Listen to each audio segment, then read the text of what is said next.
measured flat, like angles and like it's kind of not. I mean, like there is a bit more that he has to say about it all. Like, yeah, I forgot that. Like I did forget that. Like listening to him talk to Eric, I'm like, yeah, okay, yeah, all right, bro, I hear you. You know what I mean? Like, you got, yeah. I get your point. Yeah, and I can kind of understand maybe his frustration when it comes to like just when the conversation. That's the end of it, right? Like it's like a level of frustration because he gets it, and people that want to talk to him about flat Earth don't. And like us here get all these people wanting to talk about what's at the edge and how the seasons work and blah blah blah blah blah. Right? Like I get his frustration.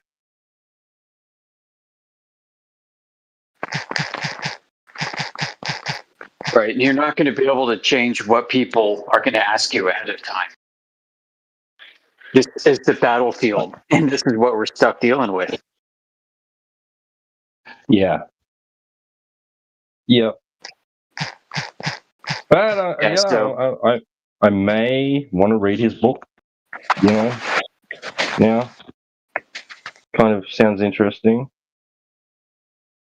Well, but yeah, we'll see.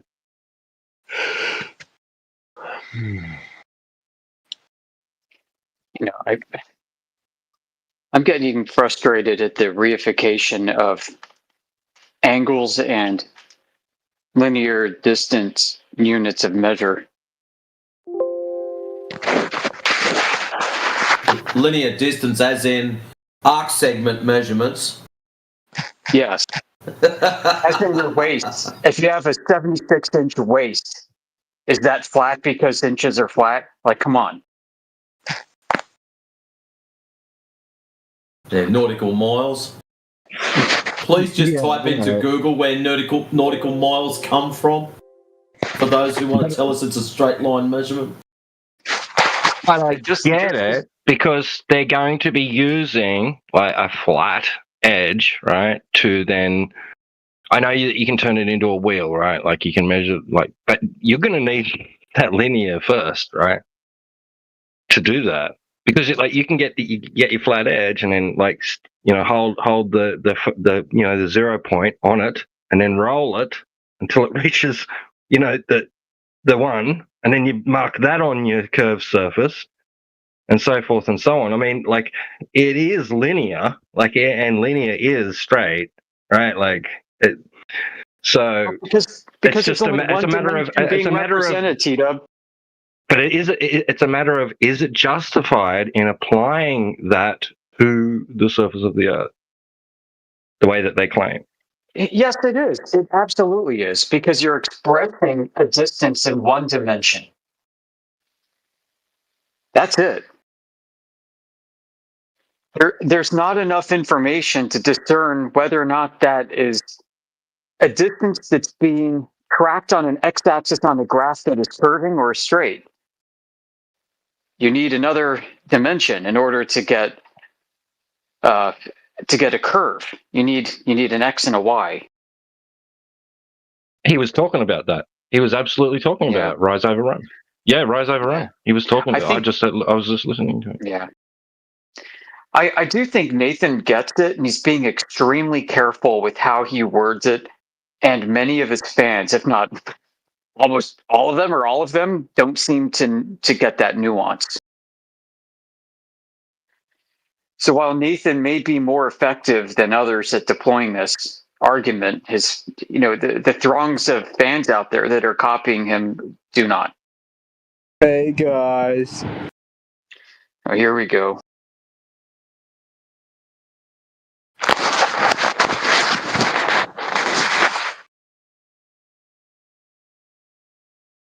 He gave up quick. Yeah, that was it. Or like the horizontal reference plane. I mean, the horizontal reference plane is also itself like when it's being discussed in a conceptual manner, like a horizontal reference plane that is conceptually established from the result of a physical vertical plumb line that's hung, is not the actual surface of the Earth itself. And a conceptual horizontal reference plane may not offer enough for you to utilize as a reference unless you construct like a physical horizontal reference plane. And the physical one can be constructed with the laser transit.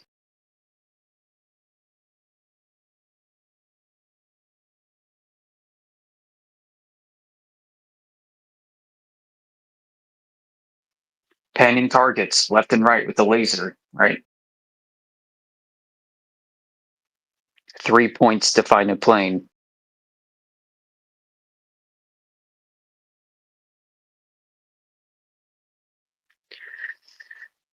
So yeah, we do read in surveying literature that the horizontal reference plane, as a plane of reference established locally, offers better, more accurate, and even simpler way to resolve the surface topology of Earth than using a spherical globular coordinate system as a reference.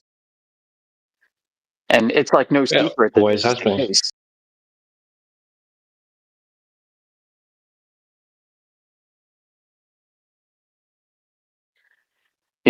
So they go to set up they try to set up a curving datum in the real world to take their plumb line measurements off of and their their vertical measurements and their horizontal references, and it just doesn't work. They're like, what, if we set up a flat one instead, it freaking works. Well, great. But yeah, like the angle itself is not proof of the thing that it's being used as a reference of measure against. You gotta put in the work. I don't think that's his point. Yeah. I don't think he's just saying you used an angle, that's fine. Like, I don't think it's as simple as that. Like, is what he's saying. Like, because they were talking about like the whole thing with Eric Debay going through the 50 documents from like government documents, NASA, and all that. And I guess Nathan must have reviewed a video of a woman that was dissing, that was also reviewing Eric Debay's video about that. I guess I don't know. Like, it seems like from the conversation that they're having with each other that must have taken place at some time recently. And they're talking about Eric's like discussing how what he's talking about there is relating to what Nathan's talking about, right? And how like the negligibility that they claim, and for simplicity and all that, when if you would use the most accurate thing regarding the thing that it is, you know what I mean? So that your baselines, were based on a curved surface, like being conducted from a curved surface, you would treat it that way, right? Especially when billions of dollars are at stake and people's lives, right? You want to be as accurate. You don't go, well, it doesn't curve very much. We'll just treat it as flat, right? Like, yeah, no, I agree. Listen, in my profession, I have to go out to 14 digits, 14 decimal places for statistical significance, because we're dealing with high precision. And we can afford to. Right. And I think that, the point is there that, whatever the methodology and whatever angles they're employing and blah, blah, blah, blah, it's because the Earth is flat. Because it measures that way, right? Like, and as a result, they have to conduct themselves accordingly to the surface that they're working over and upon, right? Like, this is why they claim negligibility. They claim for simplicity purposes, and etc. But really, because they understand that their at least their local experience of the surface is of it being flat, and that's how it is measured. Like, but I don't know. I'm going to listen to I'm halfway through it. I'm going to listen to the rest of it because it is interesting to hear them two go back and forth. Being as different as they have been in the past. It's really weird to see them like agreeing so much. Because I've heard, I haven't heard Eric Dubay specifically talk, like. Yeah, right. I haven't heard Eric diss Nathan. I don't think, but I think I've heard Nathan diss Eric in the past, like a little bit. Like had a bit of a dig at some of his statements and stuff. Yeah, we've all dug at each other by this point. So we've all been wrong about big things at various points, and we've corrected it. Right? We've updated. I think like Eric Dubay and friends need the update to the AE map. Like, hey guys, if you haven't gotten this yet, it's a globe.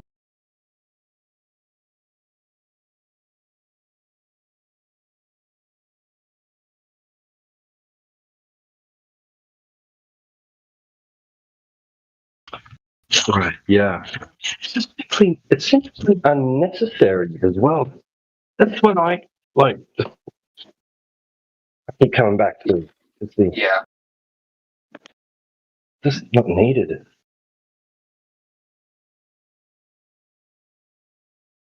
Yeah. There's no reason for presenting it. I really think it's like a flat Earth society holdover. Because I think when this topic blew up, there actually were tons of flat Earth society people who glommed onto it and came into our group and other groups across the internet. And some of them were LARPers all along in flat Earth society. Others were not LARPers and were genuinely into it for the reason of trying to figure out what this place is. But we got a mixture of both. And in the next few years, it looks like a lot of that was entangled. But there's a ton of old memes that have been posted at 24/7 in other communities, which come straight from much older postings originating on like Flat Earth Society forums. And many of these memes are outdated, wrong, just stupid, probably made by Globers who were LARPing.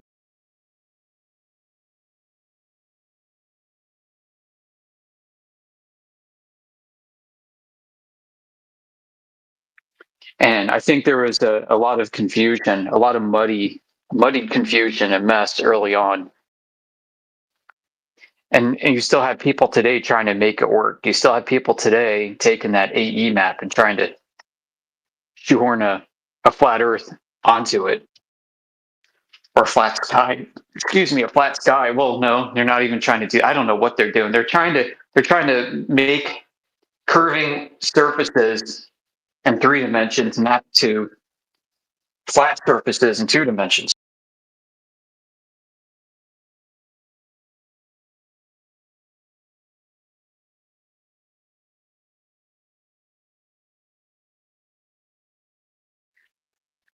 It's bad.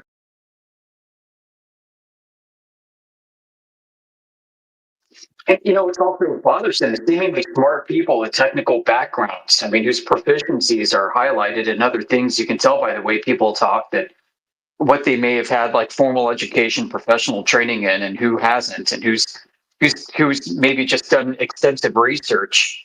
Both will be proficient in many ways, but one will have some predictable gaps of knowledge compared to another, as compared to somebody else who may understand the thing at the same academic or professional level. And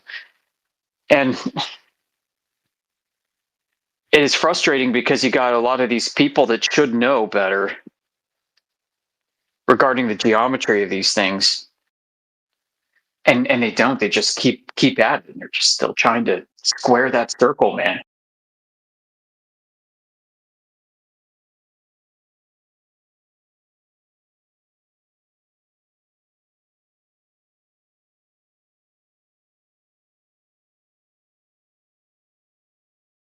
Yeah, absolutely. I am listening. I'm just a bit busy. But yeah.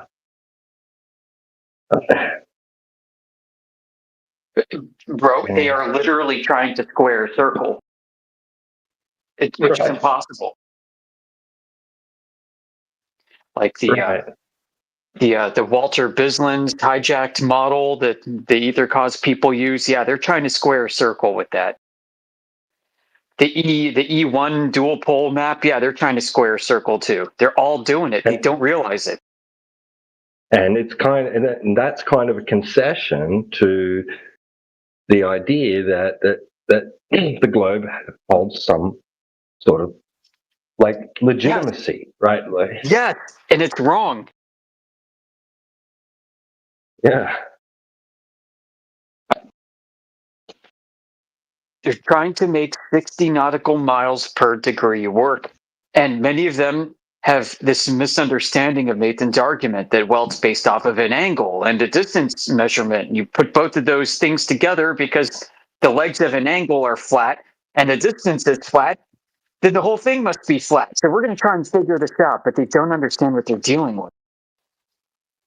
You know, you can use an angle with straight legs to measure and even create curves.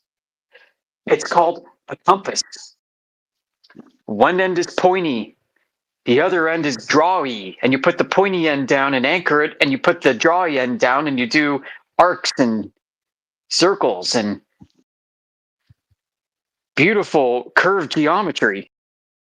That's right. That's what he's saying. That they've used these flat Earth measurements and principles to construct a sphere around it.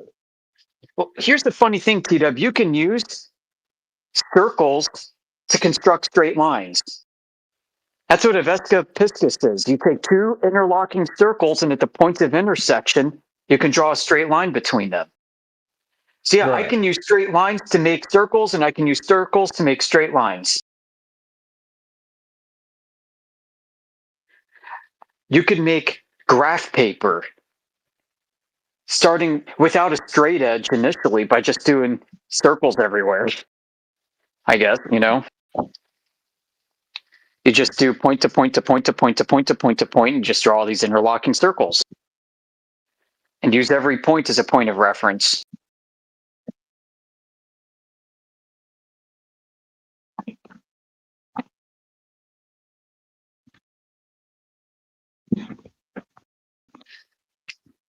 I don't know how good you can get it, but geometry is fun.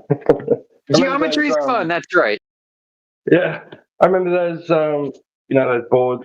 We'd have the boards, and then we'd measure our markings on it. You know, with whatever units of measurement we wanted in, and we start with a circle maybe, and then nail in the nails, and then get your string, and then start tying the string to like in different patterns, and you'd end up with this really beautiful geometric art piece basically, like envelopes, just string art.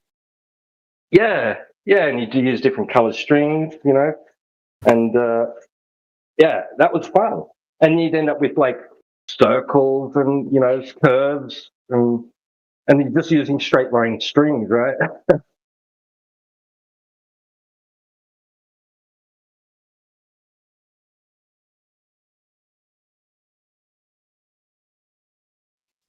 All sorts of crazy patterns. Yeah, you can use string and a piece of chalk. Yep. And that's how people would draw circles, like on chalkboards. I remember once having a teacher pull out like a huge wooden compass with chalk and a ended points and would use it clumsily to draw circles. Yeah. Yeah. And then others would just take like a piece of string and put one end down on the chalkboard and then grab the piece of chalk at the end of the string and just draw arcs and swing it around and stuff. Like what you were talking about. But the Greeks would do this to build temples. They'd make templates for the temples by driving poles into the ground with chains and then drawing circles, and then intersection points of circles form lines, and then from lines form other circles and arcs, and they do angles, and they do 90-degree angles, and then just basically lay out the entire foundation as a blueprint on the ground, and then build upwards from there. Right.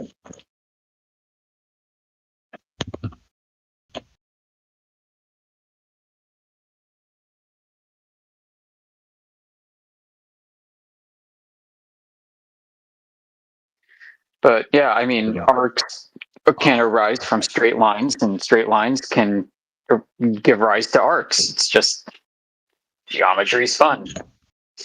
These ideas that these things can only be used for straight linear things is just madness. It's just utter madness. Like, guys, ever get fitted for a suit before? They express your waist and chest in inches. Right. Exactly. Yeah. Head circumference when a child's born. Yeah. Yeah, hey doofus, let's measure the size of your skull. Some little phrenology there. We can get your skull dimensions in inches. And let's.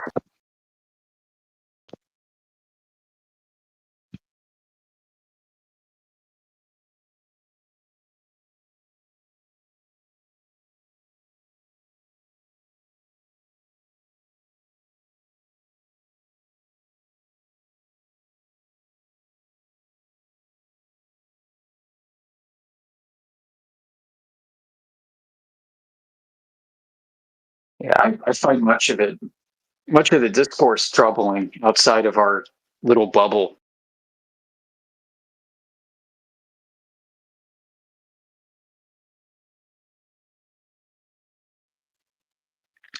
But yeah, Yeah. I mean, 60 nautical miles per degree, Flurfs. I mean, if this holds true in every direction all over the Earth, like for CellNav, you're building a spherical surface. Yeah.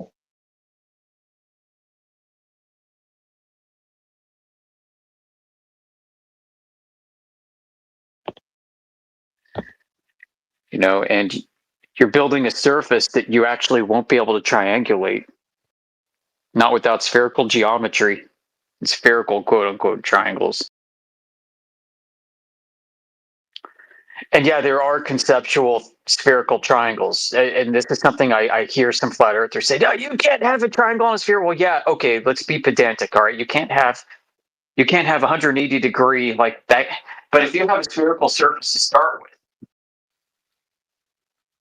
and you need to connect 3 points together on that surface, what would you call that besides a spherical triangle?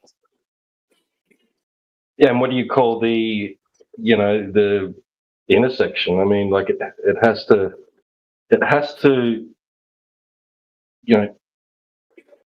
so your line has to change at a specific amount. Still, I mean, what do you call that? Yeah, not that's right. degrees, not degrees.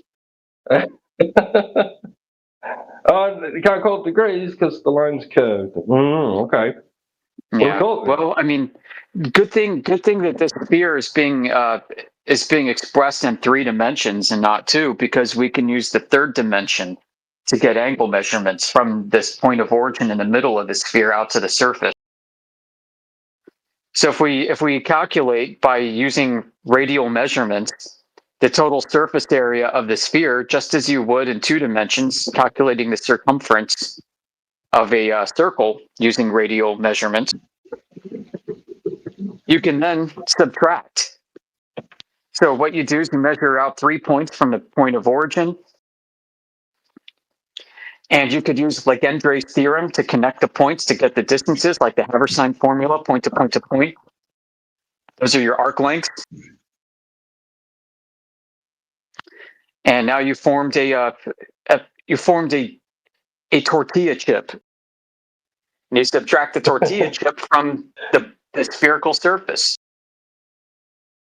And now you know how much of one there is relative to the other. You got your surface area and the triangle portion subtracted out of it. Yeah. You know, and I hear like flat earthers act like this is an utter impossibility. It's like, dude, like, I remember stressing over homework assignments, performing these operations from like textbooks back in the day. Like, what do you mean? I've struggled with this and have gotten the correct answer. Like, you can go probably sign up for a class. You could probably learn how to do this by finding a YouTube instructional video out there, teach you how to do it in 5 minutes.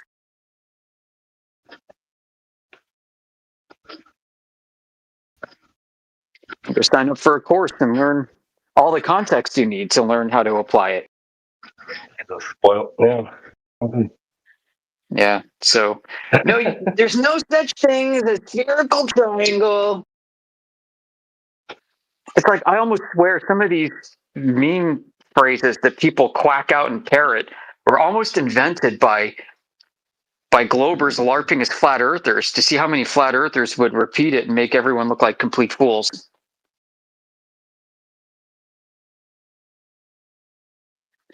You can't tell me this hasn't been going on, because it has been going on. If you look at like the old Flat Earth Society forums, Major Troll Farm, Globe LARPers saying all kinds of cool things that flat earthers would pick up on and repeat and then end up making themselves look like idiots with.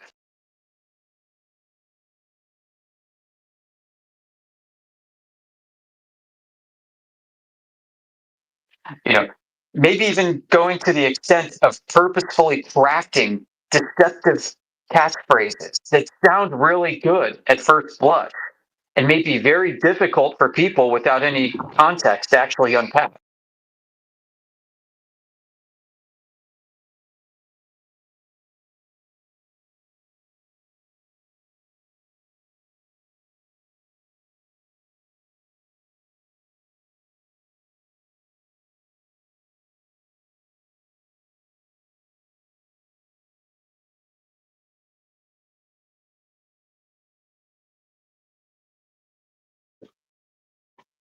Maybe you're right. I don't know.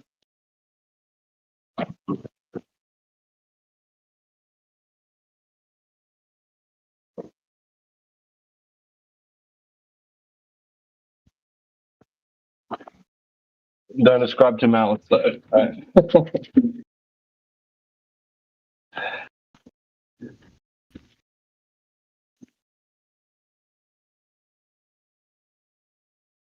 It's the way.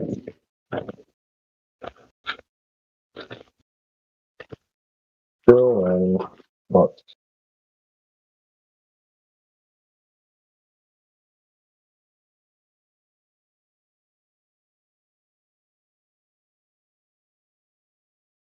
I'm lazy, though. I'm very lazy.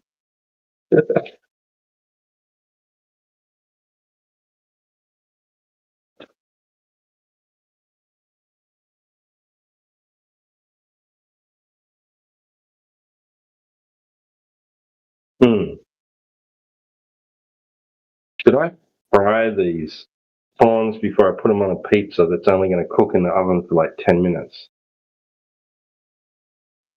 Hot mic. Yeah, no, I'm asking. Will king prawns cook?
That wasn't a hot mic. I was asking you guys.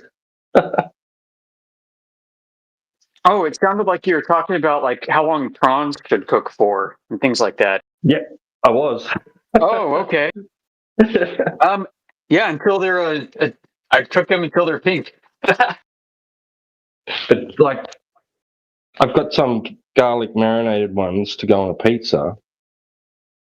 I only cook my pizzas for like 10 minutes. Is that going to be enough time to cook them through properly? Sitting on top of a pizza covered in cheese?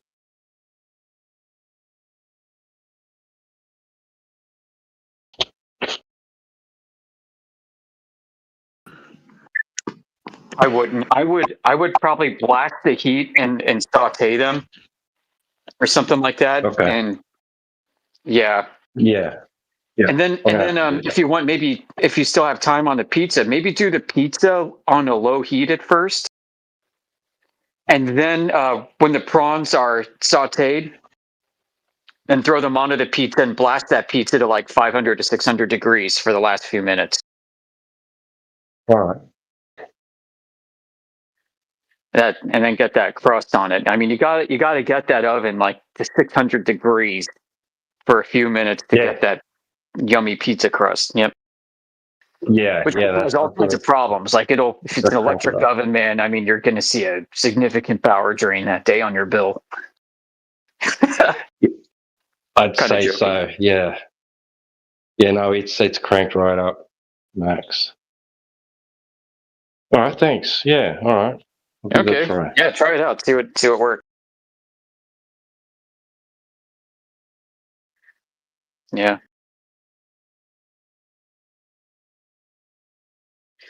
Some people will par bake the pizza dough.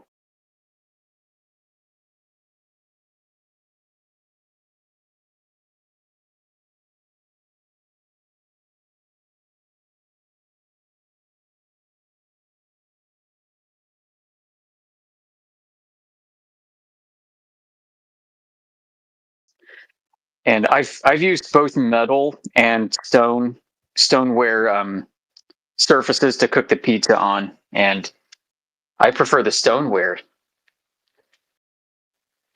The trick to using that is you need that thing heated up before you put the pizza on it, so that thing goes into the oven. Shoot it up to high temperature. But if doing this method, man, yeah, I'd keep the pizza cooking a little low while the prawns are going. And if you plan to cut up the prawns, which I would recommend doing, I mean, let's just on like to put like one prawn on each slice, because it depends how big the prawns are. Yeah, are you gonna leave the legs on? Gonna leave the legs on the prawns, Tito?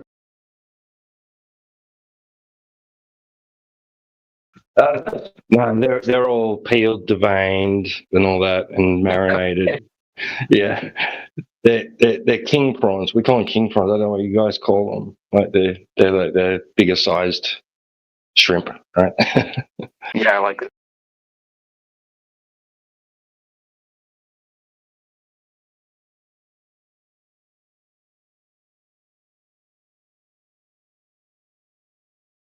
They smell good. They don't like. I think I like marinated seafood better because it doesn't smell like seafood. It just smells like garlic. It smells really good. I'm usually like turned off by the smell of raw seafood, but that's not offensive.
I think an AI that is sort of SpaceX's baby will be a very good AI. But it's important that we have an AI that cares about humanity, that fosters humanity and helps take us to other planets and other star systems. Saying to them that dwell on the earth that they should make an image to the beast which had the wound by a sword and did live. And I think we want to have an AI that is born of that capability and that morality and that goodness. To give life unto the image of the beast, that the image of the beast should both speak and cause that as many as would not worship the image of the beast should be killed. And he had power to give life, an AI that is born unto the image of the beast, that the image of the beast should both speak. You will effectively be the parents of the AI. It will inherit your thoughts and ideas and beliefs, and I think that's a good thing. We won't ultimately be able to control the AI. It'll be too smart for that. And cause that as many as would not worship the image of the beast should be killed. But just like if you have a child that is a super genius child, you can still instill in that child the values and beliefs that you think are good and right. And sometimes I wonder, what is our purpose? And it could be that our purpose is that the purpose of humanity is to give birth to a star mind, a sentient sun. So that's what's going to happen, and we're going to do it. And many false prophets shall rise, and shall deceive many. And because iniquity shall abound, the love of many shall wax cold. But he that shall endure unto the end, the same shall be saved.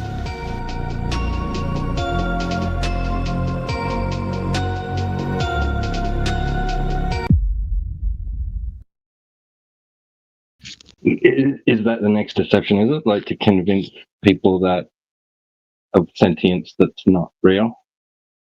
Yeah, I think so. That's what's coming. It's setting up to play into non-human intelligence being accepted as sentience. An unnatural life. Yeah. Unnatural life form. And then there'll be legal disputes and, like big debate about it. Like, what is life? What constitutes as life? And he's talking about these things like grasping the concepts of like morality and stuff. What the heck? Yep. Might be helpful. I heard a great framework, a really good descriptive framework of this the other day. That they're think of the AI developmental paths as having 3 prongs. You got one prong, which is creating hyper-specific AI, the kind of AI that helps you do a task, the kind of AI that's just really good at statistically ingesting and making sense of information and spitting out facts and numbers. This kind of AI can be used in complete machine-to-machine Internet of Things fashion without even human interaction, but can also help humans retrieve answers and just be good and more effective at doing tasks. Then there's the more generalized AI, like what we have today with ChatGPT, which is quite good at a lot of things, but not necessarily an expert in all things, and still lacking, basic ways of human thinking, of course. But then there is the super intelligent AI, the super AI overmind that will be good at everything, will be the best and better than any human by orders of magnitude at everything. And that's what they're working on now. It's what they're very close to having. And once it is done, it will be impossible to stop. If somebody lets it develop its own long enough, and if it gets out, it will be capable of self-replicating and improving itself iteratively on its own.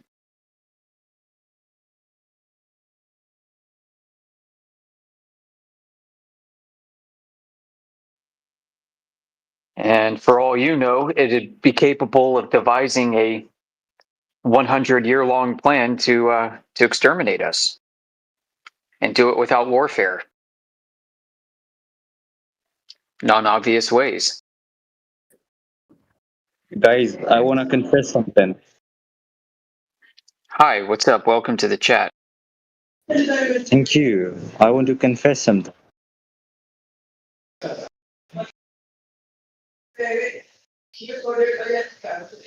Hello? Yeah, welcome to the chat.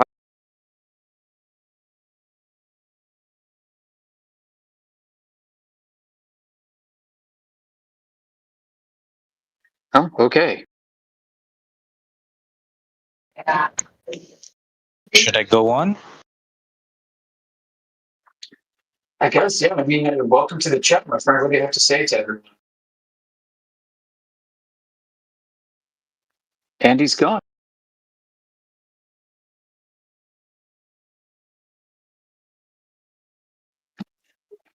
Okay.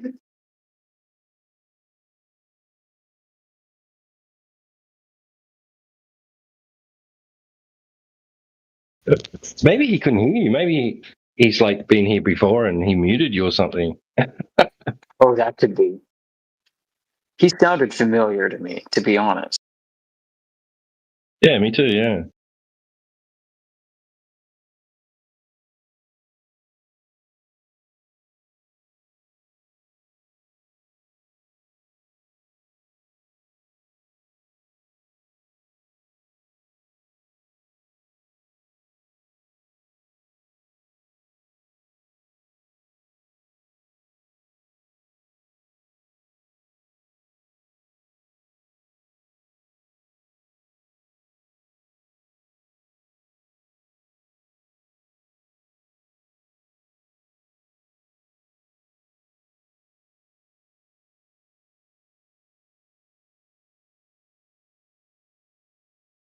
So I just watched one of the creepiest and potentially one of the most important puzzle pieces to come across my desk in years. I don't know how much about it I can talk, but I can definitely share the link.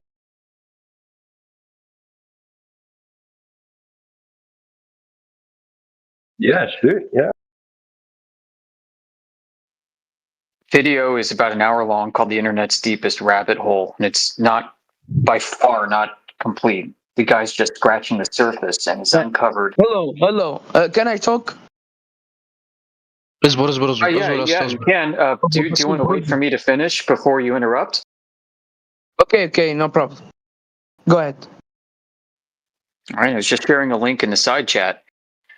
The Internet's Deepest Rabbit Hole, one of the biggest mysteries I've ever come across, which basically involves this international organization that appears to be centered out of Ukraine, or at least organized there by a Ukrainian, running this crazy, what looked like a criminal network that involves famous people, politicians, scientists, and you name it.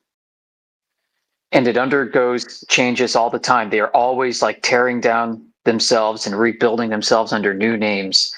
So the sign out front changes, but the building stays the same.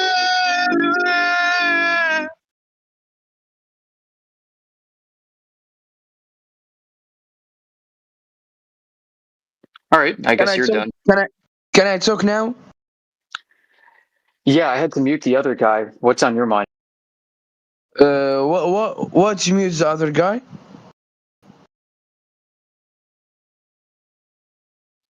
I had to mute the other guy. Were you here for that? Okay, can I talk or not? Yeah, I'm done. Go ahead.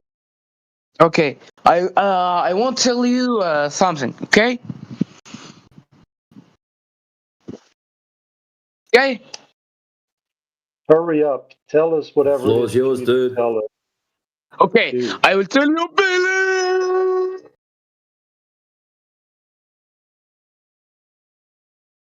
Oh, did that second one think he was funny? What's really interesting? Control V, enter. If anyone would like his ID number, it's in the side chart.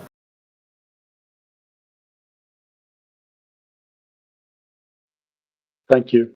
Gonna use that to ban him.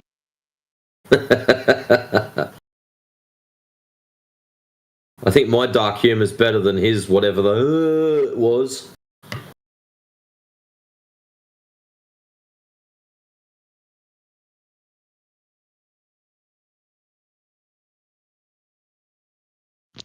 They're not even trying anymore. It's just pathetic.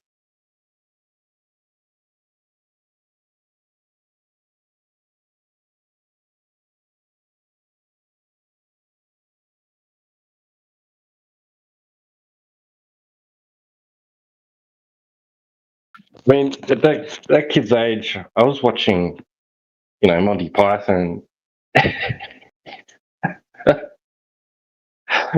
These kids have got no idea, bro. No idea.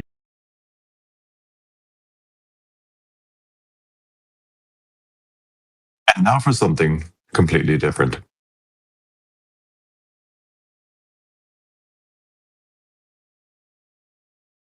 A man with a record player.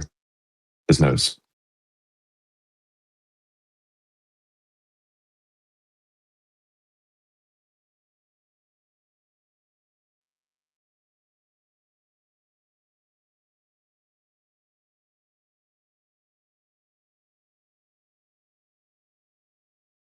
Right? I grew up with the goodies, dude. Yeah, they're pretty cool. Bill Oddie died. Yeah. Yeah. Passed away the other day.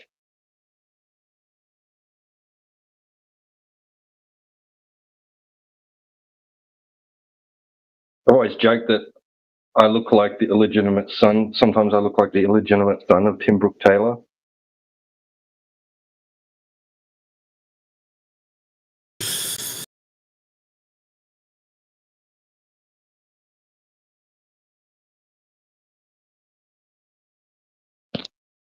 What was the other guy's name? Graham, right? Graham somebody. Big. Funny guys for, a kid. Used to love ABC TV. Kids.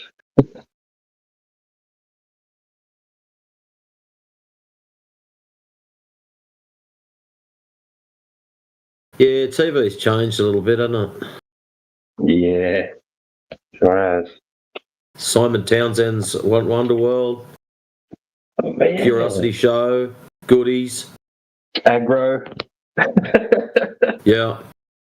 Do you remember Aggro? Man, he got away with some shit. Have you come across any of those YouTube clips of him? And I'm like, yes. That went over my head when I was a kid. Like, holy shit, how did the network even didn't cancel them after that? Like, Don't know. You don't notice it because there might have only been one or two of those a week at most. But when you see them all played in sequence, it's like, how did they let this shit run? But for us watching it, that might have happened probably maybe once a fortnight or something like that. That's why we've never caught onto it. And it was just like, don't do that again. That's naughty. And then he'd go for a week and nothing had happened. But yeah, when you see them all together, it's just like, holy, how did they allow this? This is crazy.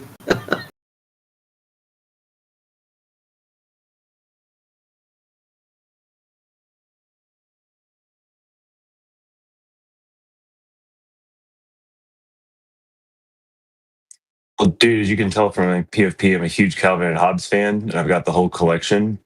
And if you go back and read it now, the stuff he was allowed to put in the newspaper on a daily basis sometimes is ridiculous. I mean, there's a whole huge Sunday comic where there was one panel and it was a bunch of little snowmen on the ground, and he was on the second floor roof with a little snowman, and he talks about that with the little snowman, appealing to the chants of the crowd below type stuff. And that was in the Sunday paper for everybody, and it was a little kid doing it.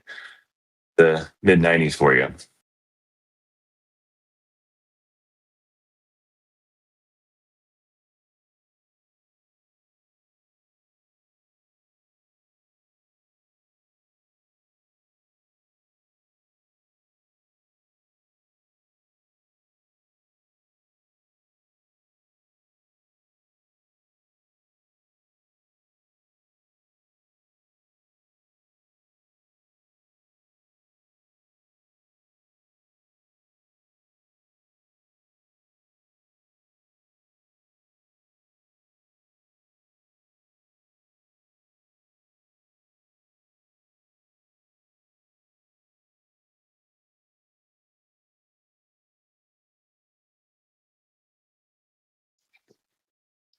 it's going to be quiet, and if you guys want to listen to that hour-long documentary I was talking about, I think I can play it.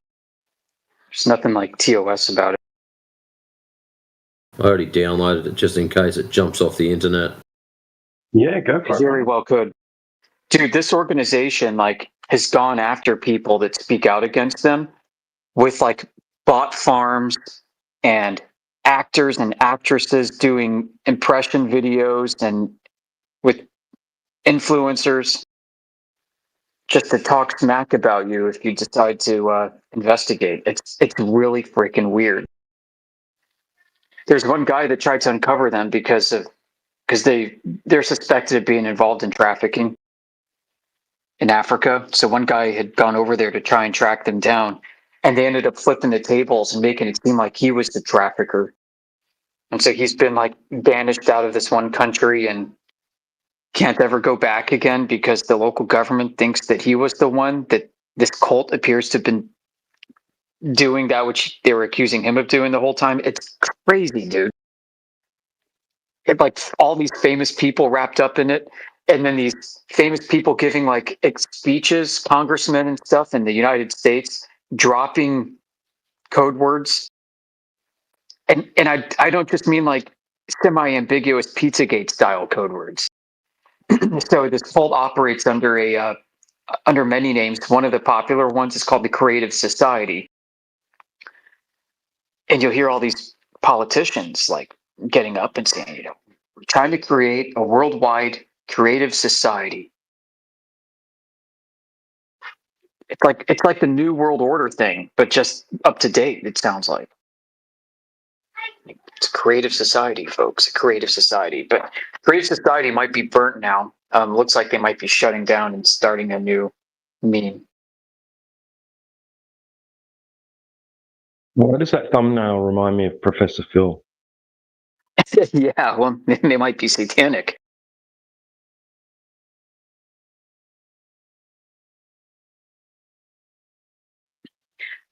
Their logo is a circle with an arrow on it, which looks suspiciously like an Ouroboros, even though it almost looks like a navigation symbol. And then they got a triangle in the middle of it with an infinity sign.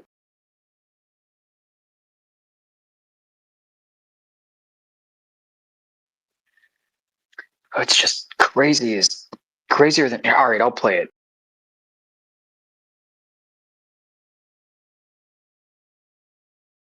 And against my better judgment, if anybody wants to stop it, because my better judgment's a lesser judgment, it shouldn't be aired on YouTube, even though it is from YouTube. Yeah, feel free to just stop it if anything sounds controversial enough to warrant pausing.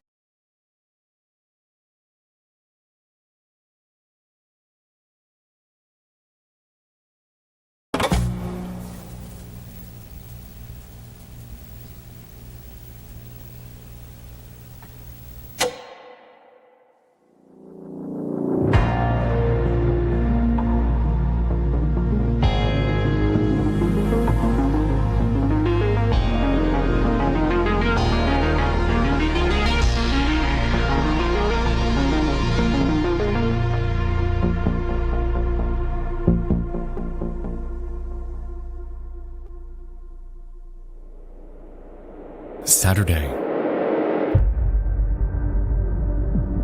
Wildfires are decimating Hawaii. The Barbenheimer phenomenon is in full force. And over in an unassuming corner of cyberspace, someone creates a YouTube channel with an urgent call to action. This matter is of utmost significance for the survival of every living being on this planet. It's called the Earth Save Science Collaborative, and it's hosted by a man named Alan Agon Shalakian. On his channel, we can find over 180 videos of this man warning people about global issues like climate change, nanoplastics, and disinformation campaigns. Admittedly, while these are all issues that are plaguing the world, the way Agon is framing them is a bit odd. In every single one of his videos, he sits in front of a camera dressed in a suit, goes on about his various accolades and spends anywhere from around 30 minutes to 3.5 hours fearmongering about things like geophysical anomalies inside the Earth's core that, upon doing further research, appear to have little to no basis in scientific fact. According to Aegon, if humanity doesn't unite to solve this global threat, then the end of the world is quite literally just a few years away. On his website, EarthSaveScienceCollaborative.com, we can find a section that gives us insight into his cause. And at a cursory glance, we can notice a plethora of colorful phrasing formatted in bold for dramatic effect. Aegon claims that there are alarming anomalies. There's a chaotic acceleration of the planet's rotation, that humanity only has a few years to avert an impending catastrophe. And upon taking a look at their scientific papers, he makes bizarre claims about an external and unknown cosmic force that's causing all of this. Now, to me, this entire movement comes off as conspiratorial. Aegon, in my opinion, consistently instills urgency in the reader, distorts science-backed evidence to fit his narrative, and given that he appears to be someone so ingrained in academia and the government, is feigning credibility while banking on the hope that you won't ever verify his claims. Okay. So we found a channel on YouTube with a random old guy that uploads crazy videos about an impending calamity that could happen in as little as years. Why exactly are we giving this guy attention? And what truly is the big deal here? Well, while in any other circumstance I would have moved on before this video even started, there was one simple thing that kept me here. His hands. Online, people have noticed that in certain videos, Aegon doesn't move. And while it's such a simple, silly observation, it's effectively morphed what was supposed to be just a random internet anomaly into one of the strangest and most perplexing internet rabbit holes that I have ever seen.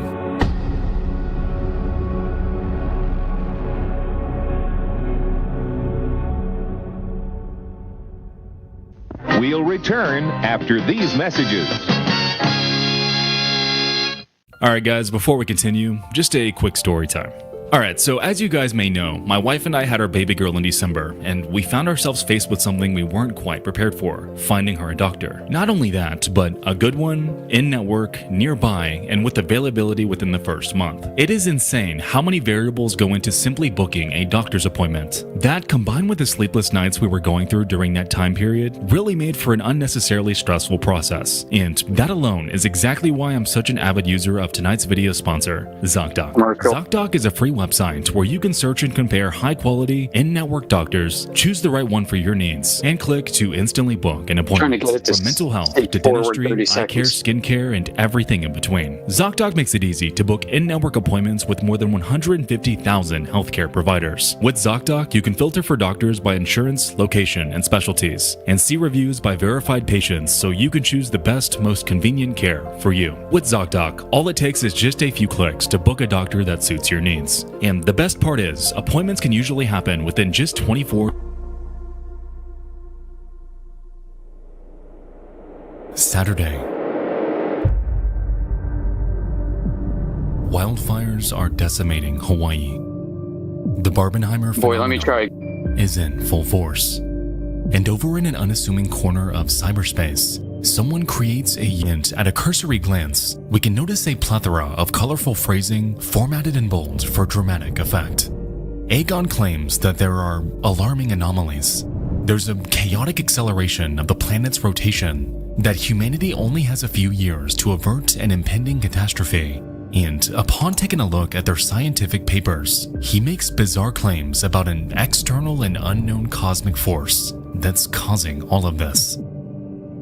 Now, to me, this entire movement comes off as conspiratorial. Aegon, in my opinion, consistently instills urgency in the reader, distorts science-backed evidence to fit his narrative, and given that he appears to be someone so ingrained in academia and the government, is feigning credibility while banking on the hope that you won't ever verify his claims. But okay. So we found a channel on YouTube with a random old guy that uploads crazy videos about an impending calamity that could happen in as little as years. Why exactly are we giving this guy attention? And what truly is the big deal here? Well, while in any other circumstance I would have moved on before this video even started, there was one simple thing that kept me here. His hands. Alright, so as you guys may know, my wife and I had our baby girl in December, and we found ourselves faced with something we weren't quite prepared for, finding her a doctor. Not only that, but, and the best part is, appointments can usually happen within just 24 to 72 hours. Taking care of your health just got easier. Head to ZocDoc.com/Nexpo to get started, and check that appointment off your to-do list. Thank you so much to ZocDoc for sponsoring tonight's video, and helping us all take better care of our health.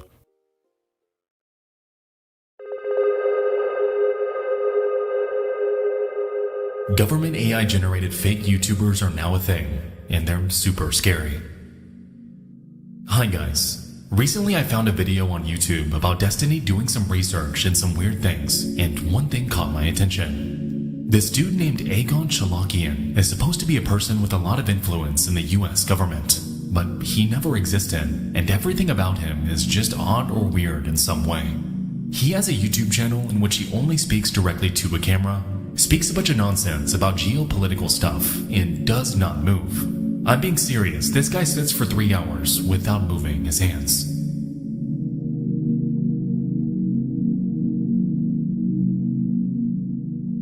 All across the internet, we can find him.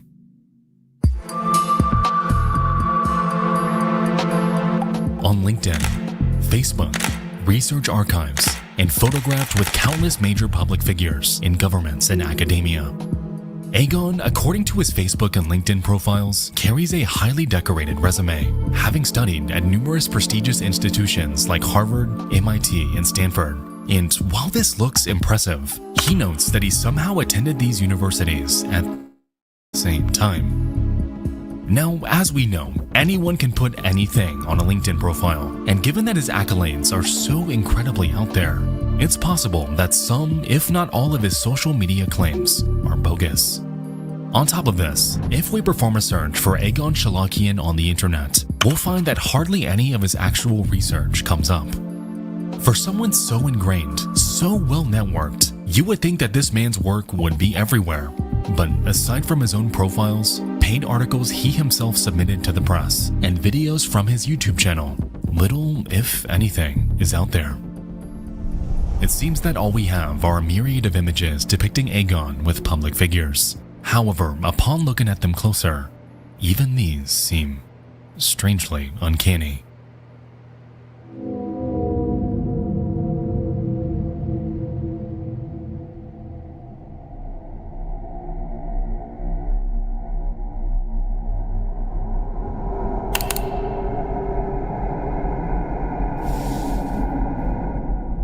He can be seen photographed with former CIA Director Stansfield Turner, but it looks...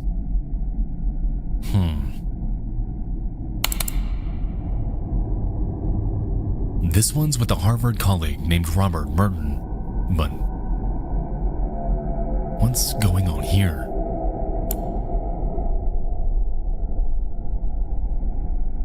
Okay, what about this one? This one looks normal, but no. Hold on.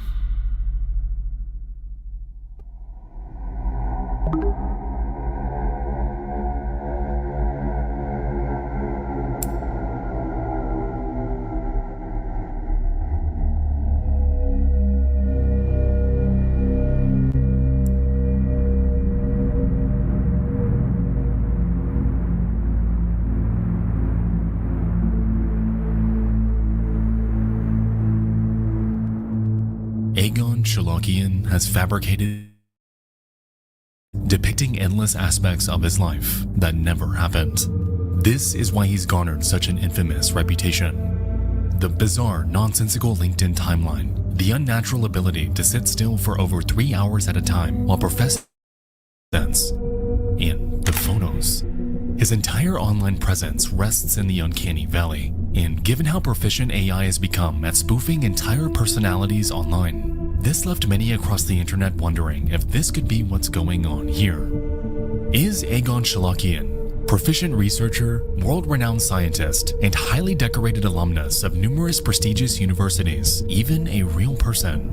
Or is this one of the most involved examples of the dead internet theory that we've ever seen?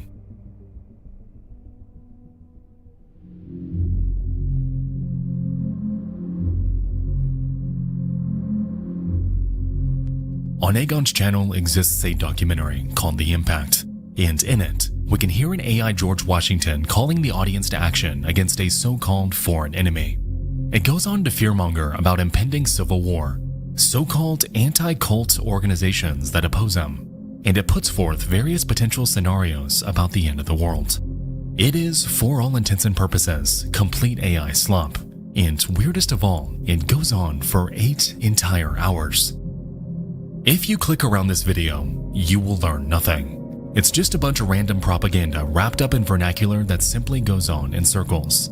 Yet, even so, surprisingly, this video has found an audience. Thank you to all that stood up to protect our Constitution and our rights. Yeah, by the way, it's so nice to see actual journalism for a change. You all didn't have the complete story. The rabbit hole goes much deeper. This is 8 hours long, and you're saying we don't have the complete story? What? So I'll just go forth and say it. I refuse to believe that anyone on planet Earth has had the willpower to sit down and attentively watch all 8 hours of this, much less consider it journalism. As we can see, these comments all come from those with randomized usernames, empty YouTube channels, not a single profile picture. It appears that the only ones here are bots, a revelation that does not help Aegon's case.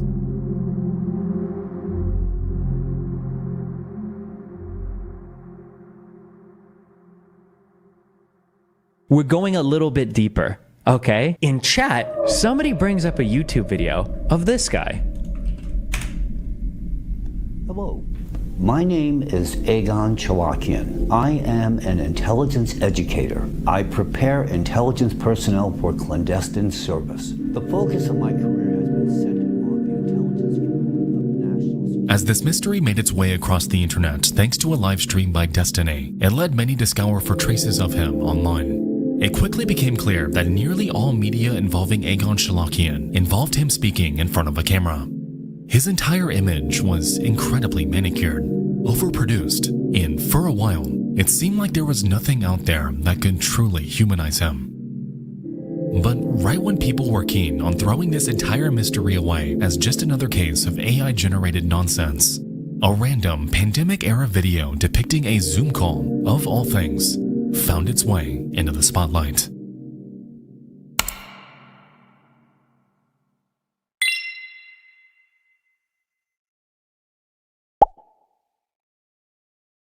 Hey there again.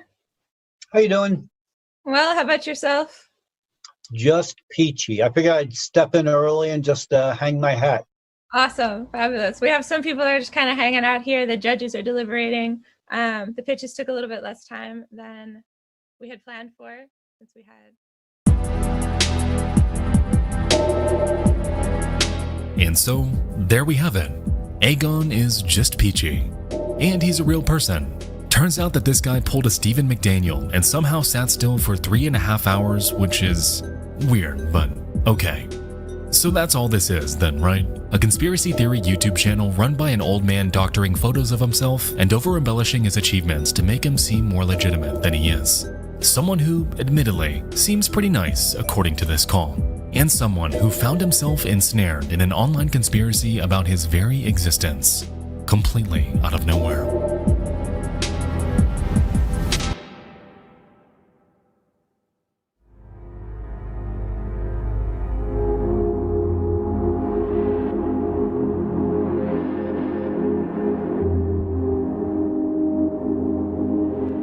You know, the reason I do what I do is because of mysteries just like this.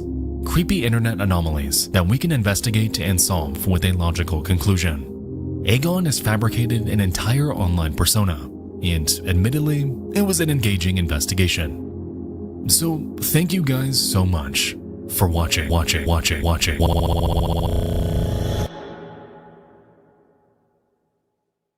Something is wrong.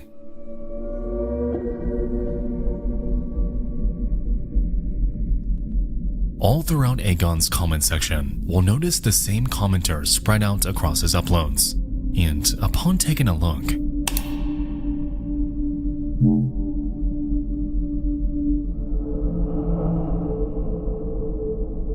interesting. What's going on with this?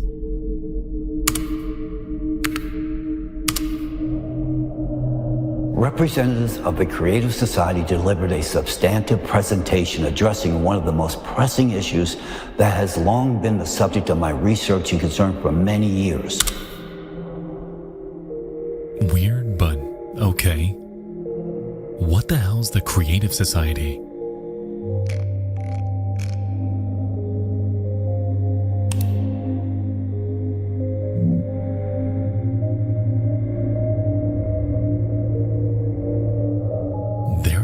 Again. Okay, I'm not trying to be tinfoil hatty, but there are way too many oddities taking place with this channel. Every single comment supports Aegon. They seem to heavily lean Russian. They all connect in some way to something called Creative Society, and upon closer inspection, why is Aegon on their website? From what it seems, Aegon Shalakian isn't just a one-man show. It's a group. So who in the world are these people?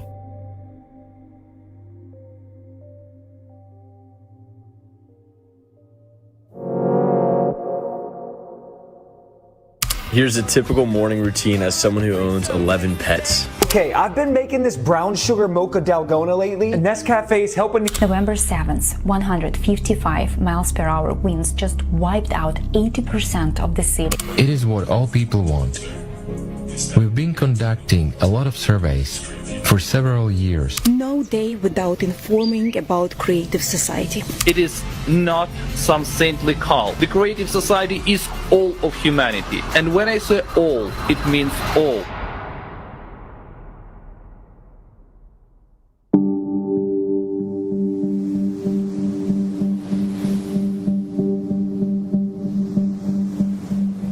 Making its way onto every social media algorithm across the vast ocean of the internet is an idea. An idea that, on the surface, sounds idyllic, the sort of thing you'd hear in, let's say, a dream. The long-awaited arrival of a future we were promised, yet never came, and one that'll radically transform the lives of everyone that chooses to follow it. It goes by the Creative Society, and it's spilling out on a TikTok, Instagram, Facebook, really anywhere with an audience online. Take a look around, and chances are you'll find it. Front and center on their website, we're greeted with oddly familiar dialogue. Today, as the global community faces an increasing threat of natural disasters, the pursuit of security and sustainability has become fundamental for everyone. This situation requires immediate and decisive collective action. Just like the Earth Saves Science Collaborative, we're confronted with a conveyor belt of ideas, videos, and scientific reports that scaremonger about many of the same problems that Aegon told us about earlier. Nanoplastics, catastrophic earthquakes, an increase in turbulence in the Earth's atmosphere. It honestly sounds like a complete rehash of the exact same information. So much so that when I was digging through this, I found myself wondering why they even bothered creating another site at all. Upon heading over to their About page, we're given somewhat of an answer, as the site goes from a retread of familiar information to something completely out of left field. According to the wall of information before us, the Creative Society is more than just a bunch of scientists peddling dramatic theories about climate change. It's an international project uniting volunteers from over 180 countries, aka most of the world, with the goal of transitioning in a legal and peaceful way within the shortest possible time to a new creative format of society worldwide. Further down, they go on to reveal that their aims include eradicating climate change, which they believe is caused not by humans, but cosmic forces, as well as miraculously putting an end to all wars.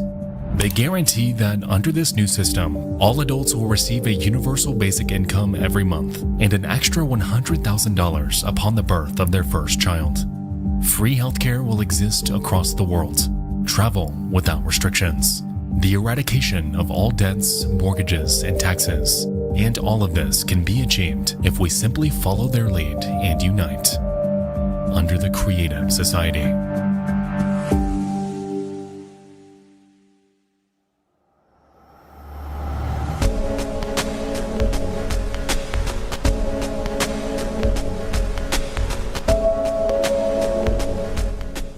Now, this clearly all sounds way too good to be true. Much like how Aegon came off, it feels completely outlandish and conspiratorial. To be honest, it feels like the Creative Society has more in common with something like a religion, or perhaps even. My neighbor in my house, like, if I'm facing out the guy to my left, he is a cult leader. He has this cult called the Creative Society. Shut up. I swear to God. What did they do? They're like a doomsday, kind of like they're a doomsday cult, but they're like eco-doomsday. So they think that we're in the end of humanity, and the only way to bring us out of it is like through their method of creativity. The concept of a new world order. A list of 8 pillars that their values are based around. The weird Illuminati-looking logo. All of this is packaged exactly like a cult. And although it seems obvious in hindsight, if you had merely stumbled upon it when scrolling online, you likely wouldn't even second guess it. This entire organization looks authentic. It pulls you in with its lengthy, seemingly well-researched reports and videos on important topics, led by experts who look legitimate. And it promises of a perfect world where you can be free, if only you spread their message. And somehow, it's actually working. Plastered all over their website are image after image after image, depicting everyday people posing with Creative Society paraphernalia. From what it seems, this group is utilizing their appearance to wiggle their way into various climate expos, US-based business conventions, and even medical offices. This, combined with their immensely aggressive social media presence, in which their videos are spammed on nearly every platform you can think of, gives insight into why so many around the world have found their cause. Like with everything else, they carry the appearance of doing a net good for the world. However, as I sit here writing this, I am honestly more confused than ever, because quite literally none of this makes any sense.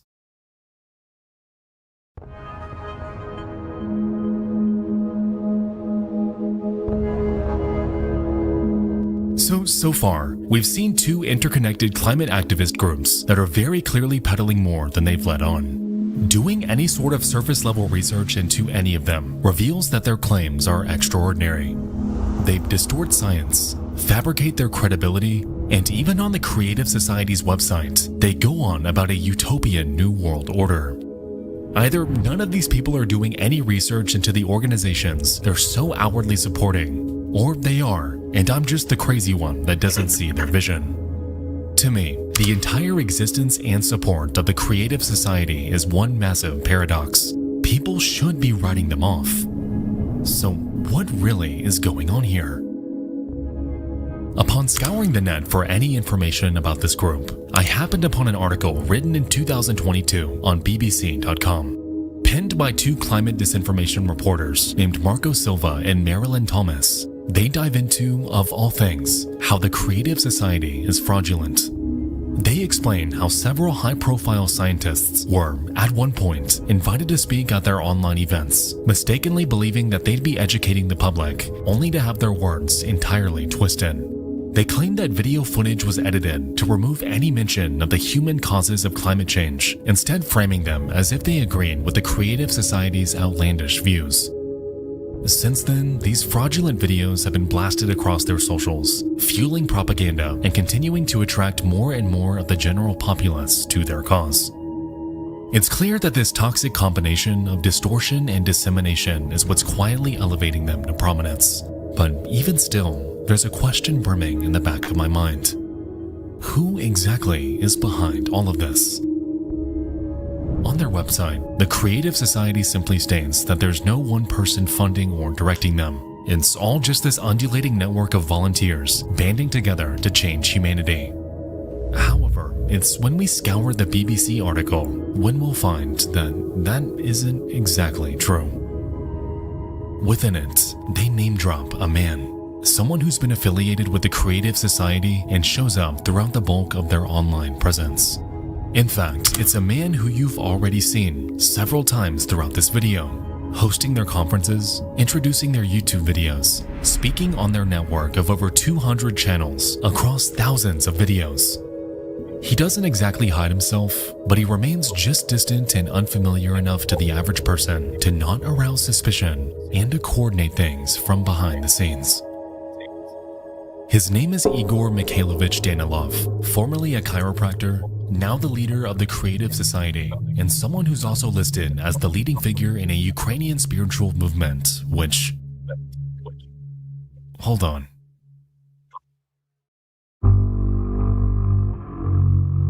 Alatra is known for promoting pseudoscience and wild conspiracy theories involving aliens and secretive powerful elites that sacrifice children.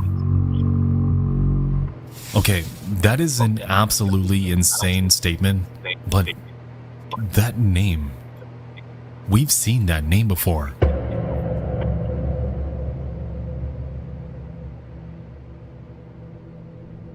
Right under our nose, a group has been operating. And upon digging into them further and cross-referencing them with the Earth Save Science Collaborative and the Creative Society, it's become clear to me that everything we've covered up to this point was nothing but a front, a funnel to the real core of this rabbit hole. Alatra.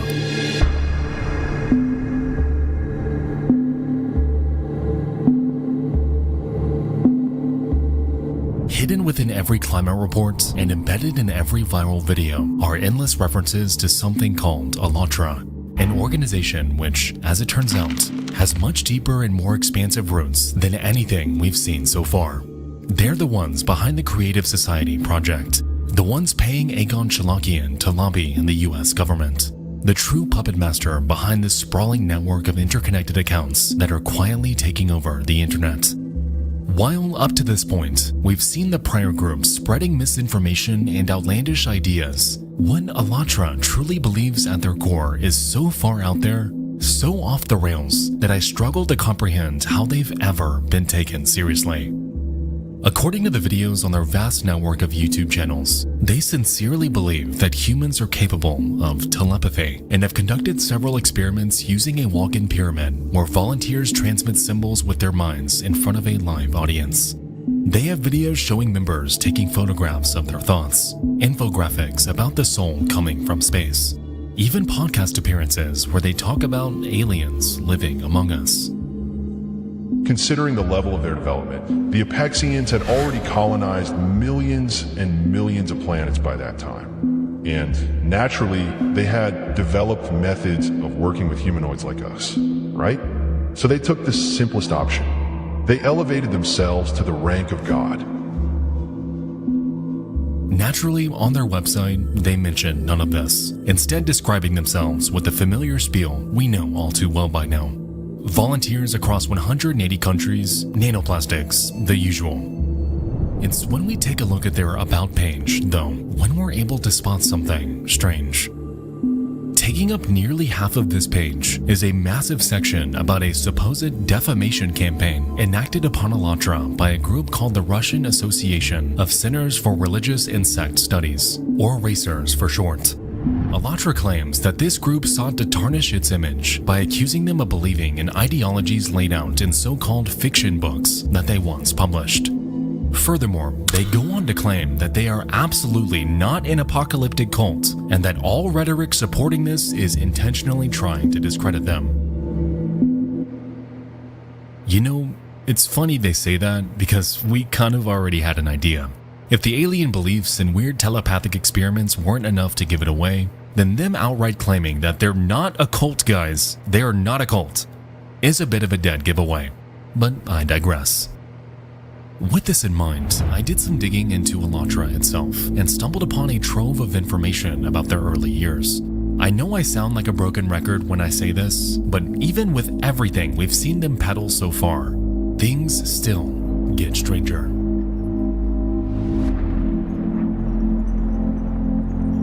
In their early years, Allatra was born as nothing more than a publishing house, releasing novels penned by an author named Anastasia Novik. These books are highly spiritual and feature a being named Rigdon Japo, who's a sort of prophet for Allatra. Supposedly, he's been reincarnated. He can teleport, read minds, and displays numerous other superhuman abilities. Exactly the kind that they're trying to replicate in the Pyramid videos. In essence, he's their version of Jesus, and some of the books even read like religious texts, containing conversations between Japo and Novik, where he relays the word of their god, a disembodied voice named Alat, to the reader.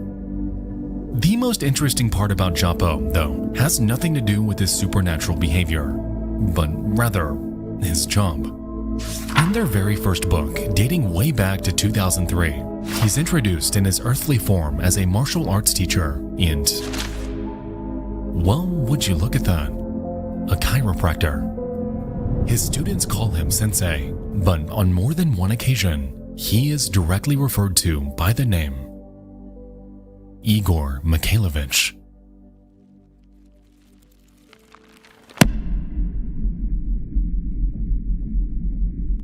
While Allatra may have passed these books off as mere works of fiction, the inclusion of Igor Danilov is very real. This man, to this day, is convincing thousands to follow him. He professes the ideas baked into these novels in his troves of YouTube videos and on every Allatra website, and he convinces humans that they're capable of doing things that are physically impossible. At this point, we've transcended the realm of pseudoscience and societal manipulation, because this man, Igor Danilov, is trying to be a prophet. A warped, twisted, and disturbed prophet, leveraging his power behind the scenes to not only control people, but to enact some of the most disgusting acts imaginable.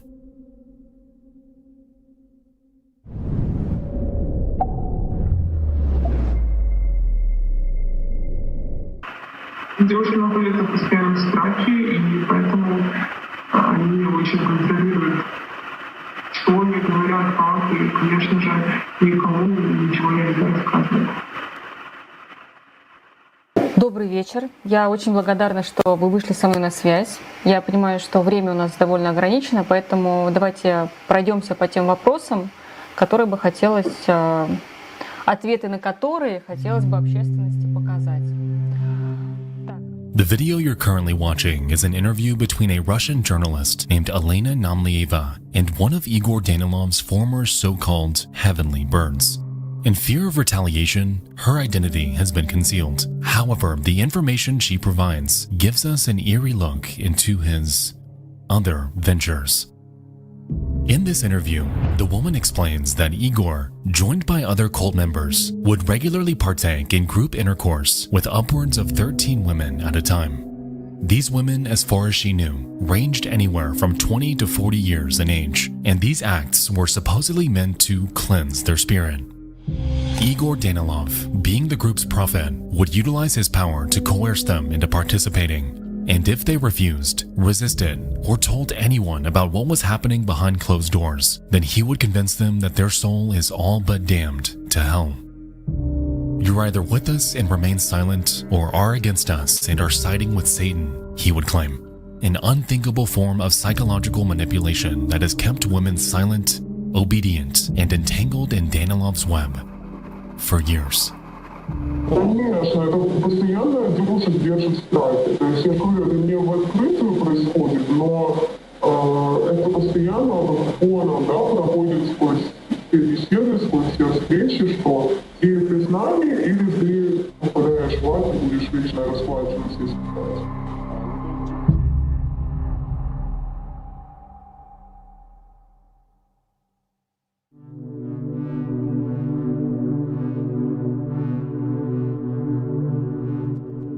As details about Danilov's actions trickled out over the years, investigations into Allatra began to ramp up. In 2023, the Ukrainian Orthodox Church allegedly became so concerned about this group that they labeled them a psycho cult, while simultaneously Russia also declared their activities undesirable. Their controversial beliefs, psychological manipulation and coercion, and worshipping their leader as if he was some kind of messiah were starting to cause concern. And with the member base growing day by day, Allatra was rapidly morphing from the appearance of an innocent climate-focused organization into a legitimate global threat. In August of that year, Ukrainian forces organized a series of raids on the homes of Allatra's key members. They scoured Ukraine from top to bottom and followed every lead they had, no matter how insignificant. More than 20 cells were broken up, yet surprisingly, Danilov was nowhere to be seen. While the case, though, they weren't entirely empty-handed, as what they found instead was so unexpected, so completely out of left field that it turns this entire movement on its head. Inside one of their compounds, Ukrainian authorities uncovered an array of weapons, religious texts, and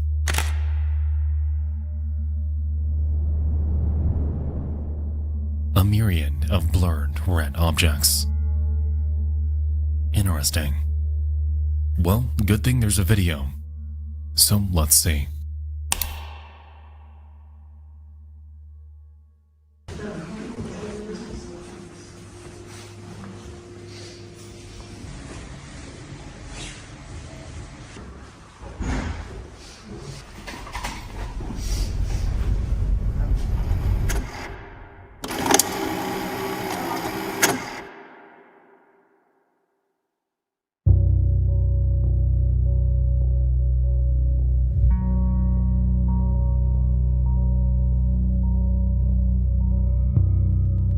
All throughout this compound are not only shrines dedicated to Vladimir Putin, but Trump hats everywhere.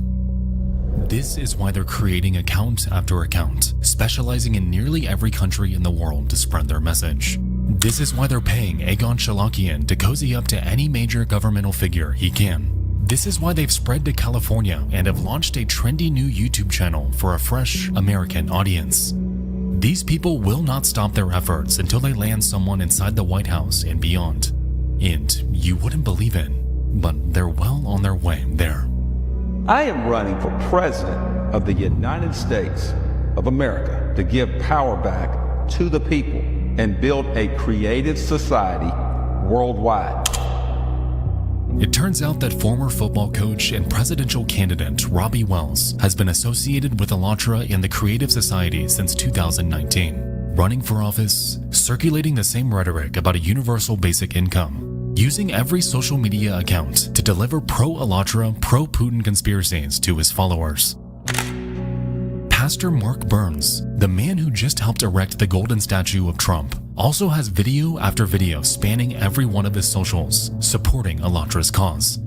And most insane of all, even the Pope has given Allatra his blessing, something they make absolutely sure to boast about on their website. These activities, these attempts at gaining access to major governments across the world are happening right under our nose, and no one, besides a handful of people dedicated to following Egon's trail, are talking about any of this.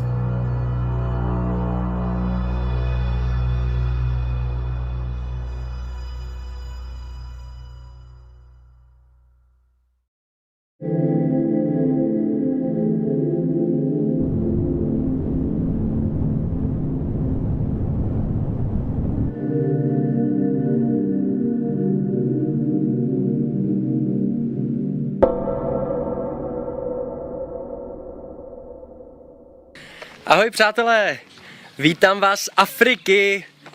Je to tady naprosto fantastický. Zrovna jsem přišel do vesnice. Hello, Klára! Tohle je jedna z mých hlavních pomocnic. Allow me to introduce you to Jakob Jol, a journalist, YouTuber, and qualified expert in cults, dedicating his life's work to exposing them and the plethora of sophisticated techniques they use to manipulate their followers. He's also a humanitarian, having spent numerous years volunteering in Africa, traveling to communities like the town of Moshi, Tanzania, where he helped to provide education and support to people in less privileged situations than his own. Or at least, that's what he says he does.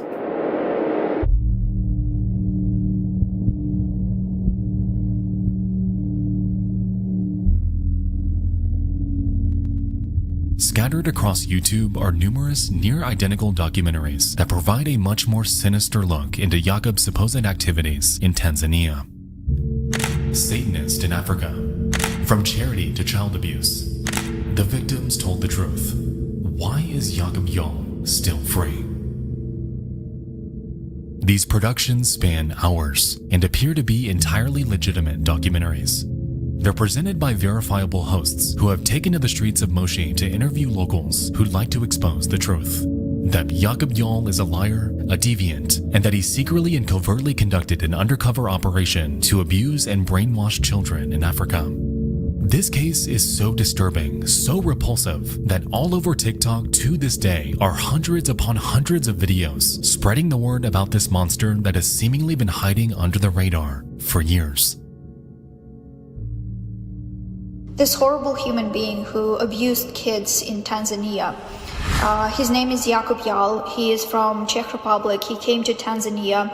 Just take a look what this predator, Jakob Jarl, who raped African kids, is saying. Jakob Jarl raised thousands of euros, claiming it was to help children in Tanzania, and then he used this money to brutally abuse them.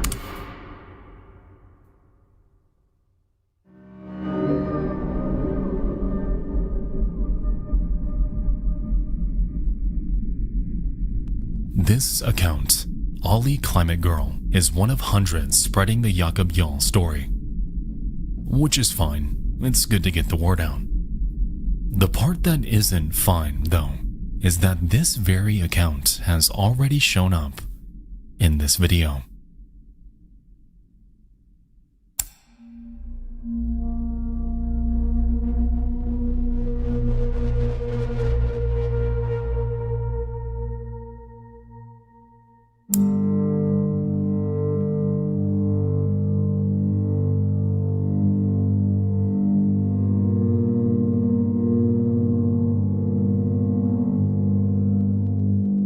Jakob Jarl never did any of this. The documentaries, completely fabricated. The endless support of them, entirely manufactured. Every bit of information we've learned about Jakob up to this point has been nothing but what Alatra wants us to know about him. Because just a few years ago, Jakob did something to absolutely enrage them.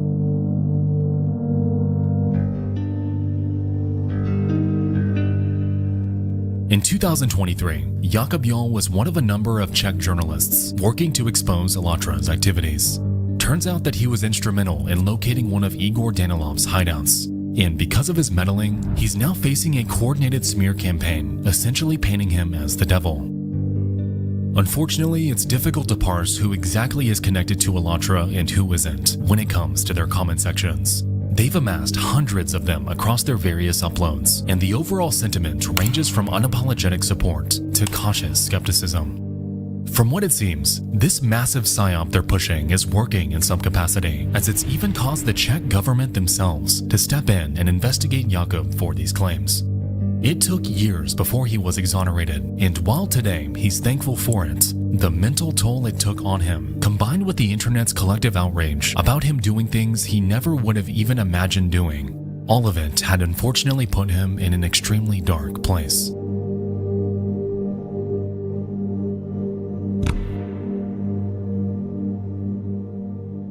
Hello, this is Pastor Mark Burns, spiritual advisor to President Donald Trump, and I want to tell you, I'm here in the Tanzania embassy right now. Just had a wonderful, productive meeting. Jacob is not going to get away with the evil and the atrocities that has been done to these children. So let's continue to pray, let's continue to fight, and let's continue to tell the world that justice is coming. Jacob, you won't get away with this.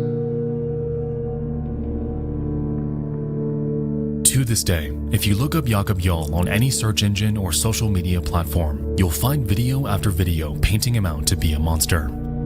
It is an absolute travesty, and that's exactly how Allatra wants it.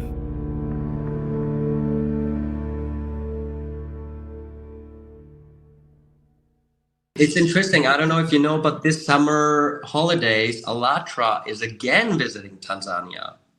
They're going there with like 20 volunteers for 2 weeks. And you know why they do it? Because the children we were helping, they discovered all their orphanages. And now they're getting into the orphanages. Of course, when they give those people money, of course they will take it and they will be happy. So now they're going there and visiting those children we cared for years. And they're visiting them, and they will try turning them into this Allatra member in the future. They have like this whole campaign, and that's the real torture thing, Right. because they can't hurt me with lies when I know it's a lie, but they can hurt me with those children we helped them medically, we put them in school, and now they go there, now they made all those people crazy, they're spreading those things, so I can't visit Tanzania anymore. So I can never visit them again, the children, nor any of the volunteers. We traveled there with a bunch of people for years. We cared for all of them. No one can visit them anymore, and all of those children are getting indoctrinated into Allatra cult now. Now that you're saying that, I had never considered that as one of the negative effects that Allatra has had on people. That, I will say, is probably one of the most grim out of everything, and I never knew that. So thank you for bringing that up, because I want more people to know about this. Yeah, so that's like the real thing that's hurting me. That's the only thing I can't be laughing about. But the other things that so they will kill me somewhere, that's like something I can laugh about, because I don't care so much anymore when I know that it's much more important to fight against them. But this is something that hurts me, and I also feel guilty, because if I would not visit those children and would not investigate cults, they would not be indoctrinated by this crazy cult that's now targeting them.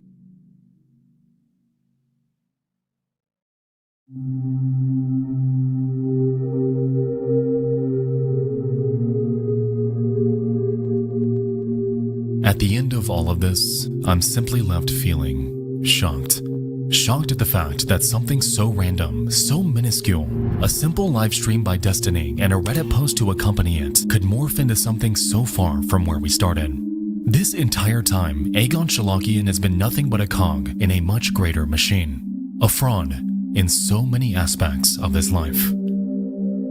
Allatra to this day is operating around the world and is doing everything they can to entangle themselves in world governments to further their cause. Like with Robbie Wells and Mark Burns, their strategies have been undeniably effective. However, I believe that shining a spotlight on groups like this can truly help prevent them from weaseling their way into where they don't belong. What they've unleashed upon Jakob Jarl and the handful of other journalists that have exposed them is cruel and inhumane, and it reveals to me just how effective the internet can be at swaying public opinion. If you had never watched this video and had randomly stumbled upon Jakob's story, I wouldn't fault you for believing everything that Allatra has been peddling. I wouldn't fault you for believing their climate disaster reports, considering the changes our planet's seen in the past few decades. And I wouldn't fault you for giving these people credibility, given the seemingly endless images and videos depicting them with powerful figures. While Igor Danilov to this day remains at large, his group continues to operate in capacities that I still don't fully understand. Who knows how many women are still under his grasp, worshipping him as something he isn't, coerced into satisfying him whenever he demands it, and being tormented into an agonizing silence. I can only hope that someday they wake up and realize how fraudulent everything about Allatra truly is.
Dave, can you hear me?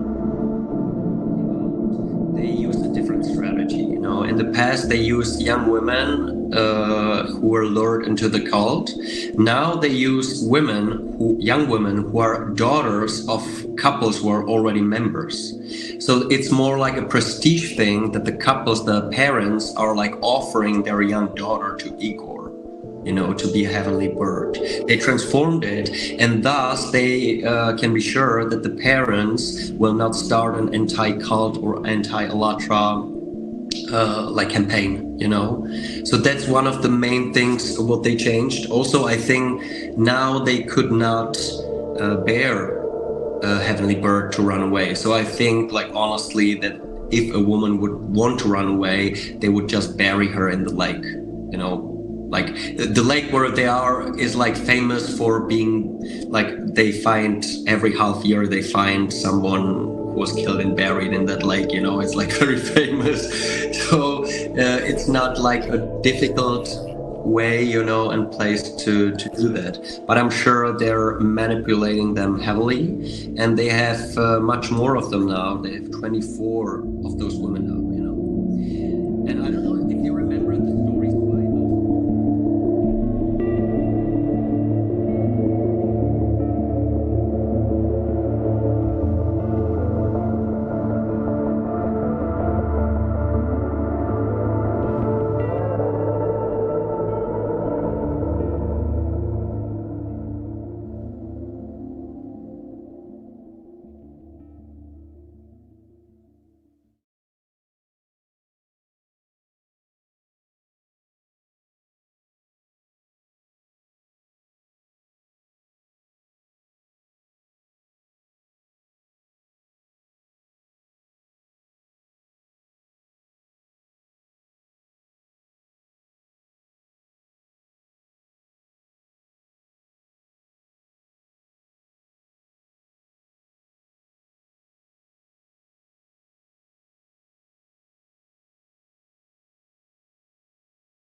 Hello. What's going on? What the fuck? Are you using a voice changer? No? Disable that shit or get banned. What did you?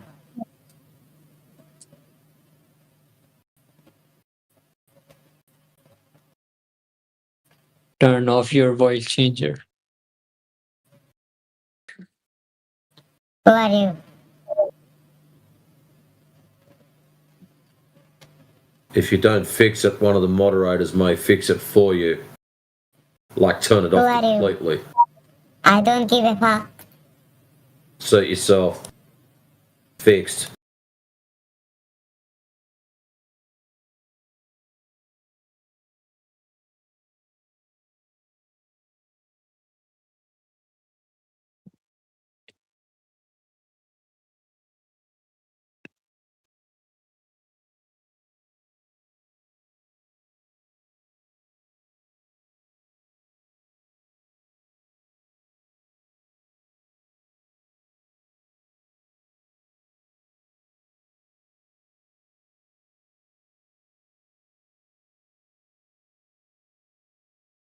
I love his little comment. I think, therefore I am. Well, I think I'll use a voice changer, therefore I am muted.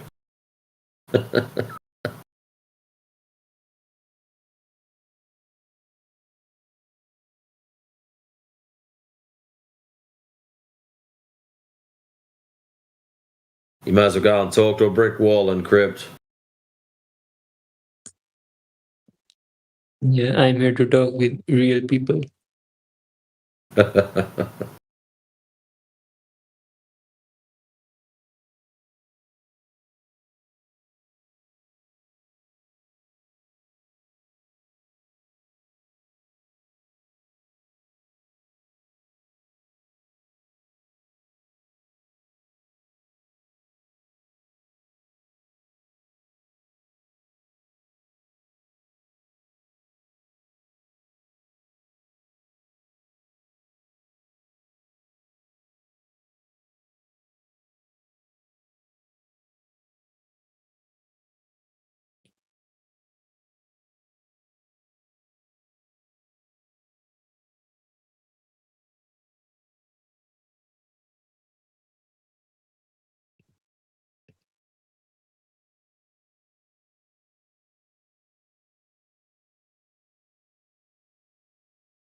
Hello, Felix.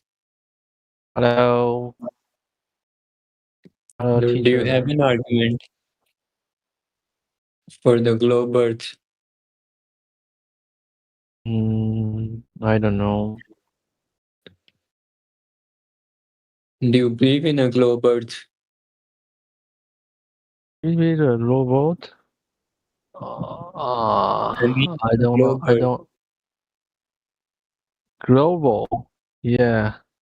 Is this global channel? Really? Yeah, No, I mean, do you believe in a spherical Earth?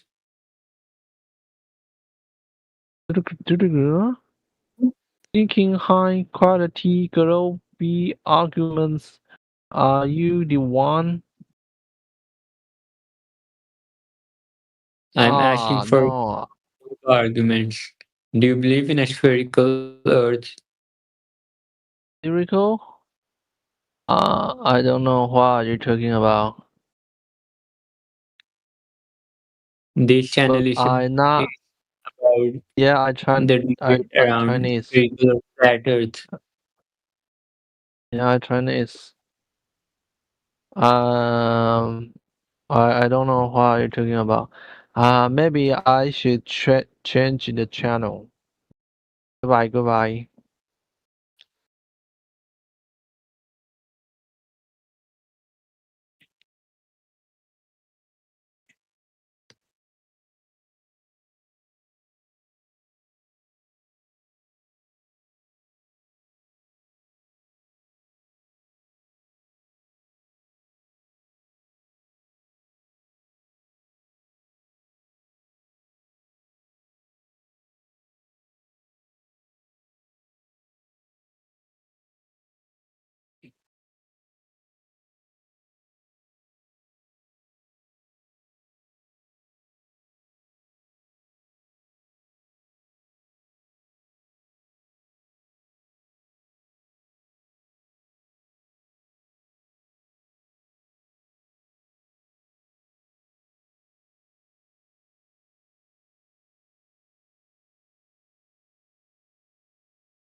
Hello, Myra.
Hello? Hello. Do you have an argument about the globe Earth? Who is from India? Nobody. Is anybody from India? I don't know. Your I accent. think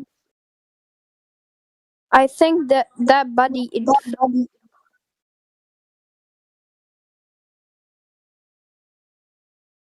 Let me introduce yourself. Yeah, sure. Go ahead. Sorry, I'm not but from okay. Then introduce yourself.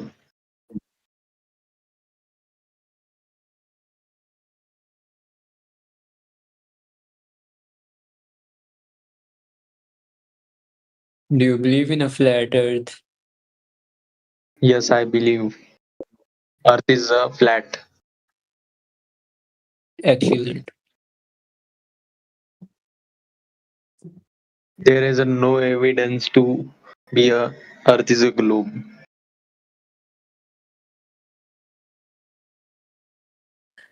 You can guess my language.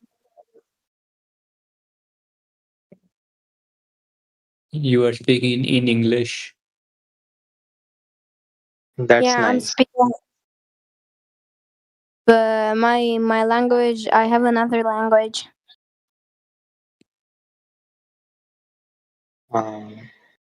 Talk something. Like I'm from Arabic country. No, no, this is not Arabic accent. شلونك؟ Where are you from? I'm from Lebanon. Lebanon. Yeah, Yeah. from the country of Mia Khalifa. Yeah. Do you know her? What? Do you know her? Whose hair? I said, do you know Mia Khalifa? Mia Khalifa? Yes, yes. Yeah, it's from Lebanon. What is your name? Ali. Are you boy? Of course. Your voice comes clear. I'm not Leia. I'm Leo.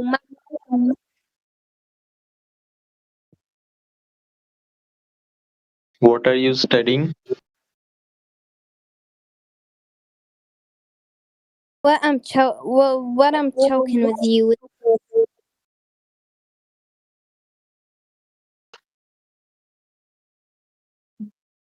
I What are you I studying? study English, bro. English. I spoke English, but tell, what are you studying?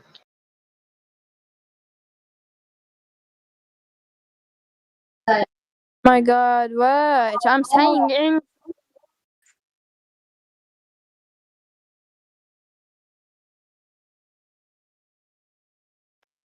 I'm in 6th grade.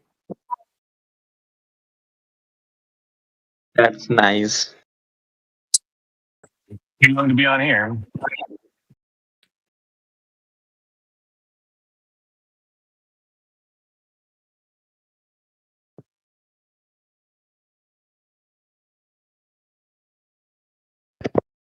I mean, now I'm. Do you know the biggest planet in our solar system? I think they're old enough to be on Discord.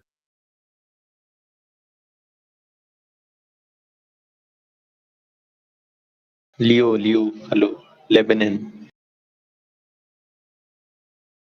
He has been muted by a moderator.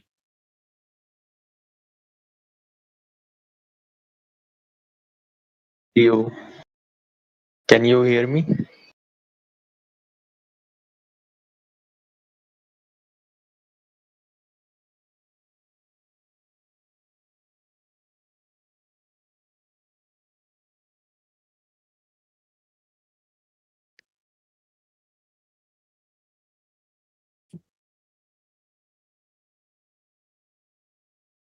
Hello, anybody hear me?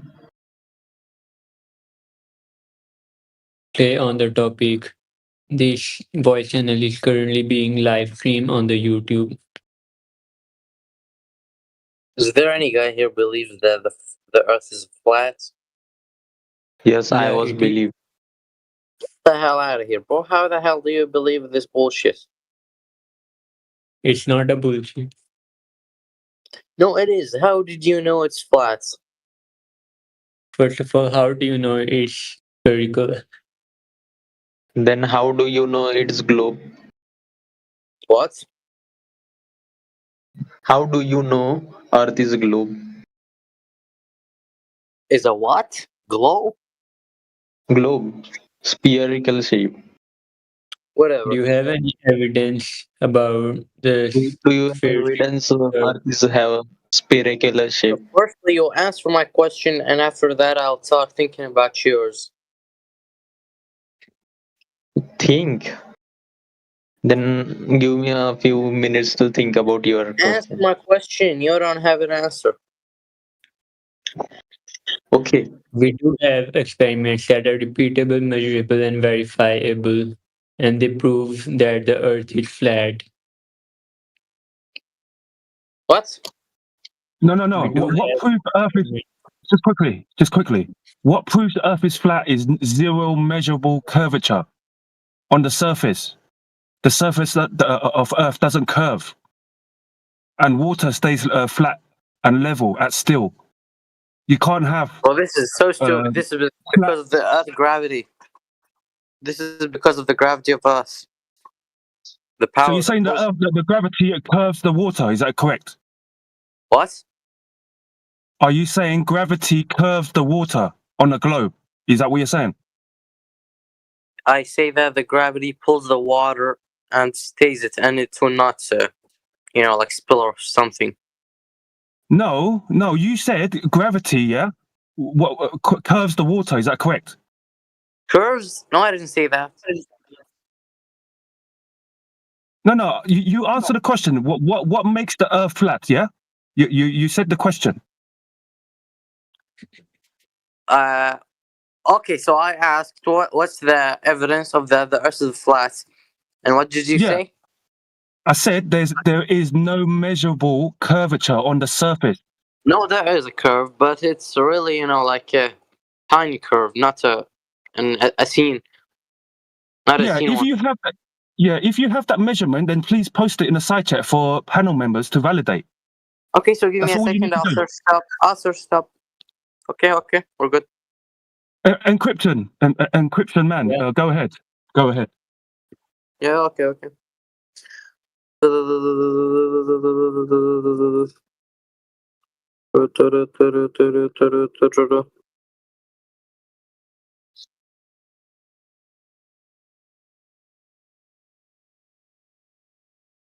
Is anybody watch Hollywood movies? What? Stay on the topic. Do you watch Hollywood movies? I think, yeah. I think. Huh? I think, yeah. Which movies do you watch recently? No, I'm not watching a thing. I think, yeah, like, I don't remember when I saw the last one. Do you recognize? Do you know Tom Cruise? Yeah, I know him.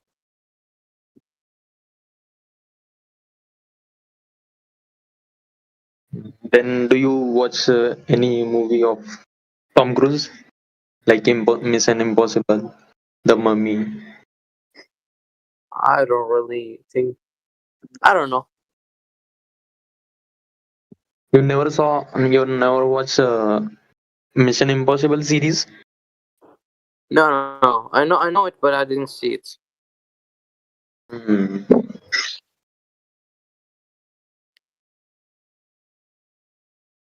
Is it really Earth is flat? What? According to this server, is Earth really flat? I don't know, bro.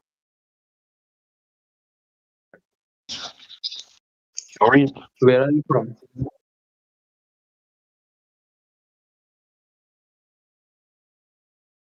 Hello. Hello, what? Hey. Where are you from? Oh, okay, I'm from Iraq. What? Iraq.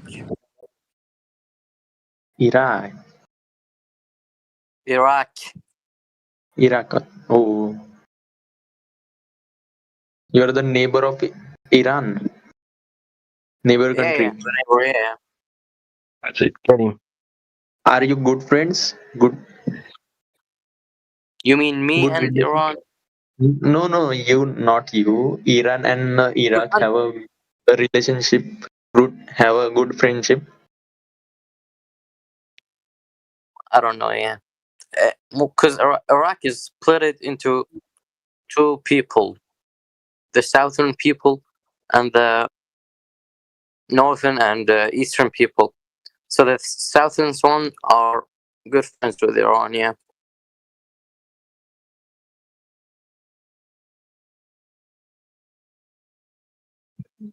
Good. Nice one. Can you please rate my English? Can you just give me a second? I'm just looking up for something. Give me a rating to my spoken English. How I can speak. I can understand you. Give me a 10 out. I We was are waiting for globe earth proof. What? What? We are waiting for your globe earth proof. Are you still waiting for proof, that bullshit proof? Earth Okay, is give me. Earth is flat, bro. Do you Give me a second. need to learn science book?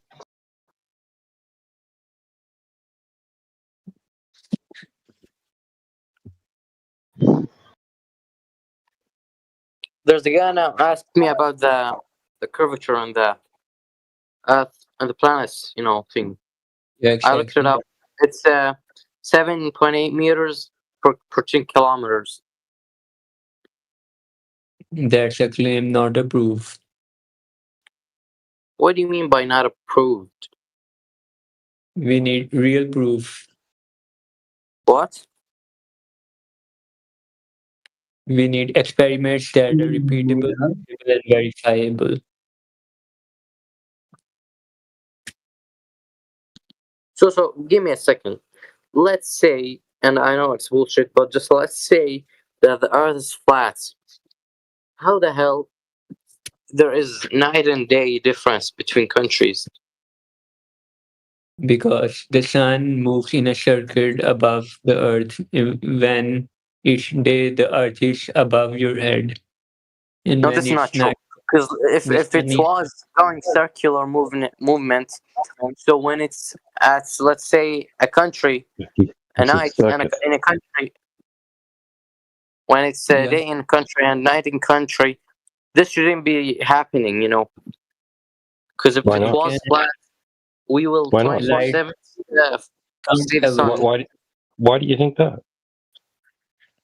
What do you mean by why do you think that? Why would you think you'd see the sun the whole time? What would the sun do? Why do you think you would see the sun the whole time?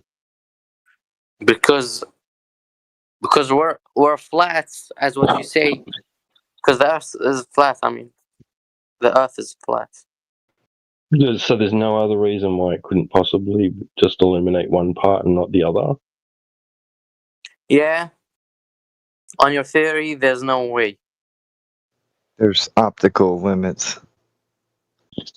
The problem is that I can't explain this with just talking. I You should know, air's explain not- it on like a drawing or something. You know, air is opaque, right? You can't see through it forever. What? You can't After all- see through air forever after enough. If there's enough air between you and a light source, you won't see the light source. It's like when Yeah, it's we a medium. had it. It's That's not a not void. true. It's Because the not a light void. doesn't. It is true The- because it's not a Because void. the light doesn't.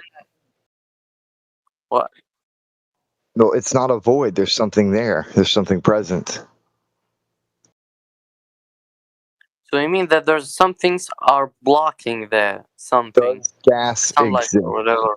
Do gases exist? What about the gases? The gases. Exactly. What about the gases?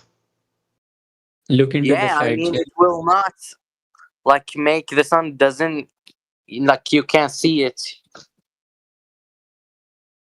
Yes. Yeah, after enough 3MK. I distance, think after enough distance, I you think wouldn't what see you- it through the air. What?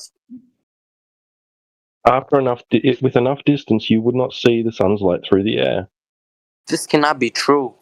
Even it will It be is real. true, Even if it because will be real far, you can't there see is it. Even if there is Okay, any amount okay. of air between you and it. All right. Can you tell me why the sun gets darker before it's set, before it's gone down, even before it's touched the horizon? Why does it seem darker and less light? Because the sun is going down and disappearing from our side No. of the Earth. Even before it's set, even before it's reached the No, horizon, before it it starts doesn't, getting dimmer. It starts getting dimmer, right? red. Yeah, and Yeah, red. that's Even though happening because it's why going. is that? Why does it seem What is dimmer when it's near the horizon? Because a big part of the sun's light is going Through the air. is Through what? the air. Through the thickest part of the atmosphere. You can look this up. This is not a lie. the sun will seem dimmer at sunrise and sunset, and not as bright when it's over but it's not gonna be like as at midday. like there's no sun, you can see it. You can look this up, sir. I'm going to repeat myself, and I'll I'm keep not repeating saying it's myself a until lie. you allow me to finish my full sentence. All right, my full statement. I'm At not saying sunrise that and this exact information is lie. Bro, why are you talking? Why are you talking? Why are you talking? Let me finish. I say that you are not Let lying, and I me know that. finish.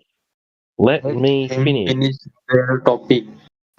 Talk. You can look this up online. You can look this up in a textbook. You can go and check this with the experts.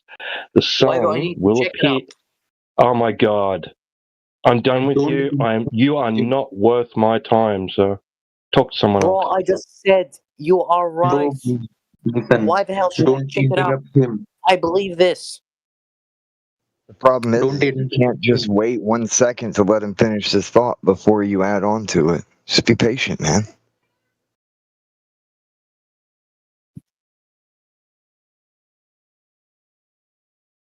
You can speak now. So, look, you probably like I have don't the wanna- wrong idea. You It's not probably like that have the wrong. Why do you talk whenever somebody talks? It's not like I don't want him to talk. But anytime someone I talks, you believe in start it. talking. You just did it again. No one's talking now.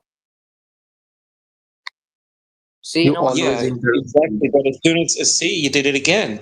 As soon as someone starts talking, you talk. Crazy.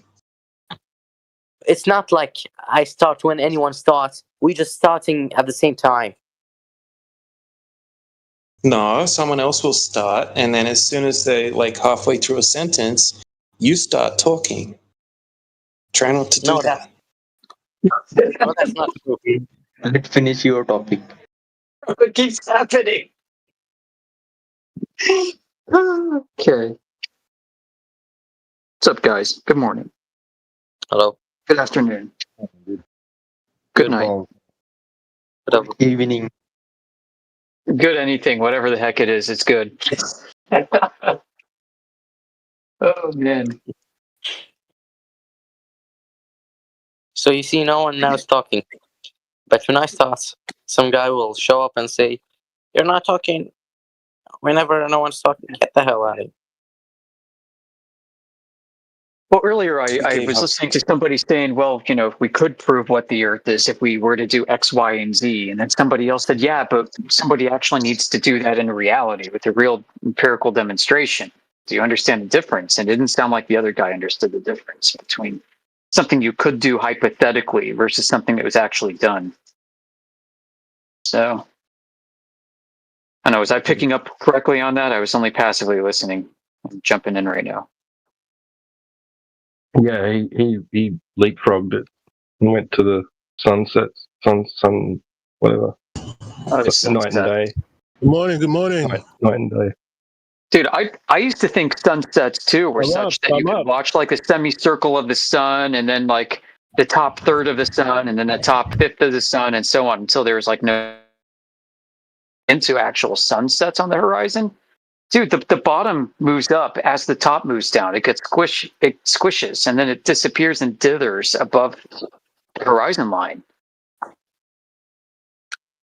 Not much above the horizon line, but you can see clearly the bottom lifting up, and what would be like a circular bottom becomes flattened, which is kind of weird. It's not that unless there's an actual ridge line cutting it off in a nearer field. In the far field, you just see the dithering. You see a bottom up squish. The bottom squishes into it, and it looks like a flat rugby ball. Yeah, Am I wrong? Can anyone else show otherwise?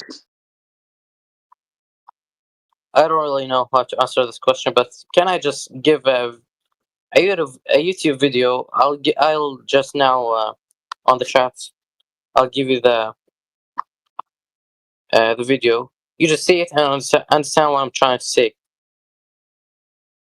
Yeah, anyone here can see it. Okay. It's a video about this flat Earth thing.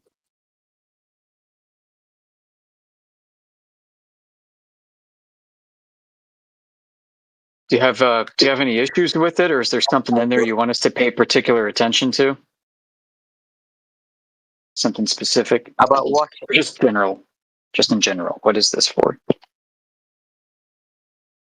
Oh, it's not a thing. It's just if there is any guy who believes that the Earth is flat, I'll give you a video that gives you proofs that the Earth is not flat, and you can talk about it.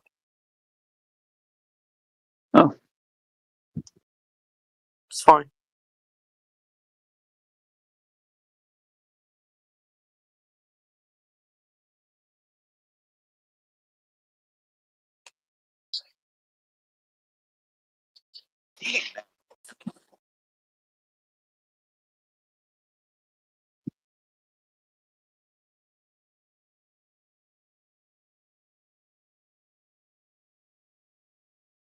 The problem is that you have to use it translating because the video is not Arabic, is not English, is not in English.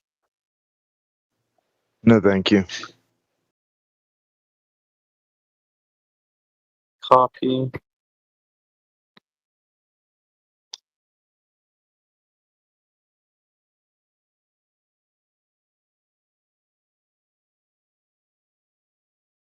okay. Let me see what this is like.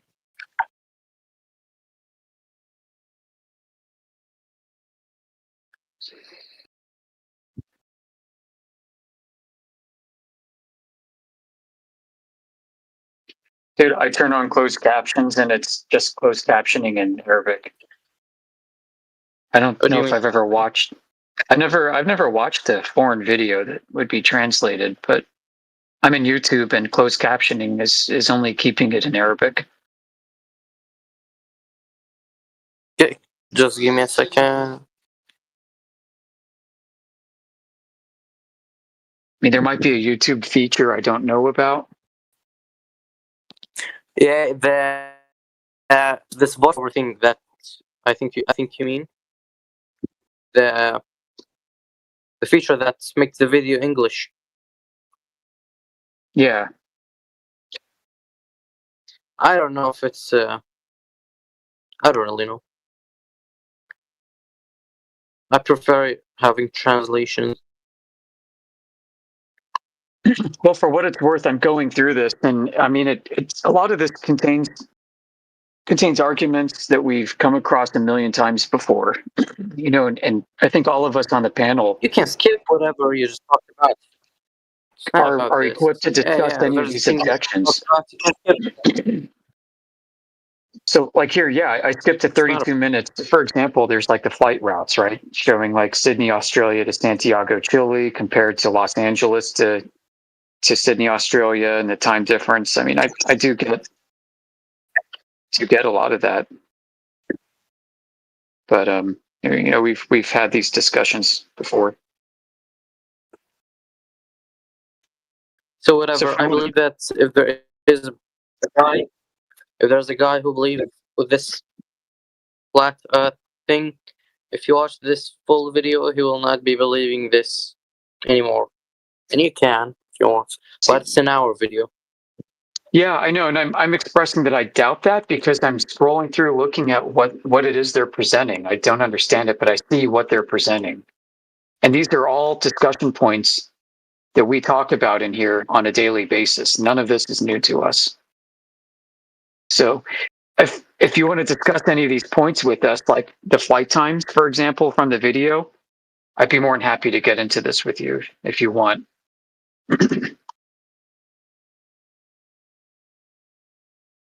Give me an opportunity to speak, please. Sorry for inconvenience. Give me an opportunity to speak and explain. I was explaining Earth is a spherical shape, not a perfect circle, but a spherical shape. Can I speak? Yeah. When do you know Mount Everest? Mm-hmm. Yeah, I've heard of it. When we climb to Mount Everest at the high peak, at the high point, we can show the curvature of our Earth. And this is the proof that the Earth has not and Earth is a globe, have a globe shape.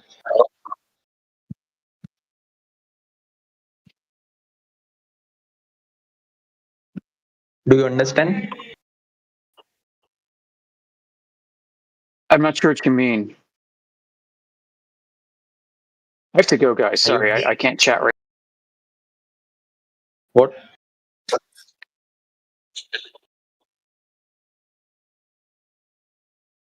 Hello. Do you understand? Anyone talking to me?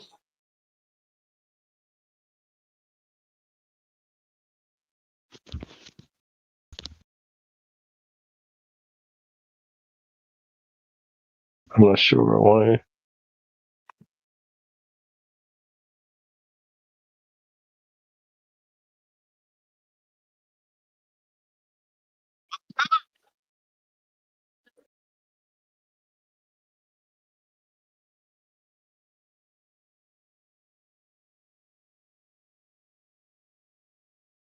Say something. Hello, bro. Say something.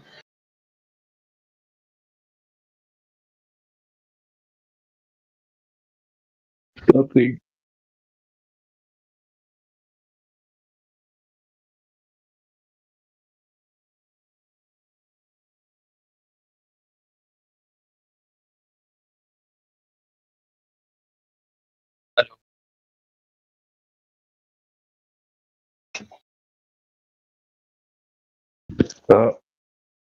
Play the best video games, of course, Pepper.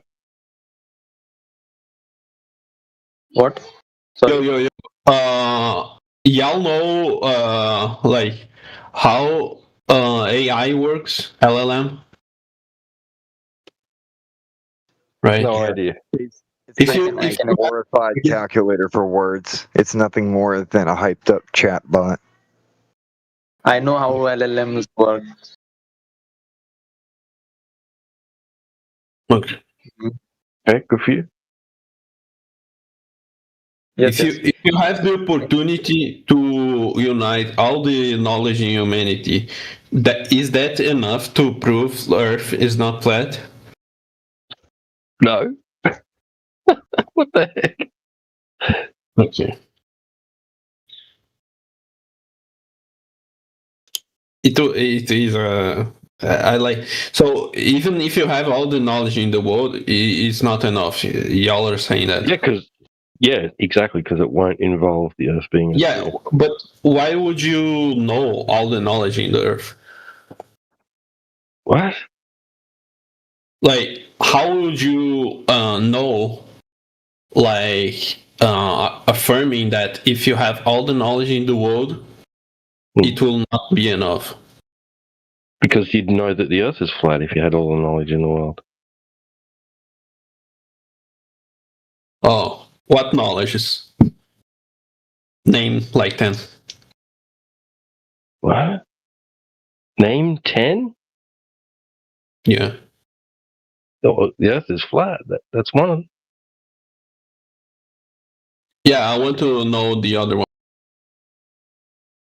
Oh, sky's blue?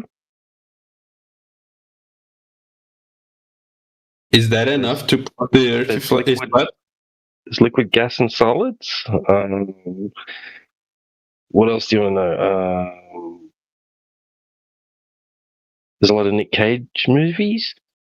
So how many experiments do you need to prove the Earth is flat? One experiment. So with one experiment, can you like do diversions of this experiment? So counterparts of the same experiment. Can you do that? Yes or no? Like, let's say if I have one experiment, how you prove the experiment that you do, it's the proper way to do experiment. Do you understand what I say? I understand. You can go now NASA and tell them I was going to space, then you can watch Earth is have not flat when you go to space. Okay, this is only one experiment you can do, but it's very expensive. Very expensive. Oh, if you have the money, what experiment No, would you do? You do Yeah. not need to do that. No, that is not the only way. That's not true. If y'all have all the money to do experiments, Contrary to what popular would y'all belief, do? money does not make the world go round. Okay. What money makes you then? What money makes you then? If not do experiments? If only people with money can know, then you don't know.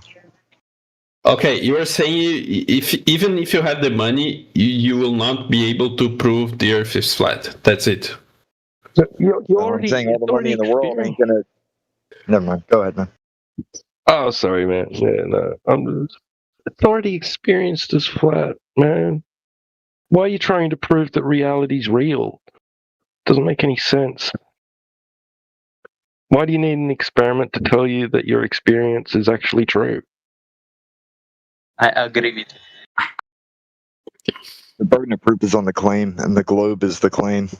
When you experience the Earth to be flat and level, the claim is the thing that's outside of your experience. Yeah. Do you think your eyes is the only way to experience things? Nobody said that. All your senses are telling you. Your whole being just is experiencing the surface underneath you as if it is flat and not moving. In fact, you kind of feel uncomfortable when it's not flat. Okay. So no experiments, just like better eyes. I got you. What the heck, bro? Do you know what the Didn't you just hear vestibular me? system is? Can you please No, he wasn't stop listening to you at all. talking about the topic? Just change the topic. Your whole living experience of being on Earth is the experiment. And if you want to take it, further, how do you know? If you want to take it further, if you want it, why is it down while I'm trying to talk? Therefore, he was burned.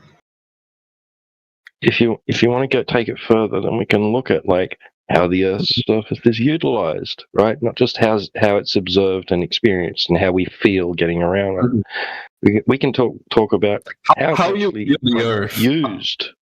How you feel the Earth? It looks and feels flat and not moving. Looks and feels flat. How you measure that? It just looks that way, and it feels like it's not moving, right? What is a feeling? Like I said, when the surface beneath you isn't flat, right, you feel less comfortable. It means you have to exert more energy to feel stable because you're on a slope or a curve, right? Your body feels it. Your whole being feels it when you're not level, when you're not balanced, right? How do you feel something? Are you serious? You don't have a sense of orientation? What is a sense of orientation? We have inbuilt systems like the vestibular system that helps us gauge when we are actually off center and not horizontal or not vertical, right? There's no Earth is globe. Okay, what is being vertical and horizontal in your reference? What is your point of reference? Your point of reference is the surface beneath you. Is the surface? What is the surface located? The surface beneath you and the environment surrounding you. How much meters? How many meters? How many meters? It's pretty obvious to you when you're tilted, right? If you're walking uphill or downhill, right? If there's a slope, if there's a change in elevation, your body senses it. You know it. When you're nice and flat and on level surface, right, you feel very comfortable. A lot more comfortable than standing on a slope, right? Yeah. Yeah. Yeah, your whole experience of reality is built around wanting to remain level and upright. If you have the opportunity to dig a hole underneath the surface, would you? Like a giant hole, like to search for the Earth's whatever bottom, you know? Would you do it? Sorry, what is this hypothetical?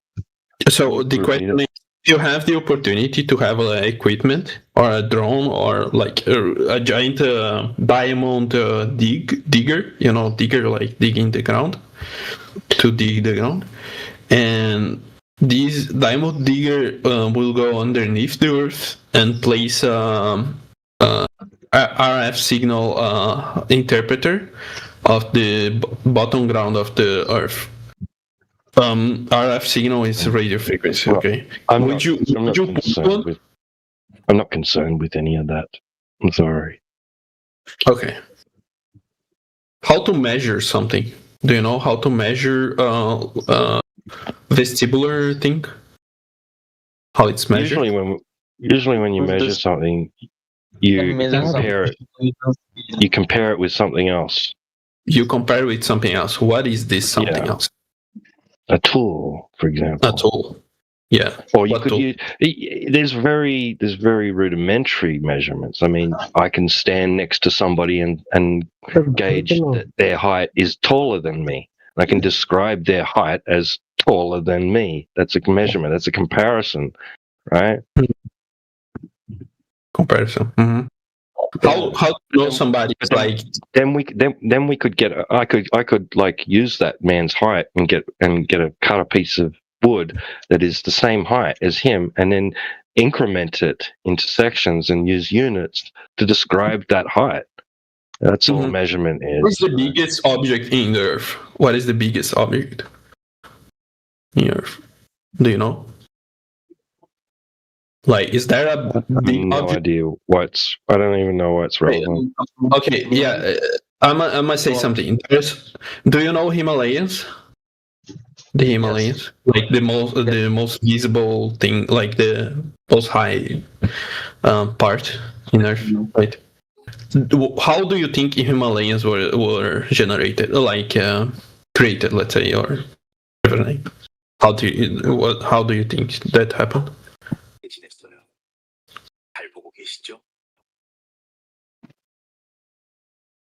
Is there a thing? I wasn't there. You wasn't there? I'm sorry. I wasn't there. Do you know what is a seismic? What is a seismic like tremor? Like I forgot the name in English. Tremor. Like seismic events. Yeah, earthquakes. Yeah. Earthquakes, yes. It's like when the tectonic plates are like moving or colliding with one. Guys, it's nice talking to you. I'm going to head off. Sorry, AG, you can take over, or somebody else. I don't know. I'm not up for this. I got to go.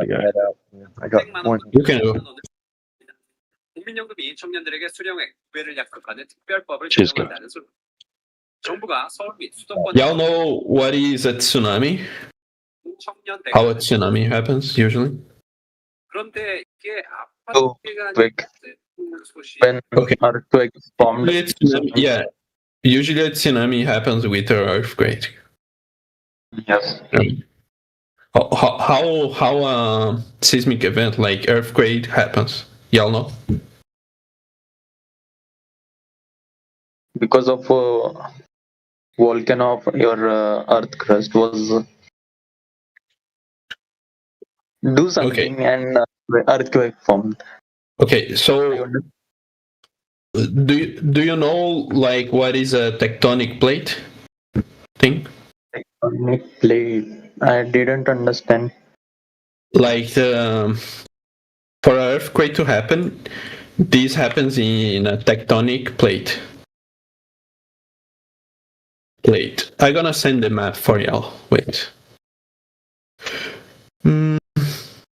Tectonic plates live. Wait, let me search it.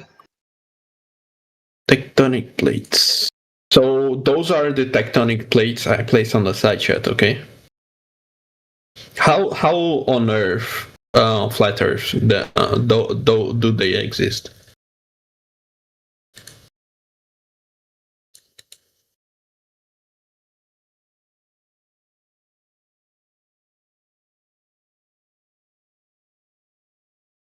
I know. I don't know, bro.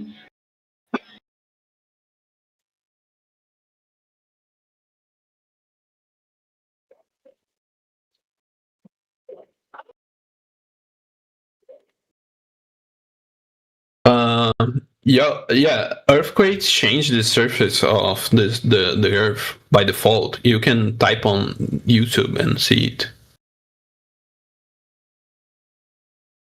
Like it's like you just type. I'm gonna type for send on the chat.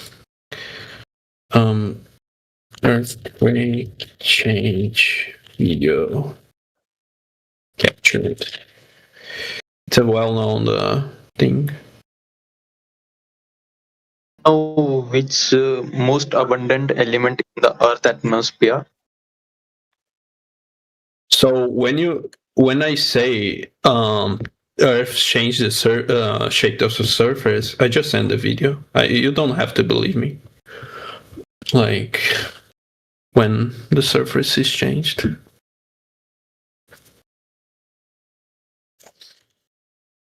Why does that change happens? It's not. What do you mean?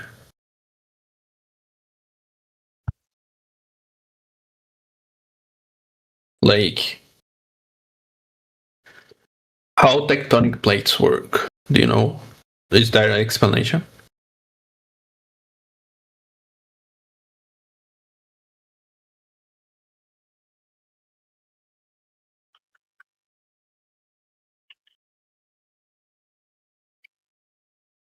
How volcans work and etc. Volcanoes. Is there an explanation? But nobody owes anybody replacement lore. It is not tectonic plates. It's AI, bro. What's the name? AI. It is You realize the video. he's not a flat earther. You're both globe earthers speaking to one another, right? I'm not sure, mate. I'm just saying like tectonic plates exist. And I never said they didn't. What do you think about it? How would that change anything? A lot of things, mate. How the like the center of the Earth usually, like magma, etc. Like, how do you think volcanoes work? Like, do you know Mariana? Like, what's the name? Mariana. Notice, at no point have you focused on measurements. Like, you're going everywhere except for measurements of the surface. You go up into the sky or deep underground, but you can't focus on measurements of the ground. Do you know what is Mariana That's Trench? where the conversation is.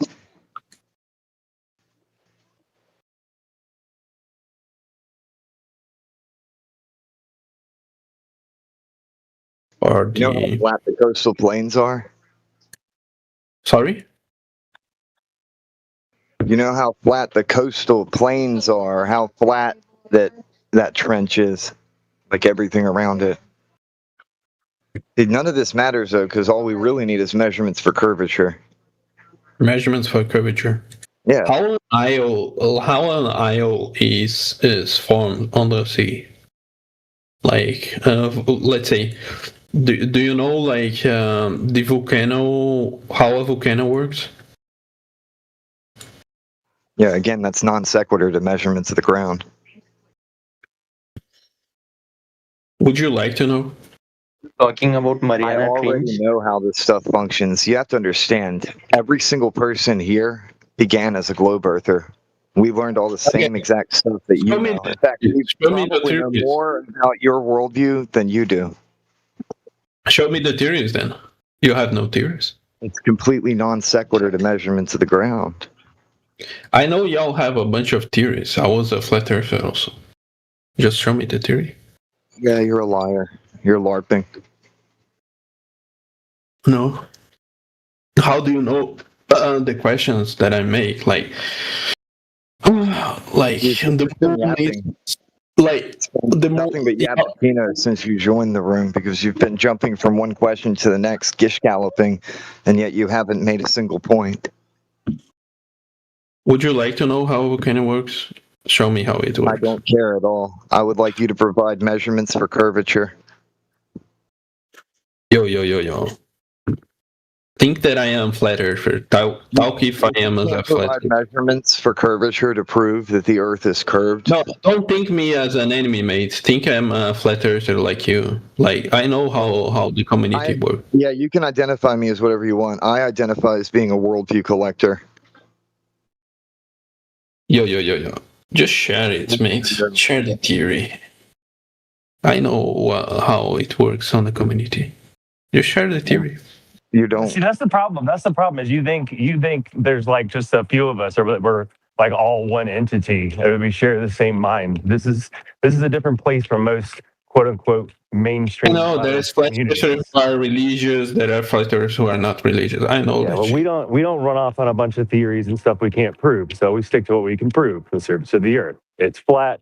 Because y'all know, if y'all show the theories, it will be embarrassing to just show the theories then. Because it's non sequitur and it doesn't go anywhere. The entire point of the conversation here is for you to be able to have the opportunity to prove that the Earth is round, but clearly you have nothing. Okay, and what is this discussion for? To prove what? To give you the opportunity to prove that your worldview is real and not founded in a religious claim. Bro, I just said, just show me the theories. I know how the community works. Just show me the theory. Okay, well then you would know that the burden of proof is squarely on the shoulders of the one making the claim, and the globe is the claim. Nah. You are embarrassing the community. Yeah, you're not following that determination. Meanwhile, the burden of proof is on whoever's making a claim, and if you don't understand that, that's more of a you problem.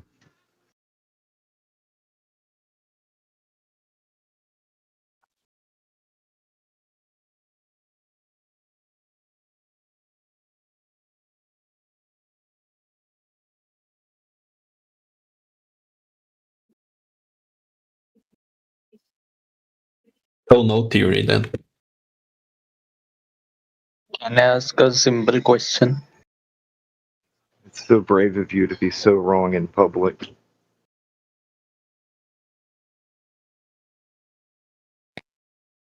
Wow.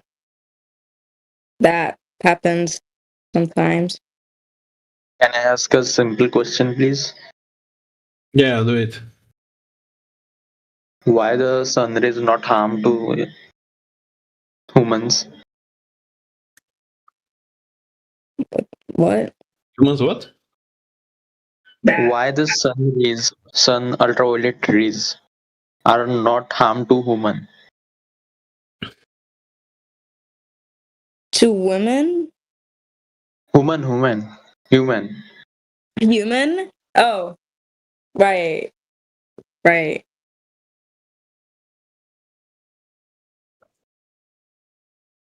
Tell me the reason. The sun rays aren't harmful to human Yeah. because they come in levels, and the level we like receive that gets to Earth is not harmful. So you've got a lot of other things that are harmful, like ultraviolet and much more, but our Earth does not absorb that. So we just absorb the unharmful ones. Nice. Well, then you give the wrong answer.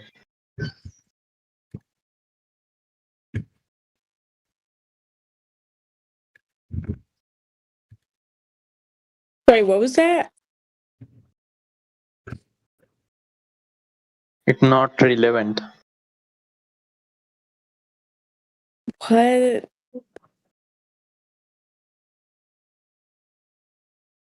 Like how the sun rays work? This is a really good question. I like this question. How flat Earth like thinks You about mean it? how the sun rays are formed?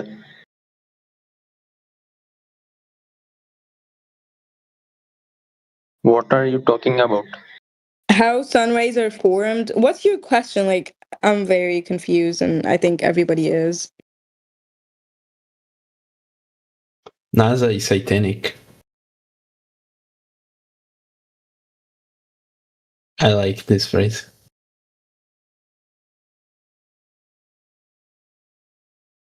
They are just masons on the the astronauts are just masons, and they fake them on landing. That's the shit.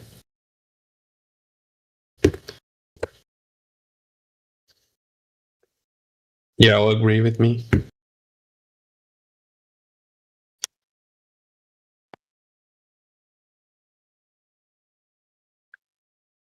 Yes, I agree. Yeah, 100%. Everyone there is just masons. You're the most smartest person in the world. What? What you said? You are the most smartest and intelligent person. Yeah. There is no other astronauts in the world besides NASA. Just NASA have astronauts. Only they can fake them on landing.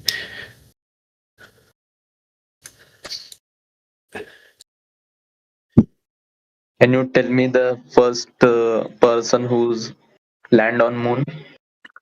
I don't know. It's it like the bald dude, like the I forgot his name. NASA first guy. Oh. It's Neil Armstrong, right? Yes. Big step for big giant leap for mankind. And then they say the moon is round. Of course, the moon's not round. The moon doesn't even exist. It's just a projector.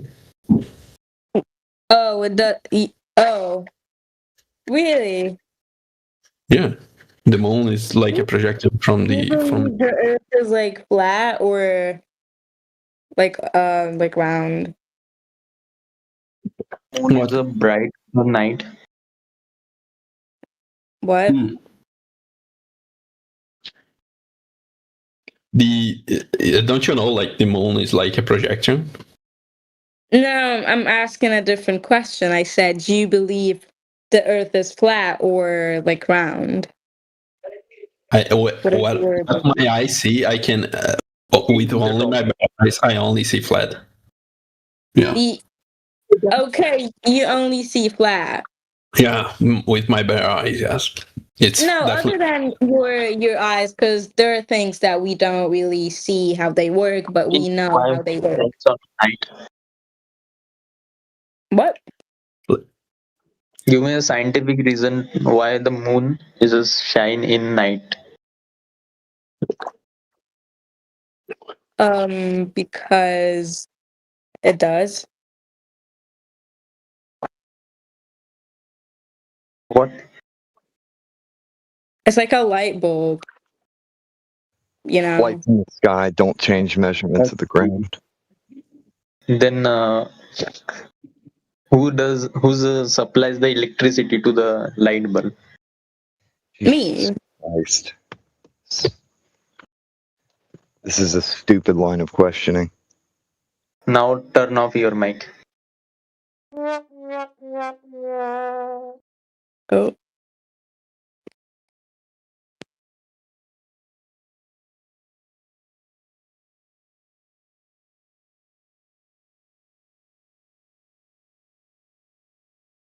Pepo, can you explain? What? How the moon works? What? Sorry? Talk. You talk. You don't know how the moon works. How the moon works? Like it's as a reflection from the Earth, mate. because And that's the story. We just don't believe it. Yeah. the sun rays come But, to. but in the case, it is a reflection. Like you It have is a this reflection of this thing. sun. Don't you saw like the? Oh my god! Y'all didn't saw that? Like the sun rays. Lights in the sky aren't going to change the measurements of the ground. So it doesn't matter what the moon is or how it functions. It doesn't matter what story you give it that. It's not going to change the ground that we all walk upon. Yeah, I can measure the ground with only my bare eyes, right? No, you cannot measure the ground with your eyes. How do you measure it? I forgot. Jesus Christ. I'm not going to dignify that with a response. Yeah, I usually use my eyes to measure the ground. I don't know, y'all. Really? Yeah. I never did any experiment. Do you did? These are some impressive eyes. Yeah. Maybe With only my feelings, I can feel why the Earth is flat. You just interrupted somebody. That was rude. What were you saying, Joms? P. Dot. Okay, never mind. Anyways, Peppo, you said you believe Earth is flat. Yeah. Why? Warping. Yeah. Because Jesus same. Because Jesus, how did what? Don't you sound the Bible like Jesus? Jesus tell him Earth is flat. Oh, Earth is black? Now Flat. flat. Oh, right. That's beautiful. I'm going to start passing out mutes.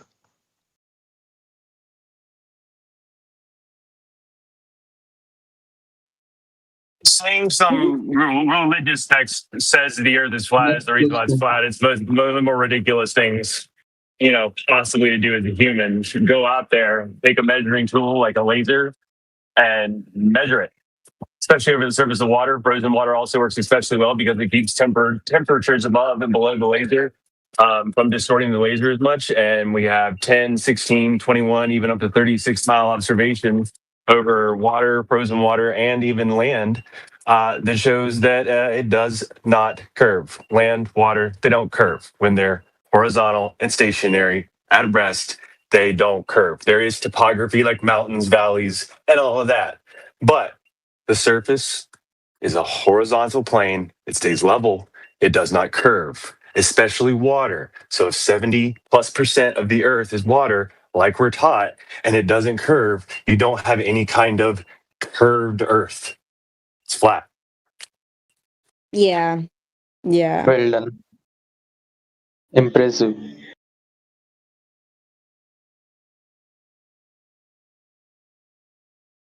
Aditya, do you believe that Earth is flat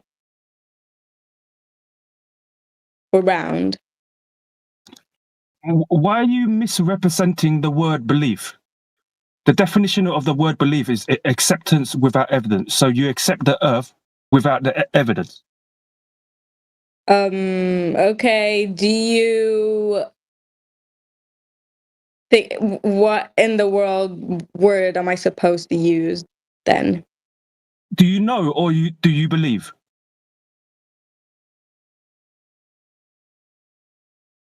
Okay. When you know something, yeah, you experience it directly, yeah? You measured it directly, yeah?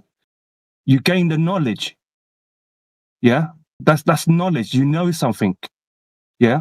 It's not a belief. When you believe something, you accept something without evidence. Sure.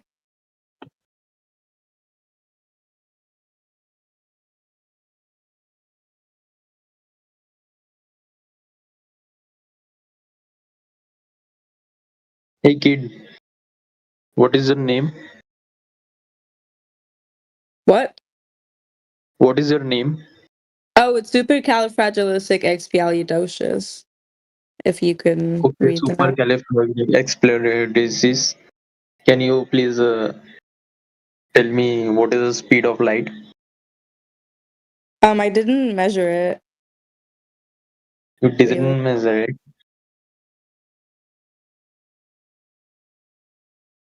What are you pursuing? I'm just answering your question.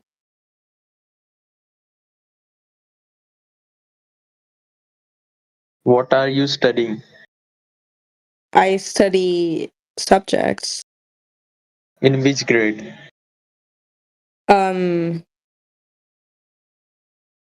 That's like private info. It's completely non sequitur anyway. He's setting himself up to commit a logical fallacy. I'm sorry, who's speaking? That's me, AG. But yeah, he's setting himself up to commit a logical fallacy against you. I'll go ahead and stop him. Oh, sure.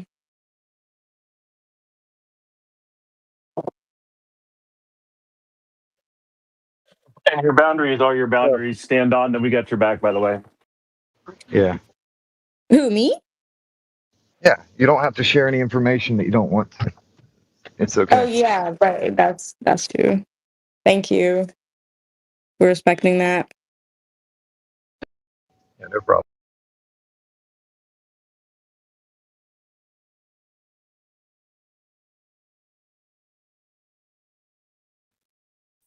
Alright, yo, what's up? Nice to meet you. What are you talking about here? Earth.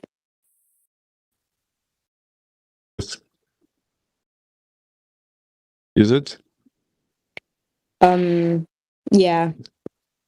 Do you have a proof? That Proof it's not of what? that it's existed. It exists? Yeah. Well, I don't need to have a proof for that. Bro, what do you mean? I'm not a bro, I'm a ma'am. That's You're a man? like Okay. no, So ma'am. how did you play a Pac-Man game? You know? I said ma'am. Madam. Yeah, yeah, like it would be useful. So do you believe that Earth exists or not? Kind of. Question is that. What I believe in no Earth theory, bro. It's all simulation. It doesn't exist. Okay, good I mean, for you. have you seen it? Have you Nice seen to meet you. Yeah, I have. Where? Like I'll tell you, like usually on Thursdays or Mondays, I would go in space and I would like wave at the people from Earth, What you is- know, give it a little You like seen universe? high. Do you believe in universe? Universe. Kind of. How? I mean, have you seen it before or not? Yeah, I have. Mm. Yes. I mean, I believe in fake reality. Like we live in simulation, you. right? I mean, have you seen the Good for you. reality? Nah, I'm just asking you. Not sure if I'm familiar with the name. Okay.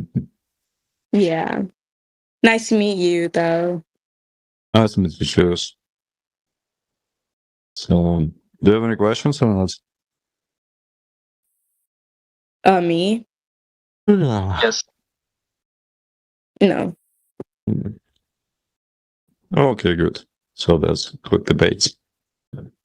Right. Debate. Think that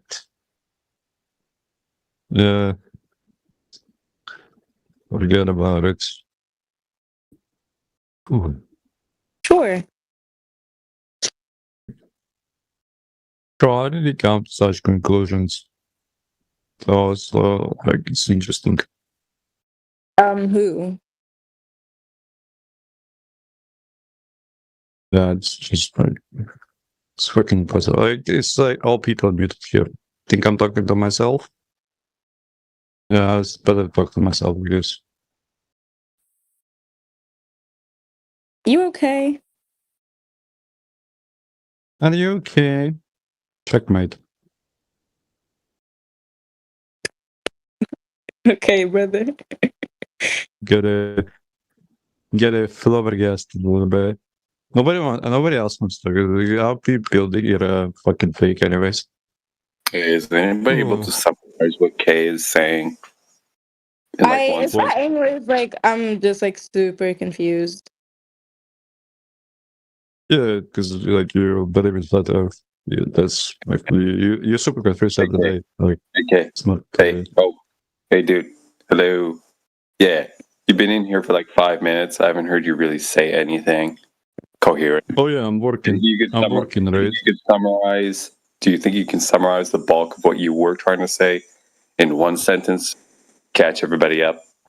That would be beautiful. Yeah, I No, think can so. you prove that Earth exists? There is No, no you Earth, can't. bro. Can't summarize the shit that's been spewing out of your face hole over the last 5 minutes. I don't want to talk to you. Have a nice day. Yeah.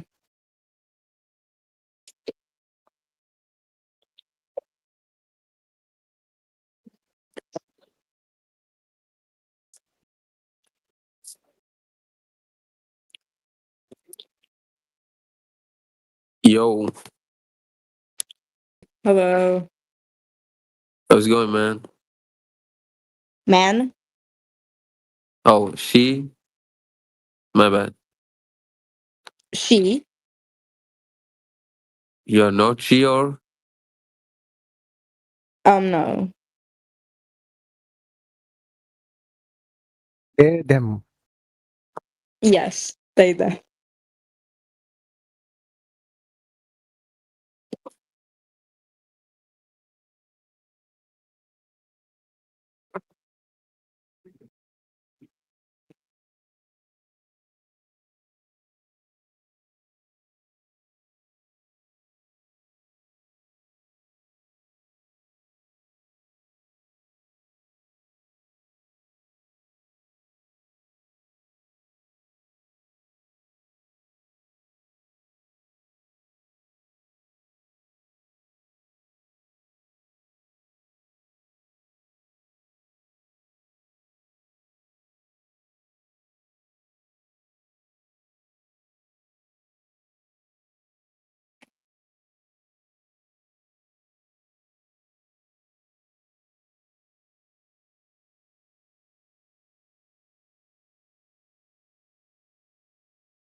Hello?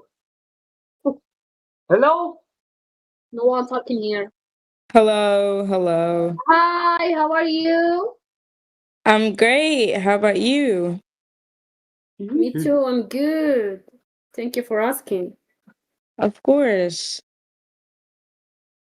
Why all people here are mute? Because they can. They can what? They can do what they want. Yeah, that's right. You got it.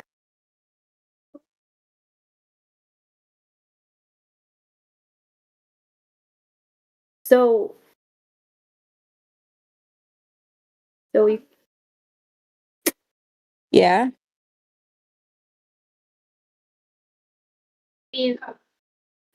we can also. You can what exactly? We can do the mute. Yeah, sure. Okay, what's your name? Supercalifragilisticexpialidocious. Oh my god, how I can remember that name? I asked you like I want to remember your name for the next time. You can call me Super. I love this. Hey, Supercalifragilisticexpialidocious, how are you? I'm great. Supercalifragilisticexpialidocious. Yes, that's me. No, that's not you. I'm didn't talk about it. Okay, Sir, oh, it is live. No, it's you. Okay.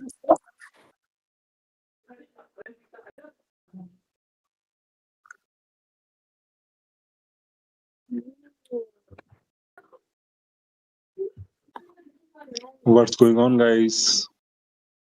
Great. Yeah, we're just talking about Earth. What do you think of Earth?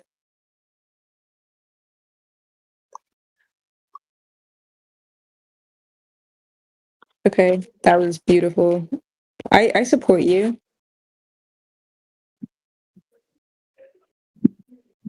What are you talking about? I said I want to remember your name. Your name is Super. Where are you? Supercalifragilisticexpialidocious. Supercalifragilisticexpialidocious. It's a I can't remember supercalifragilisticexpialidocious. that name. It's too long. Use the mnemonic then. Go supercalifragilisticexpialidocious, even though the sound of it is really quite atrocious. Yes. Yep. If you say it loud enough, always. Who the Yeah, I'm fuck, pretty what sure. the fuck is happening? I don't know. I'm just gonna, probably okay with calling her Supercal. Super or super Cali, anything. There you go. I figured. Yeah.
No one is speaking. Why?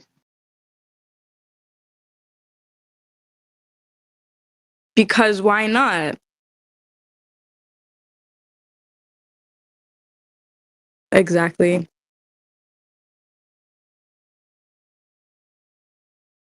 Everyone has mute. I'm sorry, who's speaking? No, I'm just listening, but everyone is silent, so I just trying to say. Okay, let me ask you a question then. We were talking about Earth. What do you think of Earth?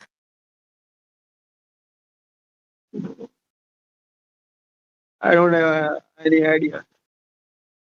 Oh, you don't have any idea. Sorry, I'm going on mute. Just listen. Okay. It's fine. It's fine.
Oh my god, what's that stupid game?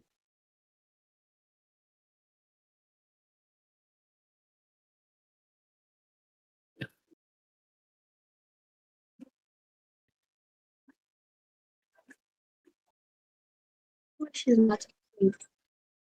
The S word is not allowed. It's very offending. Trying to move that. Like, are you watching this? Why are you playing Farmers Valley in Flat Earth Discord channel? I think there are channels for like hangouts or like games, right? Is it lagging?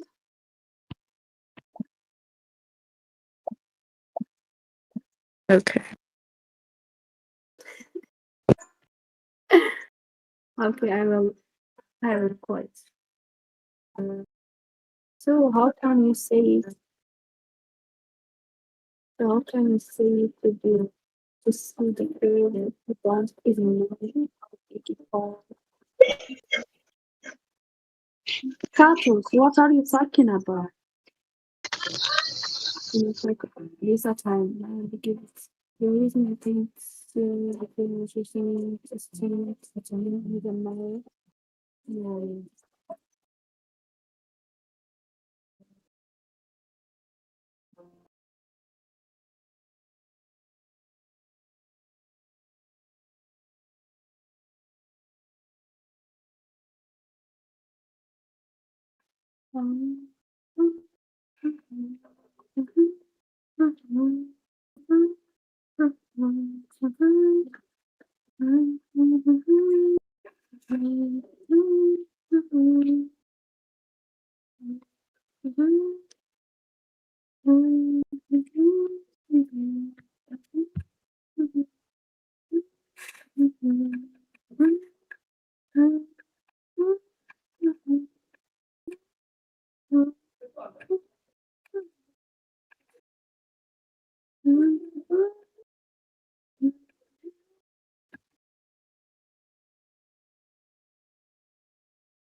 I guess I do have a favorite combination when it comes to colors on Spider-Man suits.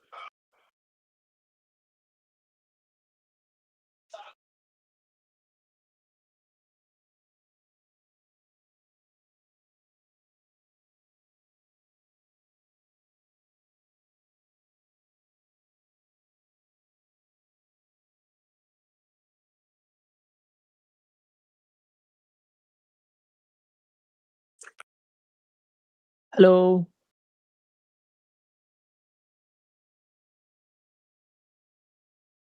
Is there any flat earther?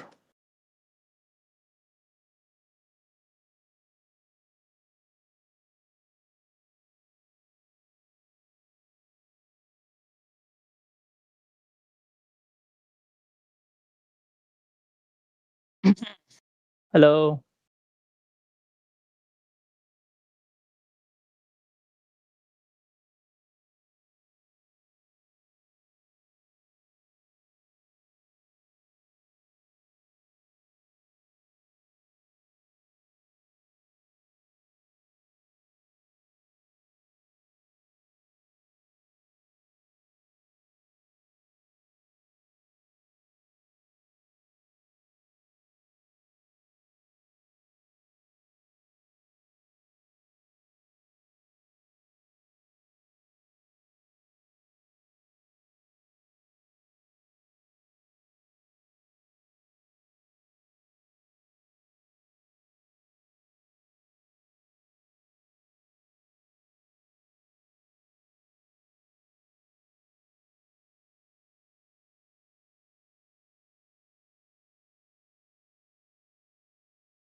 Oh, hello.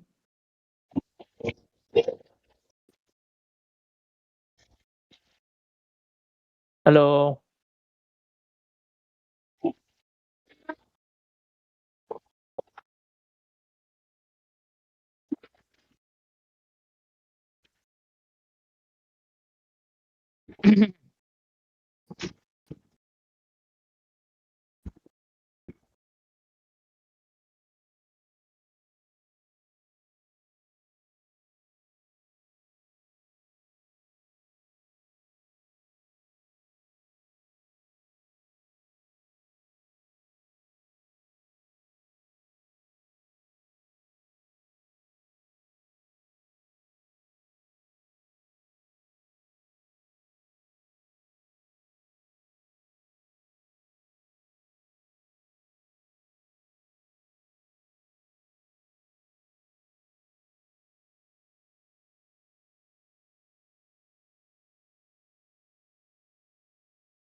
Wait, what is this?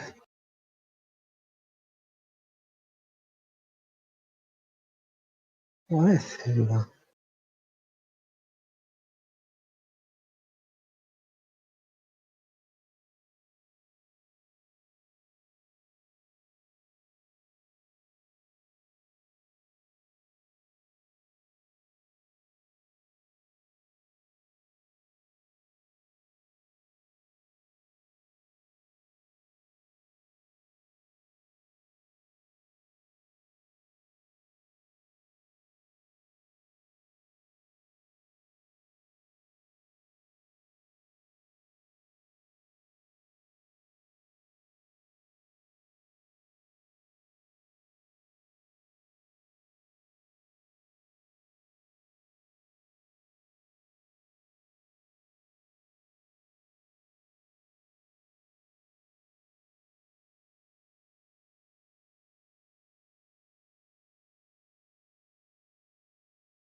Hey, welcome to 24/7.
Hello. Hello, welcome, and to all the newcomers arriving and quitting.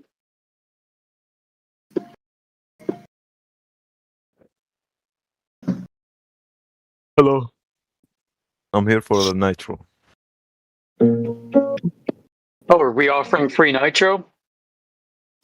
No, I don't Yeah, want Is there a nitro. I don't. condition? change our mind and get a free nitro.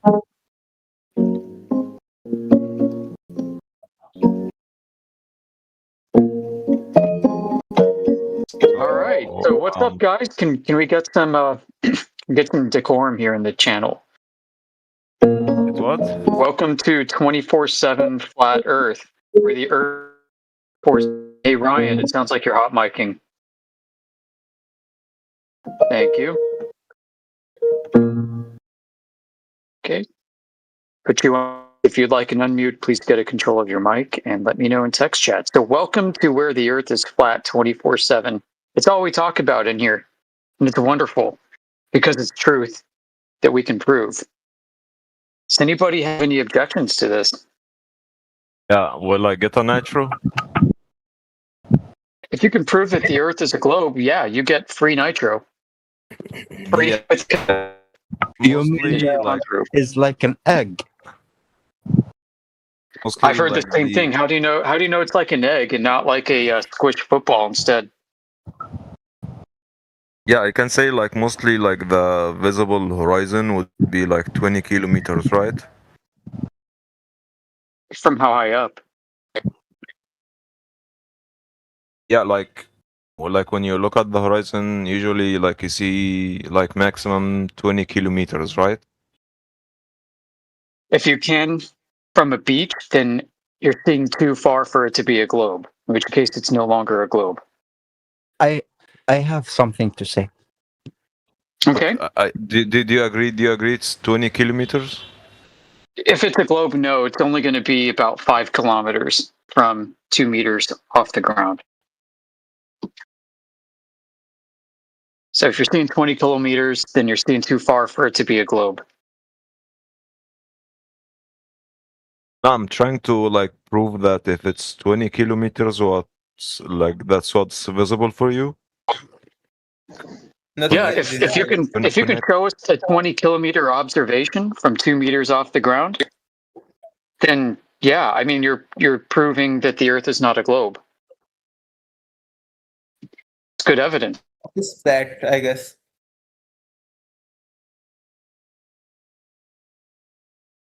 I was gonna say like you can connect like point A and B. Hey DJ, how are you? On a globe, and then you can like measure the slope of the segment, Circumferences of Earth.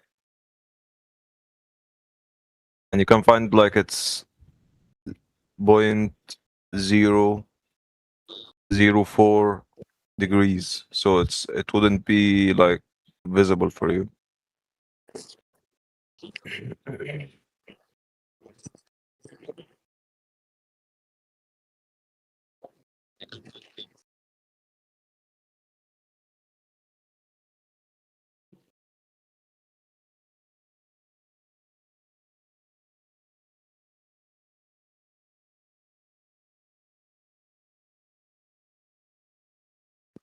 Hello? Hello? Can you hear me?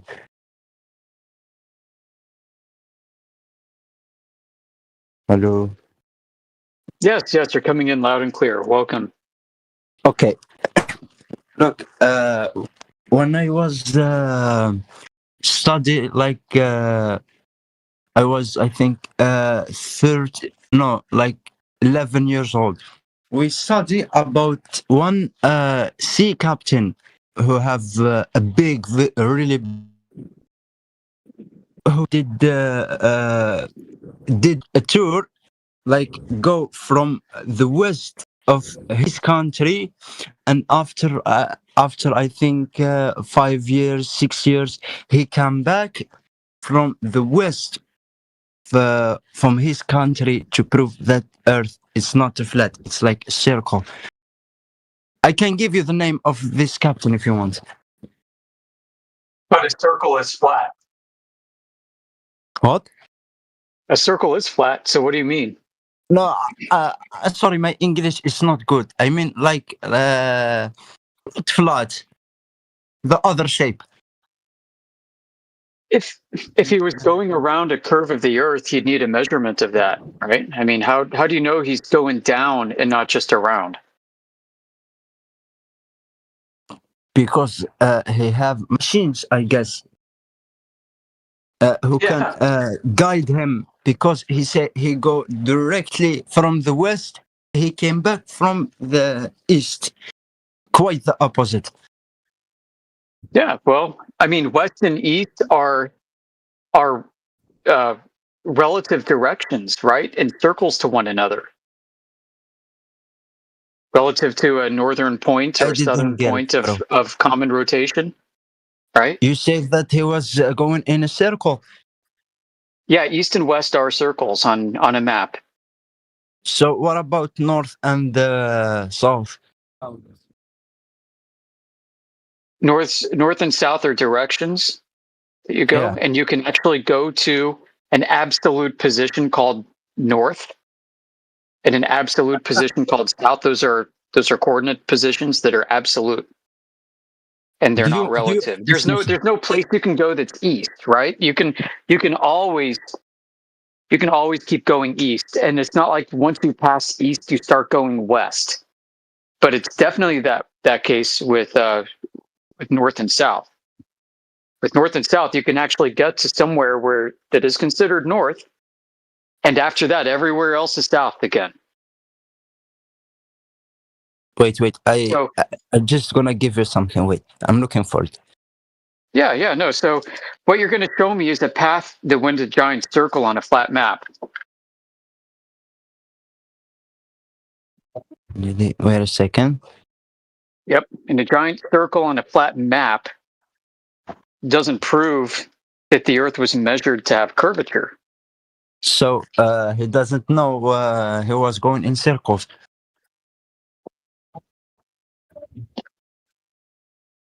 Well, I mean, he doesn't know that he was going around a globe. He hasn't had enough information to determine that.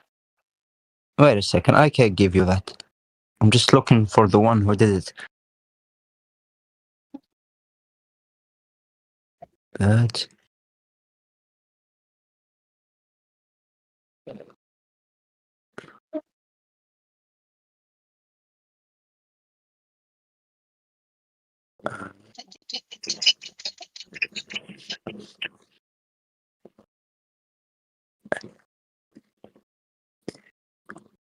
His name is Ferdinand. Wait, I type it for you.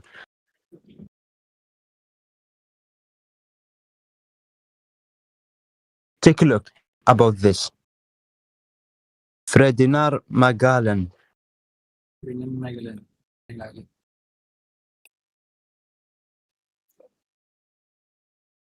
Okay, what are you presenting here? Can you describe it for the audience who's listening? Ferdinand Magellan.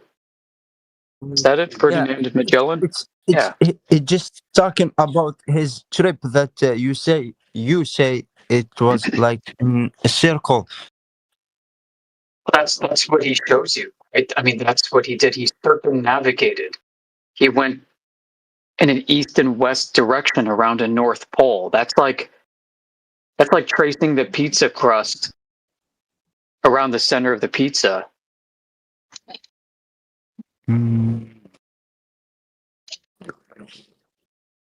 Okay. Right. How did Ferdinand Magellan reckon or measure that he went upside down relative to where he used to be at one point? I'm sorry, I didn't get the question. My English it's not that good. Yeah. Just slow. Okay, I know, and this is a funny way to ask the question too. It's a funny way to put it. How did Ferdinand Magellan reason that he was upside down halfway through his journey? Can you type it? What are you Okay. talking about? What are you guys talking about? I do not understand what are you talking about. The Earth is not flat. That's fact. Yes. That's what we thought too until we looked into it. Now we know better. Wait a second. I'm just gonna translate it.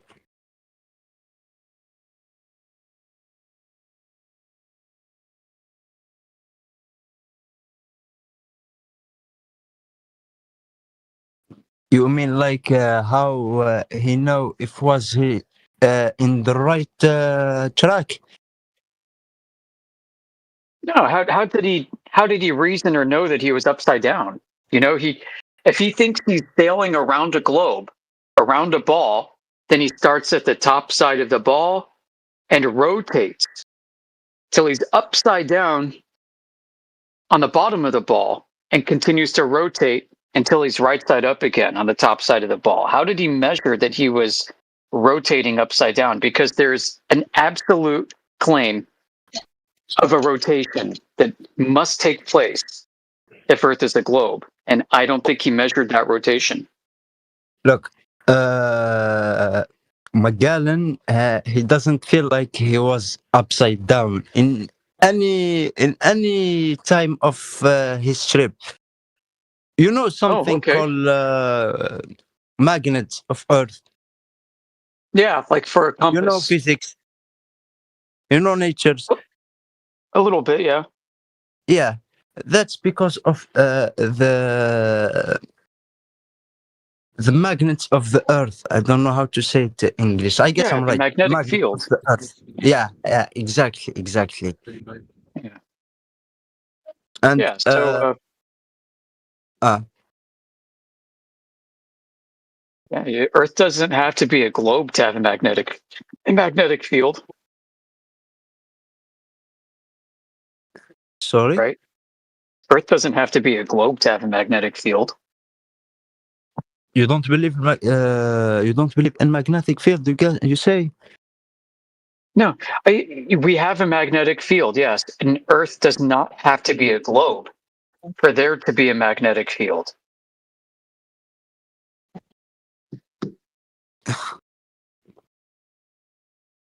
Did not understand what are you saying.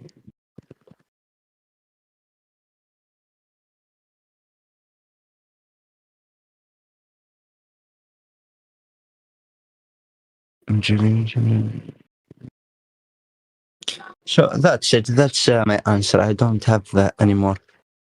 Okay. Thank you. Change the topic.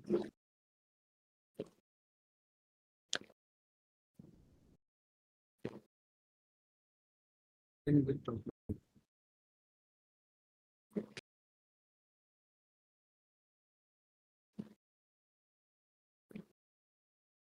Let's talk about MCU upcoming Doomsday movie.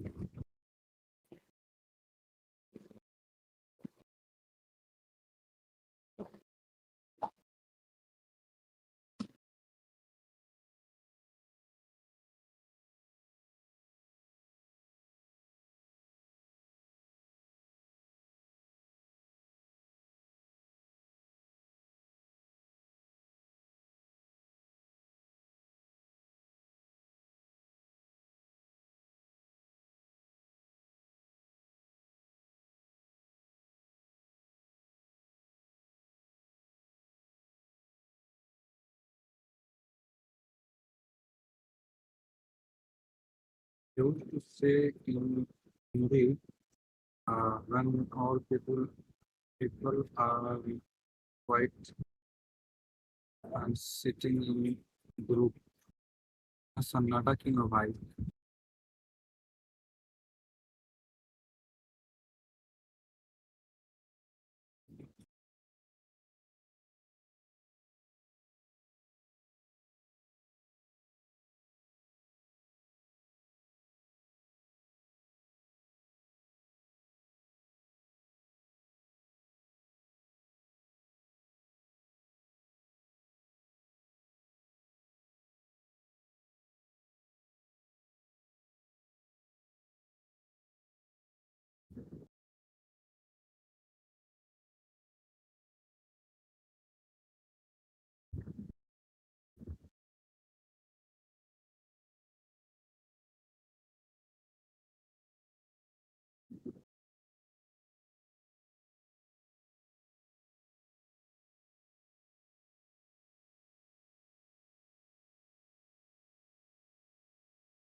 Hello, hello.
What's the topic today?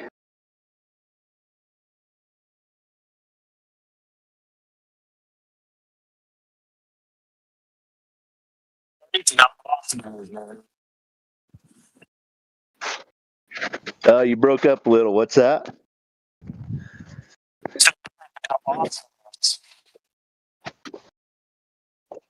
I can't hear you. Because how to be in silence. Okay. I have not yet mastered this.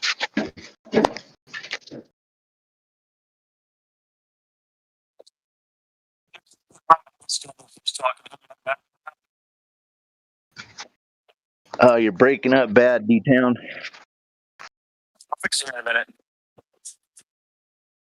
Roger that. I picked up.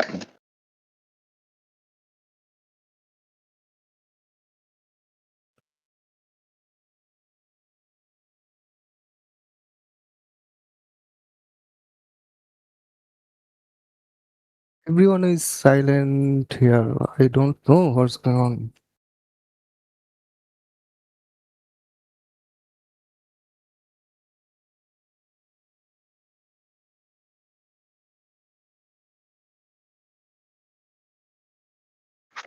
We're waiting for the Globers to bring us some solid evidence, and there is none.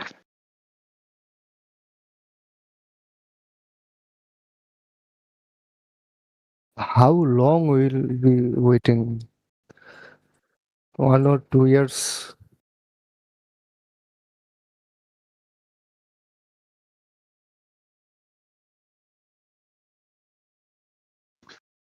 How long will we wait for globe evidence? Forever. Yeah. Okay, Forever. let's do it. Let's do it. There is none. We'll be waiting forever in silence. Oh wow, that's cool.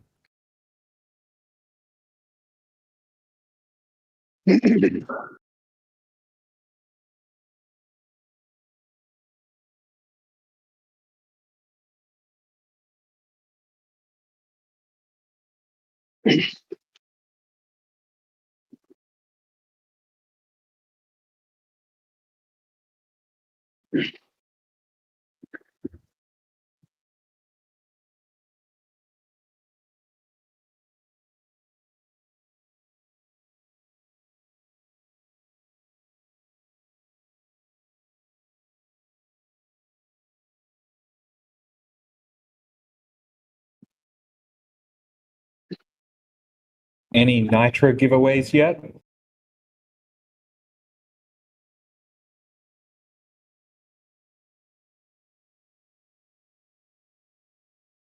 Guess not. Yeah, nothing I know of. I just got here though.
I don't know if you guys have ever tried to put shoes on a horse in the middle of fly season, but it takes the fun right out of it.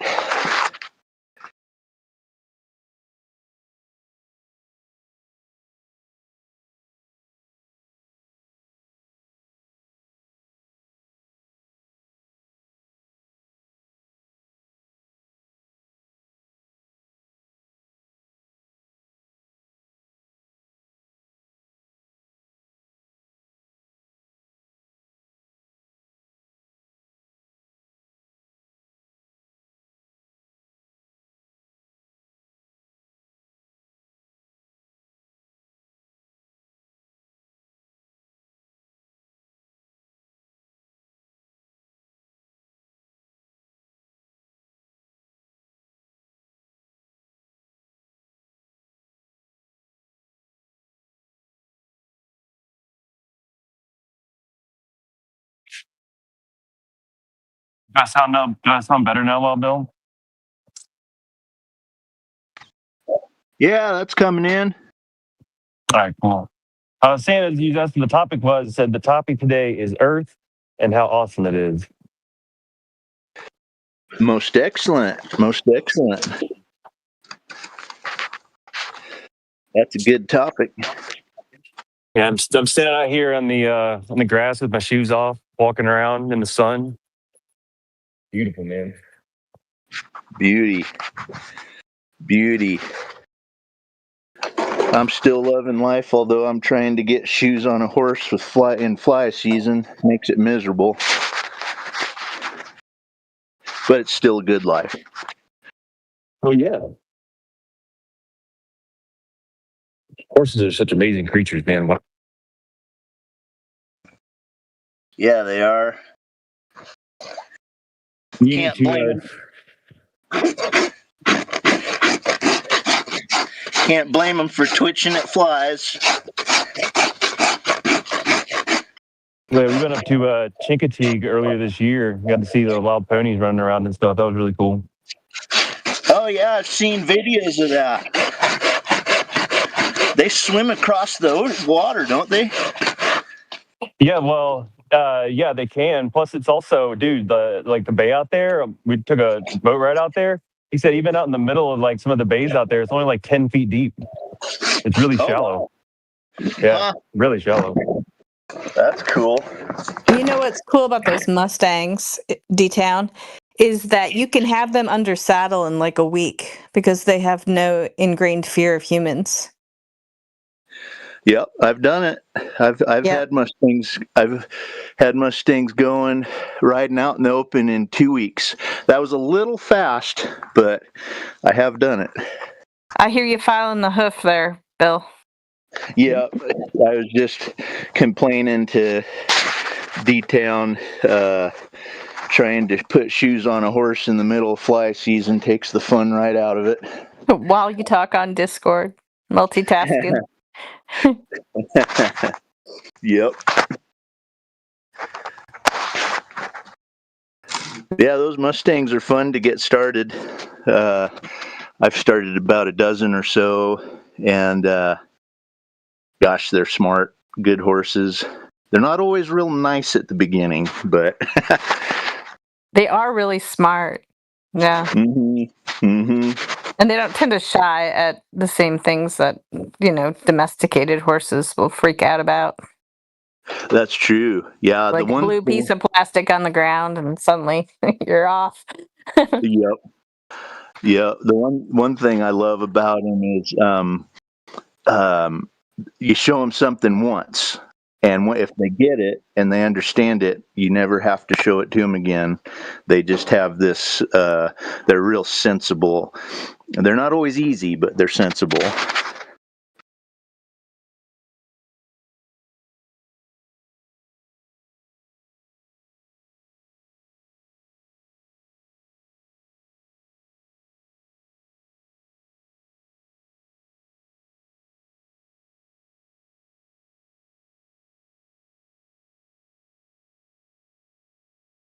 I haven't got to ride horses in like 25 years. We used to have horses growing up.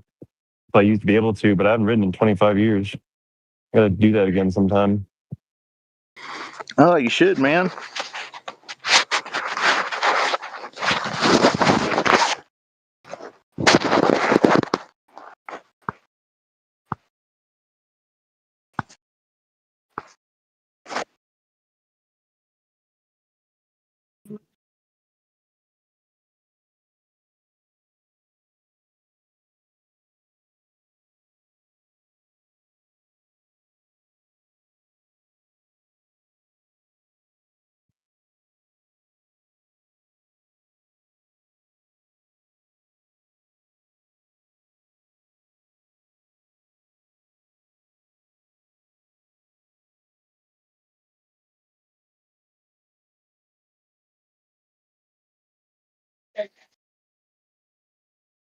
Hello guys.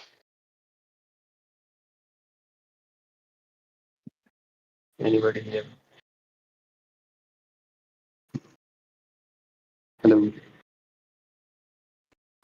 Howdy, partner.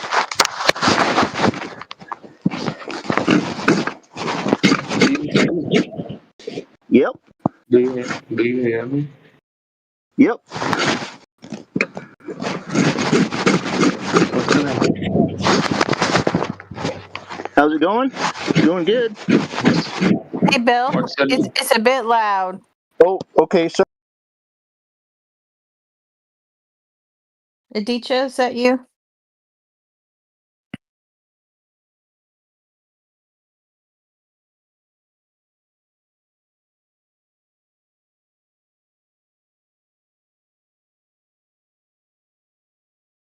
Hi guys.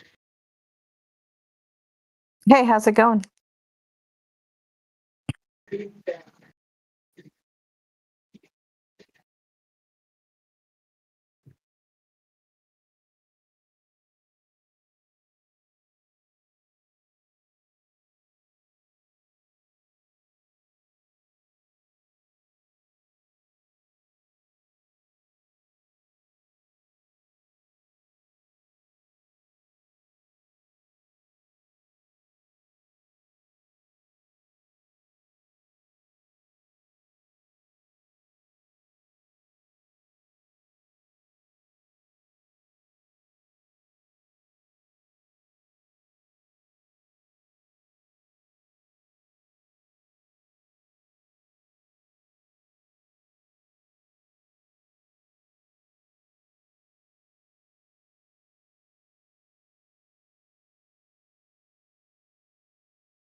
Hello.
I just thought of a question for the panel.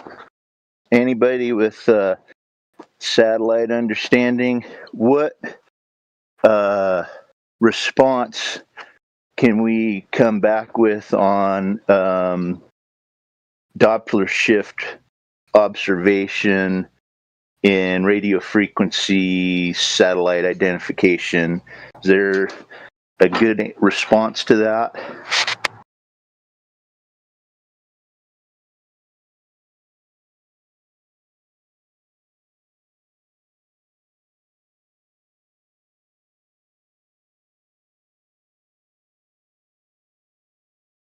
It's not a question I've ever heard one. Yeah, the only thing, and I'm not super knowledgeable on satellite technology claims, but the only one I can come up with is if there's a ground-based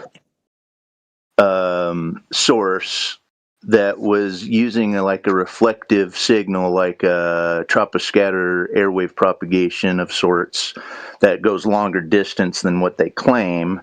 I think the biggest radius they claim for that is 100 miles on either side of the transmitter, something along those lines, the military. But the angular speed of that antenna moving would not have to be very much for the linear speed of the transmission to mimic 17,500 miles an hour, let's say. I don't know that that's a legitimate claim. It's just something that comes to mind. Maybe technology we don't understand that's not admitted to, but I just wonder, because I keep running into that argument with Globies that well, of course the satellites are orbiting. We can observe the Doppler shift in their radio frequency from where they're supposed to be predicted to be at that time, and the speeds that they're, but I don't know if they have their eyes on that satellite as it goes by, or they're just picking up a radio frequency. I just don't know enough about it. Yeah, I mean, well, without knowing what is fundamentally happening behind the scenes, we can only speculate. There is such a thing as Doppler spoofing. You can absolutely spoof the Doppler shift of a claimed radio signal that's been accepted and processed. Typically, it's done with some kind of time varying frequency mechanism, like a phase shift or something, to which is transmitted or retransmitted from the original waveform, so you can trick a receiver into receiving a false relative velocity that way. We know that GPS, from news reports, GPS is being spoofed by pretty much everyone out there. The Iranians, the Israelis, the Russians have all spoofed GPS here and there. There's a famous case where I think the Israelis had moved the GPS coordinates or something of Ben Gurion Airport to some kind of like Hamas or Hezbollah hideout. Okay. I think I did. I heard about something like that. Yeah. Yeah. Okay. Yeah. So this is going on all the time. So for people to act like GPS signals provide like this open source, completely immutable technology that is absolutely self-correcting, and it's more this technology hubris I keep talking about. People think that technology works in ways that aren't really fundamentally the way they believe. So it might not need to be some elaborate adaptation of known technology like I'm thinking. It could just be an existing technology that's being spoofed. Yeah, and I suspect I know a possible way it's being done. So, and this is using the mainstream claims, because right now your GPS, just using what are claimed to be from satellites, just the pseudo ranging from satellite-borne signals, your GPS system would not give you very precise accuracy on Earth. Your accuracy is about as good as the old Loran system from World War II. Yes, with the satellites, which is coincidental. That is a big coincidence in my book. Now, how this positioning is enhanced is through what's called real-time kinematics, RTK. There are 1,300 ground towers. Some of them are called like core stations. And these provide like a carrier signal that is helped use in some differentiating method against the satellite signal to offer enhanced triangulation with a fixed ground receiver. And I think what may be done is GPS spoofing of ground towers. The intercepting and retransmission of ground tower signals may be involved in some of that. There may also be something deeper, like screwing with the ephemeris and almanac data that's downloaded to receivers, which are absolutely required before the pseudo ranging can provide any fixes. Baking in the globe. So if you bake in a different kind of coordinate reference system, or you alter on the receiver end some kind of, the coordinates that are used, then yeah, I mean you'll be able to take that raw signal and put it where it shouldn't be. So okay.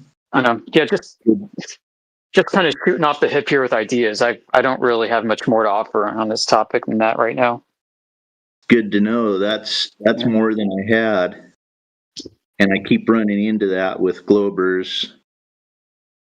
and I need to look into that spoofing technologies and occurrences. So I've got some ammo to hit these guys with. Thank you.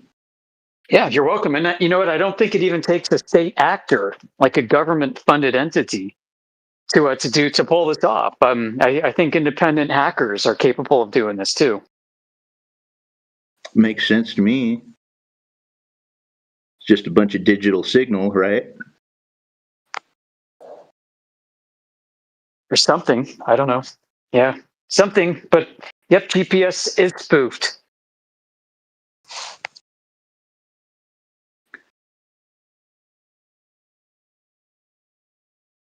All right, I got some notes here for stuff to look into. Appreciate it.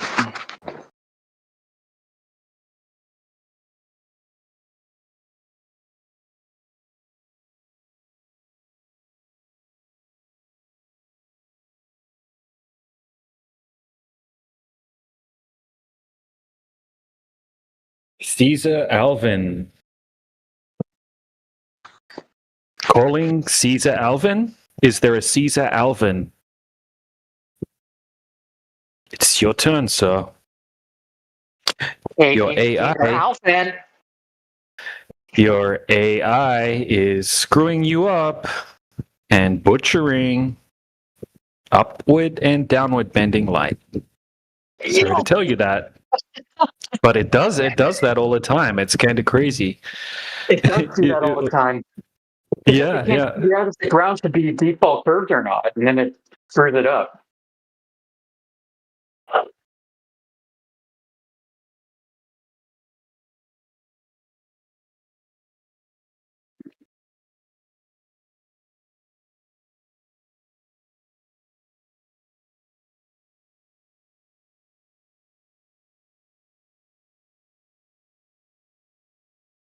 Listen, look, this is how bricked his AI is. It just completely contradicts itself.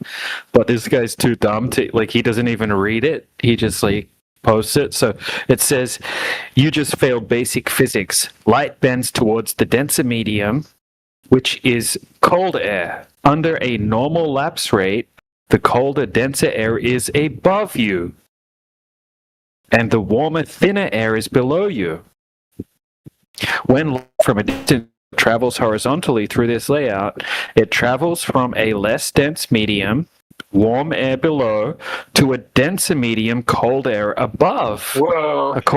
According to Snell's law, when light bends towards the denser medium at a shallow angle, it curves downward. Yeah, that screwed up 2 times. It was, if I'm not mistaken, did it back and forth. It got 2 things backwards. This downward curvature causes looming, which means light bends around the curve of the Earth, right? But at the start, it says light bends towards the denser medium, which is the cold air, and under a normal lapse rate, the denser air is above you. Your AI is an idiot, right? Wow. And if you what's this? BombayEye.com or something? This is what gets the conversation so twisted up, right? I mean, it's like untangling the double contradictions of globetard madness and trying to straighten it out in live time for the audience. It can take a lot of practice to do. How about that? Yeah. Someone in the side chat said that he was muted earlier for using a voice changer. So I wonder who it is. That's funny.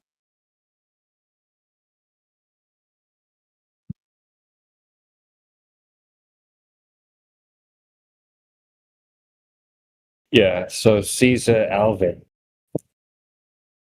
Get your butt, right, in the VC. Unmute your microphone because your text privileges are over. Uh-oh. Fix your mic.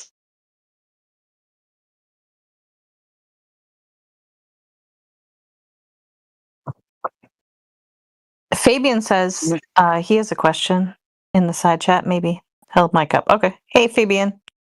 So Welcome in.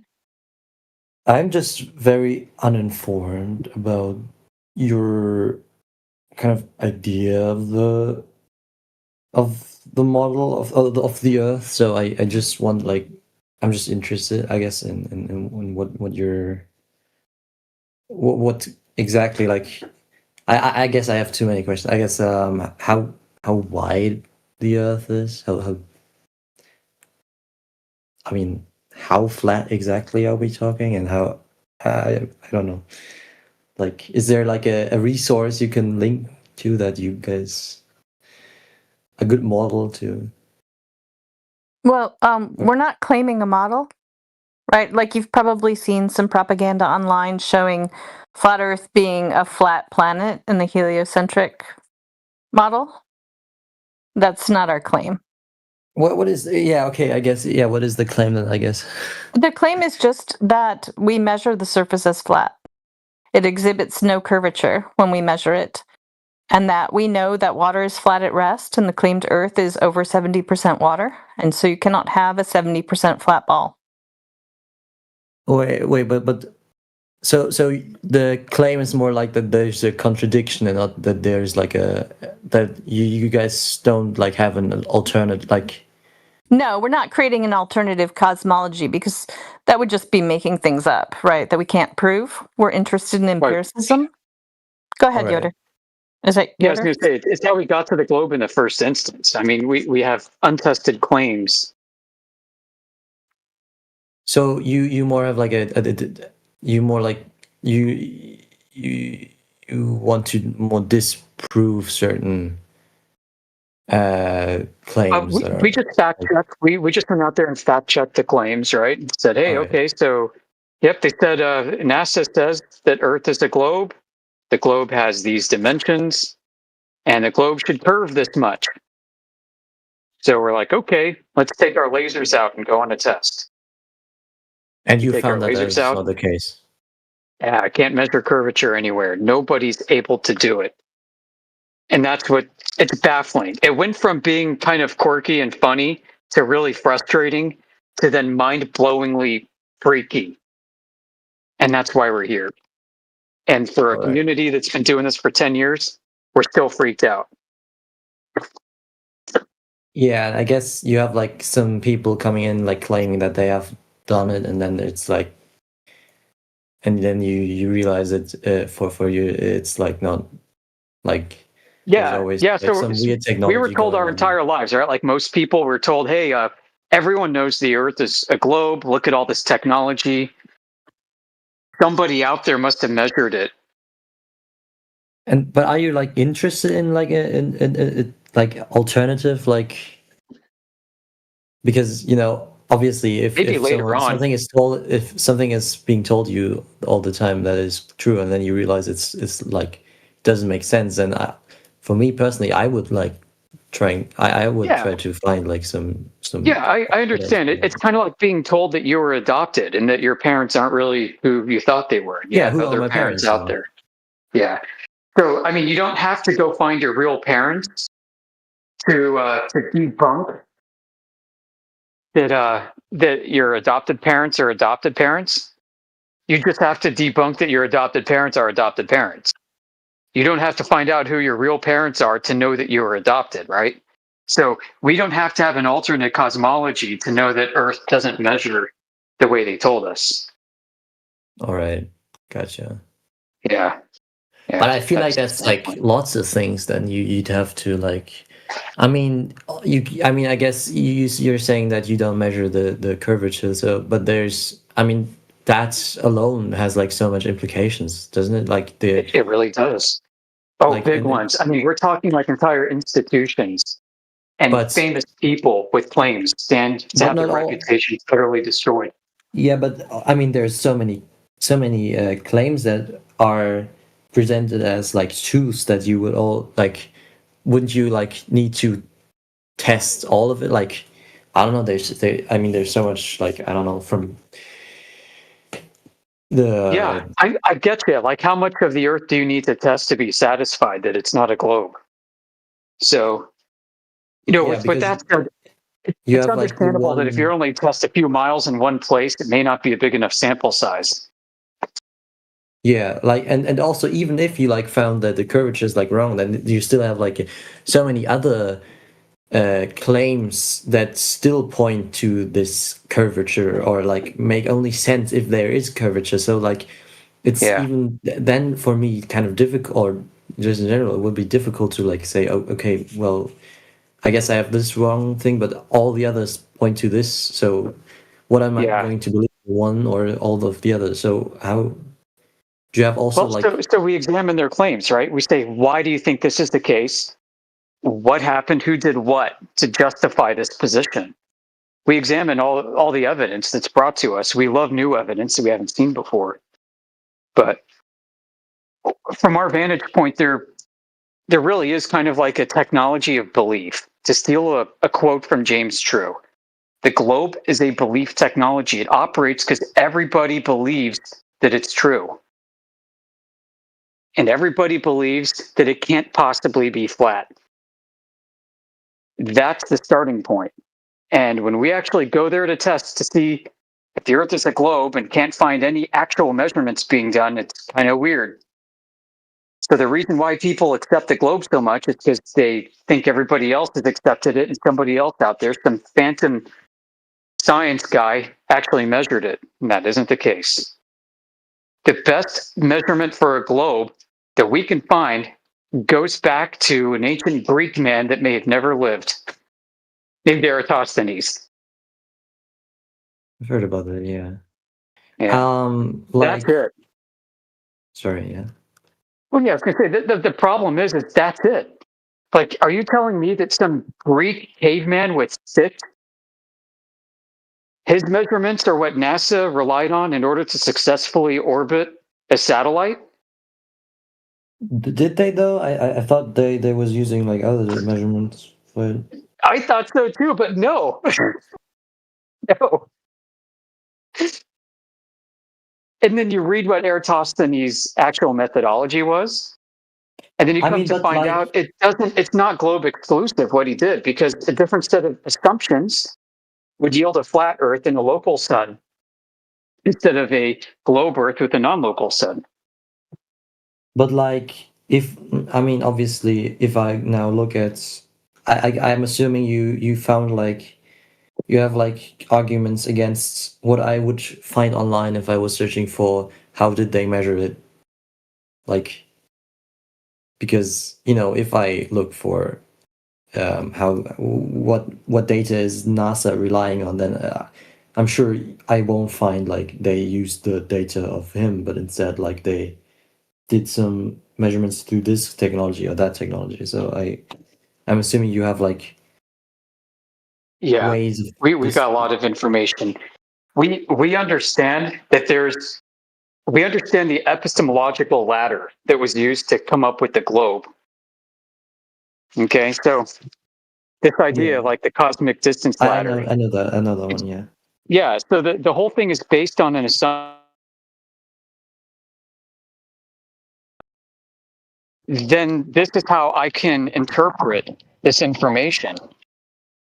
And that's what's been going on. This is just a gigantic interpretation.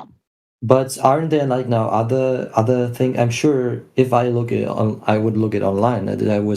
I would find things like, yeah, I mean that was how they did it like historically, but now we have other things to rely on, like other claims. I mean, I could now look it up and like give you exactly what I like. I don't know. Are these all you all have you all like these ideas how to discredit those claims, like? Yeah, so we're able to actually reconstruct how it is they are interpreting this information into a globe, and then point out through that process why this doesn't prove anything either way. And that's an issue. Is there exclusive evidence that rules out a flat Earth? That's the question. The answer is no. And we can get into some of this depending on your appetite for the discussion, my ability to hang here for a while, and anybody else's ability to hang in with us. I mean, the thing is, it just the globe Earth model. It just works so well for everything. Like everything falls like pieces, like puzzle pieces. It all fits together like perfectly. And then You think, yeah, I mean, for most people's experience and practical purposes, it does, but the professionals actually run into issues with it all the time. On our home server, I've posted several dozen links to surveying resources, navigation resources, for people on the ground who conduct measurements for navigation, for long distance, large infrastructure projects. They're using multiple methods, including spherical coordinates, in order to build out their plan maps. And they're finding that it doesn't comport to reality. And if they swap out the spherical coordinates for flat planar coordinates, that they get much better accurate results and simpler math at the same time. So there's a famous paper, I think it's famous, 2006. A surveyor released a paper basically saying, how come my electronic distance measurements that I take with the lasers for laser ranging don't match the globe coordinates? If you take a laser, shine it from A to B over X number of miles, record the distance using time of flight, and then look at what the coordinate distance is from GPS from point A to B, you're going to come up with discrepancies all the time. They find that when they swap this out for a flat datum instead, that it more closely matches the electronic distance measuring, which comports with all the information and resources we've done independently. Well, I feel like I mean, for most distances, like you travel, there's probably not that much of a difference, and that difference can all be attributed to like measuring errors. Isn't that exactly. Like a problem you run into? You got it. The globe only exists within the range-bound errors of the math. Well, but isn't it like couldn't it be like said the other way around as well? Like the flat Earth only exists in like measurement, because if you have like a certain like interval of uncertainty, then there's and if you measuring for the flat Earth and the globe Earth lies within that, then if you measure for the globe Earth, then the flat Earth data like will be also in that interval, right? Well, yeah, but we're able to reject the null if the null is set up as a globe. When we conduct measurements, we can't find any curvature. Okay, interesting. Yep. What is I mean, but I think I mean, aren't there like certain things that you do have to find like an alternative explanation for, like for example the time zones? No, time zones are political. What do you mean by that? Well, the time zones, at least in the United States, are set by the U.S. Department of Transportation. Okay, but I mean, I guess not time zones, but time difference. I mean, like time difference. Like, why? Depends how you're measuring time. If you measure time by the sun, like solar noon for everyone's local time, then everybody has their own independent time zone. Yeah, but why? Like, why is the sun setting at different times? Like, because it's closer to you at different times than someone else. So you're going to see it set before or after someone else. Different time zone in different countries. So do you understand? Come again? You can talking about a different country as a different time zone. It means I mean, different. Technically, every individual has a different relationship with the sun.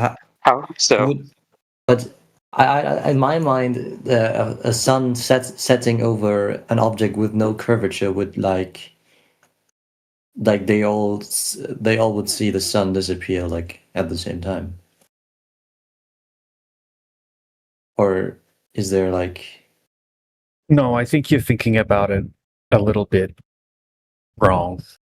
You're probably thinking about a flat planet, floating around in space Yeah, or all something right, like but that. I don't know. I don't know what to imagine else. Like, what is the... That's the best part. You don't have to imagine anything. Empty your cup. Okay, so you can just say, well, the sun, it just does that, and you don't like need a way to... The sun does what find the it. sun does, man. And we Yeah. try to measure curvature on the ground with lasers and long distance observations from surveys. We can't find the curvature. So But I mean, it's so I feel like it's so difficult to keep this to keep that your what you like your to have all these claims that you disproven claims you're going trying to like to keep all this these like not connected instead of like having this nice thing that's all tied up together. And well, the globe doesn't work though. It's been hacked like software patches for hundreds of years. There have been all these add-ons and they contradict each other, like what DJ was talking about with regards to refraction. Like what surveyors encounter when they go out to measure millimeter precision over miles of distance and GPS is off.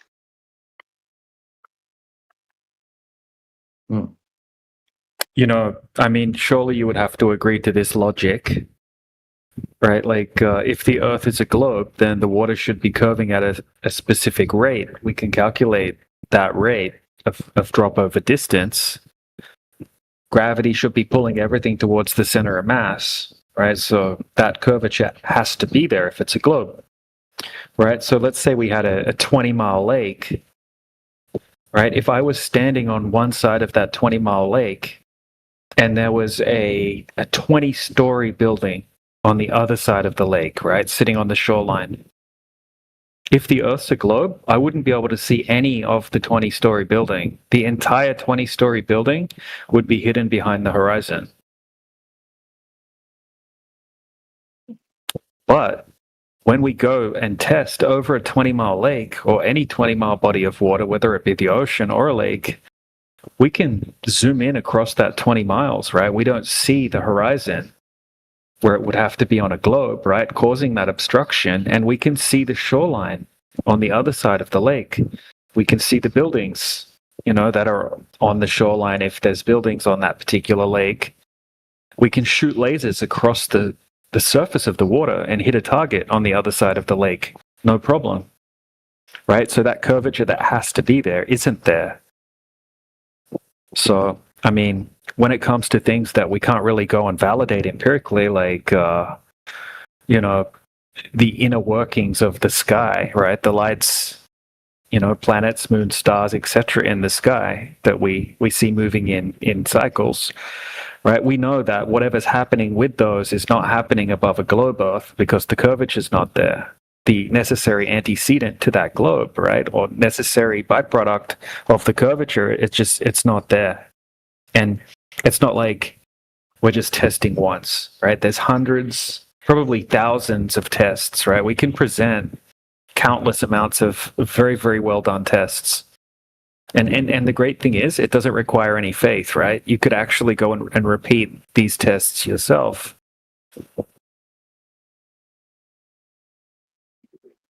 Yeah, take for instance a laser test. You say, I'm going to test to see if Earth is a globe. So I'm going to set up a laser here, 40 kilometers away, set up an observer over there. I'm going to say, hey, observer, why don't you go get a really tall tower about 320 feet high, whatever it is, and set up an observation point up there, because that's where you're going to see the laser. And then you do the test and they don't see the laser. And then you say, okay, guy, you have to climb down the tower a little bit because of atmospheric refraction. We're going to use standard refraction, which is going to flatten the arc of the beam a little bit that we're imagining takes place around the globe. So you're going to have to go down a little bit flatter. So come down maybe 20, 30 feet. And they do, and then they still don't see the laser. Know where they have to go to see the laser? All the way down to ground level at 1.5 meters. All right. Like over 40 kilometers. Well, I guess thank you guys for like clarifying things a bit about like some misconceptions I had about like You got it. I mean, people did this. We have the data you can look at. Yeah, I mean, yeah. I mean, right, and then so we say, okay, where are all the scientists out there doing this, and where's their data? Where are their sources and methods? Nobody's got any. I feel like no. Well, I'm gonna say this. I'm not.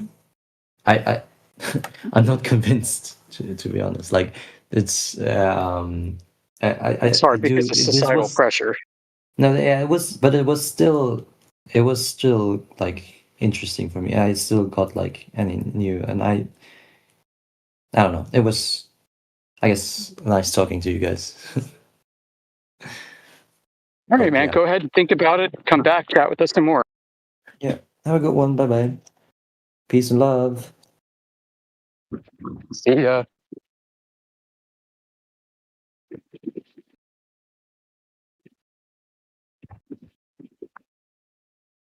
Another satisfied customer.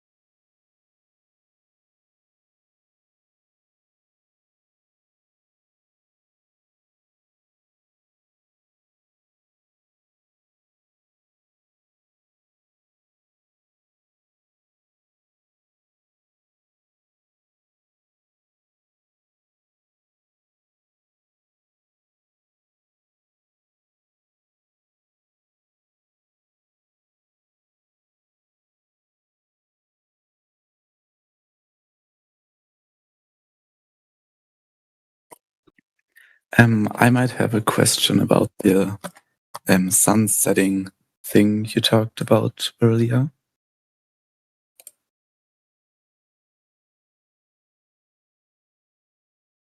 I can't really chat right now. Maybe someone else can. Yeah, what did you want to ask about sunsets? Yeah, so not really sunset, but also related to the sun. If you sit in a plane and just fly west the whole time, the sun within a plane, the sun doesn't really set. How does that make sense with a flat Earth? Easily. The sun is always above the flat Earth, and you've just followed it around in a circle from east to west. You can observe a 24-hour sun where you can sit inside the circle of the sun and watch you for 24 hours. How does it work? The sun is always above the flat Earth.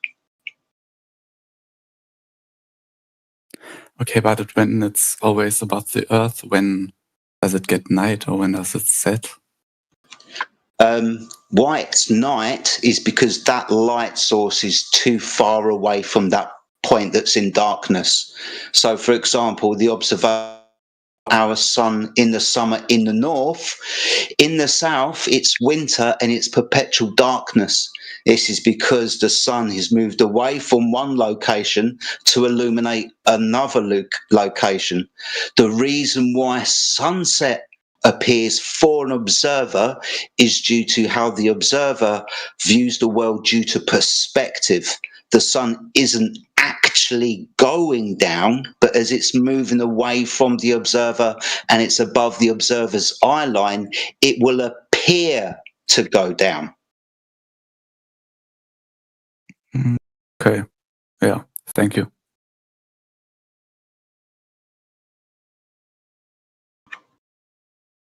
Hi, everybody. I hope you're all doing well. Hello, Jedi. Hi, I'm being very positive today.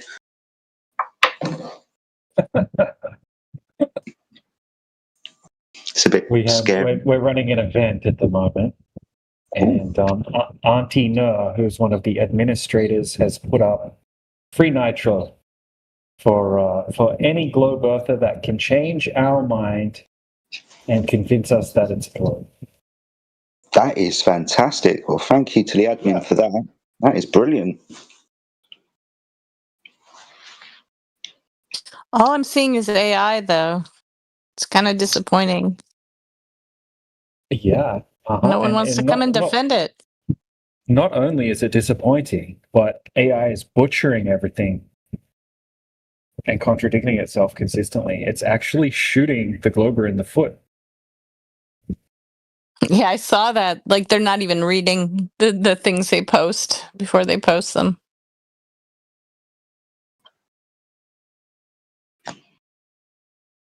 Hello, Fences. How are you today?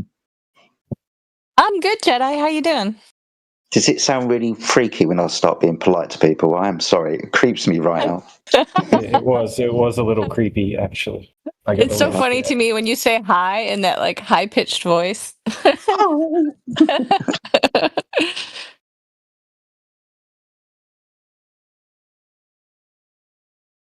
thought I'd come in and try and be positive and notice that I sound like a 13-year-old boy because my voice has to go higher. It's crazy. But anyway, I hope you're all doing well today. Like DJ says, we got an event, so I appreciate the nitro for that. Hopefully somebody can come along and convince us and change our minds that the Earth is a sphere with direct measurements of that Earth curvature. That would be fantastic.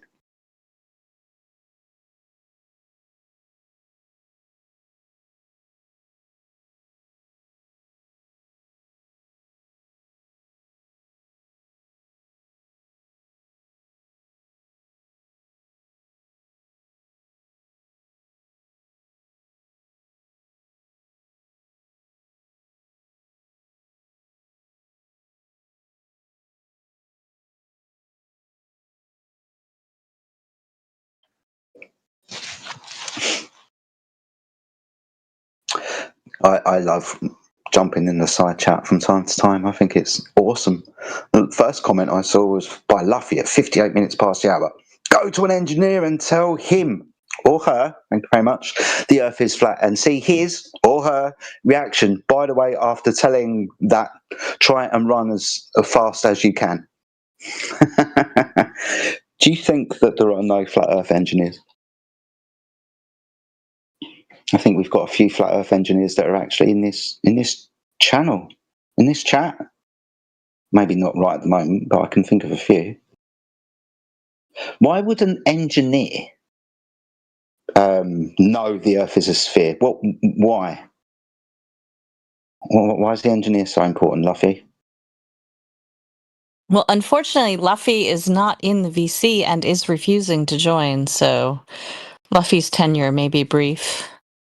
I believe Luffy is a mute, if I remember correctly from the other day. Okay, but Do you know how many people claim that? Interestingly enough, and I love we've got memory, but Luffy's just told us that mic is broken. So, I mean, if your mic's broken, that's not going to make any difference to you if you're a mute. Yep. Unless you're also retarded and you think the microphone might give you a voice. Oh dear. Welcome to 24/7 Flat Earth, where your words will be used as evidence against you.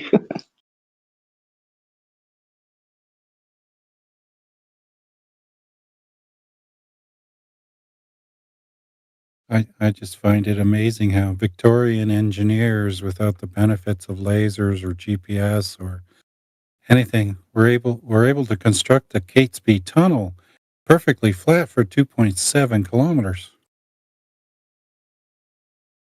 This is the thing about railways, right? Is they really want them to be or lie as flat as possible with the minimum amount of grade, because going uphill is really hard for trains, and especially coming downhill as well. Got to put those brakes on.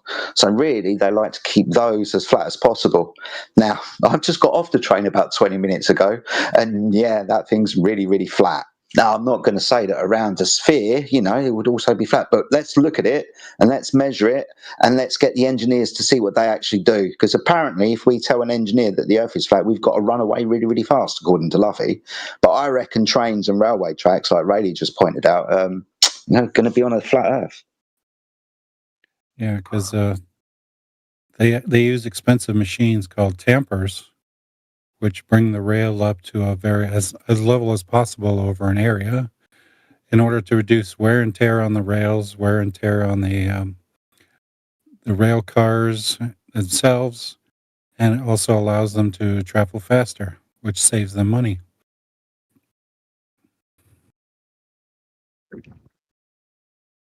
But then the clever Globy, right? They'll shoot back and say, well, mathematically, 100 square miles of the curving globe is 99.7% flat relative to a flat surface. Excuse me. So maybe they didn't need to. Maybe they need to be that precise or accurate with their tamping and joining.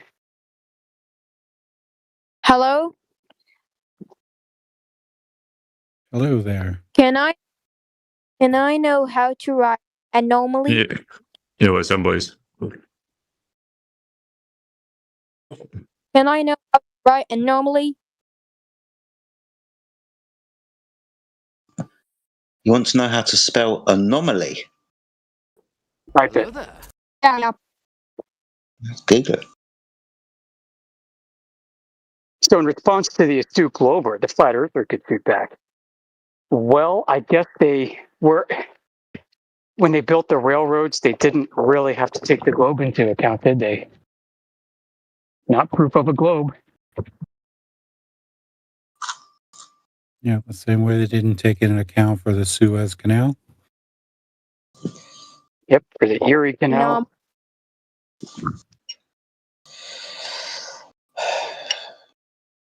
A funny story about the Erie Canal. They say they built that in just 8 years.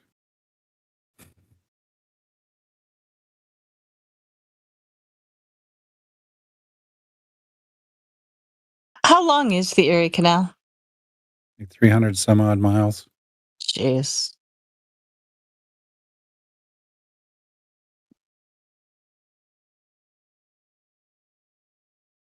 And when you look at the logistics of it, you had 1,000, draft horses to pull all the stuff, all the debris out of the way. They each need 500 pounds of feed every single week.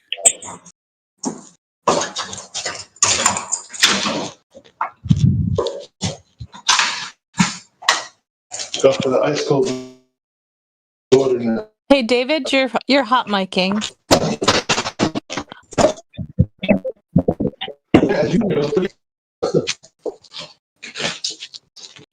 Hey, okay.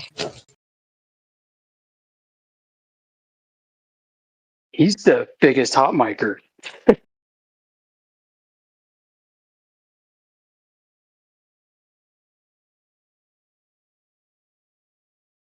Yeah, Hey, if you're not using your mic and just in hot mic, can you give it to Luffy? Yeah, the original Erie Canal in 1825 was 363 miles. Then they enlarged it in 1862, and that became like 350 miles or so. And the modern day canal is 351 miles. Using modern equipment, how long would something like that take? You think? I would figure it would take at least 8 years. Yeah, I know. I was just thinking about Minimum. like the Big Dig in Boston or something like that. They can't even widen a highway in years.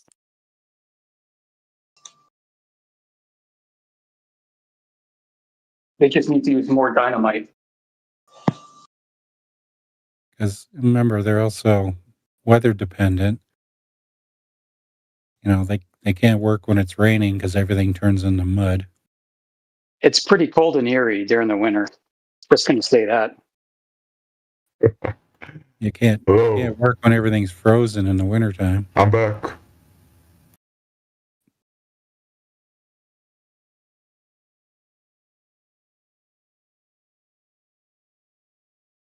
And who wants to work during the heat of the summer?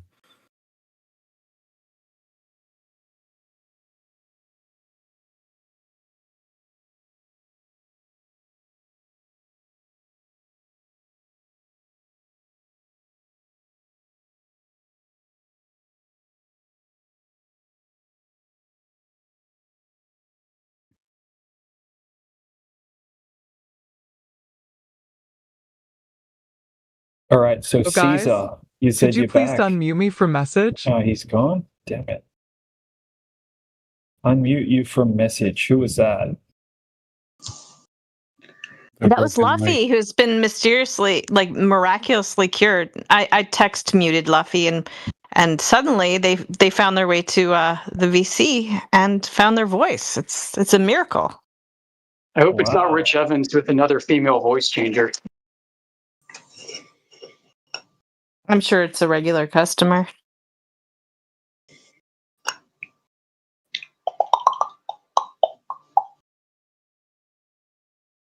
That sounded like a wine decanter. That's me clicking my tongue on the bottom of my mouth. I'm so sorry. I'd make it sound like pouring water. That's just sorry. How embarrassing. I'm thirsty, man.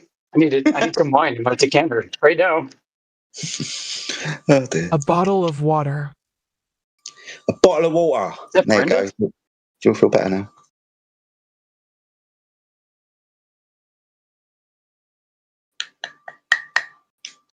So Luffy, you've been unmuted, untext muted, but only in the vegan channel, right? So if you want to type anything, go ahead and type it in the vegan text.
So they're saying they're using a 3-man team and one team of horses, mules, or oxen.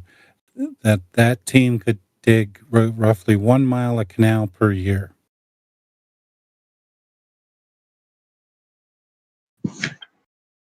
Wow. And when was it initially done? What was before it was enlarged? What's the claim?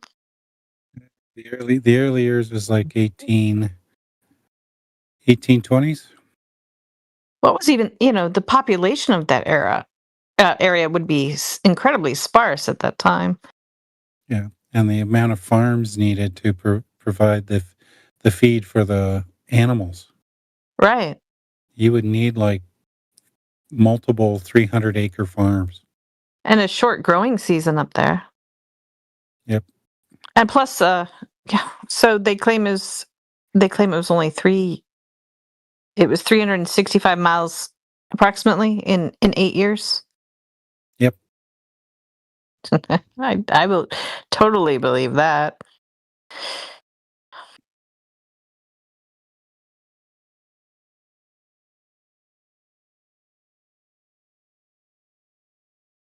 And they said they cut through dense old growth forests and they had to use teams of oxen to rip out only 40 massive tree stumps per day.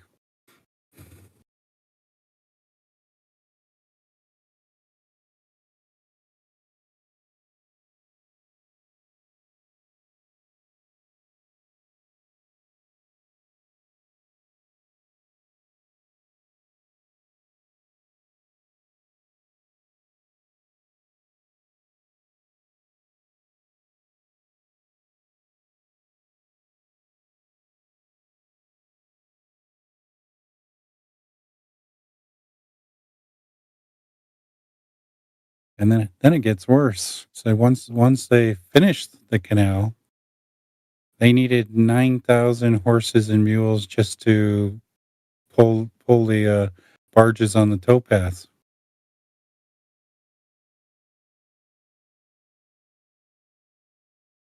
For cargo boats and passenger boats.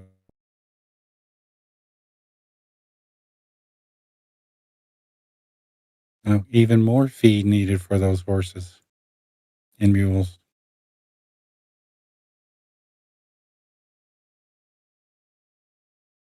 Just out of curiosity, I looked up the date when there was the extreme cold in that area due to that volcanic eruption where there was no summer essentially and all the crops failed. And so they would have still been recovering from that just shortly before it was commenced, theoretically.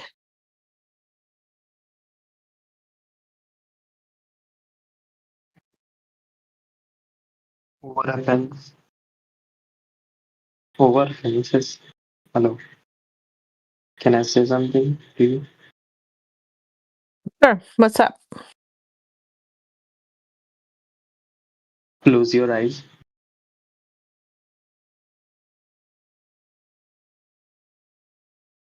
Hello. Close your eyes. Is this related to the room topic? Yes. Okay. Continue. What do you say? What do you see? The inside of my Fire. eyelids? Yes. Is this where we live? What do you see? Y'all know radio astronomy? Okay, so we see the inside of our eyelids when we close our eyes. Now what?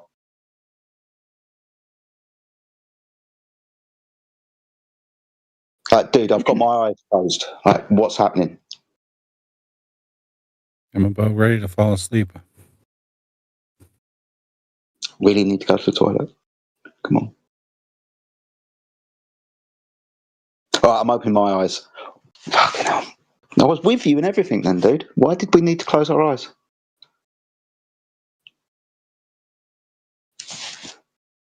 But driving into trailer parks, and all I can see is the mobile home I parked this truck into.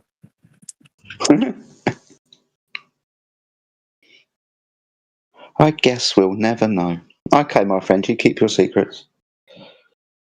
Guys, can I post something on the side chat? I'm banned from the side chat. It's a really nice thing. Can you post something in the side chat?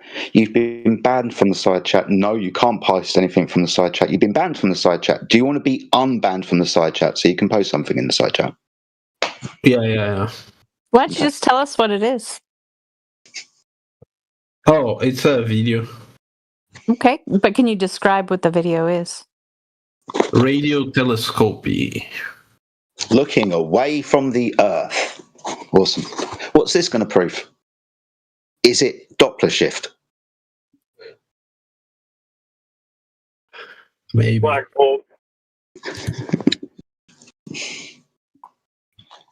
Okay. No, it's actually like the hydrogen thing. Sorry? Pardon?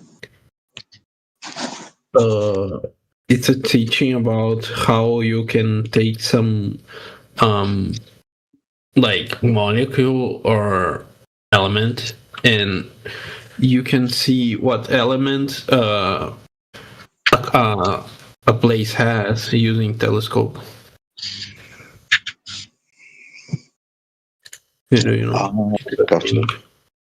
And it's relevant because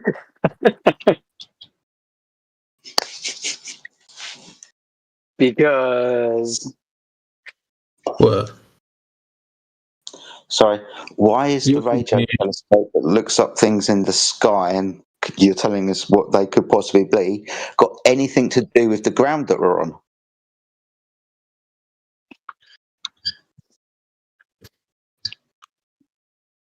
Remember, my friend, this subject is about the Earth. When you bring up a radio telescope, that's going to be looking at everything else but the Earth.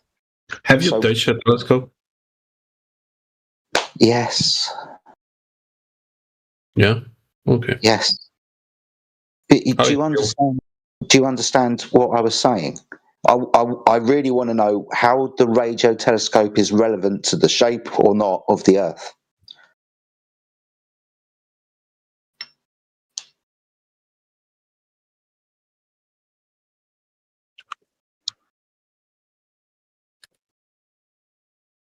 Good question.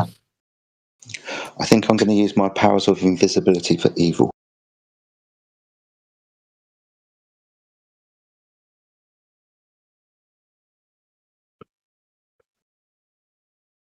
The shape of the Earth? How big is Earth? I don't know. But I'm still fascinated to know how a radio telescope that isn't looking at the Earth is going to tell us what the Earth is.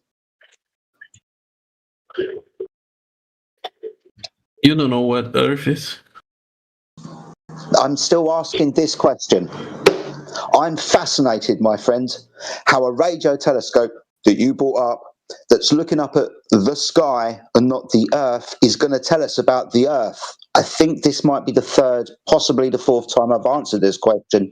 Please answer it, otherwise I think I'm going mad.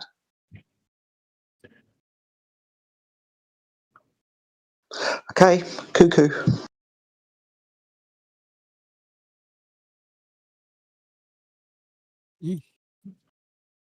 So you know what Earth is then?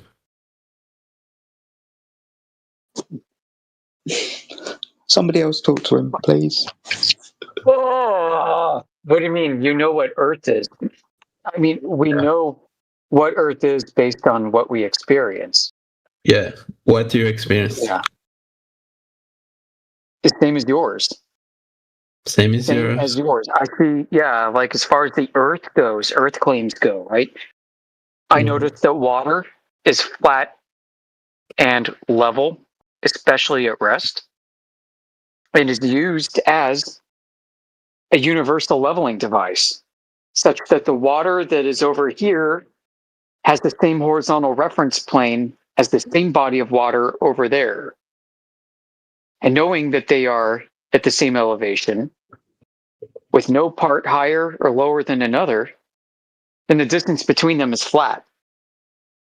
And this would hold true whether you were looking at a large lake, a wide mouth of a river, or looking out over the ocean from San Francisco, wondering where Tokyo is. Mm-hmm. I know that you experience a flat and stationary Earth too. You've never seen curvature. You've never felt the globe spin under your feet. You watch the sun set and the stars move, just like I do. Mm-hmm.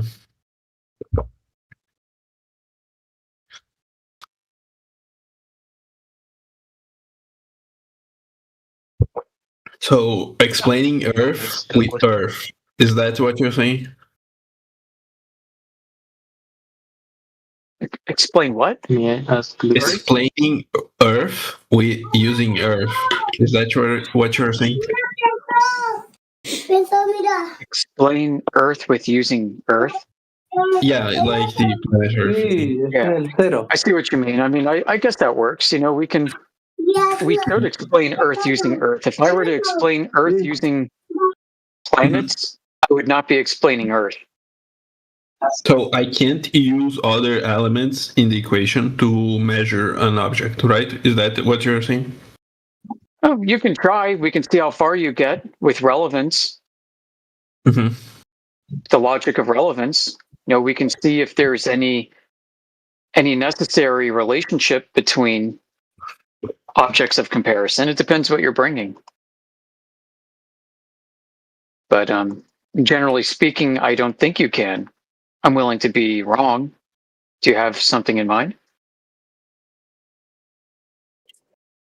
Like, do you think like when they tell us they send like James Webb? You know what is James Webb? Think. Yeah, I'm aware of the story about it. Yeah, like when they say like they have James Webb out there in space, do you think that's a hoax also? I wouldn't call it a hoax. Maybe a modern technical misinterpretation of reality. I mean, what did James Webb do for you to convince you that the Earth is a globe?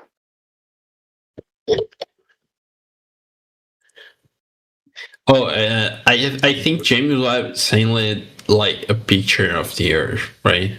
Isn't that telescope?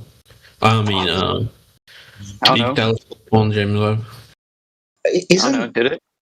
Sorry, from my recollection, the Hubble and the James Webb, they don't look at the Earth because of how big mirrors are and apertures. That would fill up the entire screen.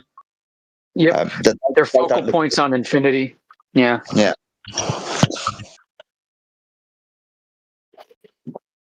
Assuming there's even a traditional focal point. I don't even know how the hell it works. You're definitely not going to get distance measurements with a telescope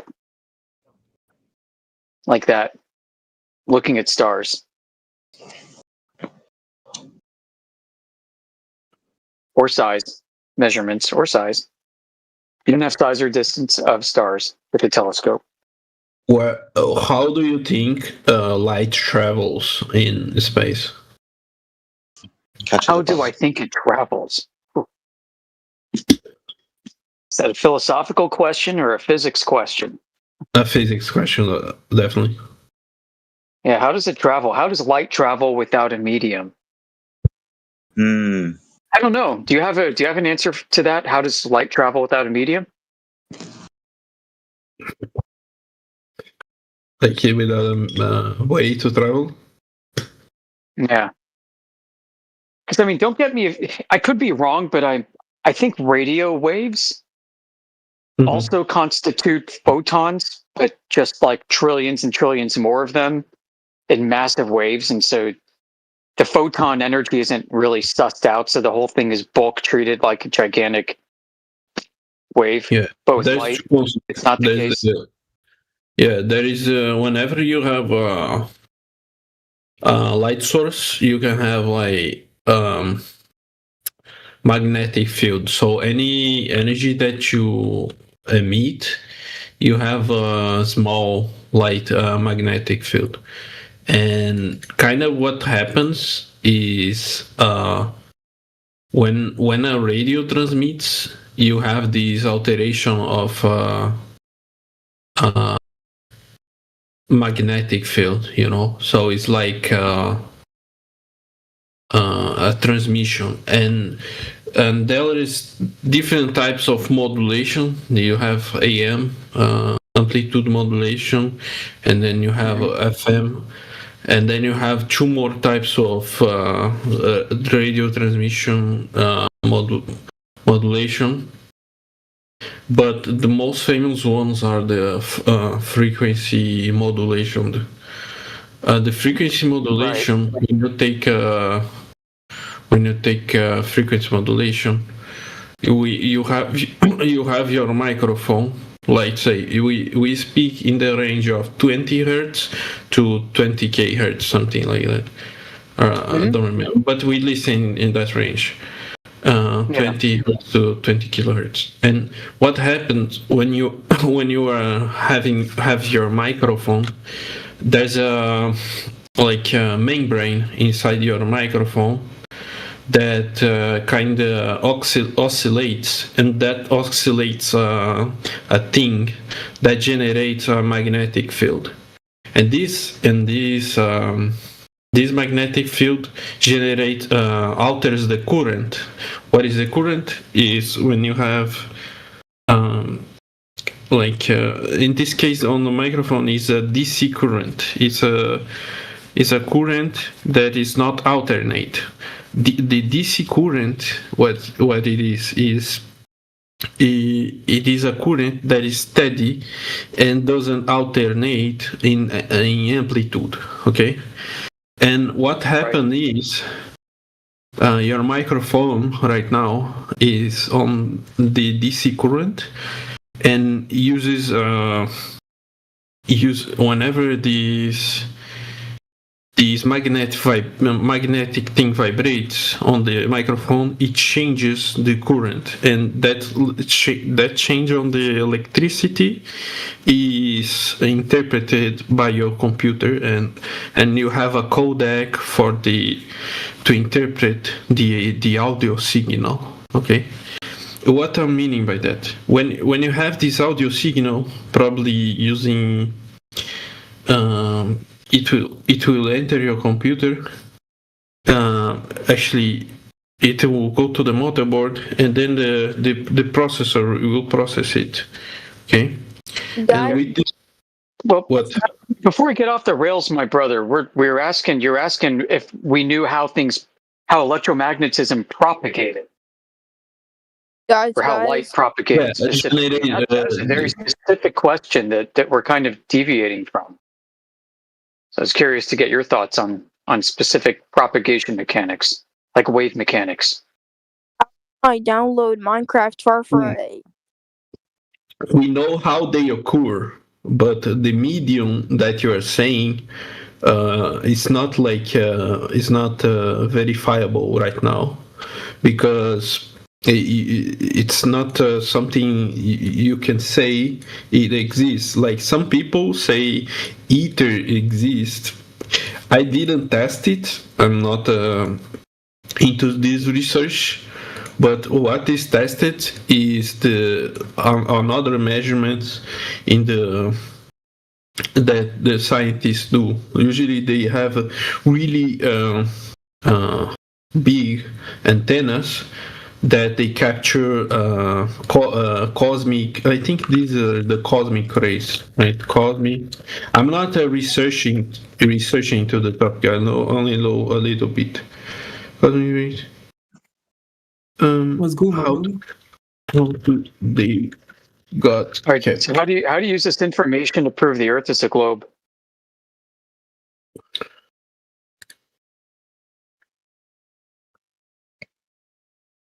Oh, how do you use it?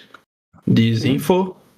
You can use, you can use those type of radio signals to get distances that some objects are. So radars, you know the concept, or radar or radars. You can have those, like there's an like the DARPA was. Actually, DARPA invented this shit in 70s, something like that. Like, you can see through walls using radio frequency. You know that? Pretty cool. Yeah, it's. Yeah. So, how do you use it to prove the Earth's a globe with distance? Then you can see if our object emits some certain radiations, and right now. For Earth, I think they have like sensors that can listen the Earth underground. You know what I'm saying? I don't work in the field of sensors, but it's a good field, really good field to enter, because like let's say US and other countries, they work taking oil. Do you know oil? Like the thing you put the gasoline, make the gasoline. The how the oil is made. Is it high pressure? I know the one of the concepts that some guys use. Is it high pressure? The wood you can generate. There's a concept that you can generate oil from high pressure in wood and etc. But part of the most accepted theory is that oil was generated from really large sums of biological material. And then of course you have this other theory that I have listened, that you can have the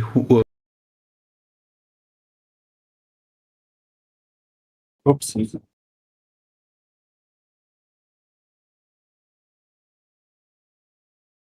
What happened?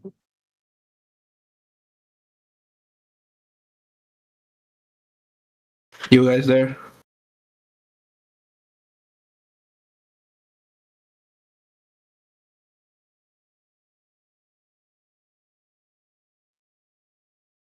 Yeah, you're back now. Okay.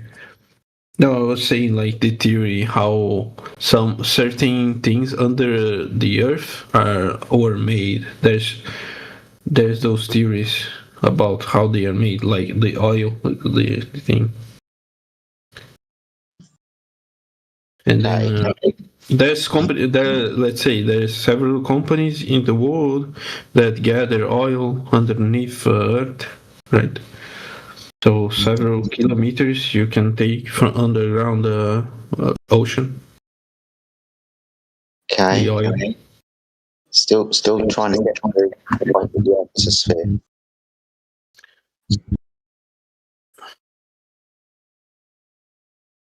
So far, we've got oil underground and theories about how it was. Okay.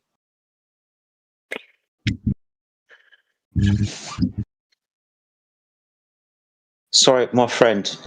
You started with radio telescopes. I asked you, how is this going to prove the Earth is sphere? You spoke to Yoda for about 10 minutes, and we're now talking about oil and theories about how it's produced and companies that dig the oil up, and I'm still trying to get to the Earth is a sphere.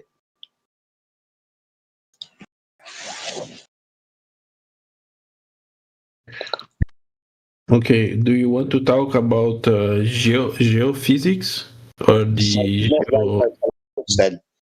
What? So you brought up radio telescopes. I thought that was going to be the thing that was going to lead to the Earth being a sphere. It seems to be it's not that. You want to talk about something else now. I wonder why you brought up radio telescopes in the first place.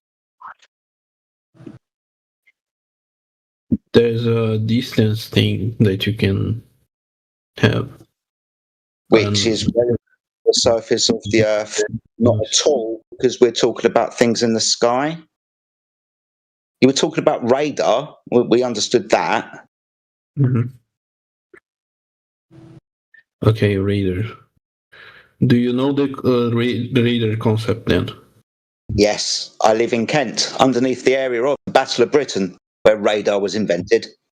Nice. That's really good. Do you know how far a radar can operate? Depends on the power and the frequency. I know of several radar installations that are ground-based that have a radial value of up to 800 miles.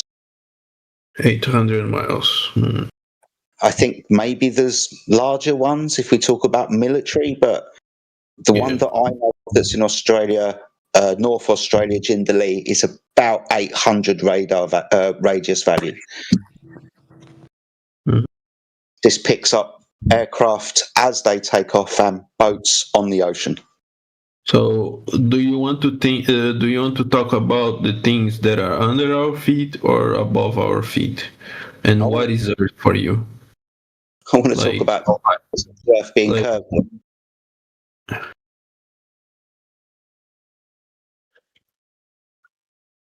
You want to talk about how to measure the curvature?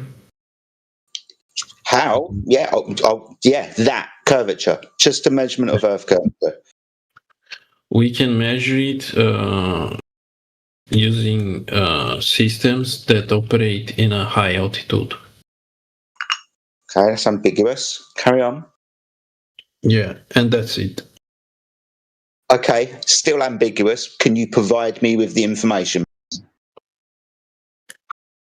High altitude. You have altitude that you can go. Then you have the curvature thing. Like let me check. So I go to 35,000 feet. This is a measurement of Earth curvature. How? They're gonna check it. I have to check it. I'm parallel at 35,000 feet. What's going on? 45,000 feet. Is that the thing? 45,000 feet altitude.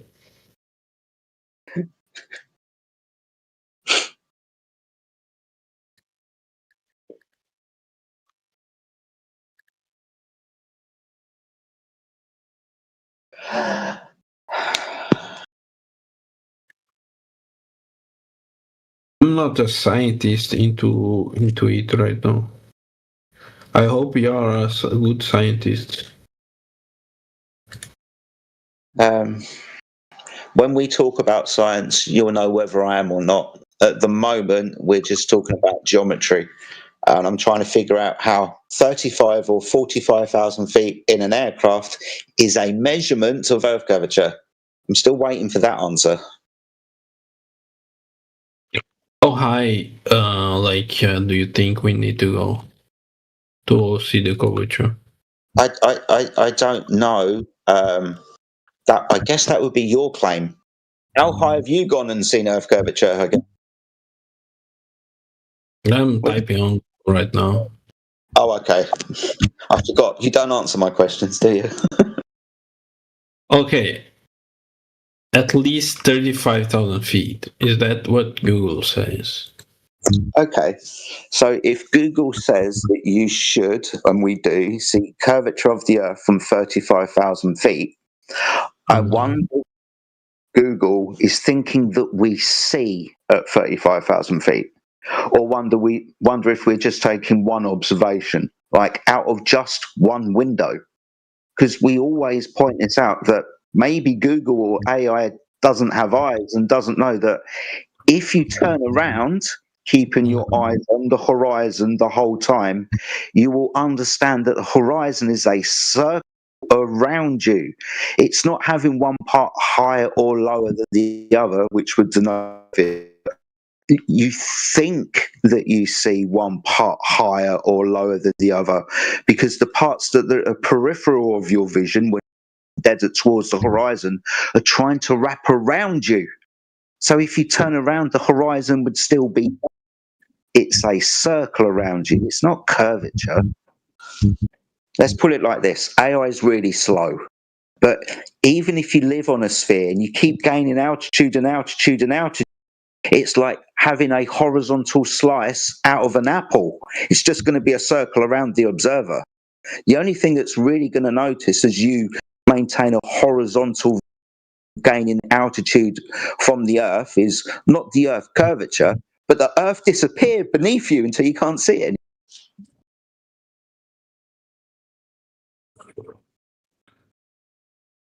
Nice. Yeah, I know what Google and AI says, but really, when we think about the response that they've given, it's not good enough, is it? We see curvature at 35,000 feet, do we? No, we don't.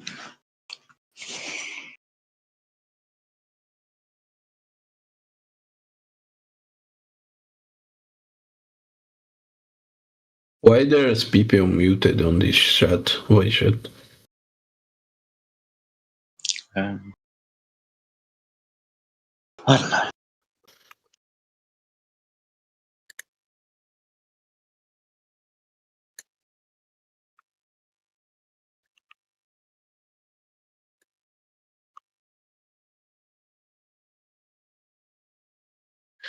Yeah. If the Earth is flat, where it ends. I like this concept. Okay, it ends over there. Or turn around and point in that direction, and it ends over there. Or point downwards and say it ends down there. If you're inside a system, then logically every direction around you is outside the system. So point in any direction. Now, how far you would have to go and what it's like when you get there, I have absolutely no idea. Guys, Yeah. come on, let's talk about Palestine case. I think it would be uninteresting to hear everyone's perspective and discuss the legal and political aspects of it. You're right. That would be a good thing to discuss in a politics server or something like that. Yeah, you can start about this case.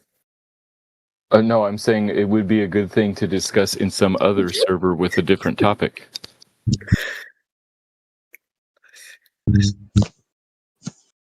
Okay, nice.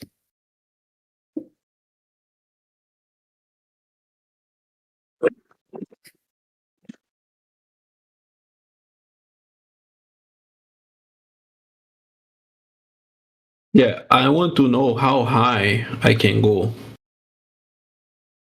on flat Earth. Without Benjamin Netanyahu, you can't go high. Like there is a limit of how high you can go, right? I want to know Without that. Benjamin Netanyahu, there is no limits. There is no limit. With Benjamin Netanyahu, there is no limits. There's no limit. Benjamin Netanyahu. What he said, mate. Like, oh, okay, I get the joke. It's just not a joke. It's the sky's the limit, right? Is that the thing? I received $7,000 from Benjamin Netanyahu, and I'm very thankful. Well, I don't know him.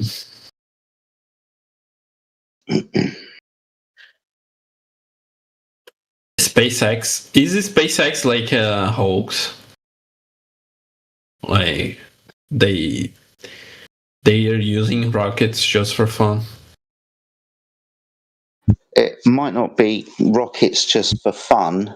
It might be rockets doing what you don't think they're doing, but they've got a cover story. I don't know. What they are doing? Don't know. Yeah, like I said, I don't know, but we have to weigh up all possibilities. And you laid out one. Well, if they're not doing this, they're doing nothing. Or it could be they're doing this to make us think they're doing that, but actually they're doing something else. We've got a few choices. And at the end of the day, we don't know unless we're going to say that SpaceX shows pictures of the Earth being a sphere. And we know that can't be true because we would measure that curvature. We don't measure that curvature, like we said.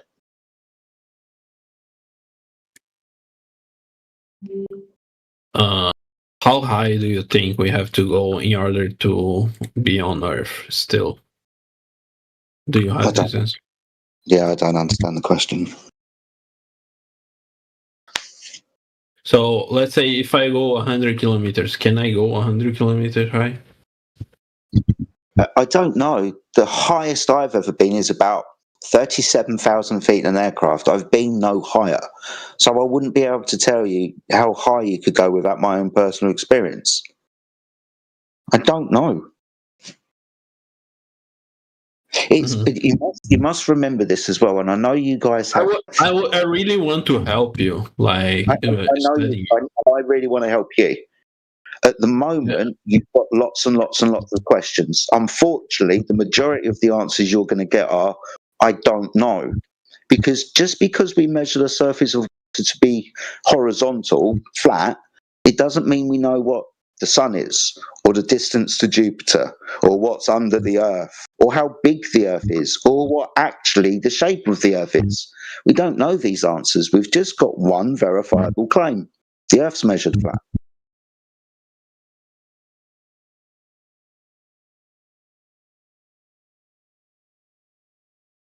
Do you think like the NASA asteroid thing? There's a website from NASA. They capture like asteroids.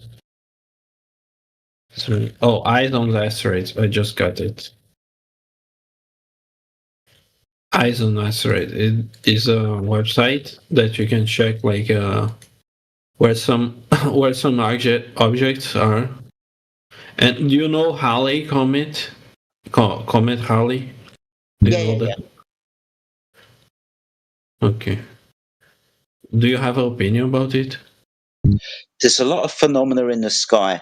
Comets, the Perseids and Geminids, meteor showers that kind of act like clockwork every year. There are a few of these phenomena in the sky. I'm not going to be able to tell you what they are. I can observe them, and like I said, the Perseids and Geminids and the Draconids and these types of meteor showers happen like clockwork. Same with the comets in the sky, right? Was it 85 or 75 years, Halley Comet returns or whatever, and every other comet appears, apart from some recent ones, to have that kind of cycle. So all I can really turn around to you and say is, up in the sky, there appear to be lots of cycles. The moon phase, the sun cycle, the Geminids and comets, for example. Now, I don't know what they are, but I can observe them happen, and I can observe them happen periodically and repeatedly, which is interesting. Mm-hmm. Oh, I like the picture that the guy sent on the side chat, like the GIF. I like the magnetic thing that is happening. Like the demonstration of a magnetic field. Do you have any explanation to Earth's magnetic field? Well, as in what causes the phenomena of the magnetic field? No. Obviously, we've got an idea from like the globe proponents, right, that the molten iron core is producing the electromagnetic field. Okay, but the Earth isn't a sphere with a core, but we have an electromagnetic field. I guess something is creating that, yeah. Just because I don't know what is creating it isn't really going to invalidate a flat Earth measurement. Mm-hmm. You don't know what is happening, so it will not invalidate. Thank you. I understand it. Yeah, it's an electromagnetic field. Cool. Yeah. Do you know if your energy cable on your house has a magnetic field or not? Yeah. Yeah. Okay. I understand it's caused by something. Okay. Yeah, it's caused by something. Yeah, it's caused by the current. You take your right hand, you put your opposite polar upwards, you close it's called the rule of the hand, right? So whenever you have a current that is upwards, you have a magnetic field that it turns to left side, let's say. So it's like, take for example, like you have a hammer in your hand. So the right hand law and the magnetic field, you can use it. So you can search it like how a magnetic field, a current magnetic field works. Yeah. Uh-huh. No, I agree. I've heard this loads of times before. That's true. Yeah. That's verifiable. Like you can see the way that the magnetic field is moving. Yes.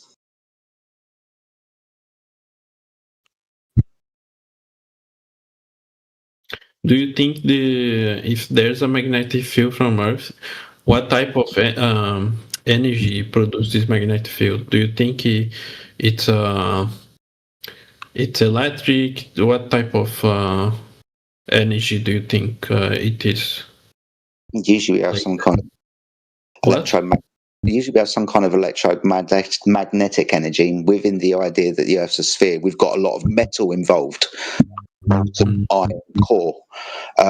Now I understand just basically a metal that's beyond its Curie point, it will no longer hold magnetic charge because it's now, when we get to the Earth having a molten iron core, we also have the Earth spinning, or molten iron core spinning, which we're told is the thing that produces electromagnetic field, which I haven't really seen replicated. You understand what the Curie point is, right? Of a metal. What's the name? What's the name? The Curie, Curie. Curie. It's the temperature a metal gets to when it loses magnetic field or charge, it becomes incoherent.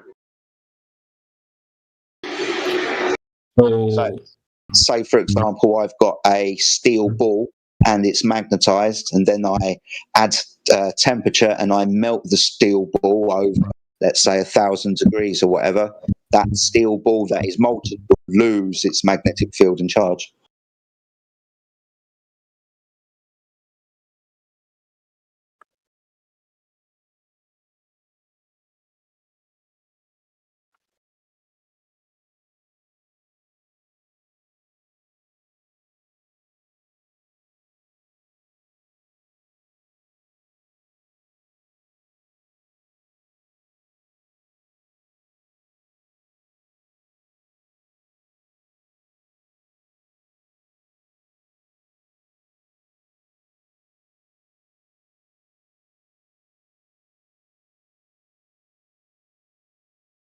How does Earth magnetic field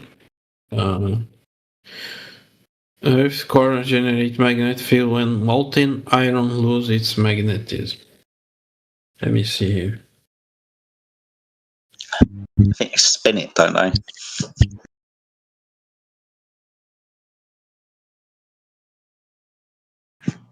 That might not be completely correct. I think we have two. So we're told.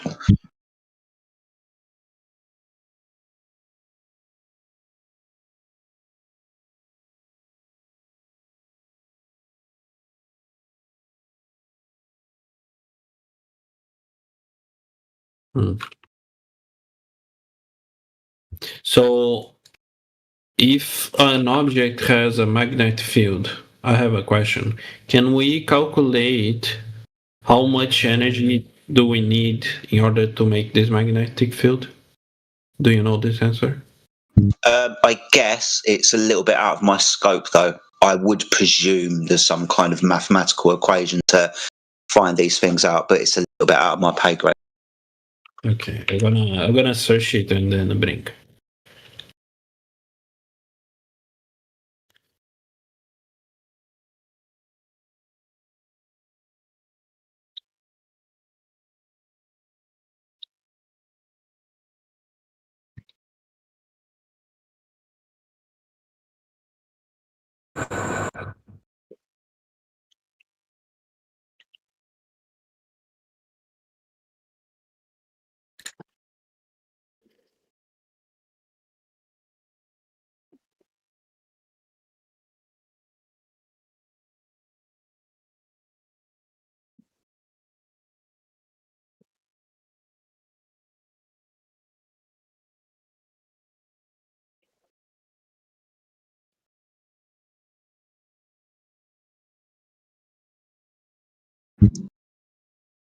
I search here. It's the concept is magnetic energy density. This is the concept. So there's an equation related to how you can take the magnetic field and do some mathematics around it. And I just typed here how to measure the magnetic field. There's the Tesla the name, like measurement unit, and then you have a sensor called Hall sensor. I'm also researching into it right now, so it's also good for me because I like to understand things. Also, like I'm not a geo what's the name when you study Earth, a geo study. Geophysicist. Geophysics. I'm not a geophysics, but I think this is a very good concept. So you have a sensor, Hall sensor, and magnetic energy density. Probably those are the concepts that we need to look a little bit in order to like know how they work. My only problem here is like how it's such a like probably according to the modern science. I'm not saying you have to believe. Okay, I'm just saying what they say.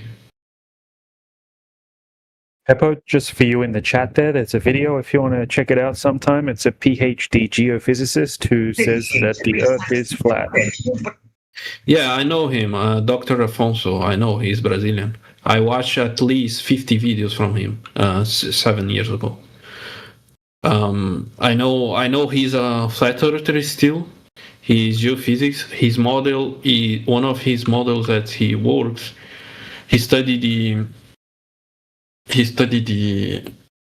this Earth concept, and you have the models, of course, and one of his models is like there's the tectonic plates. Okay, y'all know that, and then plates, why they organize with each other,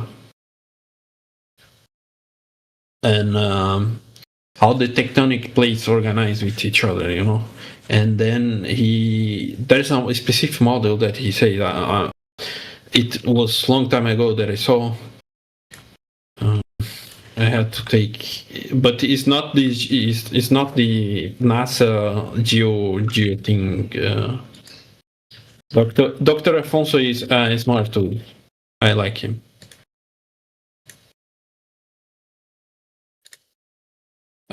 He worked in the field, like he did lots of experiments. It's really nice. Yeah, interesting. Yep, that's cool. Like Dr. Model. Yeah, plan.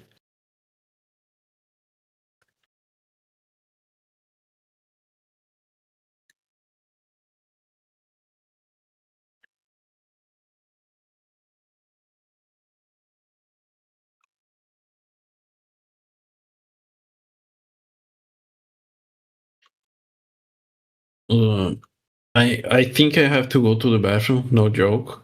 But just to make sure, like, we stand on the point. Like, I really love the idea of magnetic field, and I think there is a lot of energy involved in order to produce this magnetic field, and we have to understand where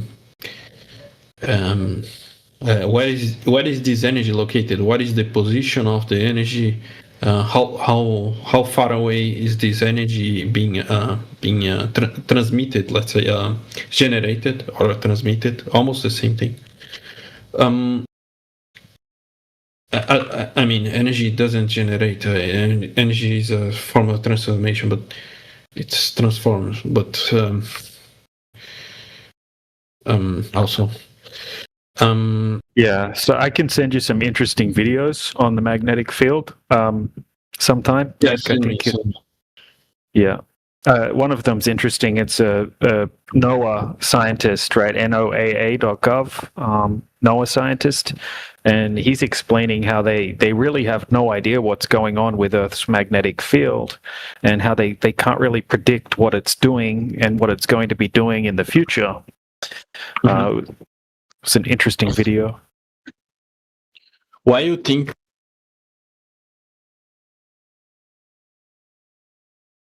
I have no idea. It's not something that I've done a lot of research on. Oh, I think the Earth's magnetic field is North Pole and South Pole, according to science. and why there's of course you have the North Pole and South Pole, and then you have the sun position, and then you have the North Pole and South Pole, and you have the sun. The sun heats the surface of the Earth, right? Do we agree with that? The sun heats the surface. Okay. Yep, I agree with that. Okay. When you agree with that, is there an explanation on Flat Earth about how the South Pole and North Pole have this magnetic field? And is there anything related to from the Flat Earth? Like you have the sun, right? Is there anything related to sun magnetic field going to the Earth magnetic field, like interference? Do you believe that there's an interference between Earth magnetic field and sun, like explosions and disruption of this field? You know? Yeah, that's not something that I've taken a deep dive into. I'm more interested in optics, observations, that kind of thing. It's something that I look forward to researching in the future. Do you know optics is part of the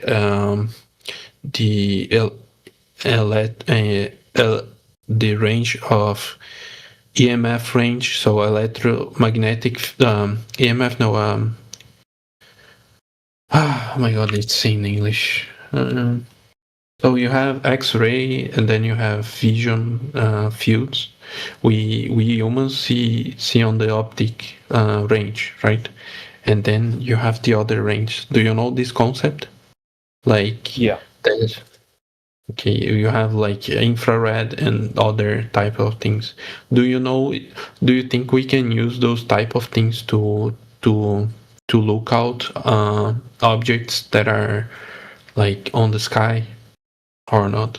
Do you think we can use other frequencies to? Yeah, I think there's a lot of assumptions that get made when it comes to objects, so-called objects in the sky.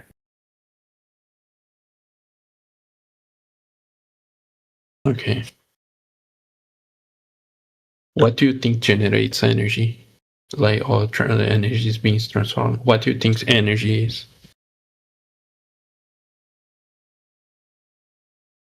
How do you think sun energy is created, or something like that? I don't make claims about the sun because I can't validate it, right? So you can't validate the energy that the sun generates. You can't validate it. Yeah, you can validate certain things, but you're not going to be able to validate exactly what the sun is, what medium the sun is in, how far away is the sun, how big is the sun, etc. So it's all based on assumptions. And we can't know. Look, I don't know personally, right? So I'll just say I don't know. But whatever it is happening above a surface that tests as flat. Mm-hmm. So you can't know the type of energy the sun emits based on certain frequency that he emits. Is that what you're saying? I'm saying it's not going to make a difference to whether the ground is curving or not. You know, it's not going to make the ground curve, whatever it is. Mm-hmm. It's not going to make the water start curving, so it doesn't really matter to me that much. Although it would be good to know. Right, and interesting to research. Yeah, it's very interesting to research. Do you know what was the Chernobyl incident? It's fine. It's a little bit of damage, and they don't mind it. You know that. But anyway, this part is in because the part.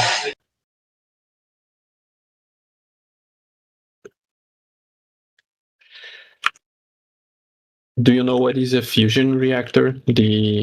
Yeah, I do, but I can't really talk much at the moment because it's late here, and I do have to go to bed in a second. So I'm just trying to get some work done quickly before I head off. So hopefully someone else can jump in and have a chat with you about this.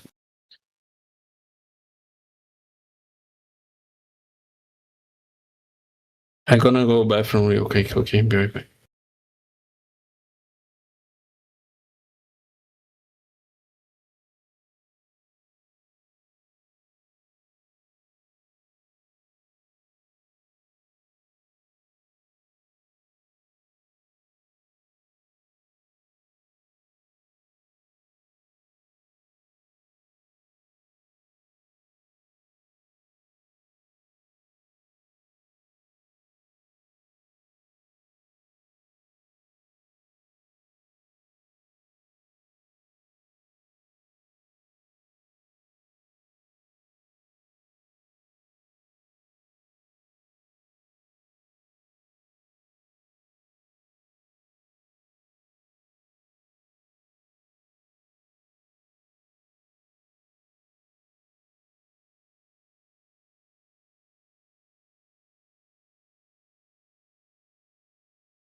I am back. Now I'm gonna search what type of radiations the sun emits in order to know if he emits or not.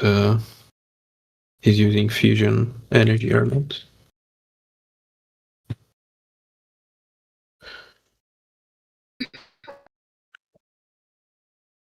Can you hear me okay?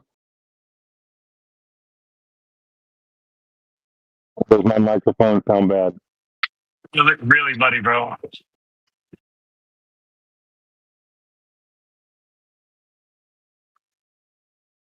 right, can you hear me better now? Much better. Appreciate it. So, where'd that guy go? What was his name? What? What name do you want?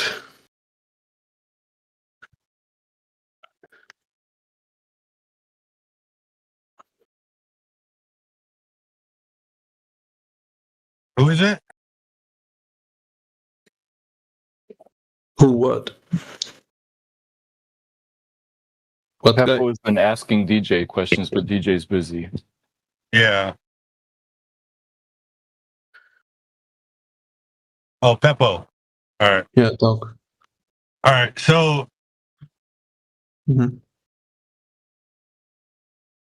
lots of things can exhibit different types of light and radiation. That doesn't necessarily mean we understand how it works, right?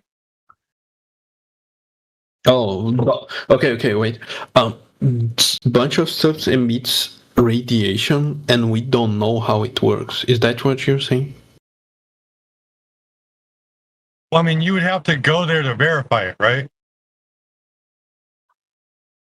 I mean, you could make up a story, and then that story could fit certain criteria, and because of that criteria, you could say, "Oh, it must be that," but that doesn't necessarily mean it's true. Yeah. Do you know how radiation propagates? Like what? I mean, not how it's like can be like usually can be any means. Some radiations, let's say X-ray, you use it to like to see the bones you have under your skin, right? So some radiations are used medical uses to verify some things. X-ray was invented like on the last century, right? Do you know? No. And then it was discovered that use some types of energy to interact with the matter, the let's say the atoms. So what happened is like some energy, like the X-ray specifically, I think it tries to interact with the. Let me search here. How X-ray interacts. how X-ray interacts. What does that have to do with the shape of the Earth? What radiation has to do with the shape of the Earth? Is that what you're saying? Yeah. We're talking about the sun, and then we're talking about the sun emitting X-rays, and we're so far off topic about how we measure for the curvature of the Earth, and we're talking about anything but that. Good question. I like your question. How radiation has to do with the Earth? We were talking about the Earth magnetic field and how it's generated. And there's this theory that Earth has like the nucleus contains like moving things, and those moving things create the magnetic field. There's this theory, right? We didn't put a sensor over there. It's just calculations. You know what I'm saying? Like I'm not. Magnetic field. What? You said that things that are moving, they generate magnetic field. Yeah, there's the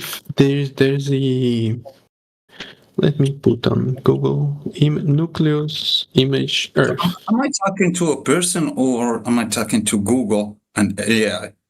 Because anything that you are saying is just the same thing that we can research. If I tap the same sentence or question, the AI will repeat the same exact thing. So am I talking to a person that can think, or am I doing research in a website? So you don't have any in the science community, we do like research into things and then we reference it. Yes, exactly. But are you trying to argue about something by researching on the fly? Yeah, there's concepts that we can research, and some concepts I don't know beforehand, you know, so I have to research them. Okay, so how can you generate magnetic field by moving something? Good question. I don't know. Nice. So why you claim that? Oh no, like how magnetic field is working? It's when you have a current. Usually when you have a current, the Earth magnetic field is almost the same thing, but I'm not that sure. Like I know how, like if you take your smartphone that is on your pocket, it generates a magnetic field. Your body itself generates a magnetic field. Yeah, generate magnetic field because it have magnets inside, like the magnet that is on the speaker of that microphone. There is tons of magnets in the phone. So yeah, it generates. There is permamagnet and there is also electromagnetic magnets.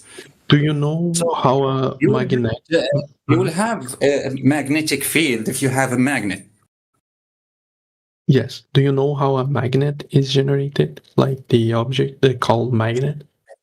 Yeah, not necessary to know. It's irrelevant to. The question is just irrelevant. I think that you are asking the question to run away from the topic. Yeah, I don't know. I know, but it's irrelevant.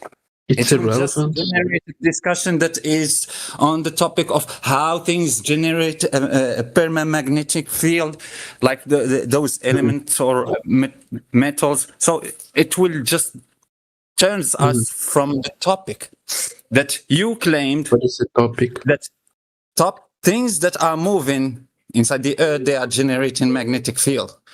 How? Yeah, they can generate. How? If I move a spoon now, if I take a spoon and I move my hand and very fast, or I attach that spoon into a dynamo, so will that spoon generate a magnetic field because it's there moving? Sorry, when you move a spoon, sorry? Yeah, if I take something and move those things, if I take something and move it so fast, a piece of iron or a piece of wood, plastic. So like you said, also a rock. So you said that if something is moving fast, it will just generate a magnetic field. That's what you claimed earlier. So I'm thinking I just ChatGPT and like pretty simple. There is the inner core and the outer core. If I want to talk to ChatGPT, I know the website. I have the link to the website. We are not trying to talk to ChatGPT. I have my ChatGPT already open, so I don't need someone to tell me what ChatGPT ask him is. then. How a magnet is You need generated. to ask ChatGPT. ChatGPT is not a person that can verify information to be real. ChatGPT can't verify if the scientific claim is following the scientific method. So, yes.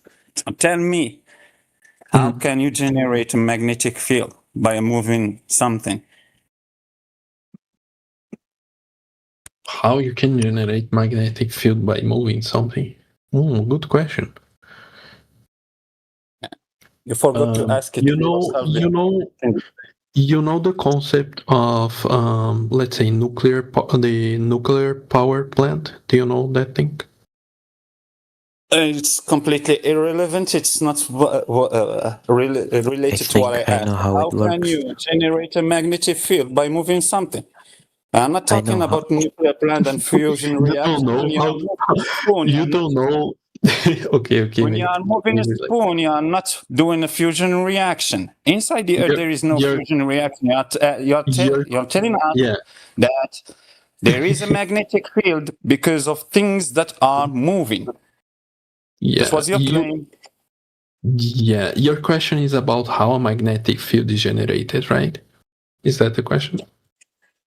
Yeah, how can simply something that is moving, just moving, can generate a magnetic field? Yeah, that's a great question. It was answered by, I think, Thomas Edison. You complimented the questions now 3 times. Yeah, it was answered. You are about to do it for the 4th time. Yeah, I know that it is a good question. Can you just tell us? Thomas Edison answered. Thomas Edison, right? He invented like the energy, the thing that generates the current, right? So what is the thing that generates current? Because there is nothing that is named the thing that generates current. What is that thing that generates current? Did you finish your high school? Can you name the thing? Because you said the thing that generates current. What is it? Is it a solar panel? Maybe it can be a solar panel also. Oh, it is. It's not a moving piece. It's not a moving thing that generates magnetic field. The question was, energy can be transformed. Field is generated by things that are moving. So now you are telling us that Thomas Edison invented the thing that generates electricity. Solar panel is a moving thing. I think it was Thomas Edison who invented that. So you just have to research more. Maybe have. Do you know Nikola Tesla also? Yeah, I know Nikola Tesla. And what he created. Do you know what he created? Do you know what he created?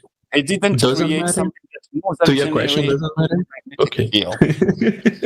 Yeah, it doesn't matter to the question that I asked you.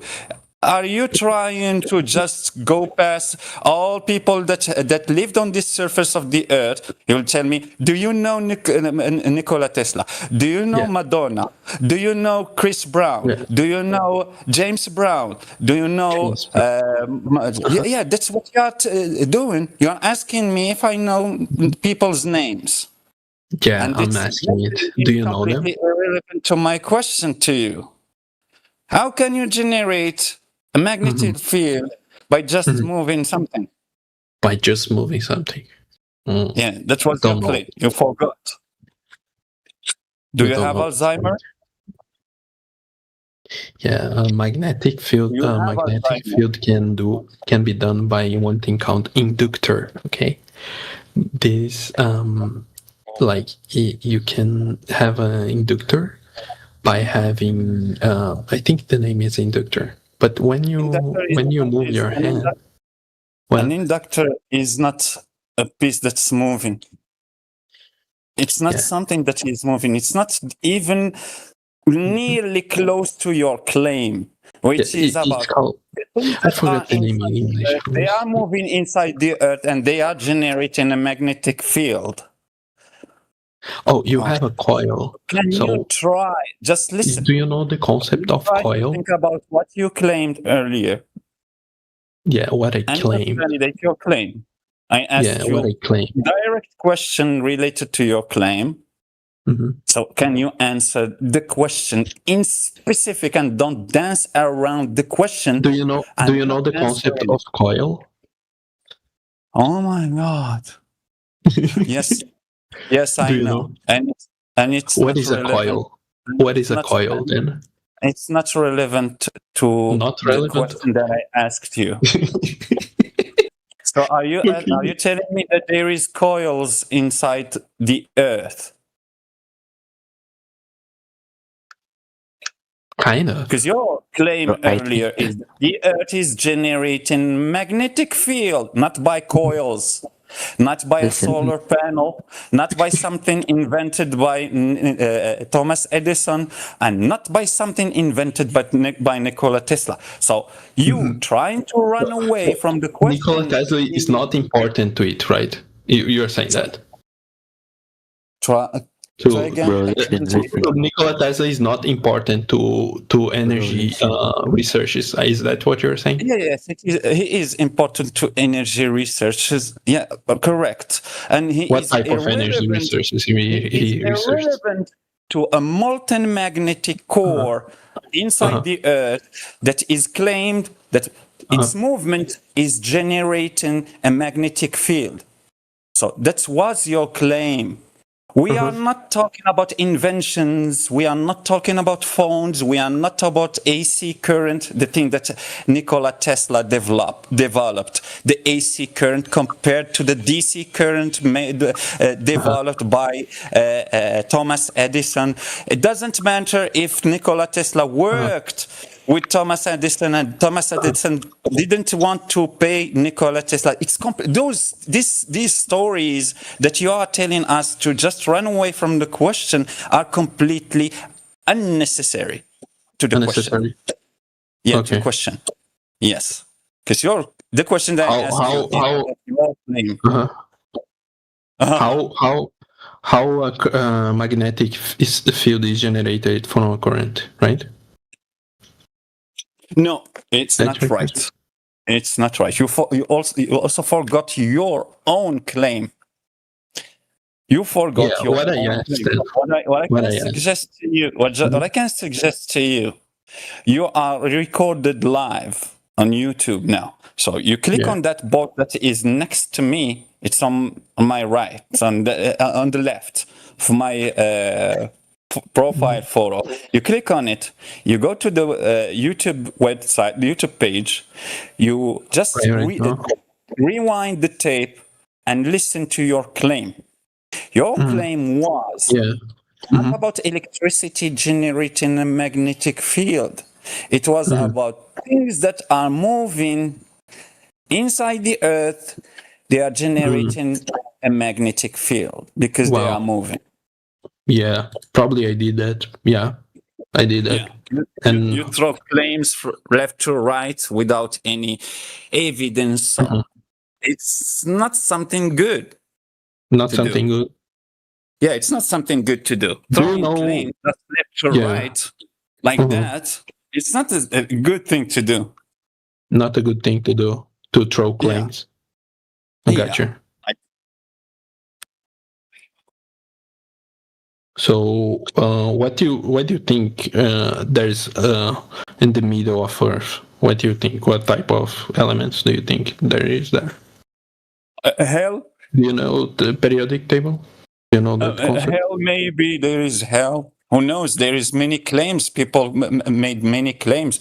No one validated any claim of those. But there is many claims. So you claim that there is a molten core. Some people claim that there is hell. Nordic claim that there is Helheim. Yeah, you can't know. No one could verify what is underneath the surface of the Earth. Underneath the surface of the Earth, you can't know if there's something that generates some energy, right? You can't know if there is something that generates energy. All over the Earth, there is things that are made of energy and they can generate energy. The claim of molecule itself is something that can generate energy by itself. There is electrons that can fly from that molecules, and that electron is just energy by itself.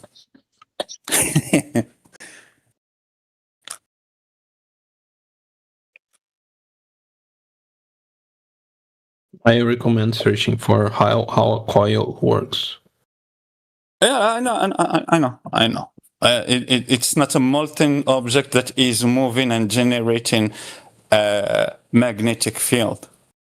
It's completely irrelevant. The Tesla coil is completely irrelevant. It's not a molten object.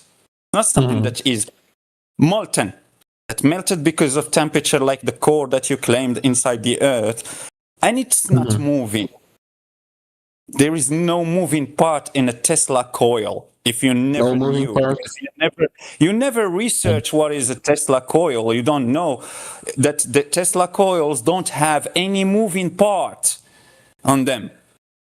Your claim was about something that is moving and generating magnetic field because of that movement. Are you stupid? Are you that stupid to not understand what you say?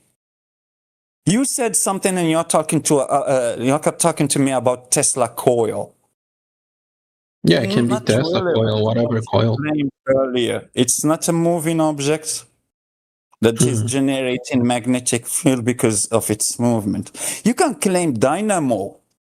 But dynamo doesn't necessarily need a magnetic field around the moving object to generate electricity or to generate movement. Yeah. So there's no coil in the world that is moving right now. Is that what you're saying? There's no coil in the world that is moving right now. Is that what you're saying? There's no coil that is moving? Like anywhere. There's no one. Is that there is? Is there? There is many on cars. The shock absorbers are just coils. So when you run the car and you accelerate, that's the car moving, meaning that the shock absorber, which is a coil, they are all moving. So many cars. Do you know how a hydroelectric works? Hydroelectric power plant works. Do you know how that works? No. Will you tell me? Yeah. What happens is whenever you have an object that is high on ground. Is it relevant to my question? Will it answer my question? Yes. Because my question to you was how you generate a magnetic field by simply moving an object? Yeah. Okay. Go ahead. You have like water, and when water falls, it hits like another object, and when this object moves, it on the part of this object has one thing called a coil, and once this coil moves, it generates the famous electricity. Okay. But we are not talking about electricity. Are you that stupid, brother? We are not talking about electricity. What we are talking about? Magnetic field. Magnetic field? Oh. Okay, we are talking about magnetic field?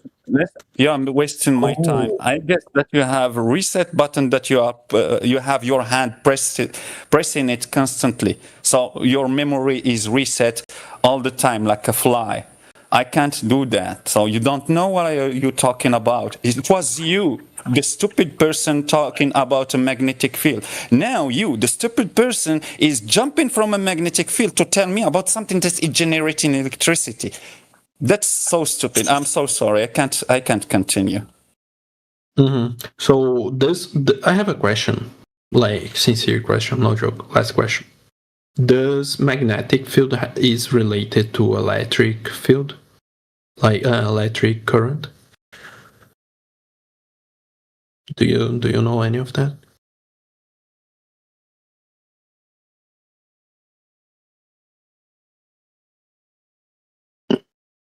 Because my idea is that whenever you have electric current, you have a magnetic field. That's what I think it's happening. But No, I could be wrong, right? That's 100% wrong. Oh, I am wrong? You can have a magnetic field using electricity, but they are not related to each other. It's not whenever you have electricity. Not you have a related to each other? They are both separate. Oh. Yeah.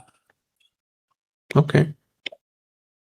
You just have to learn. Those two concepts are different from each other then?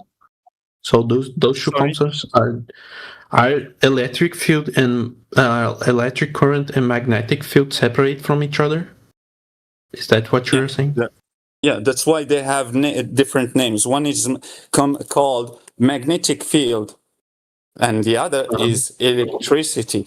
Yes, electricity can generate a magnetic field. A magnetic field can generate electricity by creating a dynamo, but just let me not whenever, because your claim was, you said that whenever you have electricity, you have a magnetic field, and that's completely wrong. Let him speak to ensure. I just want this to be recorded. Yeah, it is recorded. You can have electricity without any magnetic field around. Okay. Yes. Can you say in the name of Flat Earth Society then? Your claim was if you have electricity, whenever you have electricity, it's your claim. You can rewind the tape. You said whenever you have electricity, you have a magnetic field with it. No. Yeah, you have. You are wrong. It's not the case. You can have electricity without any presence of a magnetic field.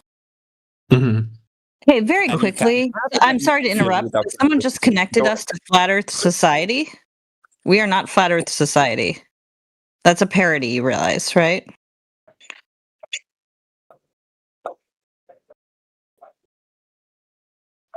Peppa, I'm talking to you. Oh yeah, I was listening to WhatsApp. So no, it's just Flat Earth Society is a parody site meant to make Flat Earth sound ridiculous. Yeah, we don't make those claims. Okay, my bad. Yeah. What is organization you are into? Do you have any? We're not an organization, but we have a home server, 24/7 Flat Earth Discord. Okay. Is there any like motto? Like, is there like, oh, we believe this and that, like a list of things? Well, we don't believe anything. We measure the surface of the Earth as flat. I have a question over, as the other Necros said, like, does magnetic field like have something related to electric current? Or yes or no? Here's the thing, Peppo. That's really a side conversation because that's not the room topic. I mean, you're welcome to discuss those things. However, those do not prove or disprove the geometry of the Earth. The geometry. Yeah, I mean, we're interested in what we can empirically prove, which is that the surface is not curving. How a laser works to measure the surface? Okay, I don't need to get into, what do you mean how a laser works? Do I need to explain how a laser works in order to measure the surface as non-curving? Is that what you're saying? Just clarify for me, because maybe I misunderstand your question. Like, a laser works with light, right? Can we agree? Yep, it sure does. So what I'm claiming is in order to have a laser, you need some sort of like thing that produce the energy to make the laser works. And Okay, so can I ask you why you're getting off into the weeds on that rather than addressing the issue that there's no drop over distance that would be necessary for the Earth to be a sphere? drop. Yeah, there's no surface curvature measured anywhere. How you measure things? You can measure things many different ways. You can use a laser over a large body of water since water is flat at rest. And it shows that there is no Earth curvature in the way, blocking the laser. The laser hits its target at the same height on the other side of the body of water every single time at any distance that it's tested. Mm-hmm. Is there any other method that I can do it? I don't know. Have you ever... Well, let me ask you this. Why do you believe the Earth is a globe? I don't believe. I don't believe in anything. You don't... Well, that's not true. Everybody believes in things. So are you just telling me you're not... Are you a flat earther? Are you a globe believer? I mean, it's one or the other. Or you're learning. What you believe then? I'm asking you. I'm a flat earther. So it's not a belief, it's a knowledge. I know that the Earth is flat because there's no surface curvature. And the fact that you're saying it's a belief tells me a lot about your perspective. So, Peppo, what evidence have you seen to support the claims that the Earth is a sphere? I mean, empirical evidence, not something we can't validate. Oh. Empirical evidence about why Earth is not flat? Empirical evidence to support the claim that the Earth is a sphere with a radius of 3,959 miles. What do you think it's empirical evidence? No, I'm asking for empirical evidence. Don't do this. I'm not going to play these games. You know what empirical evidence is. What is? Okay, so you have, okay, well, I'm just going to conclude here that you have no evidence and you just want to talk about, secondary topics that don't address the room topic at this point, because you're waffling when I ask you very clear and direct questions. No, I want to know what is empirical evidence. Yeah, it's repeatable and testable. You can go and validate it for yourself. You never think for yourself ever. Before you were using AI, so you can still use that same exact. I use AI. I love AI. The definition of don't you use AI? Okay, we're not going to talk about AI now, Peppo. We are not here to spoon feed you every bit of information.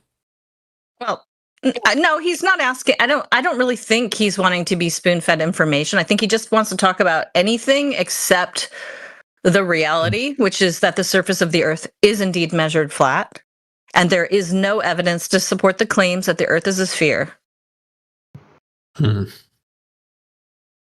Yeah, I think empirical evidence are really good. I love them.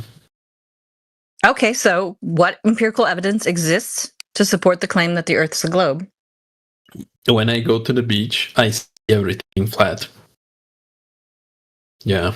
Really flat. Okay, I have the best eye in the world. I know it's so flat. I can see like 200 kilometers away. My measurement. No, you cannot see 200 kilometers away. That's not true. Oh, how many kilometers you can do? Well, you just made the claim, so you're going to have to validate that claim, or you're just making stuff up. Because I don't know if that's a troll or what. Because that's just ridiculous. No, it's a well-known thing. From sea level, you're not seeing 200 kilometers through the atmosphere. On the beach, probably not, but you can see in the high altitude. But you said at the beach. With a binocular or something like that, probably. You're not seeing 200 kilometers with binoculars at the beach. Is it 112 kilometers? How much curvature should... Okay, are you claiming you're a flat earther? I know a little bit. No, that's not what I'm asking. Okay, let me phrase this again. What are your beliefs, Peppo? Is the Earth a globe, or is it flat, measured flat? I have no belief. No, that's not true. That's not true. No, everyone has beliefs. Everyone has beliefs. And you just made a claim that's patently false. We know you can't see 200 kilometers from the beach. No, it's 112. It's probably 112 the last time that I saw something like that. But Okay, well, what is your point of saying that? Is your point, are you trying to say, yes, you agree with us that the Earth is measured flat? like with your bare eyes, you can see everything flat, like on the beach. Yes. Okay, so how do you know that the way it appears to your eyes is actually what it is? How do you validate that? Oh, that's a great question. Then you have the measurement equipment, right? They use. What measurement equipment? That and So who's you they? have- yeah. Peppo is one massive lie. What? It's obviously flat, bro. Obviously flat. Maybe. Like, no, I'm joking. It's all. We'll get to you next. So you don't want to like commit to anything, right? You say it looks flat, but you don't really know how it's measured or anything. Is that correct? Is that fair? There's this saying that what we can see, and what we cannot see, right? Okay, but this isn't a philosophical debate, right? If you see something and it appears to be flat, and then you measure it and it also is flat, what is it then? Of course it's flat. I'm looking on the beach. No, but what if it's an optical effect? How do you know that the way it appears is how it actually is? Like the fat effect. What's the name? I was searching it like 7 years ago. Okay, I'm just trying to get you on topic. I don't know. I'm not trying to make this more difficult, but I feel like it's kind of a struggle with you. Like you don't want to commit to anything. Okay. So if you think something appears to be flat, how do you validate that it is actually flat? How do I validate if something is flat? Yeah. You can use optics or you can use other tools. Okay. What kind of tools are used to validate that the surface is not curving? You have geometry, right? Geometry isn't a tool to measure, right? Isn't a tool to measure? Okay. No, geometry would tell us what kind of curvature rate to expect if the Earth is a globe with the given radius, right? So you can measure stuff with geometry, right? Is that what you're saying? No, I'm saying geometry tells us how much curvature to expect. And so we go out and we test, we measure for that curvature and none exists. Can I use geometry to anything flat Earth or? Well, zero slope, is that what you want? That's all you need. No, like, do you know like the what's the name when Archimedes thing? Do you know Archimedes? Okay, yeah, I know Archimedes, but what does this have to do with what we're talking about? Like he measured the position of the sun and the. Yay! But how does that change the surface description? It's to measure the curvature. Okay. So you admit that you're a glober and you believe that someone measured the position of an object in the sky and therefore that determines the surface of the Earth is curving? First of all, what is the sun? Where is the sun? What's the sun's composition? Sun has an apparent, not an actual position in the sky. Things in the sky do not determine the surface of the ground. Do not determine the surface of the ground. Okay. So anything in the sky can. The sky does what it does, but the surface of the Earth remains unchanged, right? So I can't use what is far away to measure a thing that is close, right? Is that what you're saying? No, I'm saying why would you point to objects in the sky to validate the surface?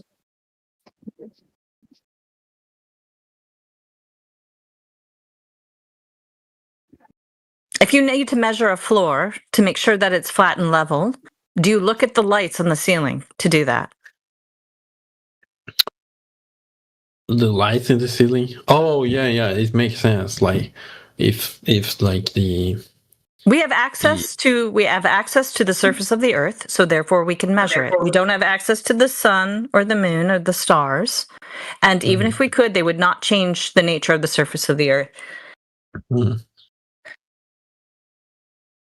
Do you like to travel? Okay, is this going to be related to the room topic? Yeah. Yeah, I travel quite a bit, actually. Would you want to go to Antarctica? Maybe, maybe not. I mean, that's very low on my What list. are you talking about? Excuse me, guys. What are you talking about? Well, just if you listen, look at the room topic, 24/7 flat Earth. We're discussing that the Earth is measured flat. Okay, so what's your claim Okay. about? Can you just get to the point and tell me what your claim is about Antarctica, Peppo? Because I think I know where this is going. You know where it's going? Yeah, going- probably. Yeah. So Yeah, why are you if you asking me if know, I want to you- go to Antarctica? How is that relevant? Yeah. What do you think is relevant? I think it's pretty relevant because Okay, go Antarctica. then. Tell the room why it's relevant. Antarctica might be Me a wanting to place travel where there's- someplace is relevant. How? so you can know what this place looks like. Okay, I can go to Antarctica on a tour and see a very small portion of it. What's a your very point? small portion of it. Mhm. Yes. Why? Okay, I'm not playing this game with you. I'm really not. This is a big waste of time. So if you want What? to address the nature of the surface of the Earth, we can do that. You can do that. Do you think NASA is satanic, like NASA? I don't know in here. But it's gotten extremely tedious. So, are you going to present any evidence that the Earth is actually curving at the rate that we're told?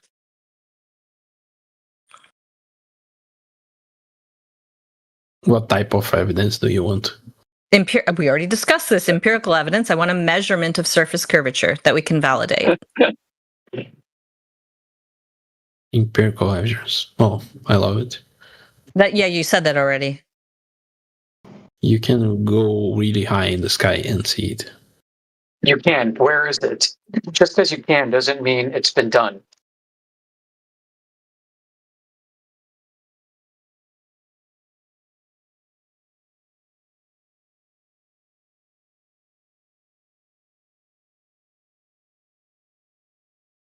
How far away we can see on flat Earth, like on the beach? Can you try to I have stay a- on topic, Peppo? He asked you a question. Please answer the question that was asked instead of going off on another tangent.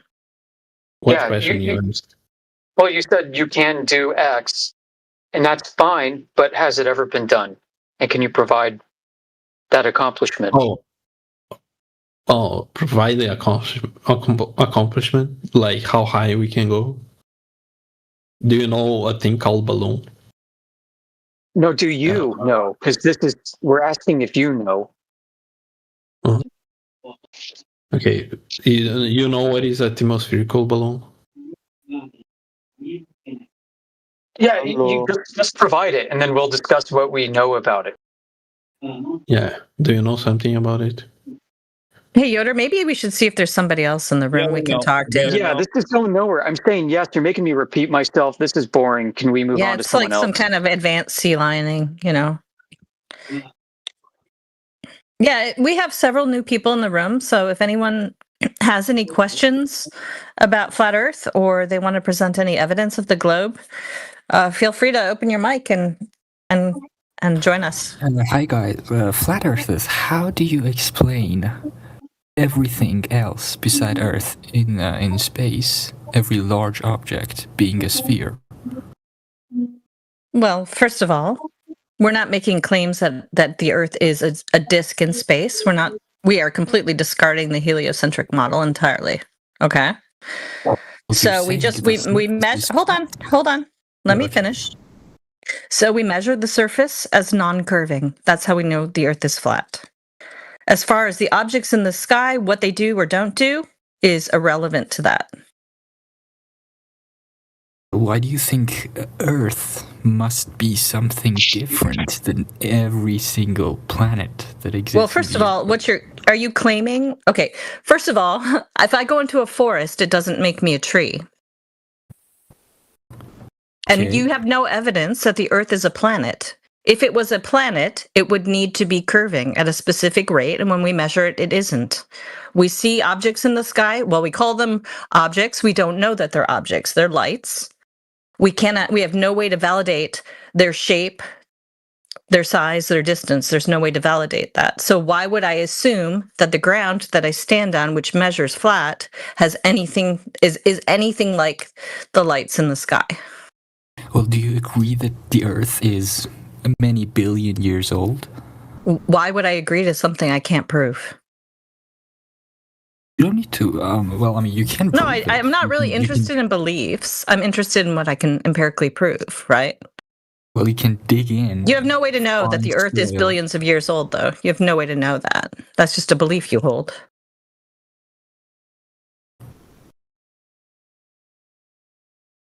So if we see lights in the sky and we call them planets because the planets are wandering stars. They don't move in the same fixed pattern as the other stars.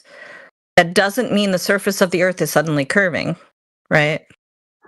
When we measured the surface of the Earth and all the water on it is flat.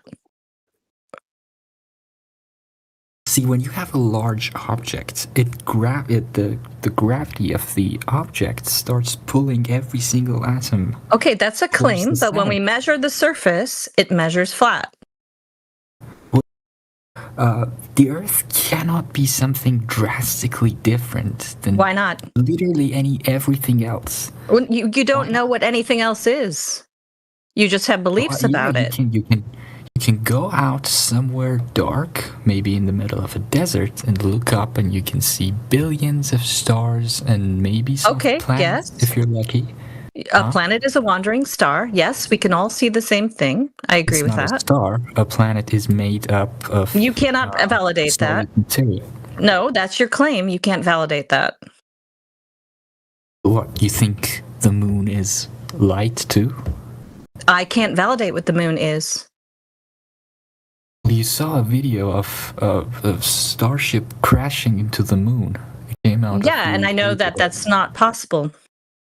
Why isn't it? So I don't just believe images that I see online. I would have to validate that the Earth is indeed a planet by confirming that it has surface curvature at the rate of approximately 8 inches per mile squared. So if we measure the surface and there is no curvature, then the Earth cannot be a planet. But you know, there's a very famous video on YouTube where a bunch of guys were trying to prove the Earth is flat. And then, Okay, tell me about that. Did you watch the actual documentary or did you just watch like a clip that told you what to think about it? You know what? How about you tell me about the documentary? No, I know all about it, but I'd like you to. We talk Okay, about they this set several up- times a day, so go ahead. Yeah. They set up two pieces of cardboards with holes in it. Uh-huh. One guy stood on one side of the cardboards with a camera, the other on the other side with a laser. And then he moved away, like, I don't know, maybe it was a few kilometers, I don't know. The light disappeared until he raised his hand above his head. Are you saying he used a laser? Use the laser, right? So you didn't watch the actual documentary? So what did he use? The laser broke and they got out a flashlight. And also, it wouldn't be possible for him to raise his hand to that height unless he was like 13 feet tall. So you didn't watch it. But I'm not really interested in a bad like mockumentary. I'd like to see an actual laser test over a large body of water that shows curvature at 8 inches per mile squared. You know, some people with flashlights and holes in boards are not very compelling evidence for surface curvature. So I'd like to see something a little more technical than that. Okay, wait. Do you mind going back to the planets being lights? No, there's no need to. You can't validate any of your claims about it, so there's Well, no let's point in talk us about going on it. about it. Moon is also some sort of light. I said, okay, these things appear to be lights in the sky. I cannot validate what they are. I have no way to do that. Then how does it change color to red every once in a while? I don't know. Why do I have to explain celestial phenomena? Because it directly Does if the moon appears red because of, could be the atmosphere, I don't know. It doesn't really matter. The surface of the earth still measures flat, and that the color of the moon doesn't change the nature of the surface of the earth. Well, no, yes, it doesn't. If you have okay, so the color of the moon makes the surface curve. Is that your claim? Exactly, yes. So I just want you to stop for a moment and think about that. Okay, I have thought about it. Let me Okay, explain. so your claim is that if the moon appears to be a different color, that means the surface of the earth is curving, even though we measured the surface as flat. Well, yes, you haven't measured it. Okay, explain how the moon's color proves that the surface is curving. I look forward to this. So you know how Einstein explained that heavy objects like the Earth or the Sun or anything create dents in the fabric of space-time, right? So when you have the Earth in the center and the Moon in one side and the Sun on the other side, the Earth has this sort of bowl shape dent in space-time. So when the light from the Sun travels towards the Earth, some part of it passes from around the Earth and it gets trapped in this dent. Thus it bends a little bit, just a tiny bit. Now, when you look at the light, no, wait, let me finish. When you look at the light spectrum from the visible light, the tiny bit that we can see with our naked eyes, the color red is I think it has the longest wavelength. That's why it's top of the rainbow. So everything else beside the red light gets filtered out. It gets absorbed by the Earth's atmosphere. The red light goes around the Earth. Thus, you see the moon in red. Yeah, I have a question. Oh, hold on a second. Just a minute. Just a minute. Is it okay if I masturbate as you talk? You know what? I think you probably need to be institutionalized. So anyway, I am already. I am already. But I'm still touching.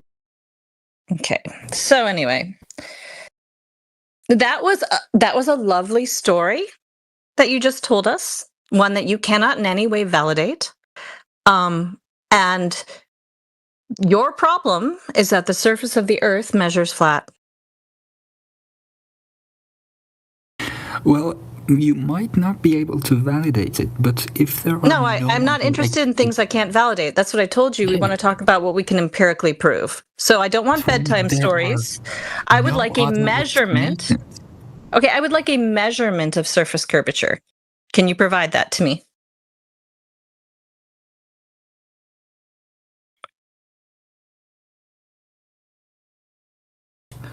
No, it requires instruments that we don't have. Okay, so how was it measured? How was the radius determined if we can't measure it? I don't know. So no one ever measured it? That's your claim? That's what you're saying? I mean, of course, someone has measured it. Okay, who? Well, that's your problem. You know, we've been asking for 10 years and no one else has ever provided any evidence of a measurement of curvature. So I understand you have I understand you have a lot of beliefs. You've spent a good amount of time telling us what those beliefs are. Fine, you can have your beliefs, but that's not what we're going to discuss in here. We're going to deal with what we can prove. So you have a belief that somebody measured curvature, but you can't provide that, and no one ever has. We have 0 measurements of surface curvature in accordance with the claimed globe geometry. So therefore, all the stories that hinge upon the Earth being a sphere fall apart. Well, I mean, you might be right, but I can return all your claims to you. How can you prove, like, so concrete that the Earth is flat? Because we measure it as such. Because we know what the No. claimed globe geometry is, and we do not find it anywhere. We shoot a laser over a large body of water. The laser hits its target on the other side and is not blocked by Earth curvature at any distance where we do this. Whether So we're then using why- lasers or infrared or anything else, there is never any detectable surface curve, ever. Why do ships disappear in the horizon? Well, when things move too far away from you, you can't see them anymore. Are you No, it's claiming not. there's a geometric horizon? Because if there's a geometric horizon, then we should be able to measure that. You know, if you go, like, stand next to sea or something, and then look with binoculars, you see the ship going down bit by bit. It's not disappearing. Okay, so if you're at what distance? At what distance is what's your observation height, and what's the distance that the ship is disappearing bottom up by your claim? I don't know. I can measure distances. I tell Okay, you, well, you know what? I grew up on the water all the time. I've spent a ton of time at the beach. I've never actually seen that happen. But if it is happening, and it is because ships are being blocked by the geometric curve of the Earth, then that requires it to happen consistently at the same distance in every case, right? I mean, depending on your observer height.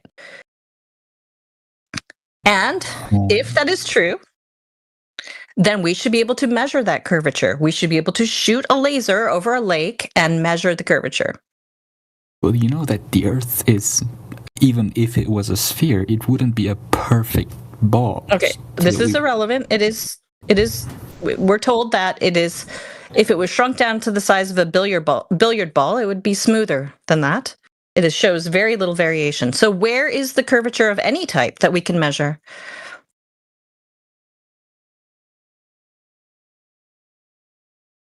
Hey, most of students.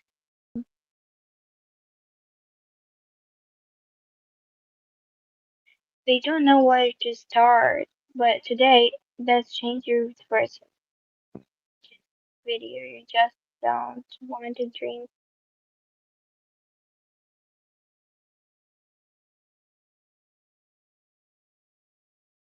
Rasapt, are you still with us, or you Googling? What's up?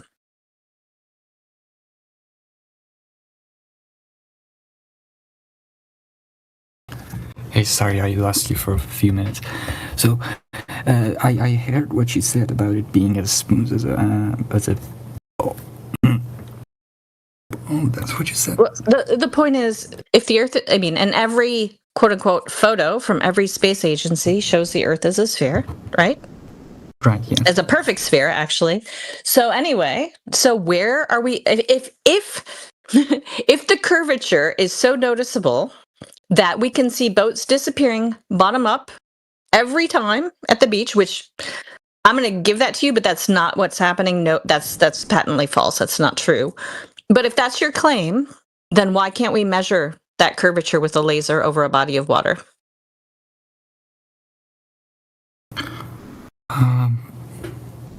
Maybe the light gets scattered too much. So you're going to tell, okay, first of all, I don't think you've seen boats disappearing bottom up. I bet you, it is possible you have seen it happen, but I would say it's very unlikely and it's just something you read.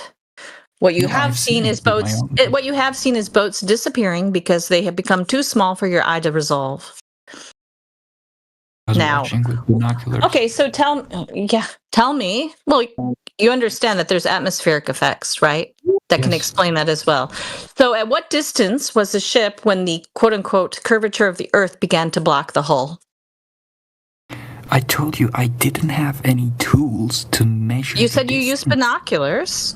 Okay, so you don't know. So you assumed it was Earth curve without any knowledge of what the distance should be for the Earth to start blocking the ship, right? I wasn't trying to find out how much is the radius of the Earth. No, that we're told a radius, right? Here's what I'm trying to explain to you. The claimed radius of the Earth necessitates a specific rate of curvature. So if you want to claim that boats are starting to disappear bottom up on the sea because of surface curvature, then who's hold on. Thank you. Then you need to know at what distance that should start to occur. You should have an idea of that you can compare that to. How far away was the ship? Was it a mile? Was it 5 miles? Was it 10 miles? Why did you assume that it was Earth curvature without any evidence to support that? I mean, other than thinking that the ship sank into the ocean, you cannot. No, so why did you assume that not being able to see the bottom of the ship meant it was the geometric horizon of the Earth blocking it? Why did you assume that? I saw the top of the ship, not the Okay, bottom. no, that's not my question. My question is, when you say you saw this, why did you then therefore make the assumption that what was happening was the physical curvature of the Earth blocking the ship and not some other phenomenon? Because I see in a straight line, and when it curves underneath that line, it slowly goes down. The straight line? Are you saying the Earth isn't curving from left to right, but it is curving from in front of you to away from you? Well, when I'm looking over the ocean, the Earth is curving. No. Okay, that's your claim, but you haven't validated that. No, that's your claim. How do we know that that's true? Well, because the ship disappears. No. Do you realize that is circular reasoning? The Earth's a globe, so the ship disappears bottom up. The ship's disappearing bottom up proves the Earth's a globe. Well, yes. Doesn't that make sense? No, it does not make sense. So if the Earth is curving, then it needs to be measured as such. You believing that a boat appears to disappear bottom up, which can also happen on a flat surface, and we have plenty of evidence of that. And it sounds like you're unaware of that, but we can post some for you in the side chat. Guys, if you're in the room, could you help me out and post some of that? Yeah, objects can absolutely appear to disappear bottom up on flat surfaces. So that's not evidence for the globe. Well, I mean, you say that when we shine laser lights from some distance away, we can still see it. Because no, it hits the target on the other side. Yes, that's correct. Yeah, same thing. Mm-hmm. So that's circular reasoning too. The Earth is flat, so we can see the light from a far distance. No. I didn't say we see the light from a far distance. That's not what I said. Okay, let me ask you a question, because maybe you don't understand. How much surface curvature should there be in, say, 10 miles of the Earth? How much drop over that distance? I think you said like 8 inches per mile. The radius that we're given necessitates approximately 8 inches per mile squared. Yes. Okay, so over 10 miles. I mean, you can look this up yourself. It's not my math. It's the math that we're given to comport with the radius we're given. So, over 10 miles, how much drop over distance do you think there should be? 80 inches. I have. No, it's 8 inches per mile square. Okay, so then 10 miles should be. Well, I was kind of interested in what you thought you should see rather than what, the math tells you to see. Because I bet you've never really thought about this, and especially based on your story about the ocean, you've never thought about how much curvature there should really be. So tell me. Okay, well, over 10 miles, it's over 66 feet, so over a 6-story building. And because it's exponential, over 20 miles, it would be over 266 feet.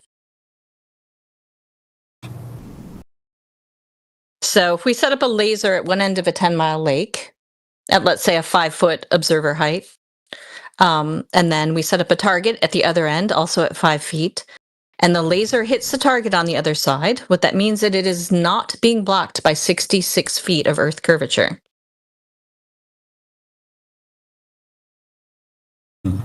Has that exact experiment been done? Yep. We have hundreds of these at all different distances. And, you said, oh, we're assuming it's flat. That's not true. Many of these laser tests have been done by people who believed that the Earth was a sphere, and they went out to disprove flat earthers, and now they are no longer believers in the globe because they went out and tested it for themselves.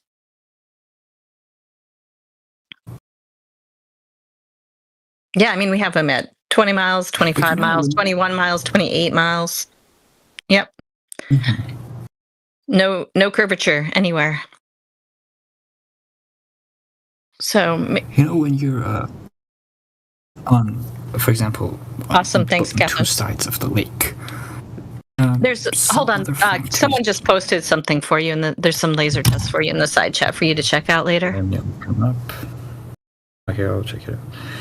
There are many other factors that can play a role, like, I don't know, your latitude and things like that. It can only be tested when you're doing this in the ocean, like 2 different spots on the water in the ocean. Why would latitude matter?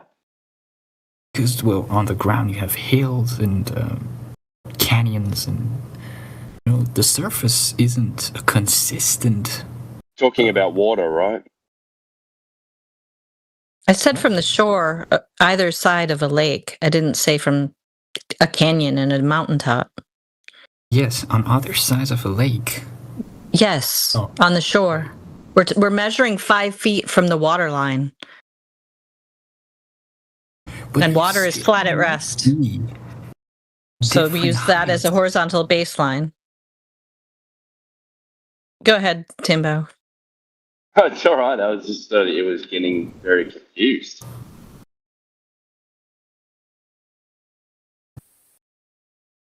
You understand, dude?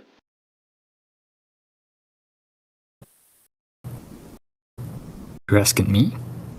Yeah. Well, yeah, I understand her. Yeah, water conforms to the shape of the sphere, right? On the Earth. Mm-hmm. That's what the claim is. So all water should curve at the rate of the globe. Right. Right. So over 10 miles, it would be 66 feet. But I'm thinking. Do you agree or not? Well, I actually haven't seen that number before. If you're saying it, I mean, it's right. I believe you. When you're testing this over a small body of water, I think there might be some. You might have some. Might off. What? By a little bit. Your measurements might be off. You're doing this over a small body of. Why? Because on the ground we have hills, we have canyons. Yeah, but the ground moves up and down. You're doing it again. So we're talking about the surface of water, right? Right. So would you agree that at a lake, the shoreline would be at the same level everywhere on the shoreline?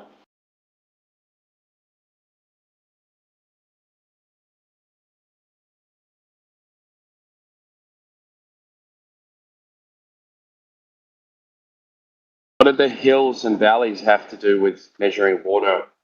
Like,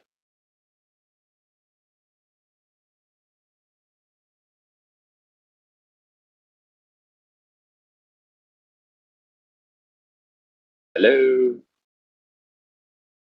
You there?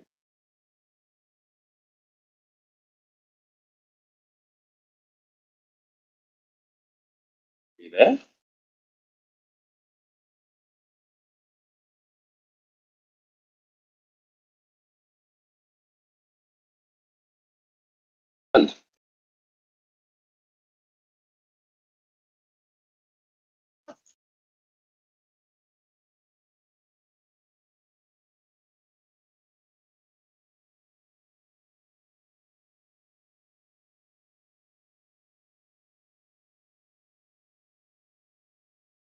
You there, my friend?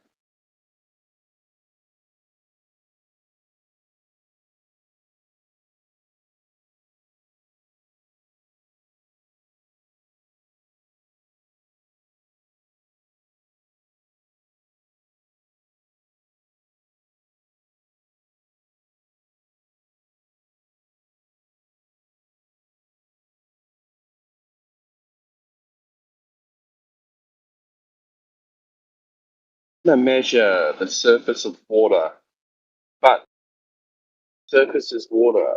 It's not going to measure correctly because of hills and valleys.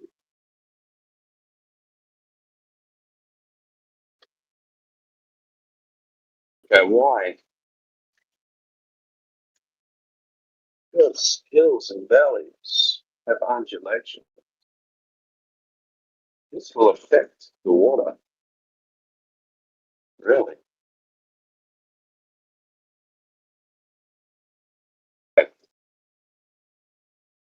Just because there are hills and valleys.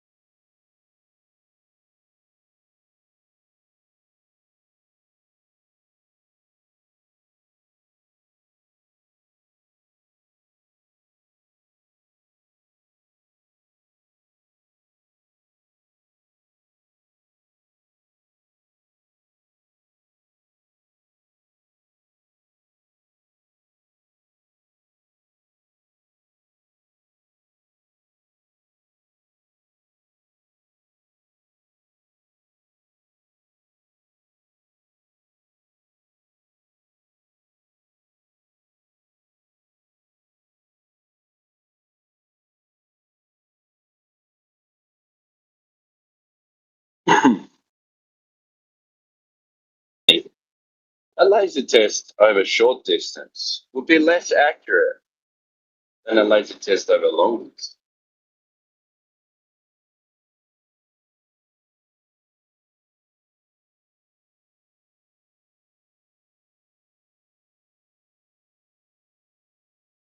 What about Soundly's test? Shams P.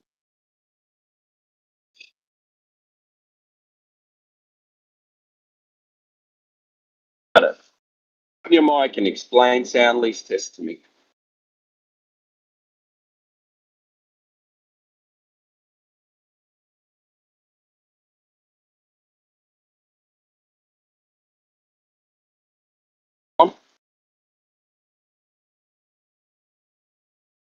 Let me guess. Can't talk right now. Issues with my mic.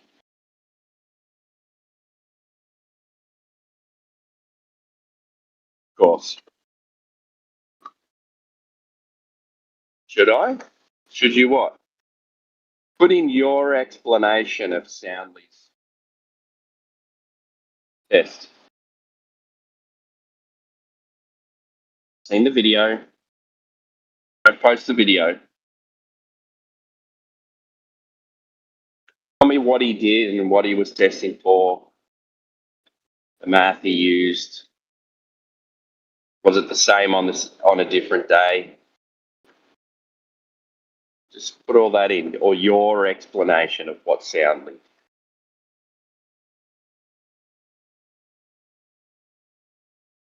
And is he too scared to get on the microphone? Doing right now is trying to Google something. Oh shit, what did Soundly actually do? I don't know. Better Google it. Let's find an explanation.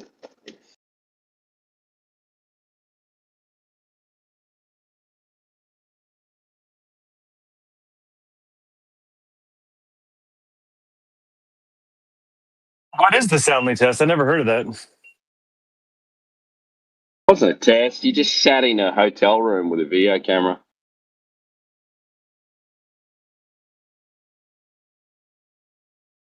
Lake Pontchartrain?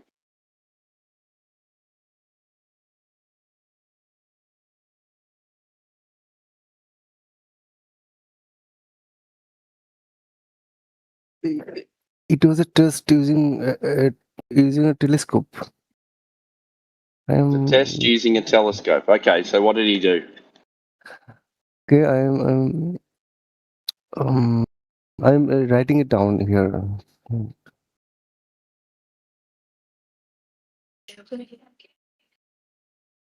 Bring it down.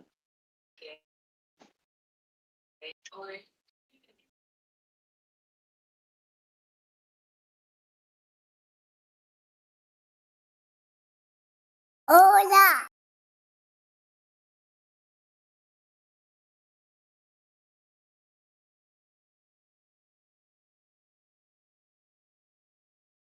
Have you seen those transmission towers on different days?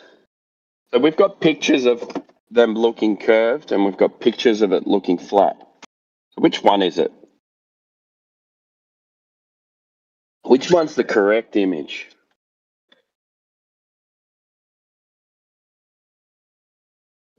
Looking round.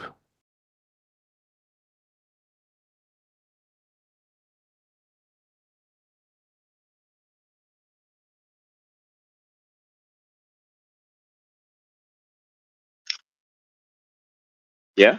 How do you know that?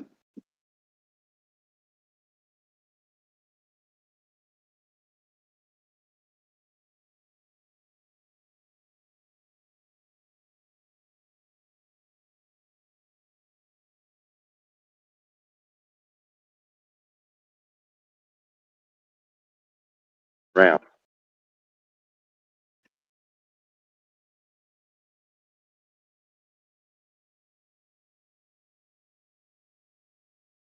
You guys have got no answers, round. No answers.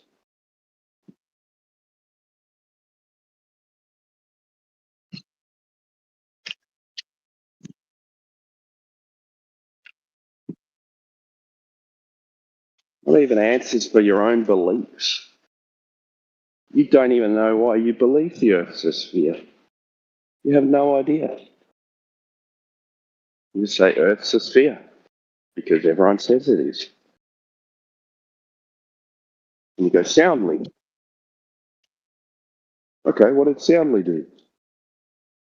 He had a telescope. I don't just believe actually. It is people watched from space. So how can I say that it is wrong and we have to measure it from the Earth?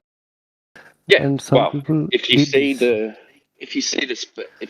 Earth curving from space, then and then will it be then you flat? should be able to actually? measure it. Right? You should be able to measure drop over distance. Right? Do you agree?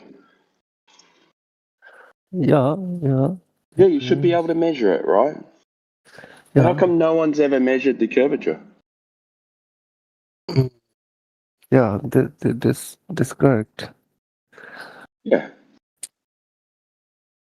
So why has We no should one ever do it measured the from here. curvature? We should make it new test maybe. Oh, we've already done it. There isn't any. No curvature.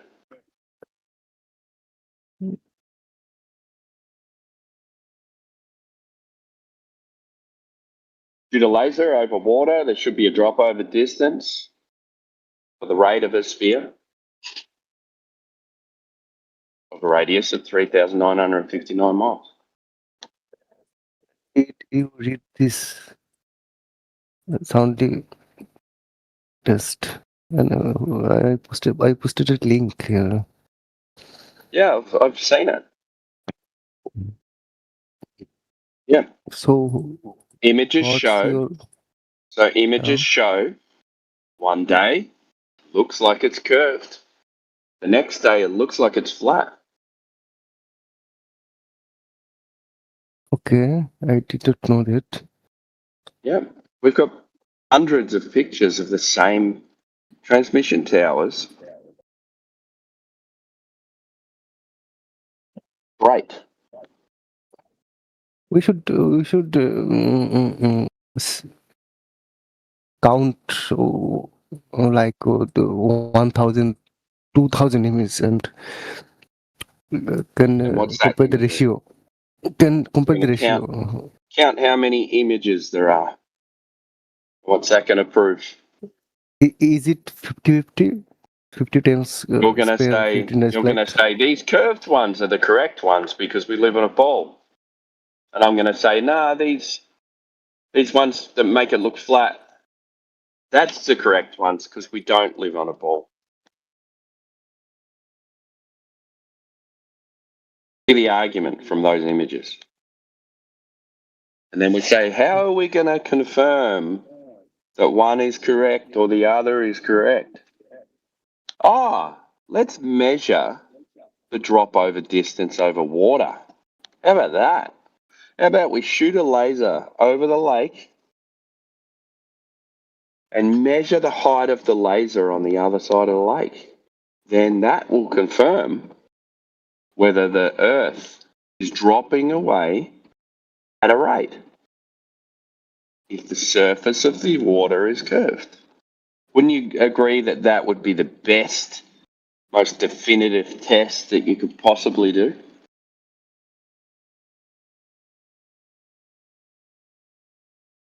Light itself can bend with gravity. So how can you Okay.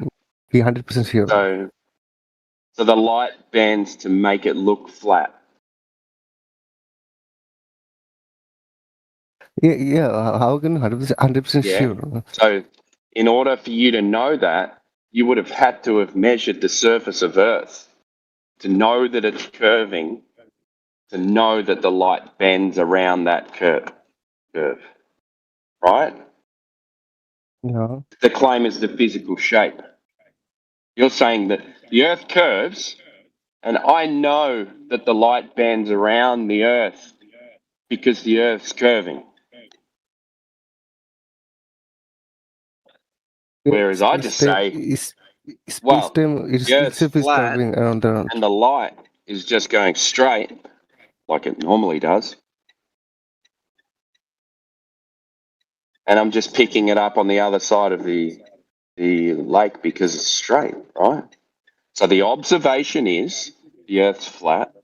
The practical use of the surface is that it's flat. And then a laser test confirms that observation. Now you say the Earth is curving, but it looks flat. The Earth is a sphere, but we use it as a flat surface. And when we do a laser test, it confirms it's a sphere because we pick it up on the other side of the lake at the same height, because the light is bending around the sphere. So that's three claims that you don't have an observation for, right? Which is kind of weird. So what about from space? Can you just acknowledge what I just said? You Can agree you with deny what I that? just said? Yeah, I agree with you, but Yeah. how So can you you've got deny the three claims. measurement from space? Yeah, you've got three claims that you've got no observations for. And we've got three claims just there that are observed and confirmed. Right?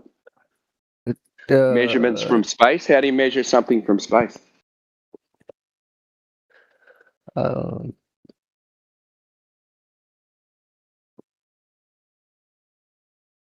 It is carving down there. Yep. How do you measure things from space? We need a telescope and You get a telescope from space, or no telescope from one point from Earth, and we should see the see me actually. Well, what you think that's possible? Yeah, if the Earth is flat, then I will be the existence of myself will be twice. I will be. I So will see myself the straight ahead. All right. So how far do you think you can see on a sphere? Can you see forever on a sphere, like through the atmosphere? I don't know.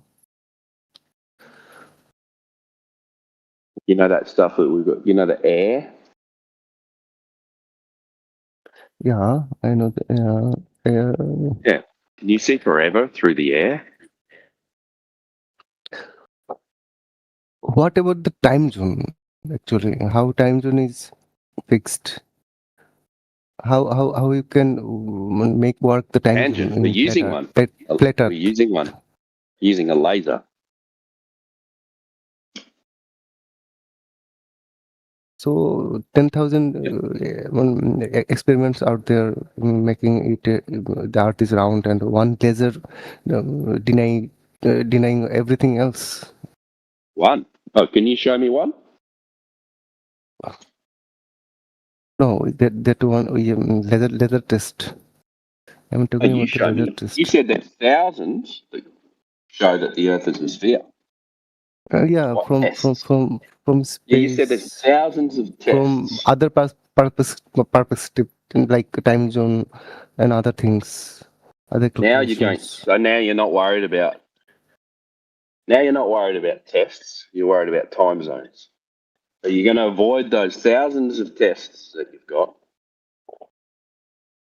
and you're going to go to time zones. Who? Okay. Yeah. So just one I can test. remember that. I can remember that straight lines when aeroplane flies to Now you want to between go two to airplanes. destinations. So can you prove to me that airplanes So I fly in a have curved to must path? use the laser.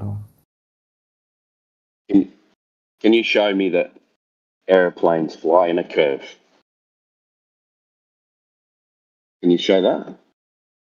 Yeah, I can show the calculations because flying What around calculations? takes less distance. If we draw a straight line, it is more distant from one point to other. Tells me absolutely nothing.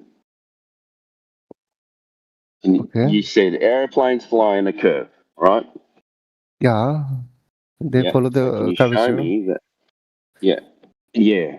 That's circular reasoning. You're saying because we live on a sphere, airplanes fly in a curve. Nope. It Yeah. is using the calculations of What calculations? Of the Earth being a sphere, right?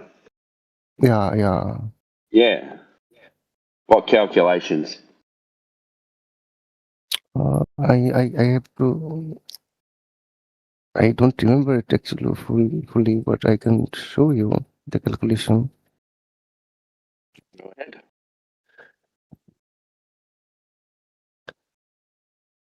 So what with that one laser test, it is denying everything. No, you haven't showed me anything. I'm not denying anything yet. You haven't shown me anything. Okay. Yeah. So in order for you to show me that the calculations of an airplane flying over a sphere, you'd have to show me the measurement of the sphere to get the calculations, right? Oh. Yeah? Trying to do this.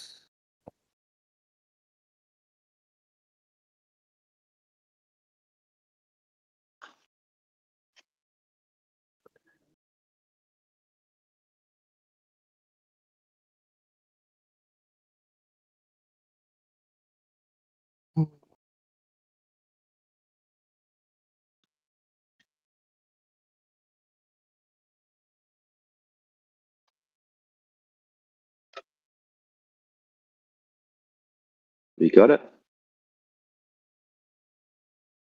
I think I got it. Yeah.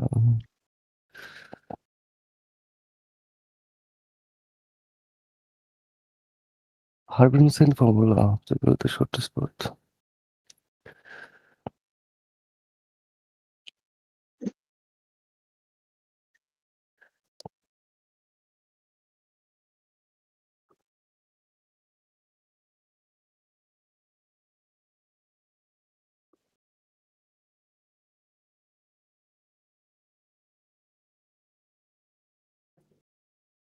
You worked it out yet?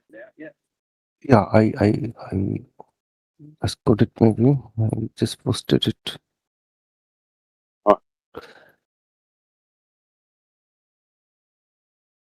Yeah, I just copy paste it. I just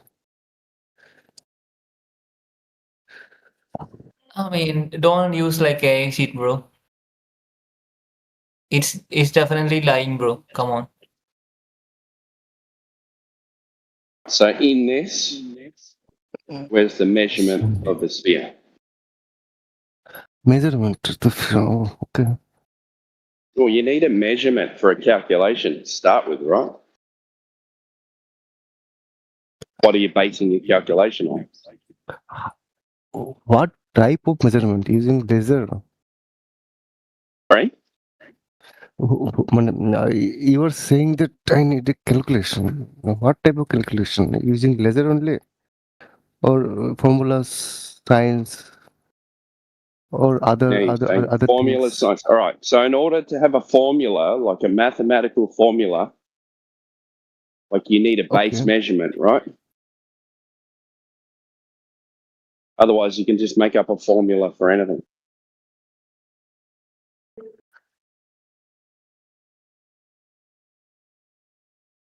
What's your first measurement to start the formula?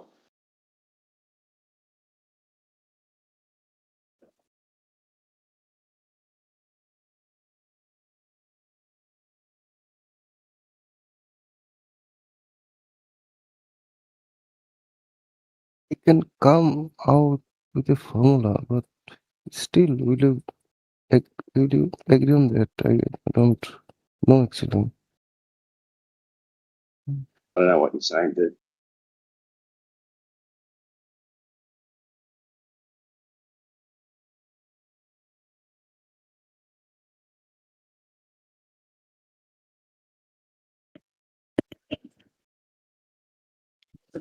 Okay, take this.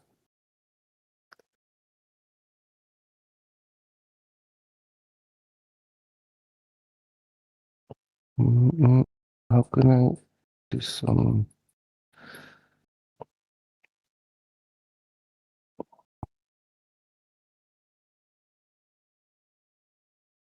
Is okay. What am I? I am giving you a formula in two parts. Please look at this and say something. What's up, America? How are you guys? Americans, right?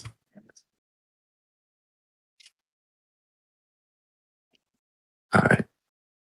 Yeah, I posted two pictures. This, read this. There are two parts, parts one, part two.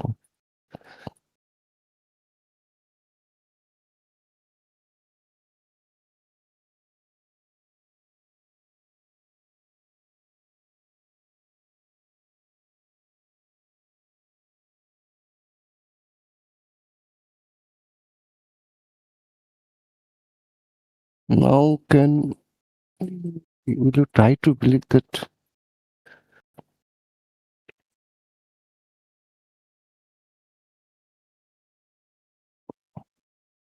this is the formula?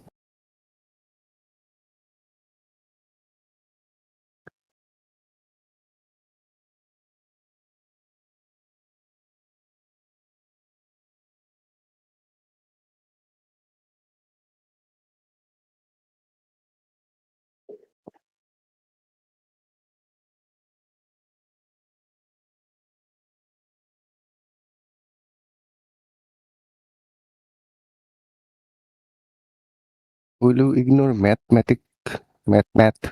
now?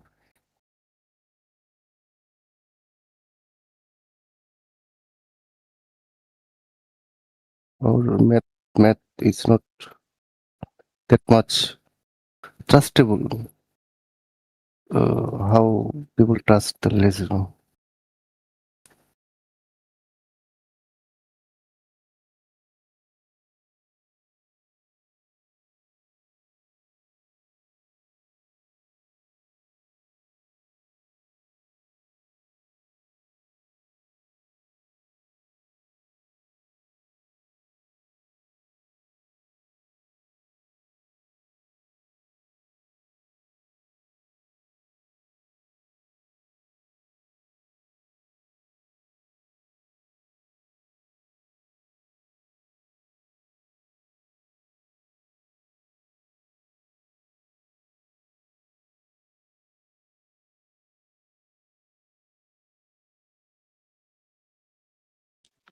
So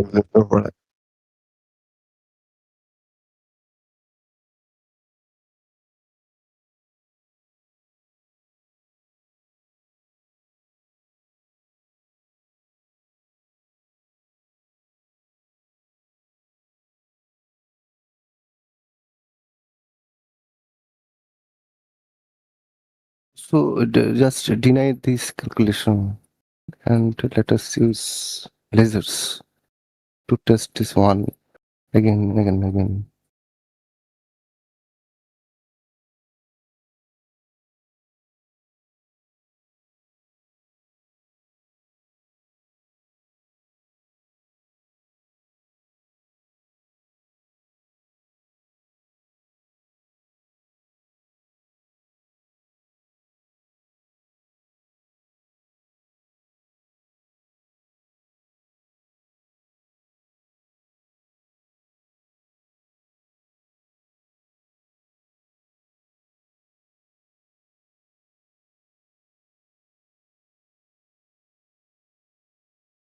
I read it in school.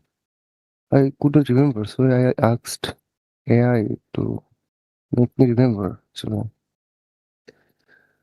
how can I deny this? I can't deny this actually.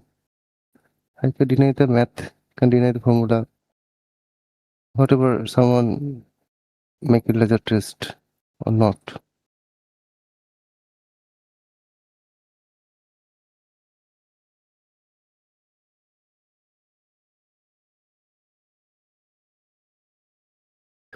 One laser cannot deny the math, the science, the whole part, mathematics, in the world.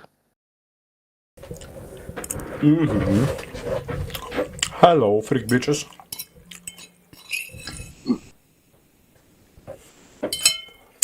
Yo, what's up?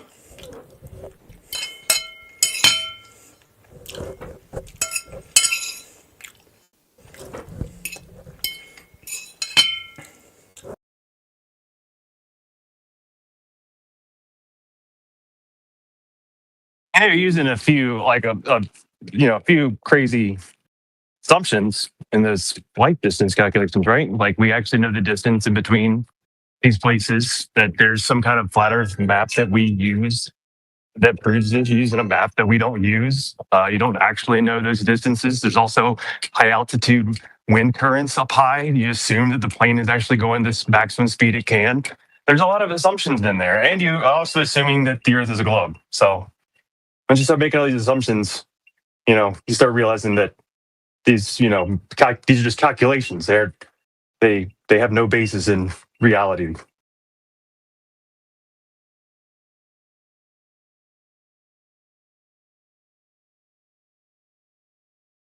What is reality actually? The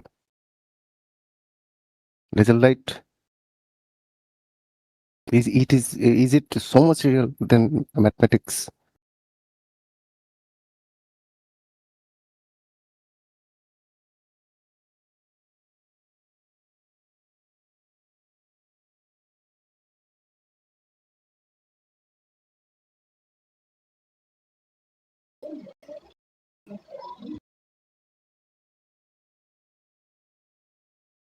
You're also assuming that planes actually use these great circle routes, which often they don't. There's huge deviations on flight math sites that show how much they actually deviate from the great circle route. So, they don't just follow the great circle route. That just is not what happens.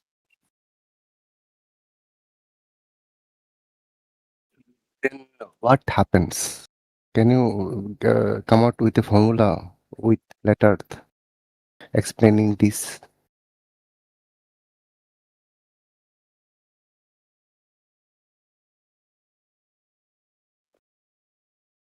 We here in this room do not try to explain that because we don't know those things either.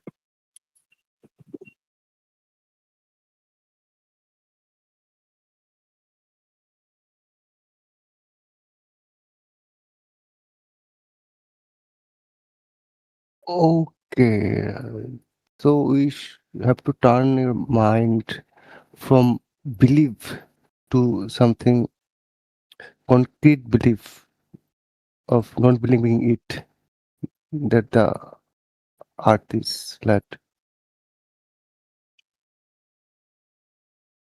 What is your belief system work? How is your belief system works actually? Counting what actually? Just We don't believe anything without you there just being flat. believe We measured it's anything. flat, it's navigated flat, it's sailed flat, it's built flat, it's flat. And so we don't have to have belief, and we don't have to have belief that it's curved either, because then you go out and you measure it over, flat land like a Bonneville Salt Flat or any lake or any resting ocean like a frozen lake or something like that. It's actually really good too, because the temperature differentials keep it from causing too much atmospheric refraction when you have that frozen lake. It's flat. It's always flat. There is no downward slope deviation. There's zero measurement of any curve whatsoever. And so there is no belief required. We know it's not curving. And so, boom, it's flat. It doesn't require belief. It's knowledge. And flat earthers go out there and start assuming things and grabbing maps and being like, oh, this is where we live and this is the distance and X, Y, Z. And guess what? They're wrong too. They're making bad arguments. They're using things they can't prove. And we don't do that here. So we disagree with those guys who say that type of stuff as well.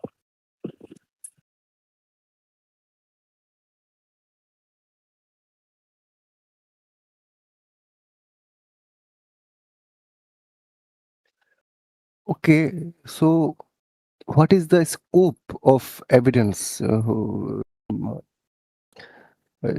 I show you, you will believe that the earth is fair. What is the scope? If you don't follow the mathematics, curvature, airplane science, so what is the scope actually? Trusted scope. What your belief system can take and can believe.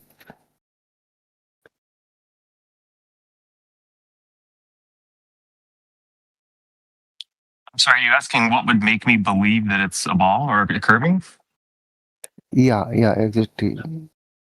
There's nothing.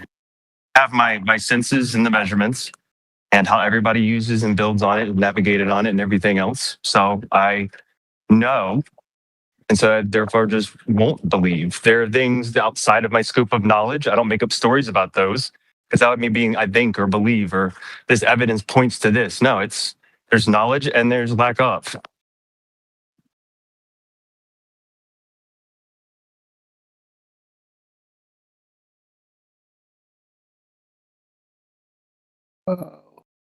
Okay. Okay.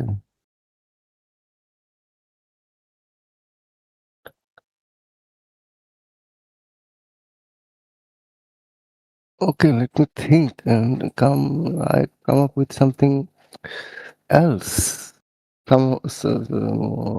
Later. Not now actually. I am confused. There should be a way to make you believe. I have to find this maybe.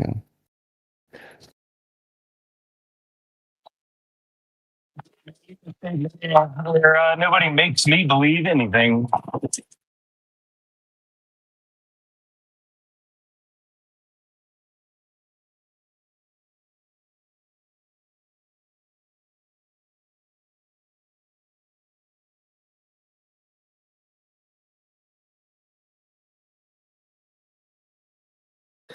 I think you live in quantum level where both are true actually. If you see the cat is there, if you don't see the cat is not there actually.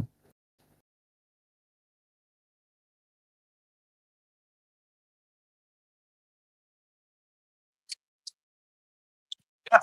We don't see any curve. Yeah, that's true in quantum level actually. It depends on the observer, how he want to see it. Yeah, in quantum world, you're right.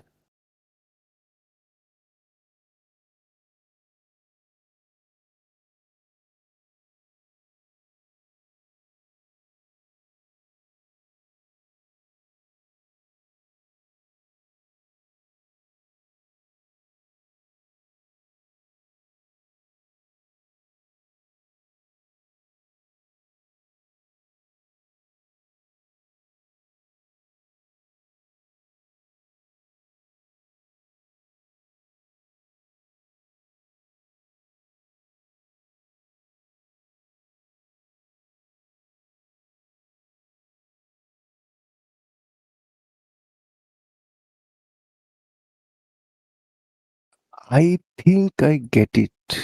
You should not believe it actually, because if you believe the conversation ends here, it should not actually. It should going. It should be going forever and forever.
Damn, belief's not important. We all have things we believe or think or guess, especially when you see something like that. Like you're told, hey, the earth is curving. That's why the boat disappears from the bottom up. And you go, oh, cool. And you just go with that and believe that.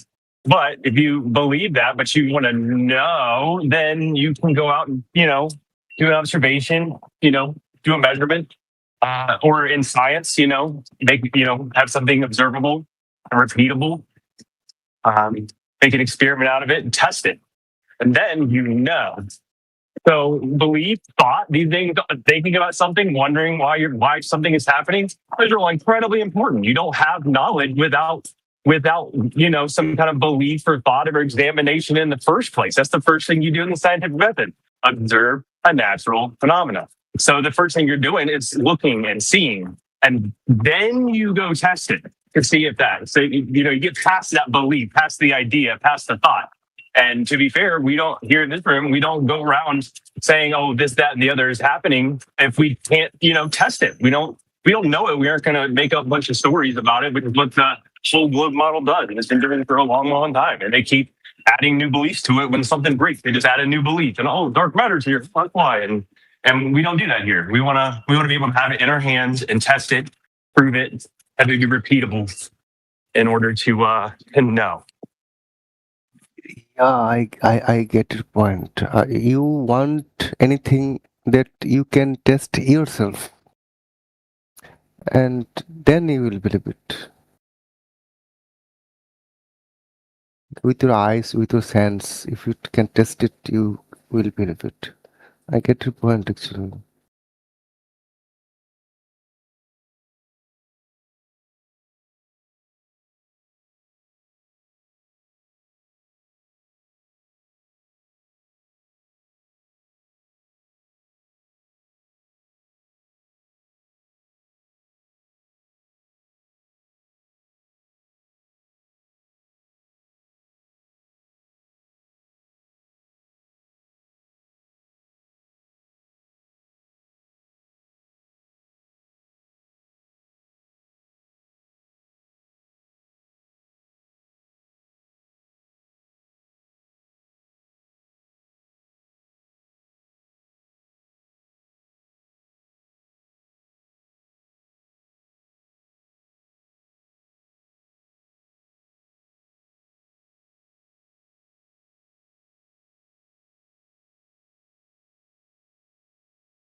So I posted a diagram in the text chat at 57 minutes past the hour. For those of you who live in most parts of the world where we operate on 1 hour incremental time zone standards, not 15-minute or 30-minute ones, 57 minutes past the hour has a diagram depicting the globe, depicting two observers with reciprocating zeniths and theodolites staring at each other.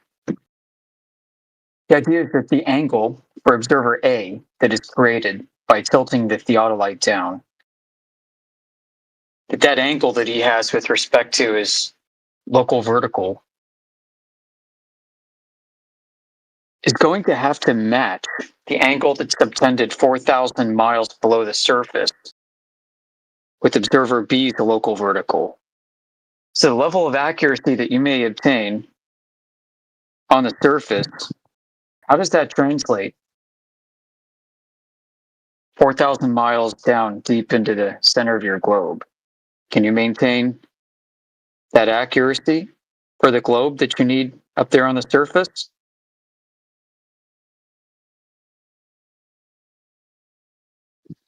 Suppose you're off by a few, arc seconds. How many miles would you be off from hitting the point of origin in the center of your globe and being able to subtend that angle with observer B's local vertical?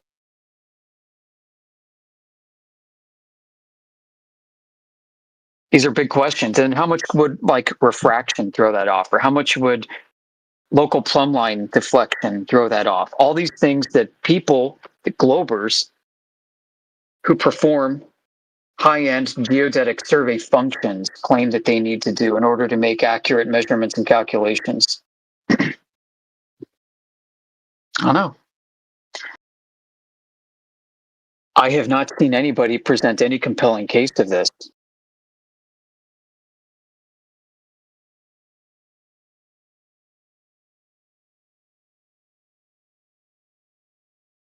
I haven't.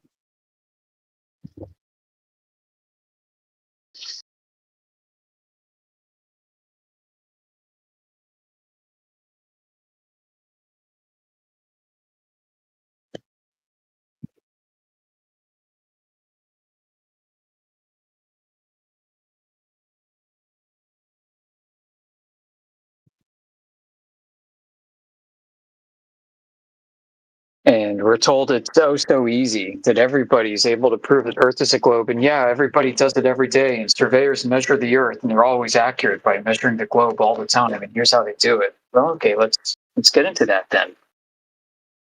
Here's the principle behind a common way that's often presented here. Can anyone articulate the amount of error and how you proved that you're operating within such margin of error with your measurements? Can anyone prove your precision in nailing that angle that's subtended? I imagine it's got to be hard to do because Earth's so big and distance so far.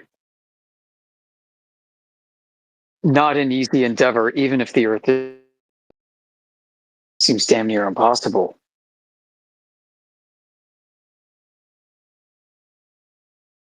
And I think a more honest take would be, yeah, it's Earth is a globe, but just haven't quite got that precise measurement yet. We're just still dealing with possibilities at this point. We can seem to make it work with a lot of math, but we have a long way to go. I mean, that might be the most honest take.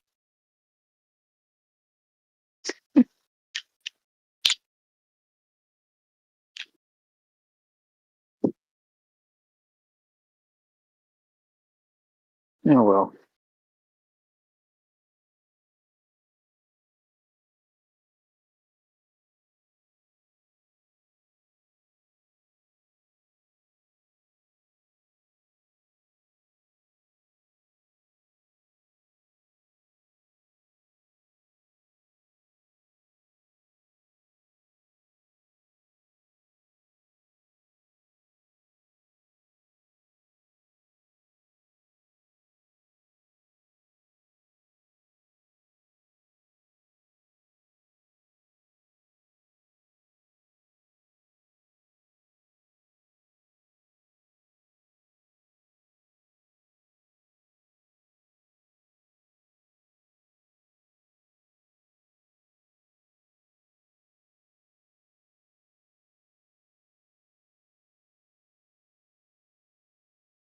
Looks like Kathos was promoted to silver recently. Congratulations, Kathos.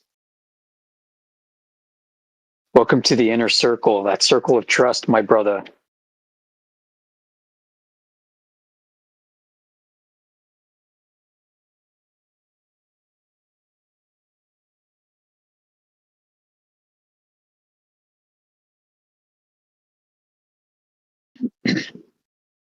Shams P in the chat says, I think I misunderstood the reason, and you put reason in quotes, why people are here.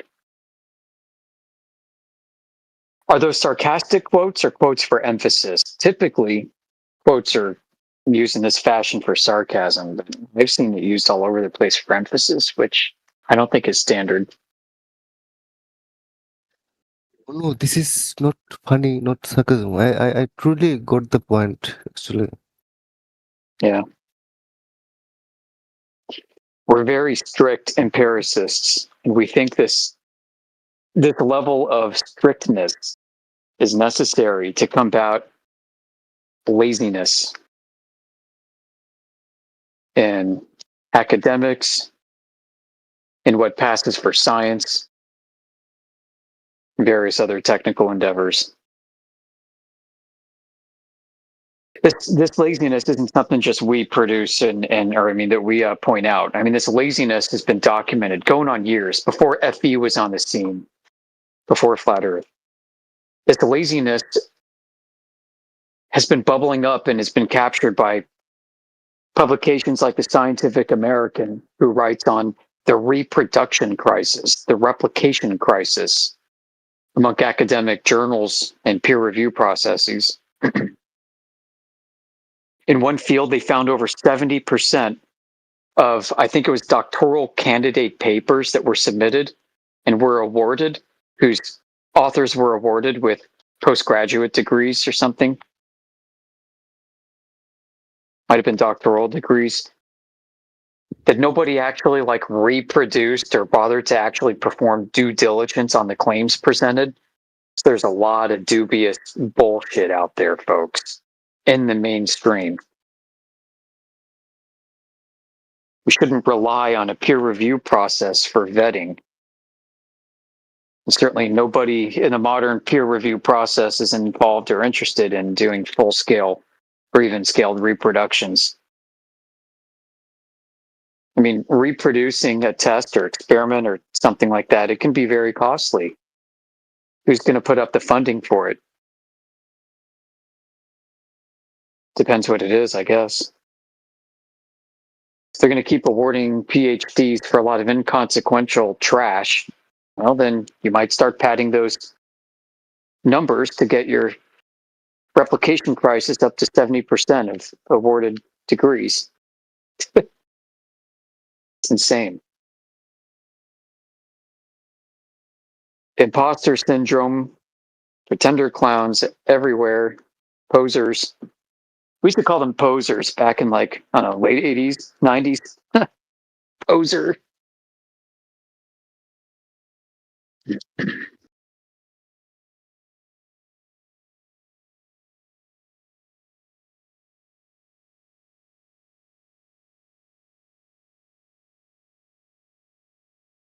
Fake it till you make it, right?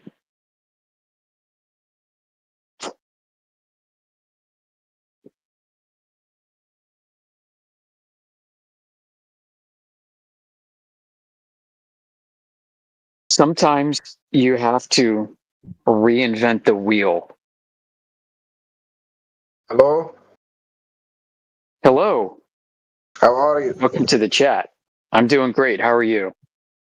I'm nice. I'm from Egypt. Good. Where are you from? The United States.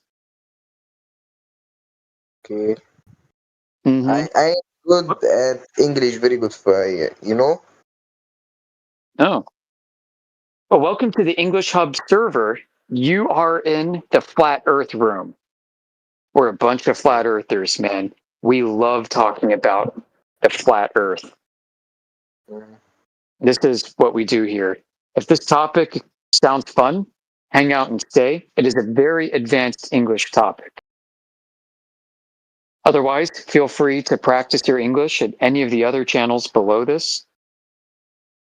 I want to practice my English, yeah. Yeah, this room, this chat room, 24/7 Flat Earth. This is for practice. And So there is too many of application. people here.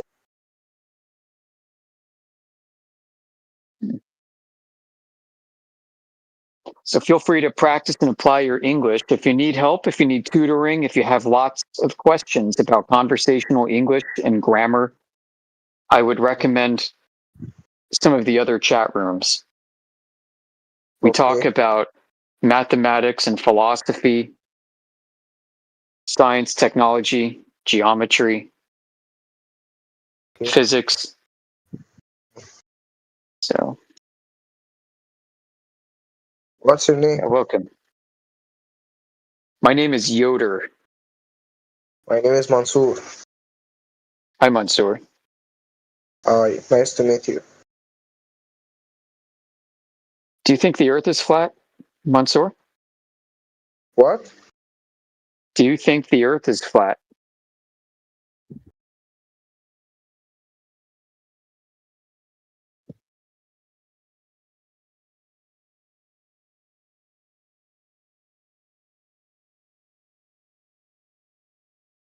Have you heard about flat Earth?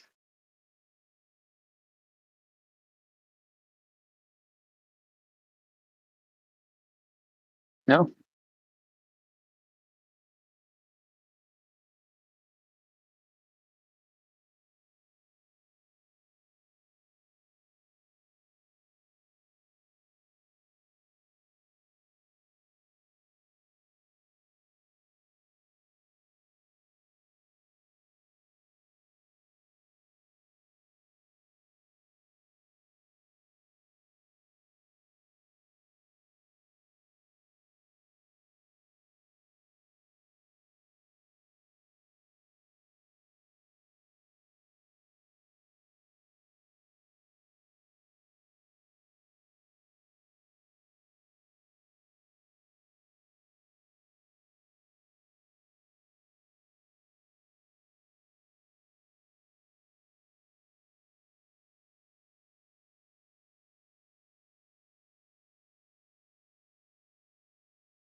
Lol.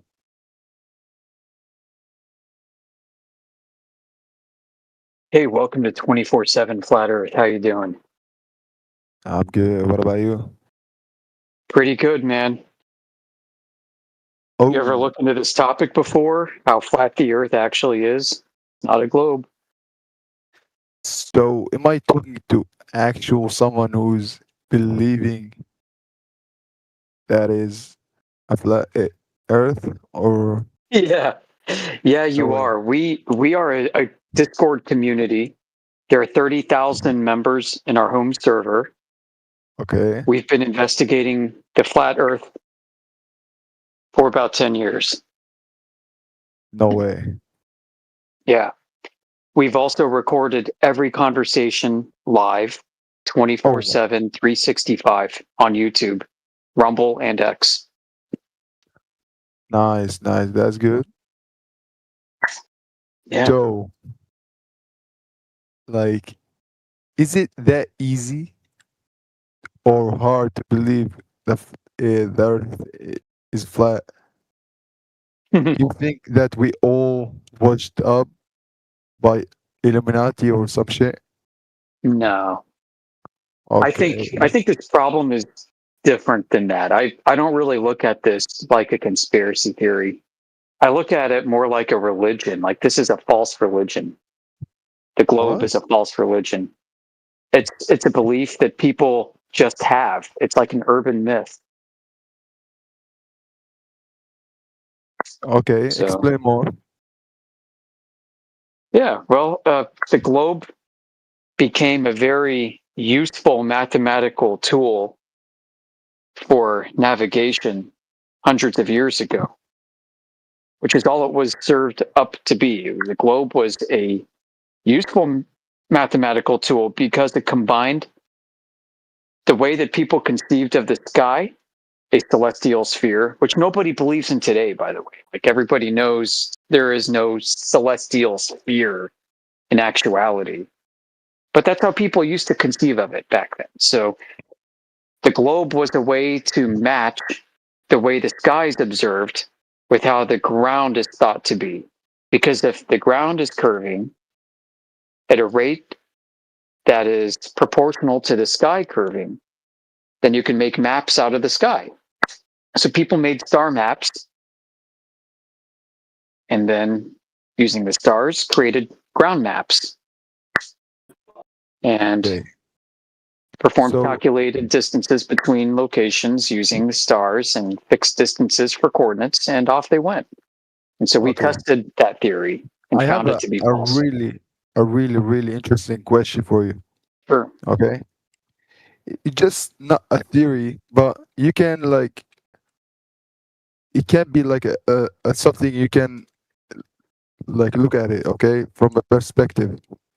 There is like 8 billion people right now on Earth living, and all of them, most of them, like I don't know, let's say 7 billion people are believing that the Earth is rounded and all of that. Why do you think? Like I'm trying to explain it, but so there's a lot of people believing about something. Yeah. It is so weak to believe something else against those many people. Oh yeah, I agree. The peer pressure to believe in the globe is extremely high. And I think it's like you can't even how I can explain it. I don't know. I don't know what to say. I think I know what you're getting at. Listen, it's for many of us, it's more difficult to accept that the world is mad with delusion Okay. than it is to accept the reality of the flat measurements that we have before us. I think that's a powerful statement, to be honest. I mean, truthful with that. Yeah. The extent that I think the world is diluted with the globe frightens me much more than just finding out that the Earth isn't a globe for myself. It's the fact that everybody seems to have this globe belief and nobody bothered to fact check it. But everybody fact check it. But I'm not. No, that's it. Not everybody fact checks it. No, not even the most well-resourced scientists have fact checked it, to our knowledge. I think that theory about the flat Earth, it is the most like not vulnerable. I think that the most, most weak theory I have ever seen. Like it is so weak. What have you heard about Like, it? if you say like Illuminati, I What have you can heard that's so little weak? say, yeah, it is maybe. No, just asking. But flat Earth, like everybody knows it. Can I ask you something, man? Can I ask you something? Guys, I have a question. No. I gotta ask. I want to ask this other guy a question. One at a What time. do you experience the Earth as? Guys, I have a question. What is your everyday experience of the Earth? Do you feel like you're on a big spinning ball, or does it appear flat and stationary to you? Maybe a burger, maybe like a cheesecake. I don't know, not gonna lie. No, the honest answer is for absolutely every single human who has ever existed is that it appears to be flat and motionless. That's the honest answer. So you saying that this is a theory? It's not. It's a lived experience. Okay, so and that's all I wanted to say. I'm not very educated about this subject, okay? I can just search about it and I can get the answer. It's just so easy. Like I'm sorry so about the theory. I'm saying about the theory it's so weak. But I can just search about it. Just like fact check it. It's not that hard, you know. Yeah, can I ask know my it's question? just if I say like if I say about ChatGPT, you're gonna say, "Oh, ChatGPT is Illuminati" or some shit. But No. I mean, why don't you find us the weakest flat Earth claim that we've made, and we can talk about it. I told you I'm not that educated about it. I'm just know that there is a flat Earth theory. I don't know. What do you think? I don't think you think there is something weak about it, right? I can search it right the now. opposite. This is one of the fewest topics that I have the most confidence in. Like what? Flat Earth is one of the fewest topics that I have the most confidence in being true. Can I ask my question? Yeah, go ahead. Yeah, I mean, if the Earth is flat, is it like a circular or is like a rectangular or square? Flat Earth is not a planet in outer space. Flat Earth is not an outer space cosmology at all. This is not a pizza disk in space. Flat Earth is the floor of the universe being the vast sky above your head, with the stars, sun, moon, and planets. As far as we know, there's no outer space underneath the ground that you walk on. The ground that you walk on seems to extend and get hotter and denser the further you dig. Do you believe there is an edge? I don't know. I don't think that question can be answered by anybody. I mean, if there is, I would love to visit like that edge. Yeah, well, our edge of flat Earth would be the edge of the known universe at that point. The edge, if there is one, would be the edge of the universe, just like the Big Bang has an edge in outer space. How do you describe the edge of the Big Bang in outer space? Like, nobody knows how to describe it. It's impossible to conceive. The Earth itself is not flat? No, I'm saying it's a topological plane. We have hills, valleys, mountains, ocean trenches. We've got high mountain lakes and sub-sea level ponds and rivers. Yeah. But the average of all of that is not a curve. It's a flat horizontal reference plane. Yeah, I mean, my question is like then how the Earth looks like. Is it like, I mean, does it have a shape That would from the outside? require a God's eye view. Nobody knows what it looks like in entirety. Just like nobody knows what the universe shape should be. Like, what is the shape of the entire universe? It's asking us the same question. It's inconceivable. But like, haven't we seen astronauts going outside and taking pictures of the Earth? Yeah, how high up are these astronauts, you thinking? Which ones? I mean, they went to moon and some went to outer, like They went to outer the moon. space. Yeah, the International Space Station. They can also see it from there. Well, I don't think the ISS is high enough to see the curvature, even if it is a globe. So are I you mean, we've done saying, the math to check. That's our basis. It's not just some belief. I mean, the geometry, I don't think allows for curvature to be seen from the ISS, even if it is a globe. Not left and right curvature.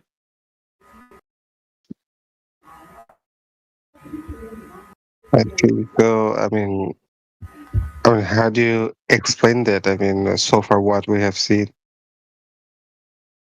What's there to explain? I mean, people went out and taken like pictures of the Earth, and that's how we know how the Earth it is right now to us. So you have I've a completely gone out. different I've gone view. out and So taken pictures how of would the you? Earth. You'd have to be Sorry? specific. What sort of pictures are Yeah. you talking about? There's plenty of pictures. I've taken pictures of the Earth. That would just be me being outside in nature and taking pictures, right? Perfect. I mean, not like inside the Earth, but like out of space. Out of the Earth system. That's a bold claim, sir. Do you think you can back that up? I mean, if not me, I mean, it's all over the news. Exactly. And also there being I wouldn't go relying on an experience that you'll never have. How are you, my friend? I see. So you guys do believe, I mean, don't believe in newses and like government propagandas, I guess?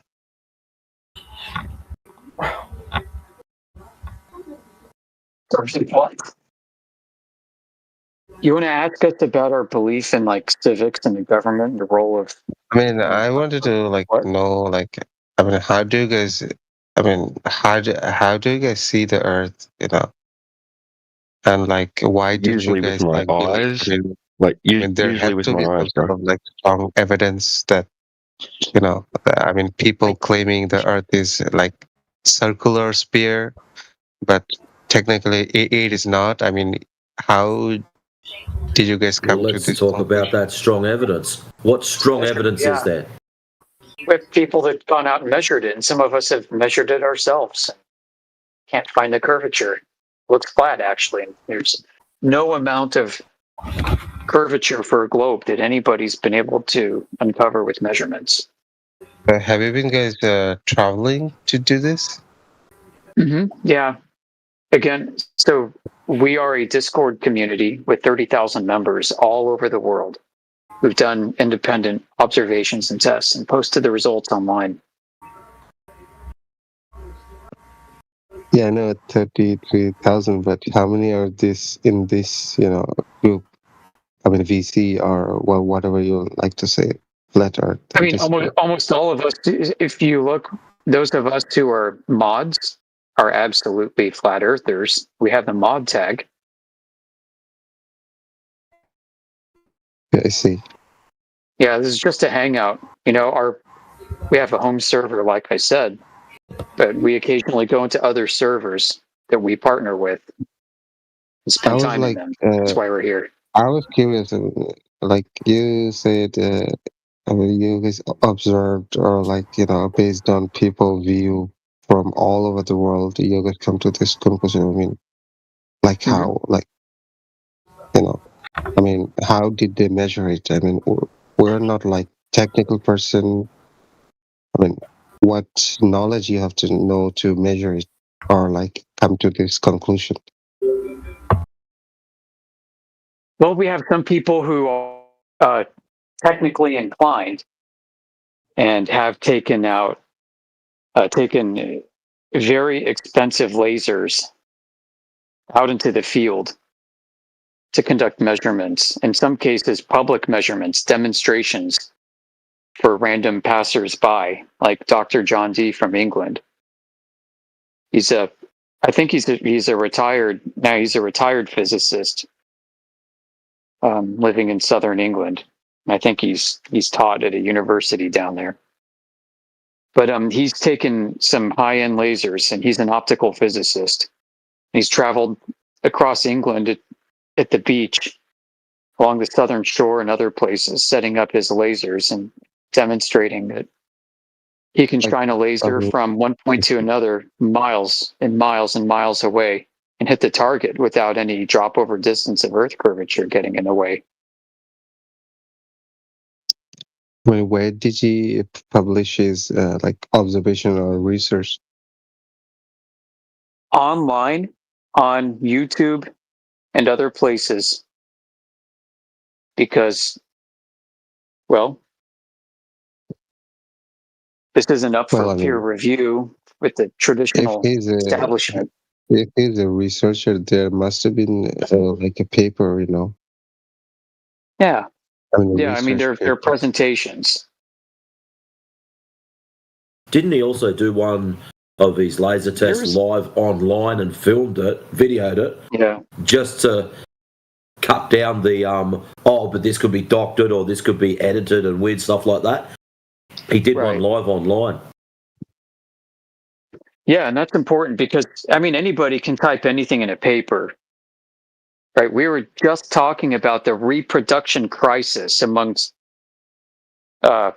academic journals undergoing the award of advanced degrees, and 70% of papers that were submitted for like doctoral, I think master's candidates too, were found to be without merit, not actually reviewed. So there's a crisis in the peer review process for many people in many fields. Yeah, the Scientific American has written at least one article on the replication crisis, also called the reproduction crisis. So yeah, I mean, just publishing a paper, a good step, good effort. But man, what's more important is the data, the raw data, and nothing like a live stream, as Matrix pointed out, a live stream to show a recording in live time with the live audience what happened. Very valuable. Yeah, I'm just curious. I mean, he's also collaborated. Have there ever been like a airplane pilot who measured something like this, or who claimed or found evidence of Earth not being? Yeah, we've had pilots ask flat earthers talk to people about flat Earth. There are flat Earth pilots out there, man. Yeah, because they fly all over the world, and if they claim this, it would be like much stronger claim. Guess what, bro? There's even ex-NASA employee flat earthers. Yeah. Yeah, and people from the Defense Department. Link or like an archive where I can see all these documentaries? Oh yeah, we got tons and tons and tons of terabytes of content to link you to. Isn't there an SR-71 pilot who was a flat earther too? Sorry? Yeah, I think there's an SR-71 pilot. You know, what the SR-71 Blackbird stealth aircraft, I think there's an SR-71 pilot who's got a flat Earth testimony. Globebusters and Mark Sargent and Dave Weiss have interviewed like multiple different like military and Navy personnel and Air Force personnel that have come out and said that during their profession, they never once witnessed the curve or had to account for it in any way. Yeah. That's a mature And also, realization. I mean, have there ever been like a head of state, like president or prime minister, claim, Earth as not, sphere or something like that? I mean, that would be definitely a very, very, strong Oh yeah, evidence, there or have maybe, been politicians who are flat earthers. But it doesn't mean that they're actually in a position to know. Just like politicians who believe in the globe aren't necessarily in a position to know unless they've done some observations and tests, unless they've actually looked into this. Right.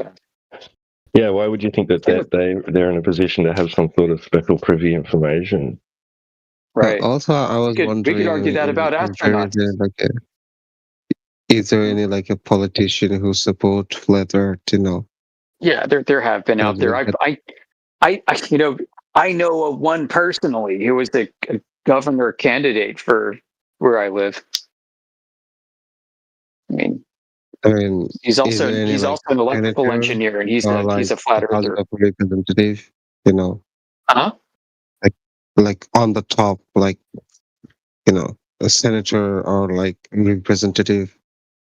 I don't know. I mean, it'd be great. It'd be great if they would be more out about it. But there have been some. I don't know who, but actors and actresses and famous people. I mean, we've got some of those. Yeah, I know Professional a few sports actors. players. Actors who support flat Earth. Yeah. Yeah. Yeah. Yeah, lots of entertainers, they come out and say it and talk about it, or at least say could be. Like they're not like just like laughing at flat earthers. They're respecting them and saying you got good points. Oh, I should consider this. People from all different fields of profession and occupation like that. It's not just like dumb people that dropped out of high school. Like, right. We're talking right across the whole social spectrum. Yeah. Also, I saw a documentary where there was like a flat Earth countrywide event, like a seminar. I don't remember the name, but like, yeah, people like gather around and talk about. I think that was also a good way to advocate for flat Earth, I guess.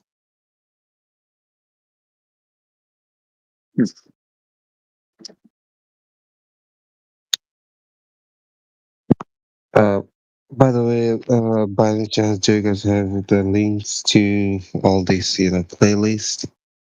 Because I'm a bit curious.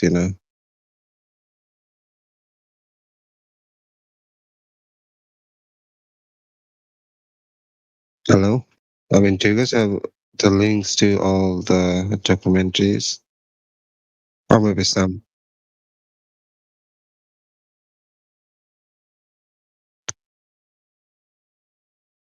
Hello? Yeah, we're still here, mate. Don't stress.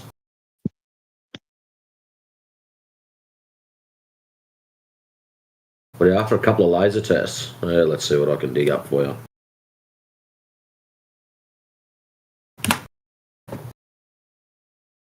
There you go. Hit the side chat. All right.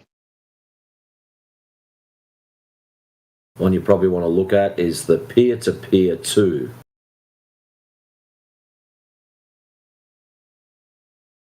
So which one? You have pasted like so many videos. Oh, Yeah, no, I know. it's like It's good, isn't it? yeah. Oh yeah, the last one I see.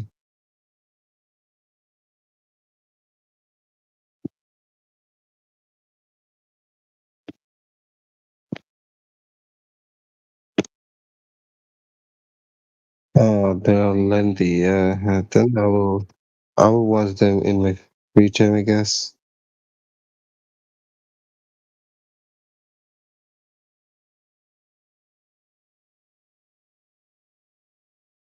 Actually, no, we're going to bolt you to the chair and make you watch them now.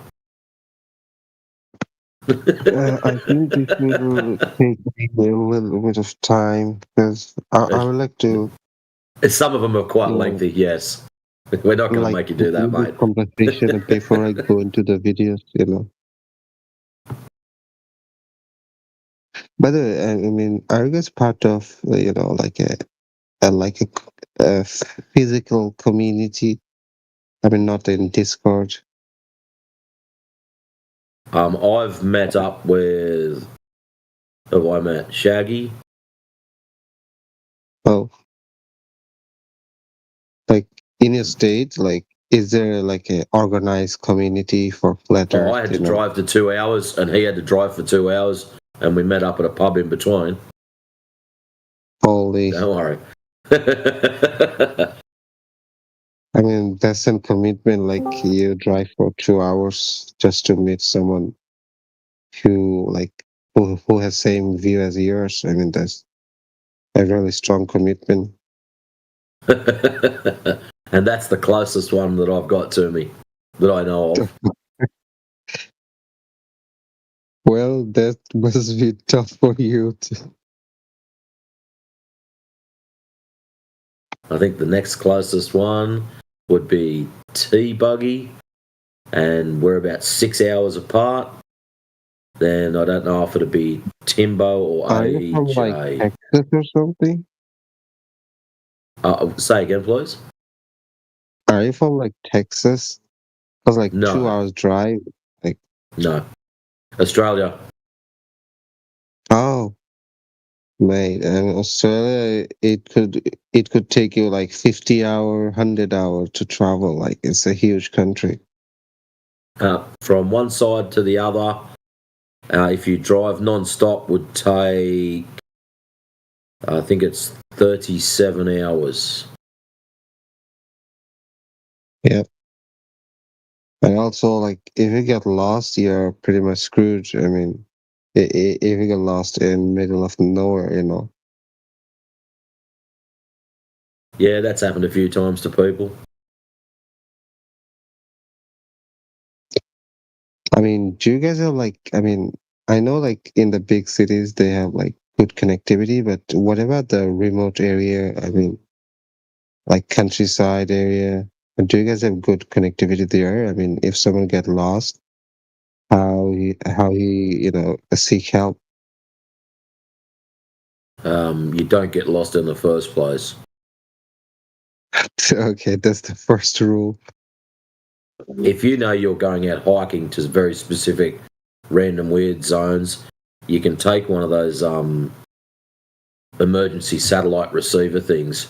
So if you do get messed up, you can pull the plug on it, it'll activate, and the authorities will come and pick you up. Yeah, I think I have seen some documentaries on it, like in early 90s. I mean, there used to be people who travel a lot and they get lost and I think they got dehydrated and died. Yeah. I mean, it's like back in the days when there was no satellite or like emergency, communication. I mean, it's a pretty, rough country.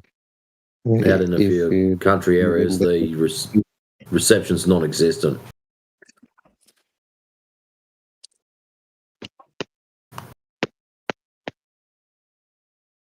Like just in the town that I live in, we have phone reception in town. But as soon as you drive, if you go southwest, you'll lose reception within 5 miles. Are you like nearby like Melbourne or like no? I don't know. Nowhere near Melbourne. Or maybe Sydney. Nowhere near Sydney. Sydney for me, 5.5 hours drive. Oh shit! Okay. So Sydney is on the, I think, right side. Yeah. Yep. And the Melbourne is like bottom side, I believe. Yep. So you must believe like in a top right side, I believe. Nope. Bottom right.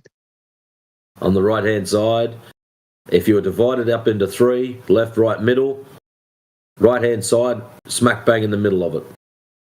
Well, actually, that'd be teed up. Smack bang in the middle of it. I'm just a little bit Like below on that. the top side or bottom side? Bottom side. Yeah.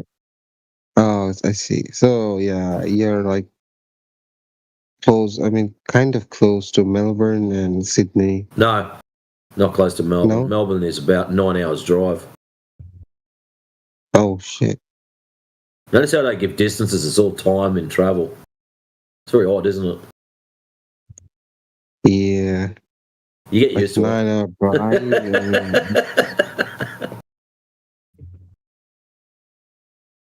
I mean, it's pretty rough because you gotta drive by yourself. There are no, unless you have some friends who can drive for you, or like family members. No, you don't have to drive by yourself. You can grab some victim and take them with you, as long as they want to go that direction. Oh, like a hitchhiking. I see. There's actually a they used to. I don't know if they still do it.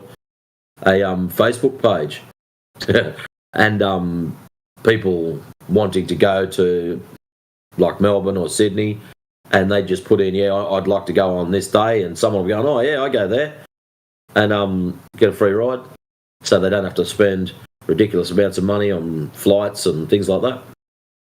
Yeah, because like 9 hours of drive, I mean, it probably costs them. I don't know how much, like $200 in fuels. Let's see. Down to Melbourne, I could probably nearly get there on a tank of fuel. So what's that? $140. It used to only be about $60. I'm not liking these fuel prices at the moment. Well, that's a lot. I mean, just to meet a friend, I mean, that's kind of a lot. I did it years ago. There used to be a group called the Older Gamers, and we had a meet up in Melbourne. So a few of us flew down, a couple of them drove across, and I think there was about 16 of us that all got together. What about the flights? I think flights are cheaper than driving. Sometimes. Yeah. It's like $140. You can like fly to another country. Yeah. In some places. For me to fly from a couple of years ago from Perth to Sydney cost me about $1,100. Damn. Yeah, so that's from one side of the country to the other. But what's interesting is if you go to places that have mine sites, if you go before the shutdown and fly towards them, it'll cost you a lot of money. But if you happen to be going away from them when the shutdowns are about to start, you can get flights out of those places for $30. So if you're really smart and you know when major shutdowns are happening, you can get to and from places quite efficiently, and yeah, really, really cheap. Yeah. Well, thanks for the tip. Maybe I will use it in the future. Well, if you're not too scared to plane hop, you can actually get really cheap flights. If you're happy to sit in airports for a couple of hours and wait, you can just plane hop and get around really cheap. What happened here? What's happening? What's happening? Yeah. What are you guys talking about? Well, since you're new, Yeah, like I mean, like some, fly In a couple of hacks. minutes, you'd know. Just listen. I mean, how to fly for a cheaper price, Huh? Normally, Omar, we talk about how Talking about awesome. What? So what? hell and paradise. Yeah. I mean, it's Some of you also it might helpful be. for this, group because, you can observe the Earth with cheaper price. The fuck? But the problem is you see it through distorted bro. lenses. Oh, yeah. So Omar, Yeah, that's also a problem. What? Maybe you should, open the emergency door and, Yeah, no. jump from there and see for yourself. I have no necessity to jump from a perfectly good plane. Thank you very much. Or maybe do skydiving. Yeah, that too. Like I said, no necessity to jump from a perfectly good aeroplane. Oh. Or maybe, smack the pilots and take it over. Yeah, I mean, you can be free. I mean, you can go anywhere you want and As observe as you entertaining as like. that sounds, life is not Con Air, so I don't think that would be a good idea. I mean, that would be a one in a lifetime opportunity because when you're gonna land, you will never see the Earth again.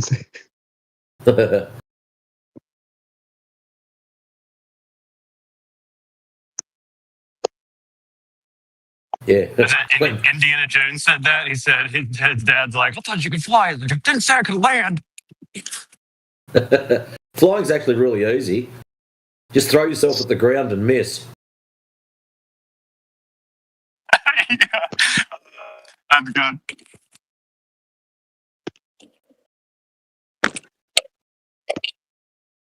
Yeah, I don't think the authorities would be too happy when you did land.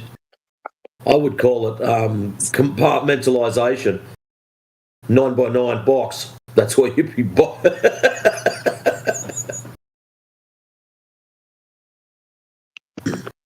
suppose it depends on what country you land in. If you're good enough. I mean, if you're like in some African country, you might get away by hijacking a plane. You might.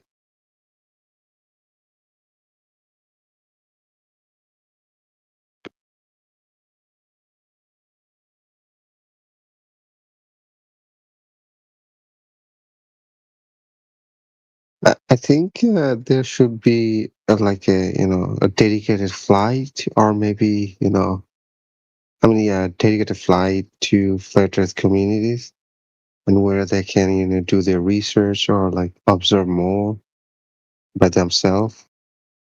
I believe, because I mean, the commercial flights are. I mean, they're one for like going one place to another. But I haven't seen any flights where you can do like your scientific experiment or something like that. Maybe NASA has some flights, but they are purely for, I believe, physics experiments.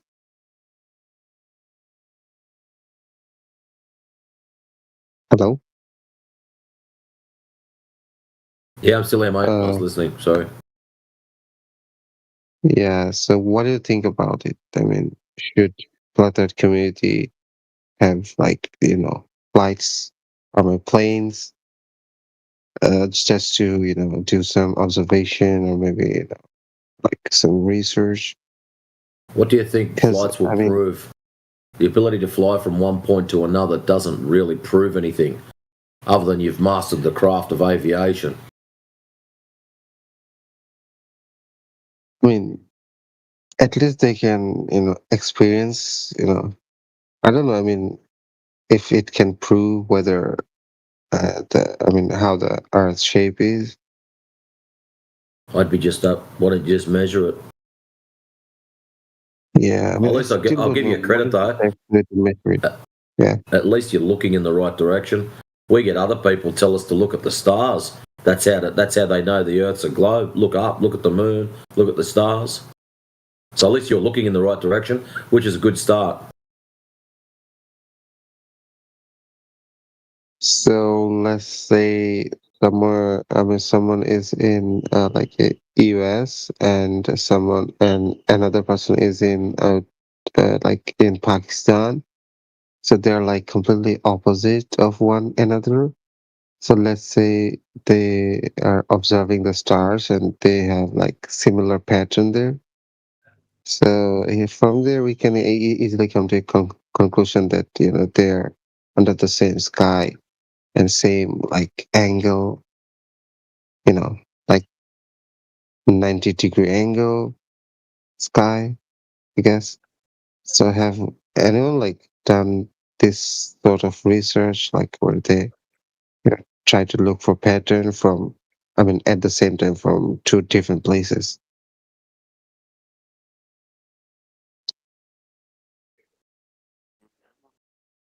That would be a really Yo, good who like believes very the Earth is strong. flat?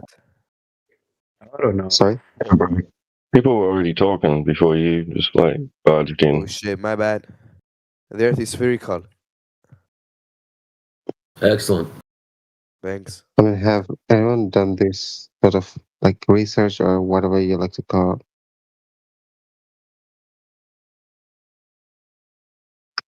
Hello? What's up?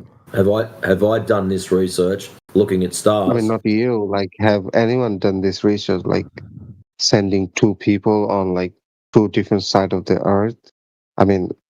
So far, what we believe on two sides of the earth, and make them observe the stars and find a common pattern. So if they find a common pattern, that means they are seeing the same sky on a 90-degree angle. So that means the earth is flat. I don't think that's exactly how it works, right? Actually, within astronomy, for centuries, astronomers have performed their observations and angle measurements to celestial objects as if the Earth is an indefinitely extending horizontal plane, right, with a kind of like a perceived dome of the sky above them. And it's called the celestial sphere model, right? You're on an infinite plane of the Earth, right? And you gauge how far above that plane the stars appear in your field of view, and in what direction with regards to like north and the cardinal directions that they'll appear in the sky, and they map the sky that way. Yeah, that's how it's been done for centuries. Okay, yeah, I see. Then mathematicians come along with that data and then construct an idea of the Earth's surface being curved because the sky is curved. Yoda can tell you more about this than me. He's real well read up on it.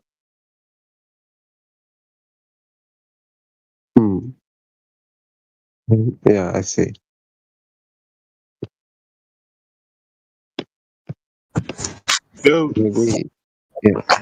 Maybe we need to do more research. I do need to do more research on this.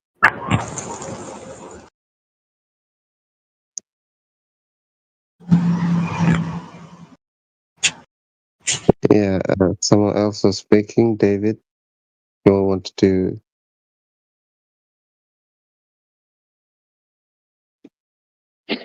There is this convention that that people, like academics and experts agree. They agree on this this rule of thumb that for every 1 degree that Polaris drops in your field of view, you've traveled 69 miles, right? And that if you add that up, if you consider that each degree is 69 miles, then you go and you times it by 360, then you get the circumference of the Earth, of the globe Earth, right? Oh, Okay. Yeah, that's the convention that they use, right? And they think that once you get to the equator and you can no longer see Polaris in your field of view, it's because, like, you know, you move further south beyond that, you can't see it because the curvature of the Earth is in the way. But nobody's ever really established that this 69 mile per degree rule is actually true, for one. But definitely when you do, like, move away from, like, objects in the sky in a particular, in the opposite direction, they do tend to, like, drop in your field of view, right? And that's just explained, you know, that's easily explained on a flat surface. You know, it doesn't dictate that the surface has to be curving, right? And things in your field of view on a flat plane will, like, you know, their distance above the surface will appear to get smaller as you increase your distance away from it, right? So, for example, like a flagpole, right? You're standing right next to it. You have to look right up at it, and then as you move away from it, the angle, you know, your line of sight angle to the top of the flagpole will reduce significantly. If you got far enough away, it'd appear like it just converged with the ground, and you wouldn't be able to, like, make sense of it anymore. You wouldn't be able to even see it. But that's just, you know, like a perspective view of how we, you know, how we see the world, and how things, like, it can appear to change in angular distance and size, right? Yeah. And also, I think, I mean, since you mentioned it, the world map is not, like, properly scaled. So if you look at the equator, the countries, you know, they're like, I mean, we see them smaller, but actually on the equator, the countries are much larger. I mean, yeah, I mean, I don't know why we're using this, like, not properly scaled map. I mean, Because people don't understand how maps work. That's why. But they're quite functional and useful for various different things. But mostly nobody's really, like, pulling out a globe map and saying, I'm going to go here. They're not really using it to get around, right? Like the world map, right? It's going to be more broken down into, like, sections that you'll then, you know, I'm in this region here, so I'm using this particular chart. And if once I get past, you know, the edge of my map, I'm going to have to refer to a new map, right? Or whatever, like. But it's all Cartesian coordinate systems, and, you know, based on flat plane measurements I feel like, and all that. I mean, we've been using a measurement for, like, for a purpose, not, you know, for, like, what the Earth is really.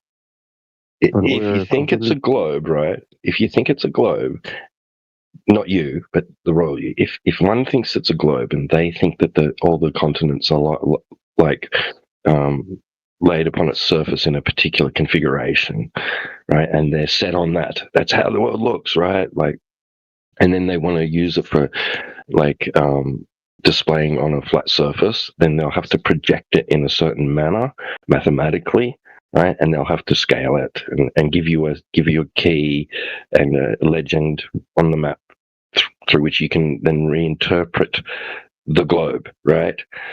And people then say that, look, this is all wrong because, like, this country here is actually bigger than that, right? And that one there's too small, and, like, or, yeah, whatever, like, or too big. That's because of the distortion that's taken place, right? By transferring a spherical surface into a flat format. That's going to happen depending on how you know, what mathematics you use to transfer the surface of that globe onto a flat surface. Right, it's going to distort it. But on the map, they give you right, the ability to understand that that's not actually representing it in its true way, right? So they'll say this line, this distance from here to here on the map is like 1 centimeter, and it equals 100 kilometers. But over here, 1 centimeter on the map doesn't equal 100 kilometers, and you have to use their basically their key, right? Their legends and all the information on the map at the sides and at the bottom, right? To figure that out and translate it into something that's useful for you if you're going to try and use it for any practical purpose.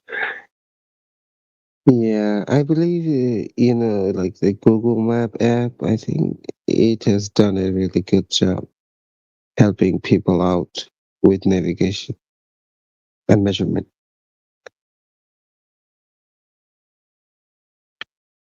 Um, do you guys think there is some sort of, shady business going on behind Google Map? Or maybe, they're hiding something? Because since you have said, I mean, there are some things on map we really cannot like, measure or, be perfect at it. So, and also you talked about like scientists trying to, I mean, in your early, conversation, scientists have some sort of difficulties to measure the Earth, you know.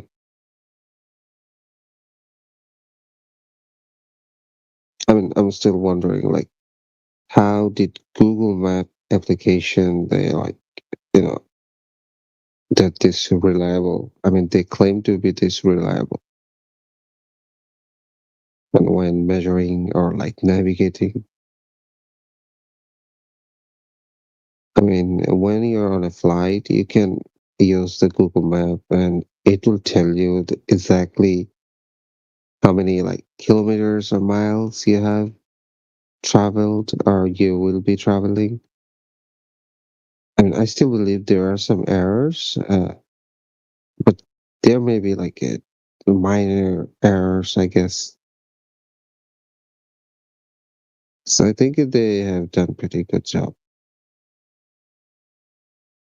But yeah, talking about like a flat map, yeah, I mean, I know like there are some uh, like imperfection because on the center of the Earth you have like the lengthy circumference where when you like project it on a flat surface, I mean it is the large portion that gets projected, but as you go to the bottom or top, it gets smaller and smaller. So you just have to like scale it up to match the center, you know, uh, circumference, and that's what you know make it difficult to really project it accurately.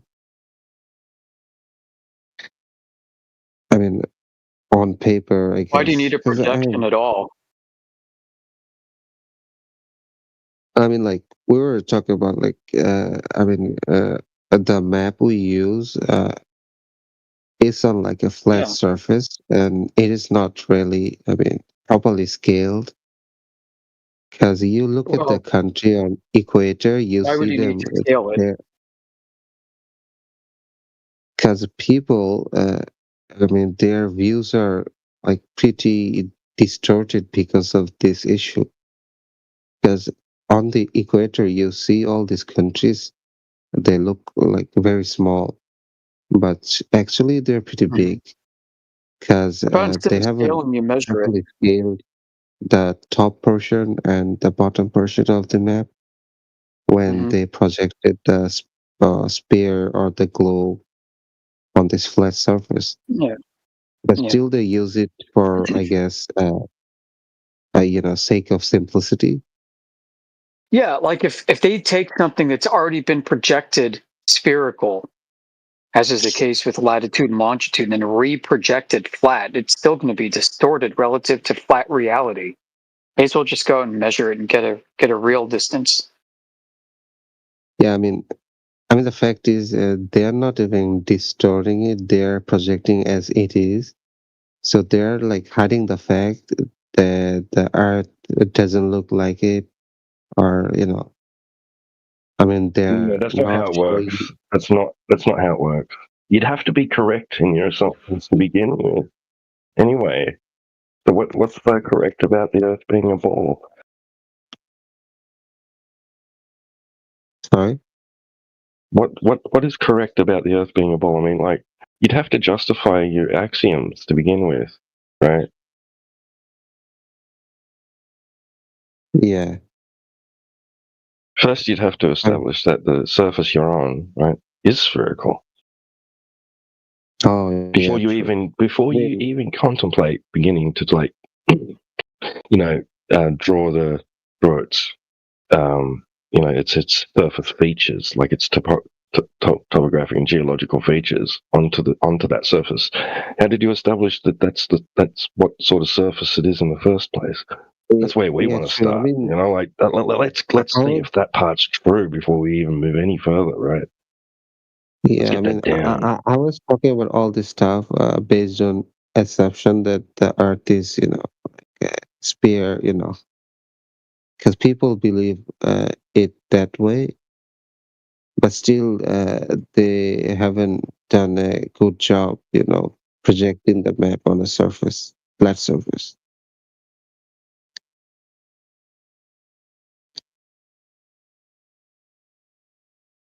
I mean, that could be a scientific discussion. I mean, what is the best way to measure the, Earth, or maybe the plane of the Earth?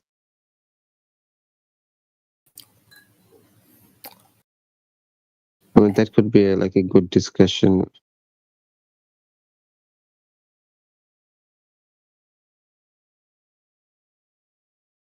I mean, I just came to say the Earth is not flat; it's plane, at best, because it still has depth. I mean, what is the difference between a plane and a flat? Like, Planes don't have isn't, I depth; mean, they're 2D. Sorry, flat is 2D. It's plane is planar with 2D. topography. We say flat for the simplicity of people like yourself. For I mean, autistic like, people? yeah, I see it Alright. because plane. Can you turn your like, camera off, flat please? Might I Yeah, inquire as to why? Because the necessity of your face on view is not required. And it blocks our channels. Oh, It limits our channel. Yeah. In that case, sure. Thank you. Sorry.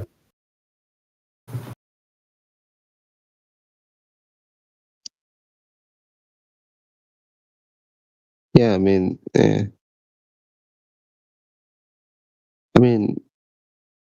you have to like visit or travel all around the world to have Oh, go. Our server. have your own. Sorry.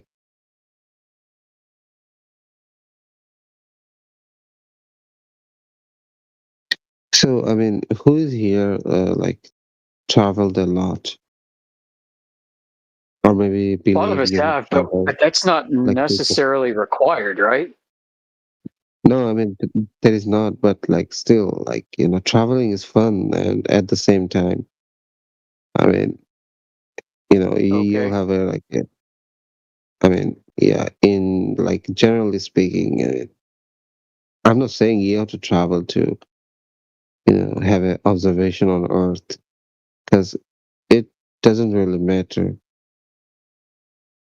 I mean, you can Well, measure the it from furthest east anywhere. I've been is Poland, and the furthest west I've been was Fiji, Tahiti. I've seen a lot of the Earth. Oh, yeah, I guess, yeah, Yeah, with the yeah, United States in the middle. So yeah, Poland on one side and Oceania on the other. Always been at war. But we've got members who live in Australia who do local observations and measurements. We got members, you can call them members. We got flat earthers in Africa, in Asia, and Northern Europe, and Russia. It's flat everywhere. Doesn't change. yeah, I see.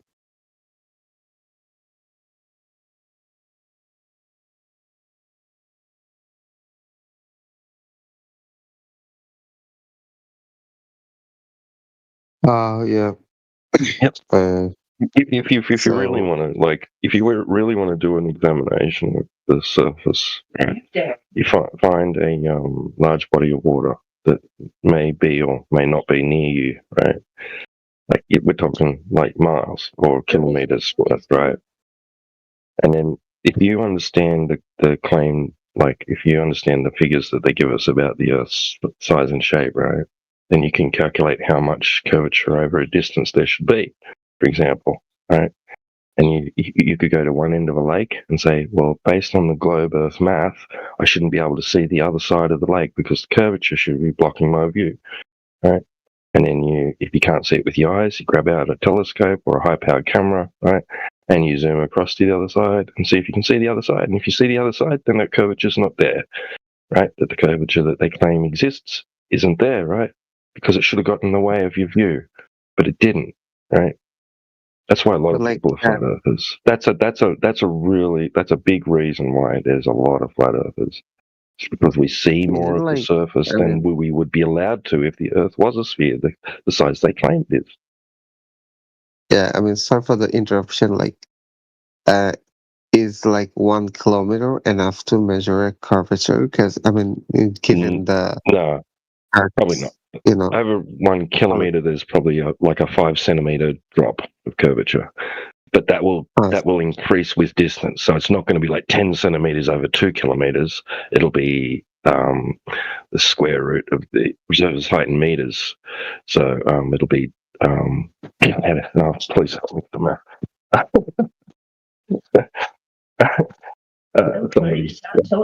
Yeah, that's true. I should just shut my mouth. Go through the math. No, but so it's it's going to increase to the point where it's going to be like 20 meters, right, after like 10 kilometers or something like that of drop, and then it'll be even greater at like 30, right, and so forth and so on, because it's supposed to be curving down and away from you continuously, right? So you only need like 10 kilometers, or 10 miles, sort of thing, right? Yeah, I think 10 miles, 10 kilometers would be a pretty a good distance. Yeah.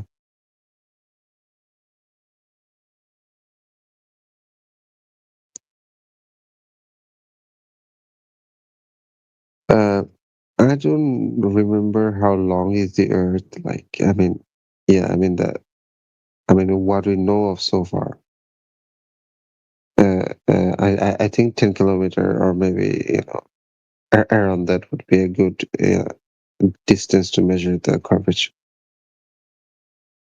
I mean, have anybody done measured it in an open ocean?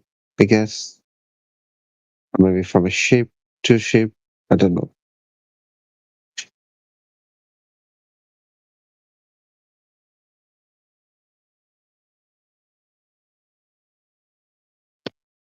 I mean, I'll look for it, I guess, on YouTube, maybe on Google. Yeah, there have been. I mean, there's been lots of observations of like way out at sea, like people, ships being able to see lighthouses or other ships or mountain ranges, or tall buildings, right, et cetera, from distances where they shouldn't be able to see those things if the Earth is curving at the rate they claim. So it should be hidden by the curvature of the Earth, right? Someone dropped. There's lots of the military. The military have published, accounts of events where they're basically operating, and seeing things visually that defy the globe physics as well. So, and with lasers and things like that, right? Line of sight targeting. And they'll publish papers where, we had a line of sight to this target from so many miles away, and people read it and go, hang on, they shouldn't have had a line of sight to that because it's below the curvature. Right? these sort of things we pick up on and all sorts of things. So, but yeah, actively people are going out to perform these kinds of observations and tests. Yeah, I see. So like from 10-mile distance, you'll have like 66 feet drop. About 66, yeah. Damn, that's a lot.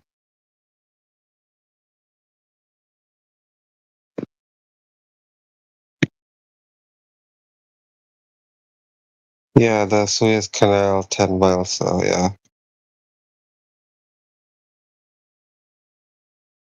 Yeah, often people come in and they have a misapprehension about like how much curve there would be over a certain distance. They think like 10 miles there'd be no curvature to see there. Like they don't realize just how significant it adds up over a short time, over a short distance. Well, I mean, 20 miles that should be well within capabilities of people to be able to measure, right? Yeah. And if there's like 266 feet of curvature over 20 miles, that should be a given. That should be so well established by now, like because that's within distances that we could easily operate, right? Yep. I mean that 260 feet of curvature, that should have a significant impact on what you see and how you're operating, whatever, how you're, functioning, whatever you're trying to achieve, it should be directly impacting your ability to do things, right? And see things. And people go out and try and like see if that's the case, and it's just not. It's just as if it's flat. Yep. I mean, I don't know what the actual shape of the earth is, but I do believe, someone is hiding something from, common people. Or maybe they're not, distributing the correct information or something that we don't know, I guess.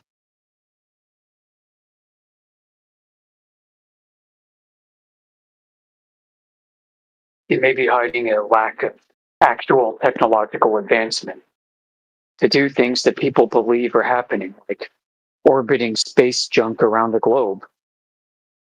I don't think any of that's happening. I think there's a great effort to project the capability that is happening. But the people doing it don't necessarily know the Earth is flat. Right. Yeah.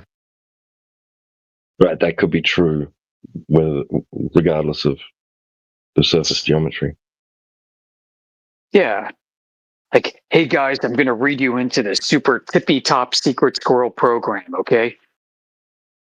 NASA was created to be a propaganda arm to project technological capabilities that don't exist. The moon landing was done in order to put Russia on the back foot when it comes to economic handling of the space race in an effort to sink their economy into production fervor for a capability that's unachievable, right? We're going to wreck the Soviet economy with the moon mission, right? And guess what? You can do all this while still believing the Earth is a globe and fake outer space.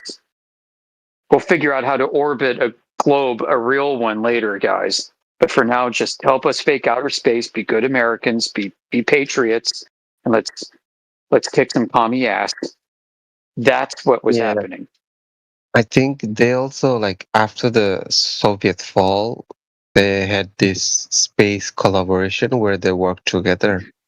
So I believe they're both like hiding something there, or maybe, Yeah, they they're both not faked space giving- achievements, and I mean, 'cause it's they like were both like fake space rivals, achievements, and but America was suddenly, better at it. yeah. And also, I believe that all the space agencies, all over the world, I believe they're like sort of, they had the collaboration, some sort,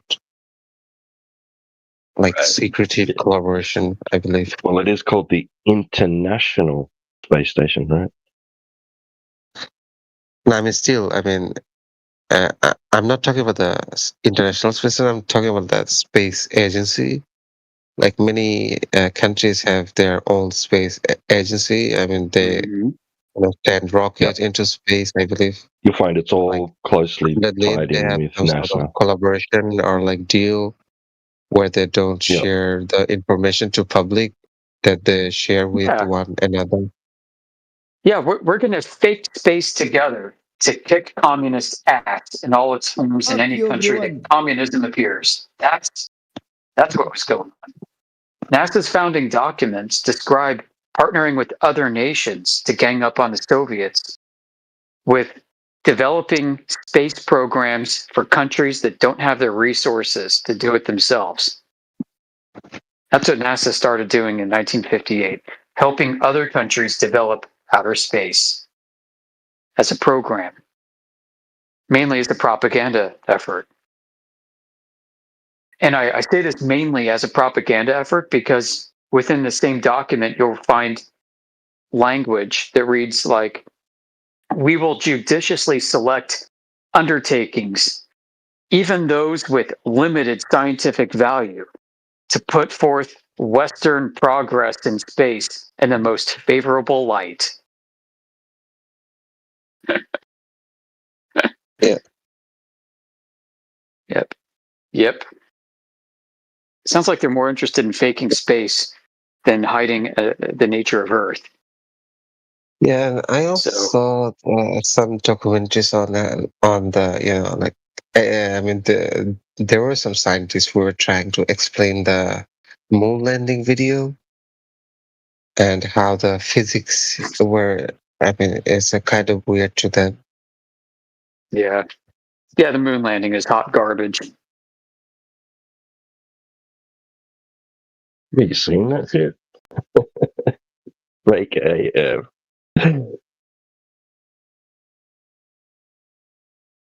And also, I mean, they had like a camera recorder or video recorder, but they had only recorded like a very limited amount of like spaces. I mean, if someone sends you Yeah. to like completely different world, why would you only capture like few, like footage?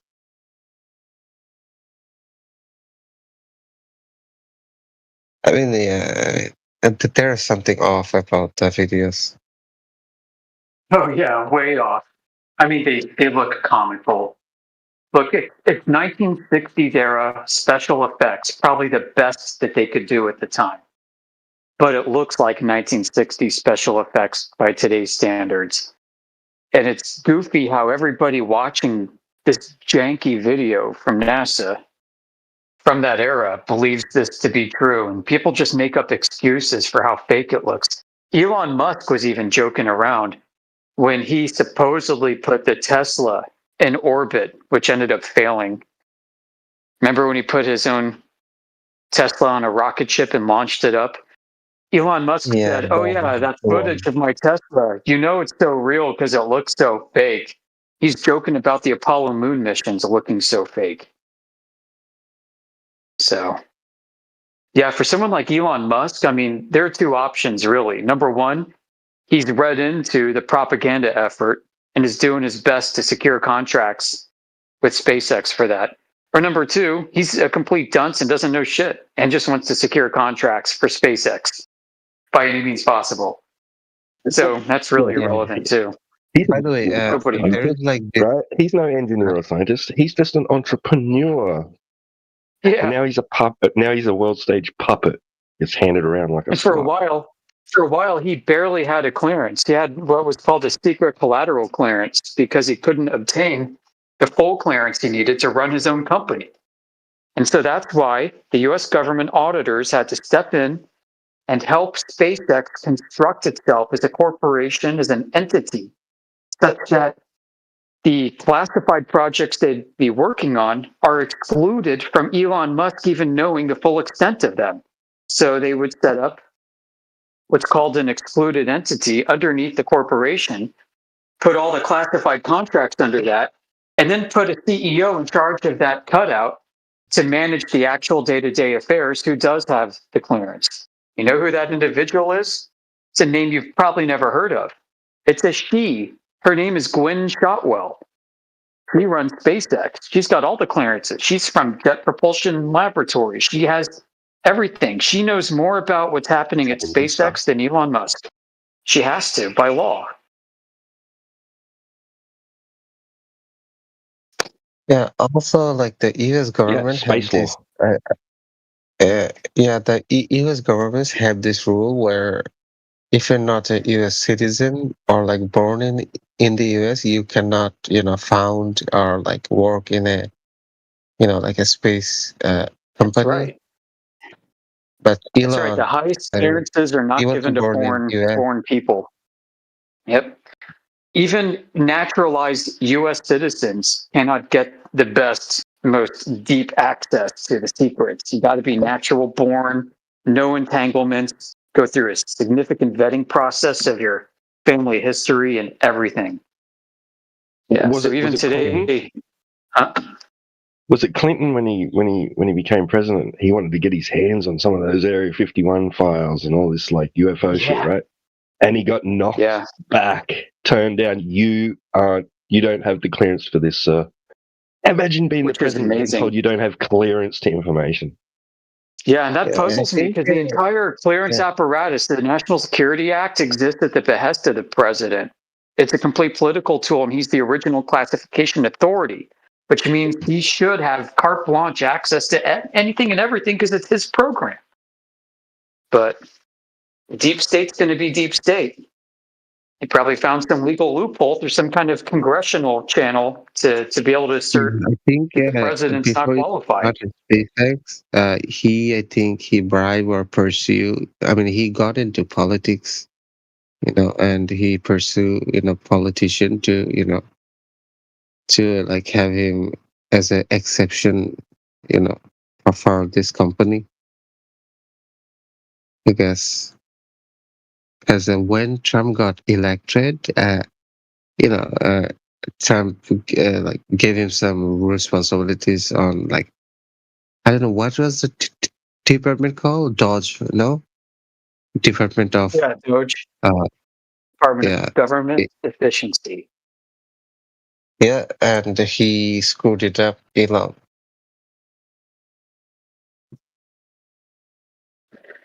Yeah, that was a weird situation.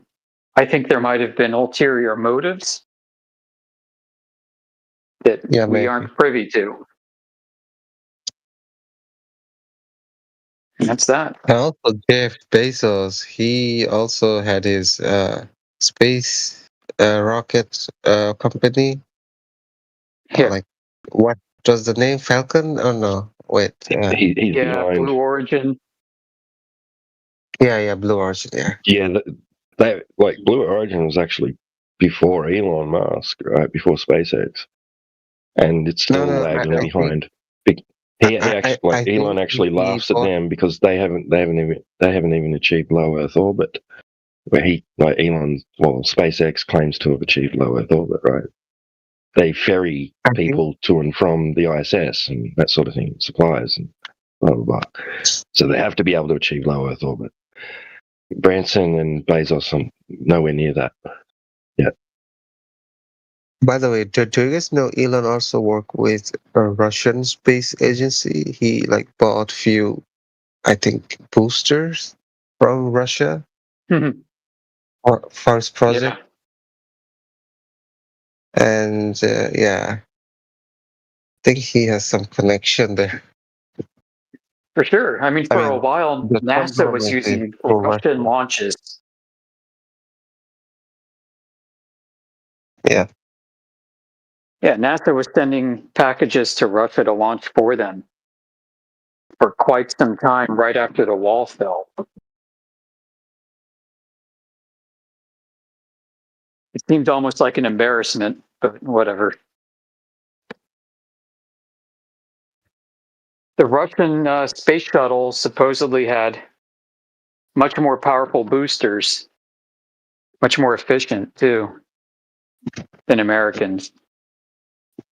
Yeah. Also, I think the US or other like collaboration countries who are in the International Space Station, they cannot extract or land their astronaut without the help of Russians. Yeah, that's right. The question, right? So we've had 60 years, right? Okay, America did it. They went to the moon. Okay, so they beat Russia. Oh, okay. What, does Russia have a problem with being second? So they're just going to give up totally? That doesn't make any sense. Why was that the only incentive? Really? So there was nothing to do with exploring the universe and learning more about our existence, right? Otherwise they would have done it. So a whole lot of Yeah. questions. I mean, there is a lot to explore out there, but why would they stop, to moon landing? I mean, the US The government question that people have been asking. stopped at moon landing until Elon came and started to talk about Mars, Yeah. Those of us like who grew up in the 80s who are older remember just how another moon landing was just a couple years away. We're going to have space hotels. We're going to have space stations. They were sending kids in the 80s to space camp to get them excited about space exploration, becoming astronauts. Space camp was exclusive and expensive. And I mean, the amount of indoctrination and propaganda was off the charts compared to what they are today. It's very muted today and almost comical, almost like it's been on a decline. But I mean, like 1980s and early 90s was total peak NASA. Like I'd say more peak than even the Apollo moon landings. It's such a big part of American culture, particularly with the youth. And we were waiting and we were getting disappointed again and again and again. I mean, the Challenger explosion really effed us up a lot when we were kids. So they kind of dealt with it that way, and then using Russian shuttles for safety after that. It was freaking weird, bro. We had our dreams crushed. But back then, what was interesting, like they would take they'd publish their images from outer space, and journals would pick them up and republish the images from NASA. And every time you'd be able to look at a caption, artist rendition, artist depiction, artist conception. And then later, digital rendering. Oh, that's fancy. They went from airbrushing paint to Adobe Photoshop paint. And then there was a goofy period for a while where the CGI was pretty good, but not quite as good as a photorealistic painter. And so the CGI was kind of goofy.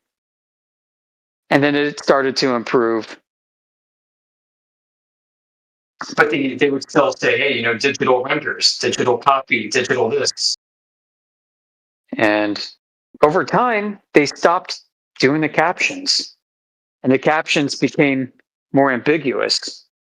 And then eventually, today, unlike the 1980s, we see captions that are, I'd say, photograph of Earth from space instead of digital rendering.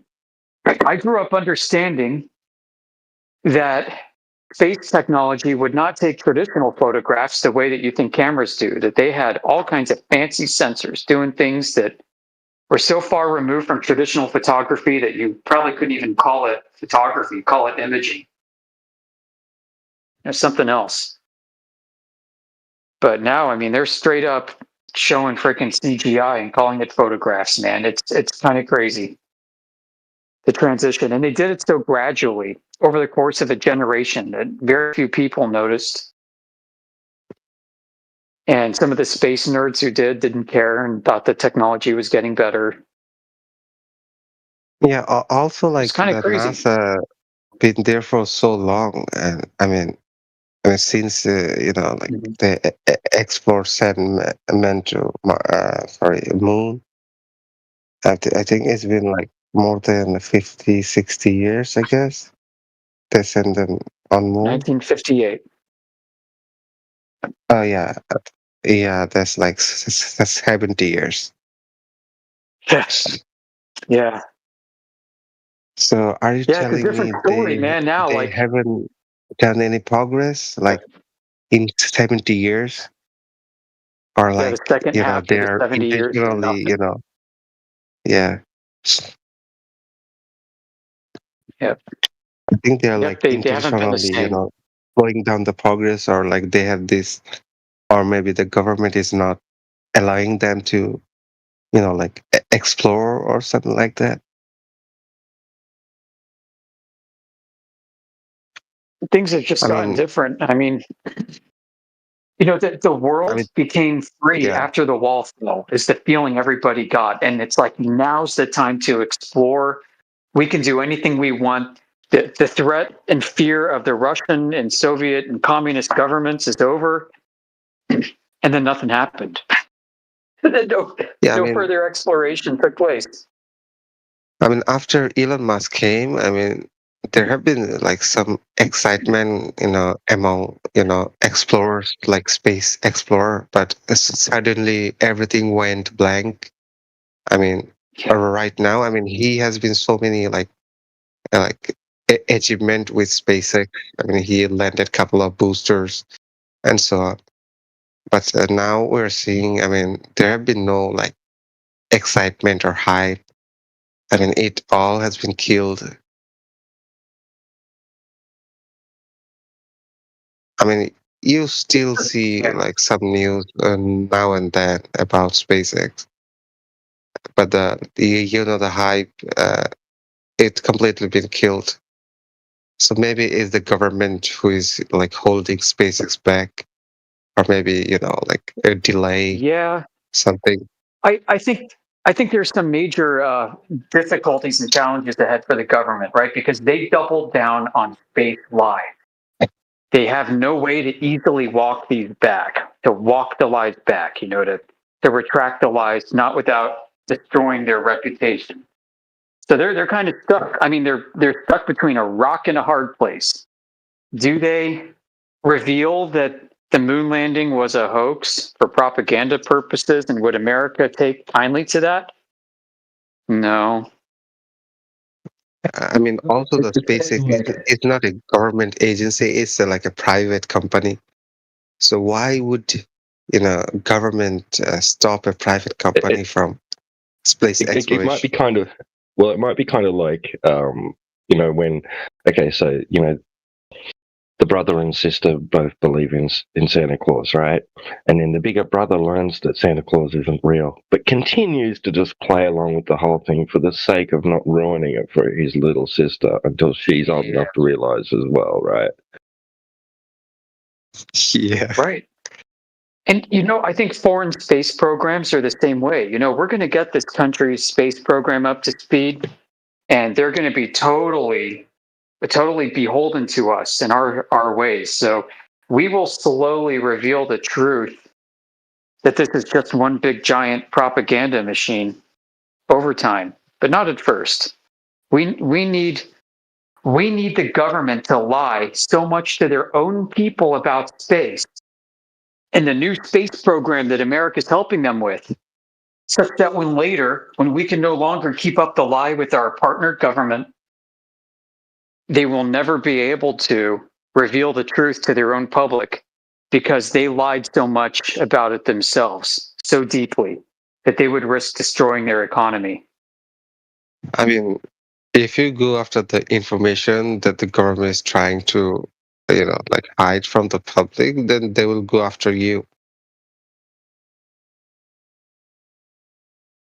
I mean, it's pretty Yeah, rough look at out Gus there. Grissom, an astronaut. There was an Apollo moon mission astronaut who suspected something fucky was going on.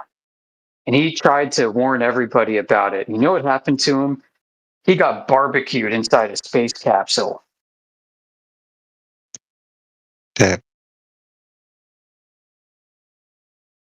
And his family thinks he was murdered.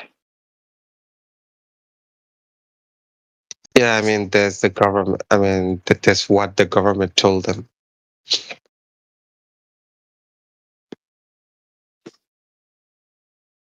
NASA completely palmed off the blame to their the lesser counterpart. What was the name of that agency? The NNA or something like that. That they were manufacturing all the parts and pieces and sending it off to NASA to construct and put together or whatever. They blamed it all on them. There was like fingers getting pointed everywhere over that. That's right. Big inquiry. And the dude that was Wasn't actually me. the dude that there was an auditor, assigned to like investigate NASA and that other company. I can't remember their name. After that event, and he submitted a report to Congress or whatever. And not long after that, he was, not mysteriously, he had a bad accident in a vehicle with his family at some train tracks. That's right. I forgot about that. The investigator. Yeah. Yeah. And he had How some unfortunate. What a. interesting things to say in that report that he handed in. It's like 800 pages too, right? That report was thick.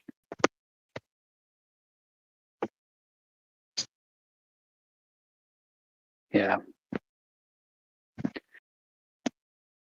Yeah, so how is space a national security program? Well, if you lie enough about it to the public and get other countries to lie about it to their public without them knowing it's fake, you hold incredible blackmail power over those country partners. I mean, for example, the Epstein file. So in the file, there have been so many government official head of state are involved, like more than 15, 20 countries, and their officials, head of state are involved in this. So they try to hide this fact. I mean, it will be much easier to hide, like more, like more facts, I mean, that's just an example I'm giving. I mean, what so far we know about them.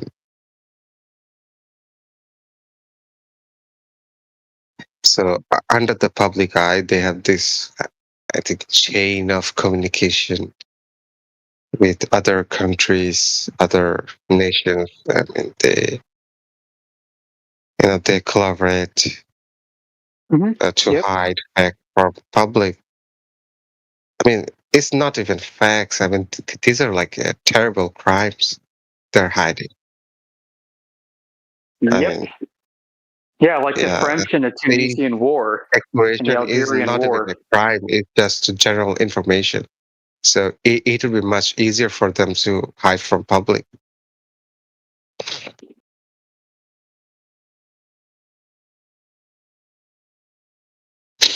That's right. Yeah, I mean, the state is going to do what the state does and protect itself against any threats. So, yeah, I mean, nature of government. I don't know why the state view public as a main threat.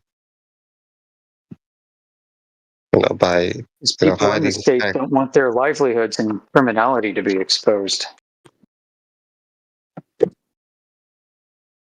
Yeah, I mean, what is criminal about government anywhere on Earth right now? Sharing information about outer space? Maybe there is something that they don't want us to know. Yeah, I think they're just hiding the fact that it's a propaganda effort, and I think it got worse for them over time. Like, hell, the Earth is flat. I bet they weren't counting on that. Oh shit! Not only did we not go to the moon and faked outer space, but the Earth is flat. Guys, we're fucked. How are we going to deal with this NASA thing? Well, we'll just blow up a few space shuttles and rockets and make people afraid of space exploration. That'll hold it off for a while. We'll figure this shit out. Or maybe it was the US government who blew out the SpaceX booster on their second attempt. Yeah, who knows? Maybe the whole point of that rocket launch was to blow it up for a gigantic spectacle. And then they just tell the public that it was an accident. We don't know. Yeah. We can And we're speculate not all day on ready this and never for have that answers. for next 20 years. But yeah, it does. It pushes back expectations. They've been pushing back expectations within NASA's own internal documents, literature that are available to the public. We can read how internally they say, hey, we're still trying to figure out how to leave low Earth orbit. Oh, the radiation belts sure are dangerous. How do we get astronauts through that? It's never been done before. We have to figure this out before we go. Without even thinking that, guys, you just told the public a few decades ago that you went to the moon a whole bunch of times without any errors, without any mistake, except for, Apollo 13. You can't have a perfect track record, right? You got to dirty up the record a little bit to make it believable and sell it. So Apollo 13 was perfect. Look at the timing of when Apollo 13 came out and the troubles the United States was facing geopolitically. It was the perfect story. America needed to come together and to feel sorry again for their astronauts, to promote American exceptionalism again. Yeah. Yes.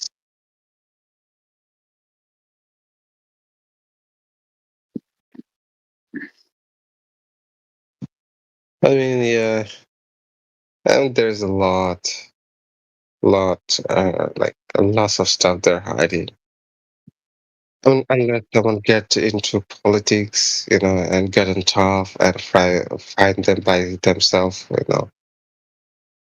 I mean, still, when they're gonna find out, they won't be able to tell anyone.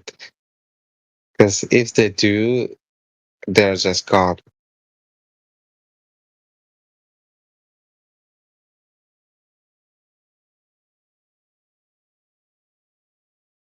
Would it be funny if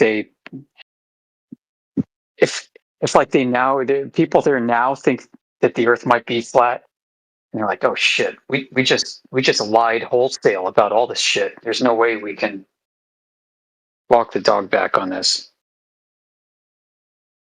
In a sense, it's almost like they're waiting for the gigantic cataclysm to destroy the world so that they don't have to suffer the consequences of their lies. Yeah, also the journalists, they also cannot report on that. And obviously general people cannot,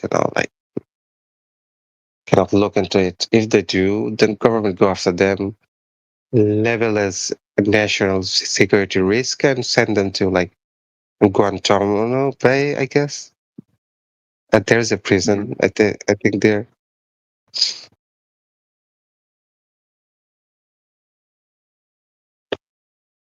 I mean, do you know about the prison there? Guantanamo Bay?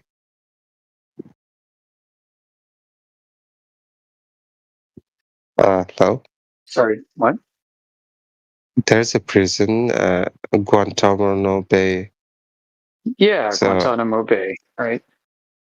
yeah, so the government just send them there if they don't like them. Yeah, he'll disappear. Yep. It's a tropical gulag. And so many people have tried to, expose the government propaganda, and they send FBI after them, and and they get captured, tortured, tortured Here's the into thing, though. submission. Otherwise, they will send them there. Yeah. Here's what's the good news about all this. We don't need whistleblowers from the government to tell us that the Earth is actually flat and that space is fake. We already figured that out. So anybody who wants to expose state secrets, please simmer down, put them away. If you bring them out and talk to us about it, we might report you to the FBI. Don't do it. We don't need to see that. We don't need to invite that kind of awkwardness and liability into our lives. Yeah, I mean, Some flat I get earthers it. I think we mean, need it, but I'm like, you guys are crazy. you have the information, but the thing is, you cannot put it on news or like some, TV outlet because the government won't allow it. Or the TV outlet or the news channel, they were instructed by government not to take, such newses on public. So, I mean, you might have the information, but I mean, out of that, you cannot publicize it or No. spread awareness. You cannot do that. And also, when there was this documentation out on news, channels. After 1 or 2 years, the government-sponsored, documentaries were out, and they were claiming. They were also investigating whether the moon landing was fake or not, and the conclusion was it wasn't fake. So the government has, put out some, propaganda videos, documentaries to, to suppress the previous documentaries where they have strongly showed evidence of the moon landing being fake. So yeah, so that's how they work actually.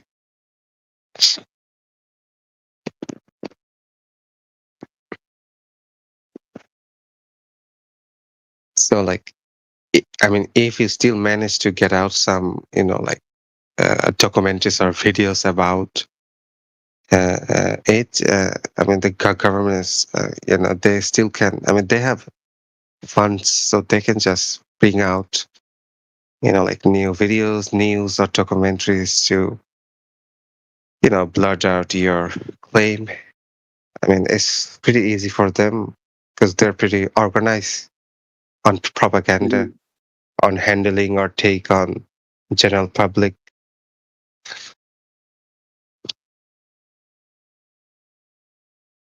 Yeah, like Yoda was saying, we don't need to rely on any of that. We've taken it into our own hands, right? We've claimed sovereignty over our cognitive abilities and our understanding of the nature of the physical and natural world, right?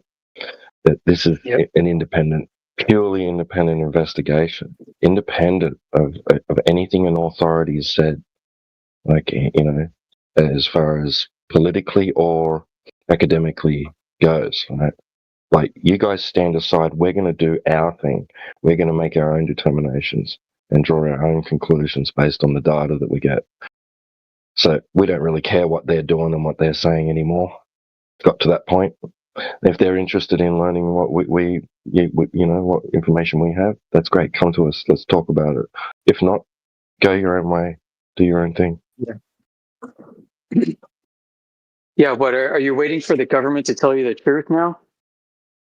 Like,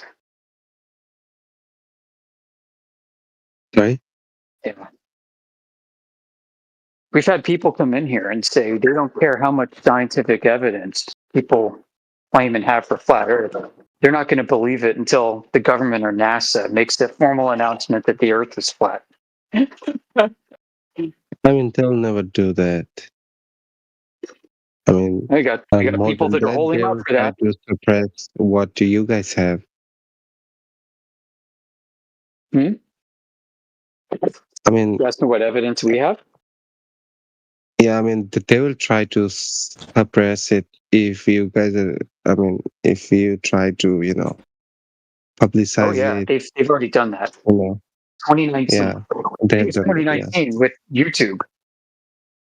We have a video from C-SPAN. C-SPAN is a channel in the United States that records what happens in Congress, America's legislative branch, and they're always live streaming 24/7. C-SPAN was a live streaming before it was called live streaming. And there's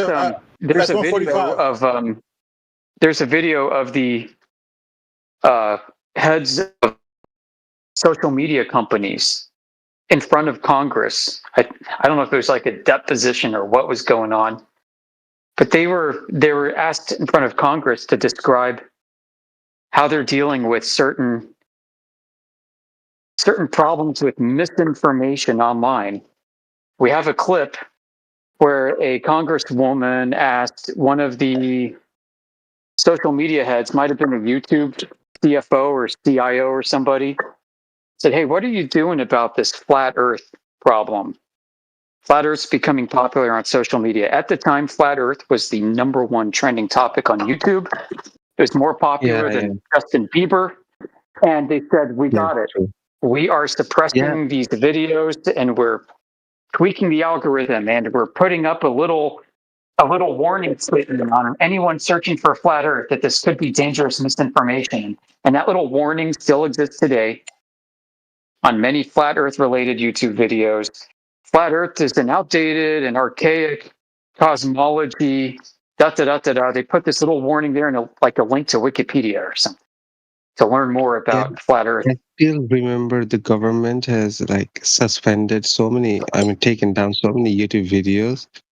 They labeled them as public disturbance or disorder, and they also like suspended so many like events back in the days. I think it was around 2020, I guess 2014, I guess, around that time.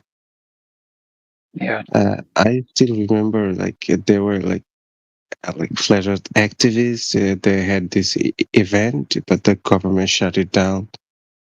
And they were saying they have taken down so many of their events. So they have booked this center to host their events, but the government or someone, suddenly canceled it. And they also said they had made documentaries, and the government, the YouTube had taken them down, and they labeled them as like a I like to think to myself, what if you could be a government person in charge of this for one day? What would go through your mind, right? Like, let's say that you're a career government bureaucrat and you've heard about these flat earthers. You think the Earth is a globe. You, as a government employee, you love the globe. You love NASA. You love patriotism. You love America. Yada yada yada. Okay.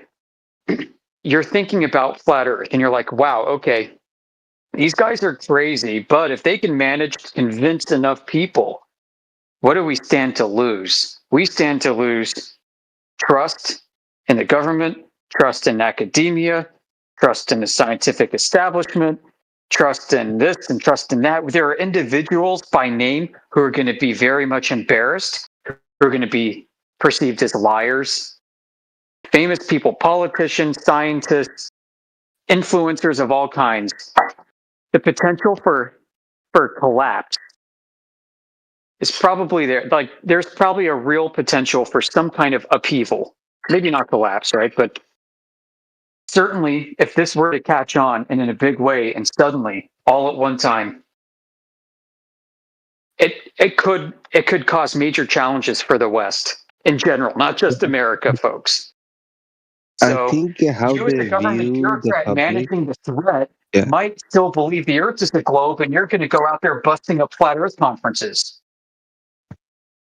Yeah, I think the main fear of politicians are if the public make their own opinion on their own observation, the politicians are screwed.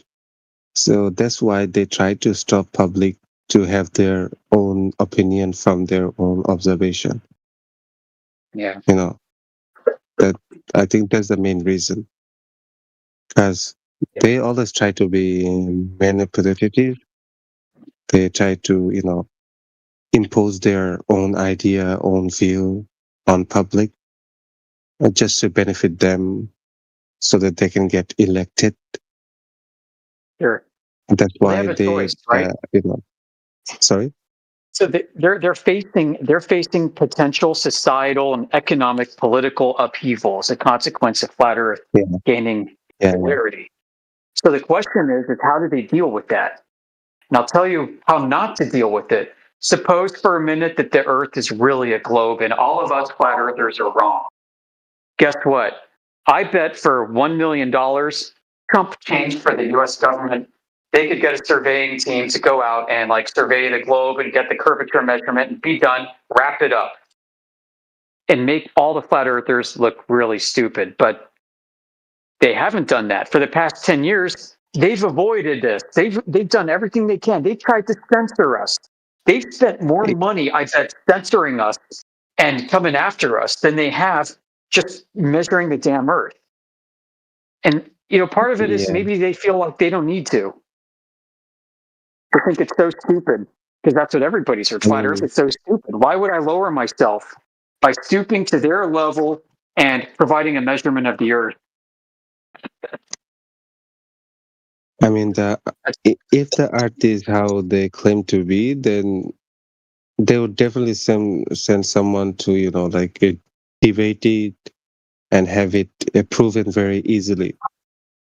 Yeah. I mean, the one reason they're like censoring it because they don't have any strong evidence, and they clearly know they cannot win this because they don't have any evidence. Yeah. I think they're afraid that in order to build a convincing case, they really need to triple down or quadruple down on some space story to do it. And they're not equipped for that because they've been lying so much about space. They're really stuck right now. It's kind of what I see.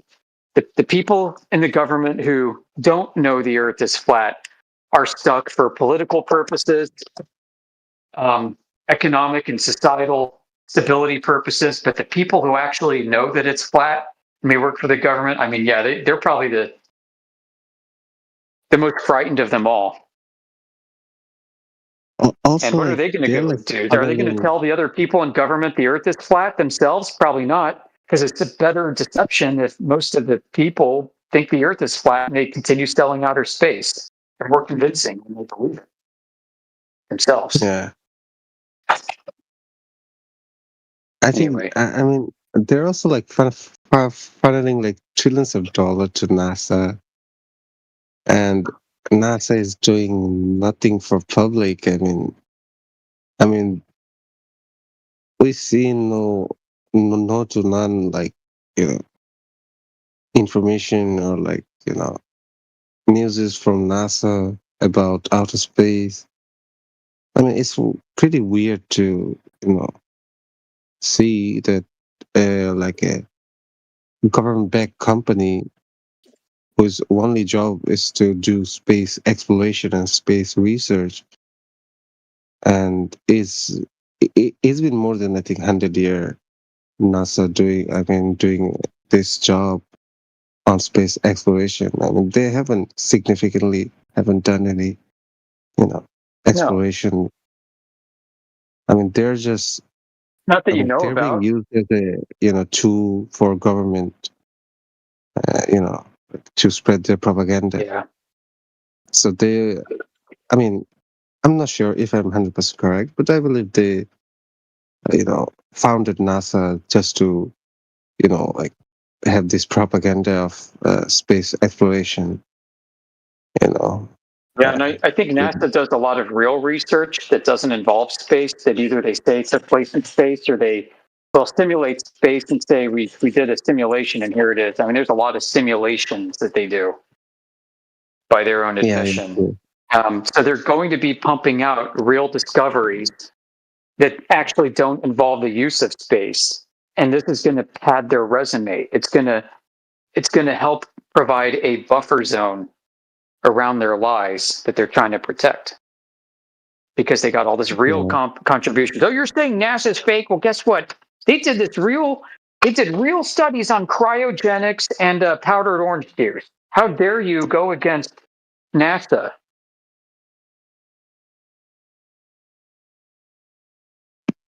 Yeah, true. Also, like they hired a guy who has like a superhuman smelling ability. Like I saw this documentary. Oh, yeah. Yeah, it is from NASA. So yeah, he can smell like everything. I mean, he can even smell better than a dog. It's crazy. But yeah. Yeah. I mean, like NASA NASA has hires all hired kinds of all these crazy people. people to, cover something up.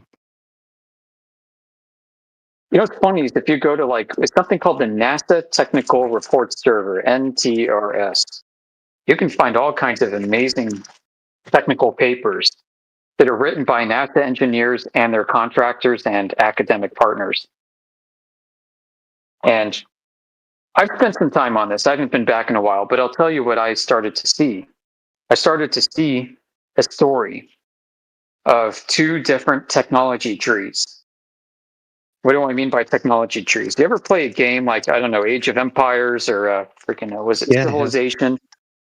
Yeah. Yeah. So your civilization starts growing and you can branch off into different technology trees of development for your civilization. Some may go this way and maybe, become more computerized, and these people go this way and become more biologicalized and so on, right?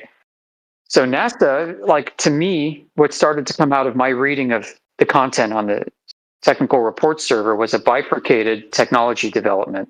On one path, you had people releasing papers supporting an Einstein relativity gravitational warping manifold universe. And on the other is this immense amount of highly technical, way more complicated research into what's called magnetohydrodynamics and physics and electromagnetic propagation and circuit theory and all that crazy crap that you really need to have advanced in physics understandings to unpack. And the two don't necessarily jive. One of them is heavy into the quantum mechanics aspects of discrete particles, and the other is more into waveforms and relativity warping. And it's really fascinating. And you can see this going back into the 1980s with some of the papers. You've got, in one instance, Dr. Hannes Alfvén from Sweden, I think. He pioneered the idea of magnetohydrodynamics, studying magnets and the interactions of magnetic fields as if they're like a liquid. And he's written papers for NASA. He's done plasma field studies on the Van Allen belts and stuff. And he delivered a talk and was at a paper to an audience, and he started chastising all the scientists who think that space is all about relativity and gravity and orbit, ignoring the awesome forces of magnetism, electricity, plasma. He said, you guys are basically missing the forest of the trees, man. He actually wrote something like, I would not trust the $1 billion Hubble Space Telescope data to these morons who...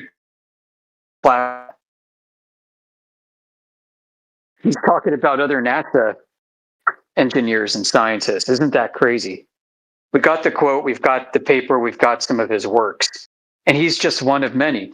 The man who invented 26 patents for the GPS network for the military, Dr. Ron Hatch, and his assistant, Ruyong Wang, have written extensively how Einstein's relativity is a load of BS, because if it were true, then GPS would not work. That's right. Like the inventors of GPS telling you that Einstein's a fraud, and if relativity were true, GPS wouldn't work. Here's why: because I invented it this way. I'm the guy that invented all these components of GPS, and here's why it's wrong. Why these people are wrong when they describe relativity clock corrections and stuff. No, that's not what's happening. So there's just some interesting bifurcated technology tree development going on. There seems to be some rivalry with it within NASA, and that's just my personal observation and opinion on it. Find it fascinating. Yeah.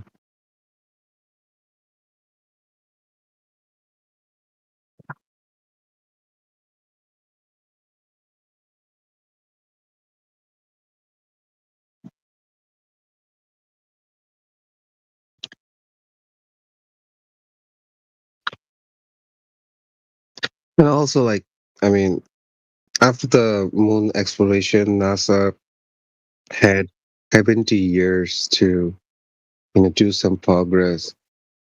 And after like SpaceX came in, they started, handing out contact to SpaceX. I mean, that's pretty weird. I mean, Yeah.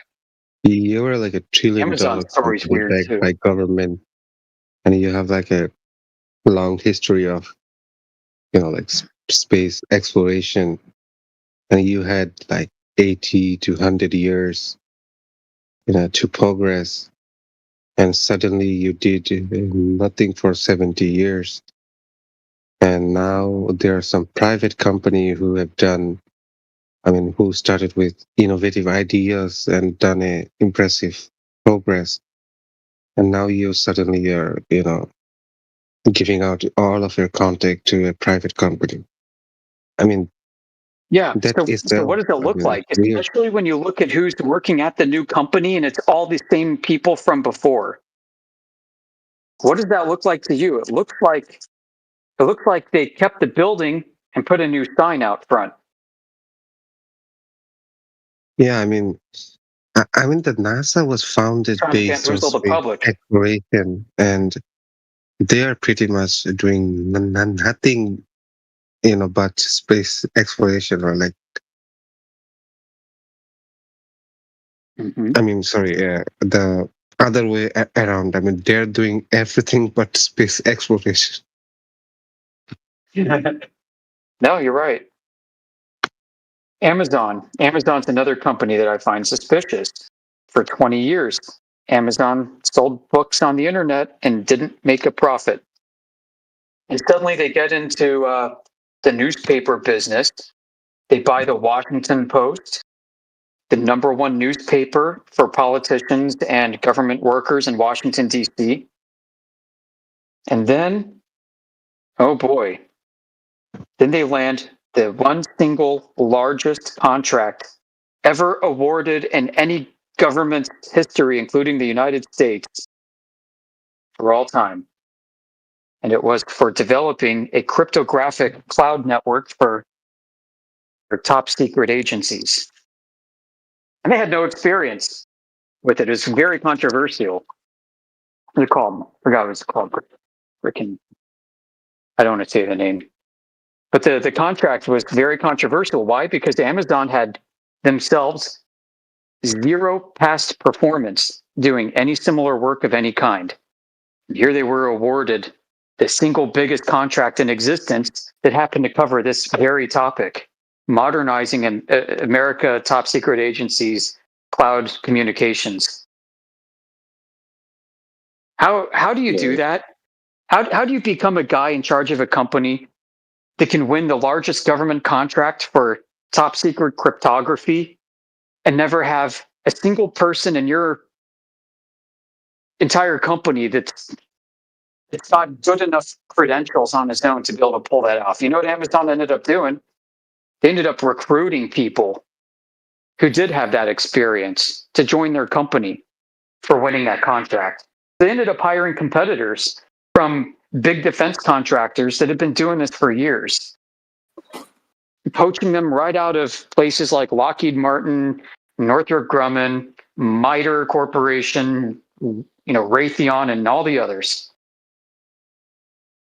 That's funny. Ended up working for Amazon. It's a very good point. AWS, it kind of came out of nowhere, as far as I'm concerned. It was a fucking bookshop. All of a sudden, the cloud computing platform, what? Yeah, was it like an 8-year contract worth billions of dollars? I think is what it was. Something like that, yeah. Bringing ideas to solutions. I was following the latest kind of AI stuff with OpenAI and Anthropic or whatever, and the guys were talking about how these guys now trying to get valuations in the trillions of dollars or whatever over a span of a couple years or something like that. In that interaction, the guy mentioned how Amazon was probably one of the biggest in the last decade or two to have like these, long strung out deficits year after year after year for any sort of tech related shit. And then finally Negative they're turning a PE profit ratios. like 10, 15 years later or something. Yep. Yep. You know? And then, And that was a boom, big as soon deal as they back hit then. pay dirt. Sorry. And that was back. No, you're that right. I'm was- just adding more color. Yeah. I was just saying, like, and that was a big deal. These were big numbers, fucking 11 or 12-digit numbers spanned over a decade, and these motherfuckers now at OpenAI are asking for hundreds of billions, if not trillions of dollars, or whatever, in like 2 years. So yeah. Anyway, the AWS they thing. did Now it that you mention again. it, you know. Amazon Web Services secures $2.6 billion DHS-wide cloud project. They did it again. Here's another one. Amazon wins $581 million U.S. Air Force cloud deal. It's another one, separately. Listen, I mean, now that they're matured, though, yeah, right? Well, now they've got the experience, yeah. Yeah, but right out of the gate back then, yeah. Anyway, please carry on. I didn't want to throw you off Yeah, your. when was that? It was like 2012 or something. Yeah. Okay, here it is. Amazon Web Services. This is from Google AI when I did a search result. AI overview says Amazon Web Services secured a landmark $600 million cloud computing contract with the Central Intelligence Agency, which was negotiated and finalized around late 2012. This was Amazon's first major leap into secure cloud computing. They just went from not just like corporate and bank level cloud computing. They went directly to freaking what? CIA? Cloud computing just skipped over all the ladder that all these other tech developers have been trying to get to that golden goose this entire time. Amazon gets it, one shot, one kill, boom. They secure the juiciest contract of its day that's ever been awarded, and they had no experience doing anything like it before as a company. I find that radical. Yeah, there's so much about this. Business Insider. Amazon wins court battle for the CIA contract. Here, Business Insider, October 10, 2013. And the legal fight between IBM and Amazon to build a private cloud for Central Intelligence Agency. Amazon emerged the winner. Earlier this week, a judge for the U.S. Court of Federal Claims has ruled that Amazon can immediately resume work on the project, a contract worth $600 million over 10 years. We are pleased with the court's decision, an Amazon spokesperson said. Of course you are. This is Amazon's first ever private cloud and a real game changer in a fledgling market that is already generating $131 billion this year and growing at 47%. All the big enterprise IT companies are pursuing the cloud. IBM, HP, Citrix, Microsoft, Dell, Intel, Oracle, VMware, etc. Who got it? Freaking Amazon Web Services, incorporated like yesterday. How'd that happen? They're like they're like at the bottom rung of the corporate ladder as far as like the internet goes, and then suddenly boom, they're at the top. Boom. Yep. They get the keys to the kingdom. So you know what they got to learn as a course of like intellectual property goes for a company? They get to walk right in and they get to see what their competitors had set up previously because they're taking it on. So they walk in on day one and they get exposed to the goods. They see all the tricks up the sleeves that the previous classified contractor had done for setting up these top secret networks. And now they learn how it's done. Now they learn the secret. And now they're okay to compete on similar projects after that because now they've got the past performance. So yeah, now they get to basically take all that intellectual capital that their competitors left on the table who lost that bid for that contract. How fair is that?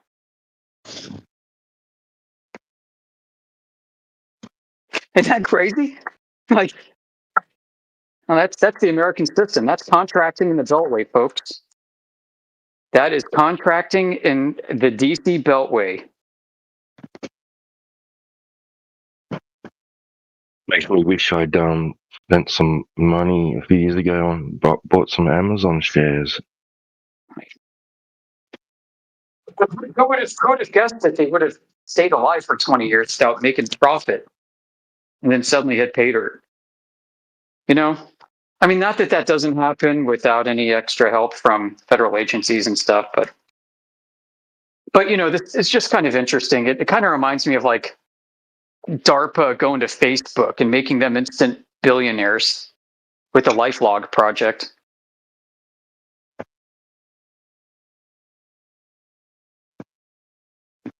There are kingmakers. There are absolutely kingmakers. And, you know, you just might be lucky enough to get made a king. You might be the next Jeff Bezos, guys. Right. I mean, yeah, he could be the next Steve Jobs. All you need to do is come up with an innovative idea and then convince people to actually put it into action for you. It's that easy until you try it and it doesn't work, and you gotta sell your soul. Some goons with badges show up to your door and say, "Hey, so you got this cool shiny thing. We can help you with that."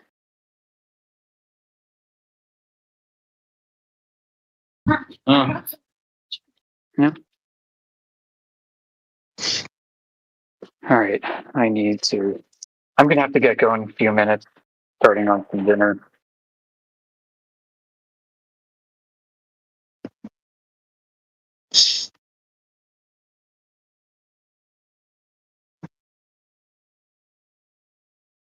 Building a burrito. I wish I had prawn.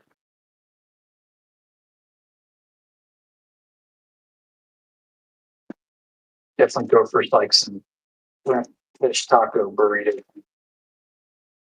I got some good roasted chicken though, some blackened chicken from the other day. Don't mind me.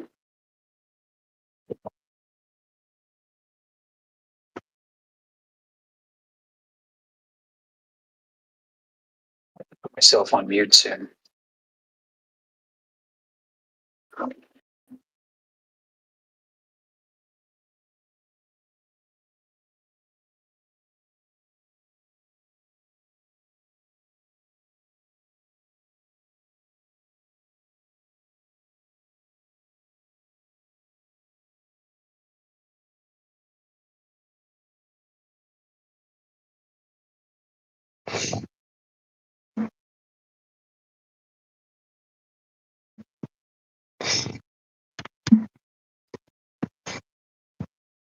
How do people actually do these burritos? You see these people like on videos, like especially like if you go to a freaking, I don't know, a fast food place, you see them wrapping burrito wraps and they're just like manhandling the shit out of these. Every time I do that, I tear and rip and break. And I'm like, I don't get it. I just don't get it. I'm doing wrong. How is it these people are doing that mega stuff roll without busting the seams here? Just don't have the touch, guys.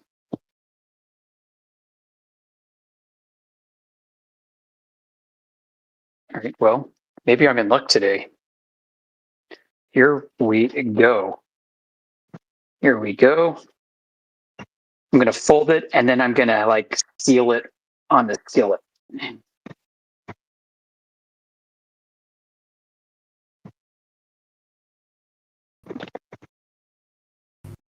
انت هتشحت يعني؟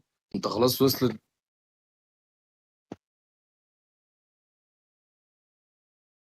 Hello? Somebody new? Welcome to 24/7. The flattest of Earth discords. You'll get no flatter Earth than the 24/7 Flat Earth Discord. We're the best. We're simply so much the best that if Donald Trump could start a flat Earth community, it would not only be the best, but it'd be 24/7. Simply the best. There's no better. Flat Earth community. Then 24/7 Flat Earth. Been a member my entire life. Lifetime membership, folks.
What's up, y'all? Hey, welcome to Flat Earth. See how quick that was? That was easy.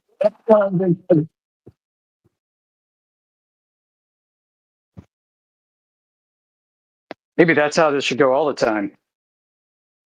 Just welcome them to Flat Earth off the bat. Set the table.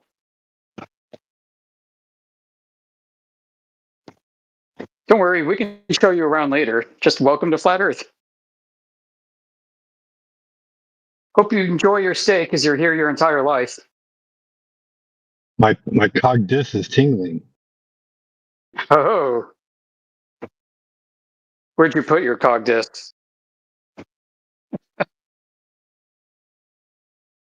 Ha ha. Well, you're on one lately, man. Usually you're all polite and kind, and lately you're just like, yeah, let me meet you on your level before you get there. Yeah. I know. Maybe I've become a bitter vet by now. Maybe it's taken me this long. And I joined Discord in 2021, 24/7.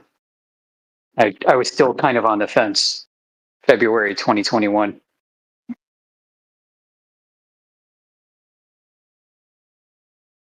What put you on the fence? Satellites.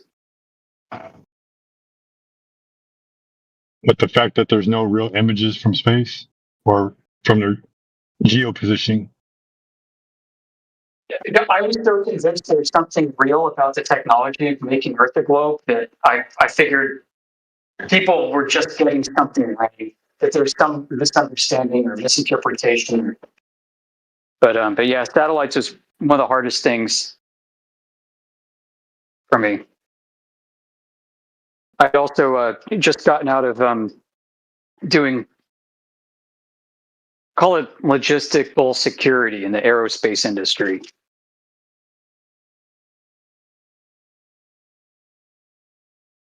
So you understood the chain of command or not the chain of command, chain of custody and all that. Oh yeah, I had some. I wouldn't say like insider guilty knowledge. There's absolutely no like classified I was ever exposed to that went into flat Earth or anything crazy like that I'd seen. But I was just so convinced of things. Again, it was the power of belief.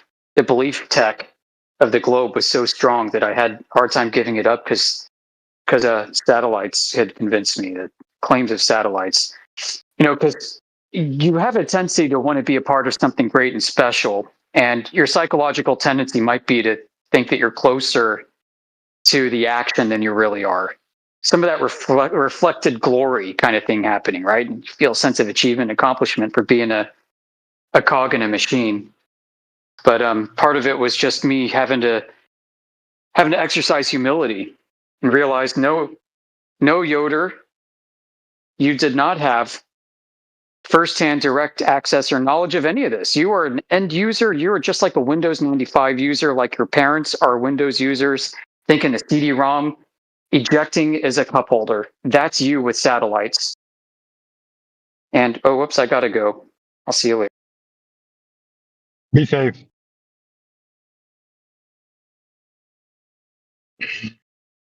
What's up, y'all? What's up, Yusef? You just dropped in on me. I was in the middle of a huge How you rant. guys doing? How you guys doing with the 411?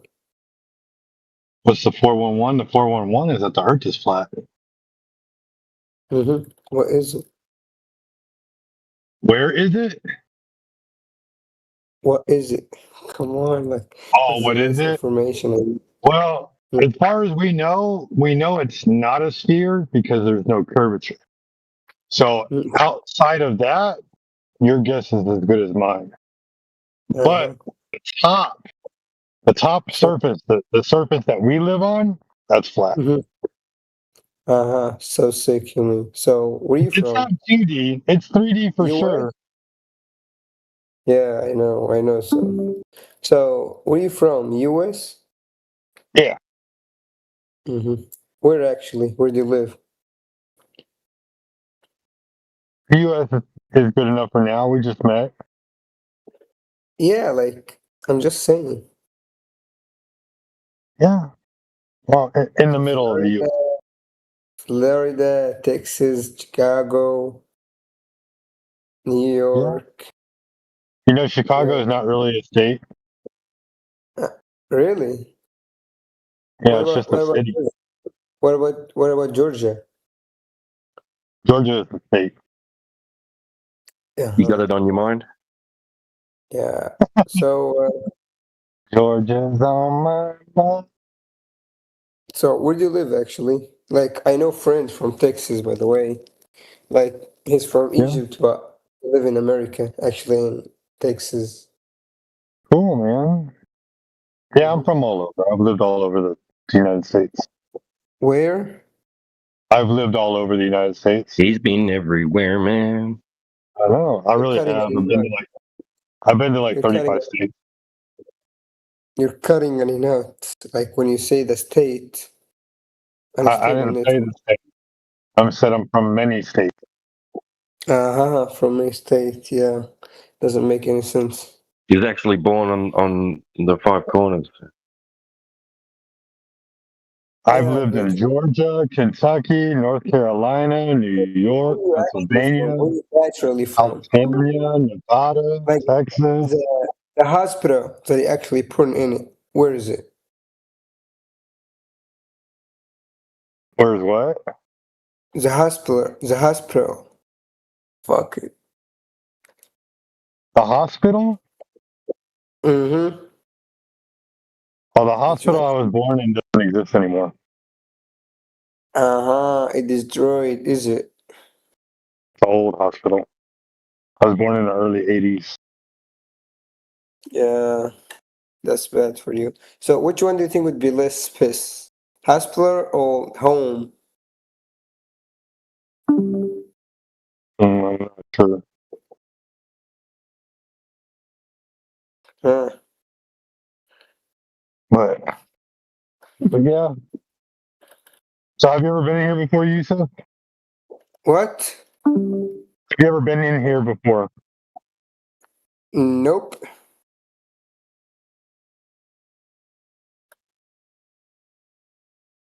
What are you asking, huh? Is that better? Yeah, it's better now.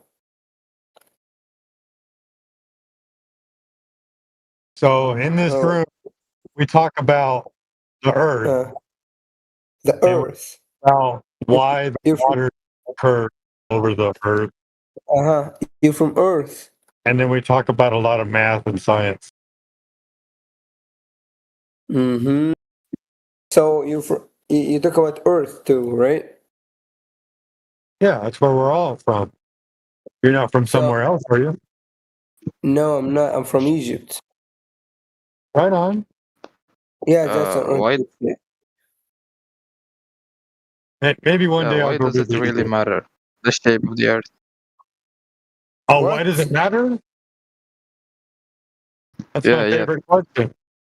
It's actually crazy. How can you approve me but not prove me? How can I prove without proof? Yep.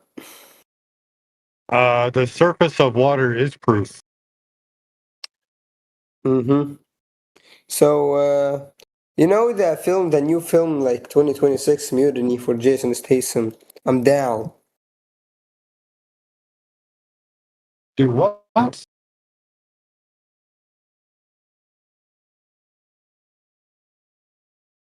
Say again? I don't know what happened just now.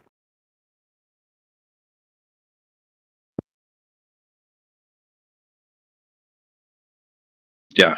Yeah, did he? What, he left. What? That's weird.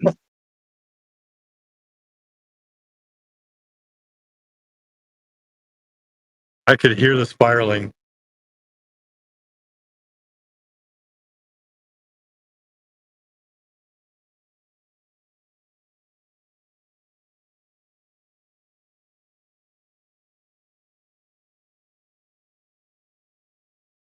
So I had a hose crack on my car today, and I gotta get it replaced tonight.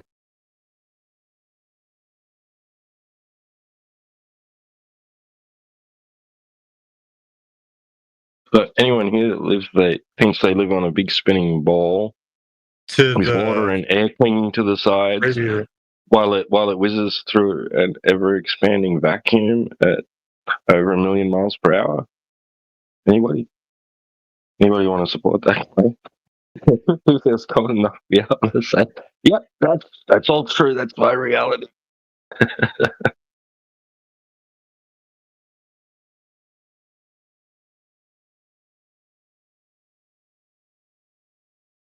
Can you Anyone? No one? y'all hear me? Am I roboting? No, you're good. You're good. I hear you. Yeah.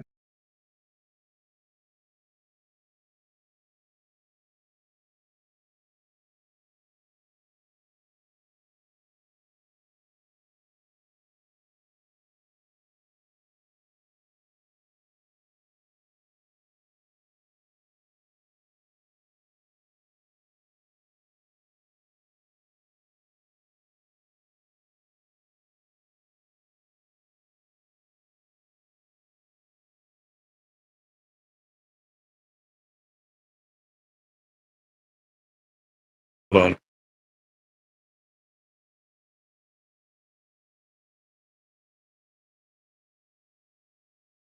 What about Yude?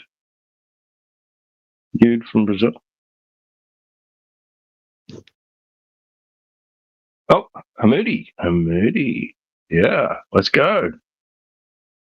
What do you got today? Hello, buddy. Done any observations or anything recently? No, we have nothing today. Let's listen to you. No problem, mate. No problem. Happy to have you.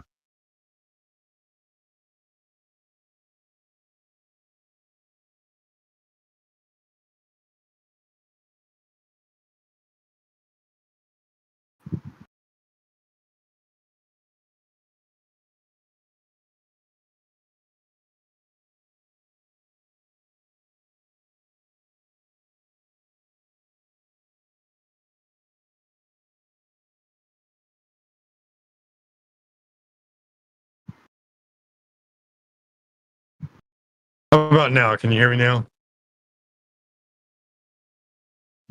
No, you're good.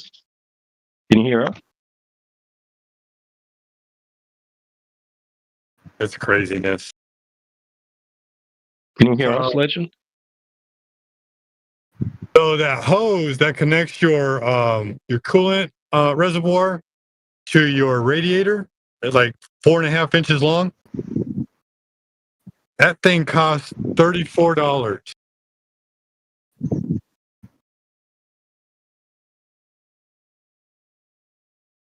Little tiny hose. That's not too bad in this economy.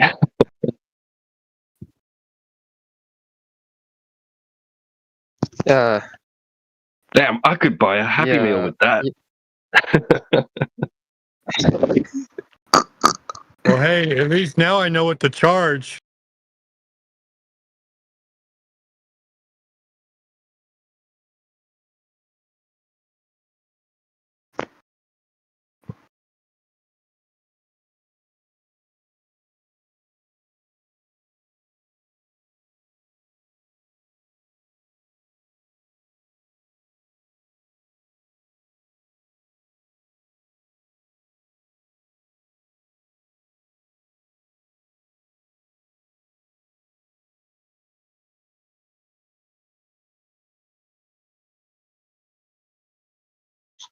Was it Debate Daddy? He's back. Welcome back.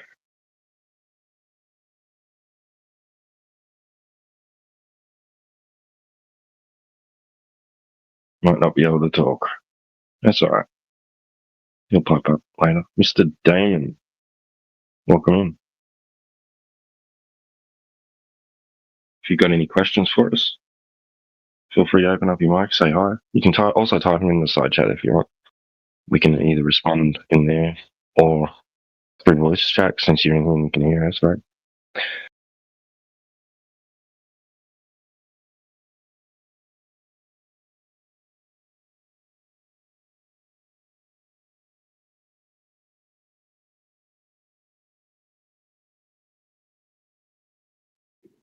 Why can't we like have somebody bring something like fun? Like nobody's bringing up anything fun.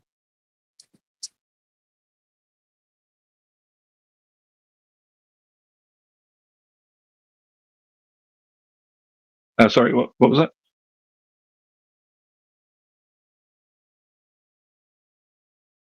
I said, why can't Andy's Glover bring in something fun? Like something a little bit crazy, out of the norm. That's what I was saying. Why can't they do that? Isn't the coming same like same dumb stuff, you know? Diamonds do rain on Neptune. Damn it! I've got proof. Yeah, I'd love the diamonds are raining on Neptune and Uranus. I'd love that. That'd be like this. Let's make the cartoon. I'm sorry, that's right. Uranus, yeah. I think it's both. I think it's both Neptune and Uranus. I'm pretty sure it's both. But raining diamonds on Uranus sounds way cooler just to say by itself. But yeah, I thought they took millions of years to form. I don't get it. Does it rain once every million years or something?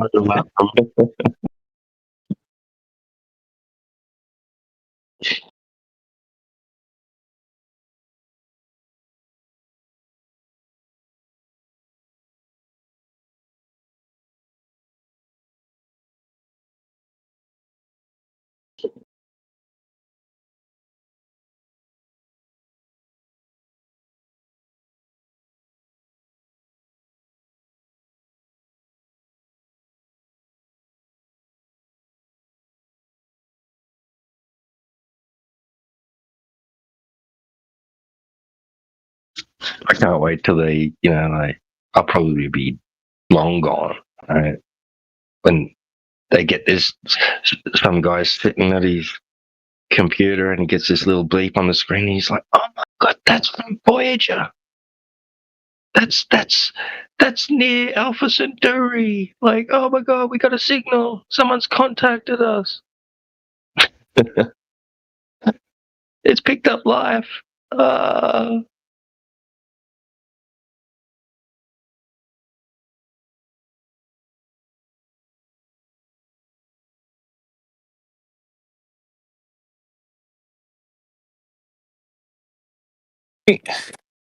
mean, like really fun. Like you've got something that'd be like fun. Like something fun. Like that one's fun, but something like that we can play with. Like, what's up? Oh, who knows? Anyway, somebody asked a stupid question. Like I know I could see over a hill like 300 yards away. Anyway,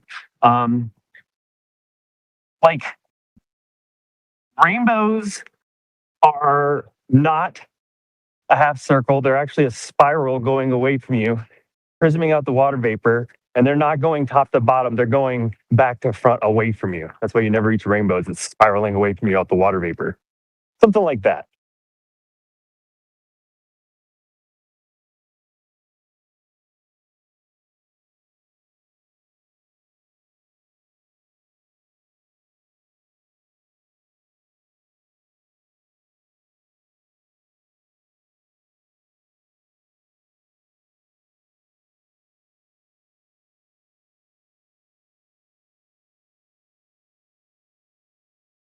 Like something a little wild and like a little bit crazy, but also right here instead of like the James Webb Telescope, we can see galaxies hundreds of billions of miles away. Like some dumb shit, like all the time, like every day, over and over again.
By the way, what I just said about rainbows is pure speculation. Well, not pure speculation. It's a little bit speculative, but it actually has some merit and evidence behind it. I'm still working on it.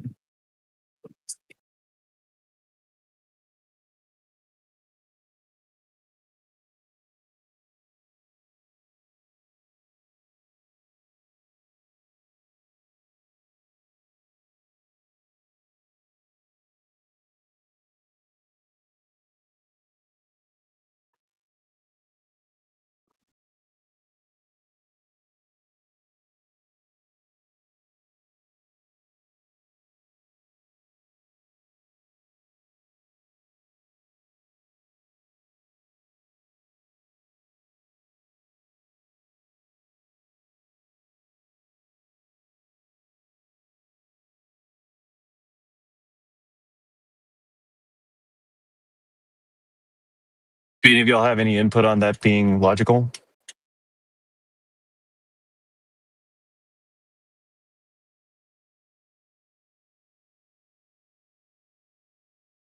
Sorry, I missed what you said. I said, I'm thinking based on the shape of the wave of light and the way electromagnetic fields work when they hit a polarized surface, that rainbows are not like this big half circle like they see. It's just part of a spiral. It's actually going away from you. And the rainbow itself is not a top to bottom image. It's actually a back to front image. The blue spectrum is actually the leading edge and the red is actually the back end. We just see it the way we see it because the way our eyes work in that, cone down towards the horizon that we see in front of us, it looks like it's going top to bottom, just like the sun. It's going down, it's going top to bottom. Now it's just moving farther away. Same thing there. We're literally creating a tunnel with our eyes. And so the rainbow itself is going back to front and it's spiraling away from us. That's why we never actually reach it. It's because we're never going to, because it's just disappearing from that angle that we see it at. And it's actually, we just can't see it because of the bad angle. And it's just shooting out in front of us and keeps on going away because until we don't get the right angle to see it with the light. So you never reach a rainbow because you can't.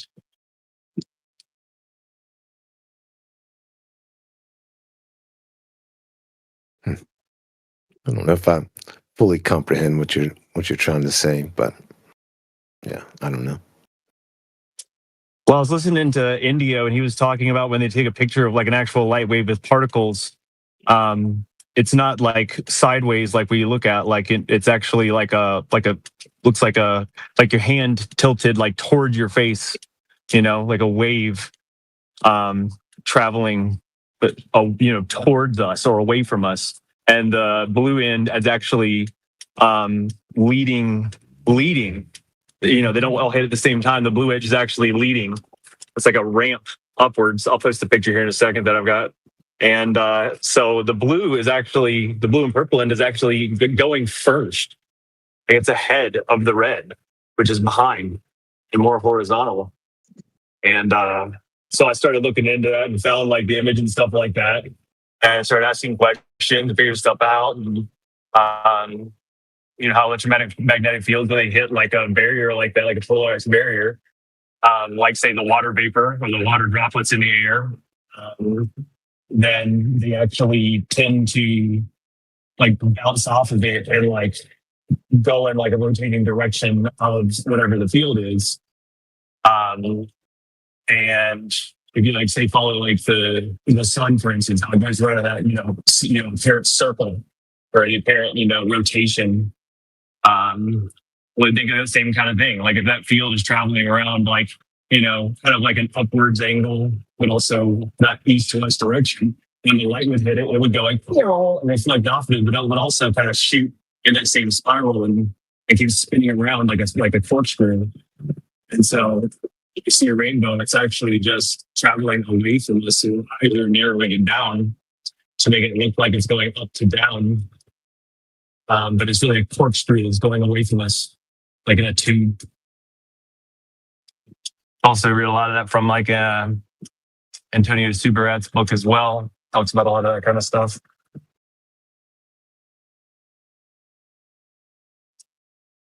Sounds interesting, man. I'll have to check into it. They're heading out. Heads up. We got the Marine Patrol standing outside the Hey, hall. David. Mute the microphone. Please. David Gabbard. I'm going to get on. I might just get rid of him for a couple of days or whatever. And David doesn't do the same thing. That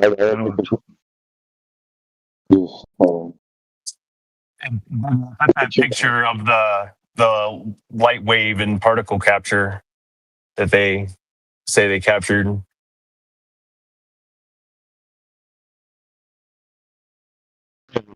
The spiral is just sideways. It looks like a wave, like a wave. Can't see the 3 dimension. Yeah, and a funny thing about light, which is different than radio field propagation, The the frequency of the light is also an expression of the energy, whereas the frequency of a radio wave is not an expression of its energy, like its amplitude.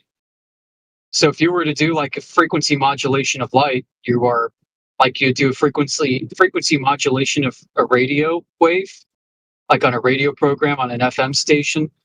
It's two completely different mechanics.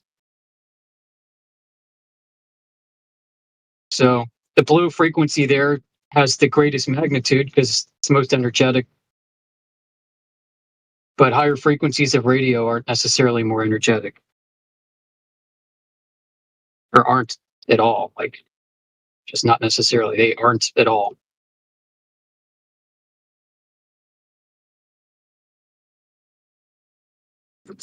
Yeah.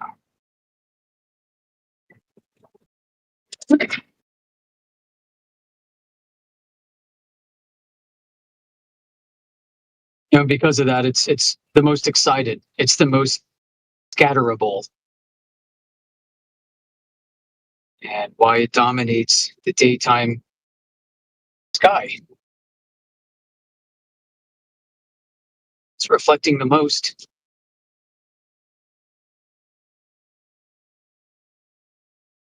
See, my mind went with that, Yoder, is like, that would be a good reason why the sky is blue, is if it's a wave like that and it's having some, like upward refraction off the atmosphere, those, the darker blue up to the UV spectrum, would bounce. Looks like it's going, if that's the direction it's going, it would shoot like all the way to straight up, if not just more up.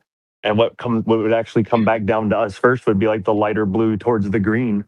And that's what we see out here, is light blue. And that just gets back to us first, and everything else behind it that does get come back, like any of the red spectrum, it kind of gets washed out because we have so much strength in that blue spectrum. Like, what if it fades, if it dies down before it gets here? That's why we don't see the end of the red spectrum coming back off the sky to us.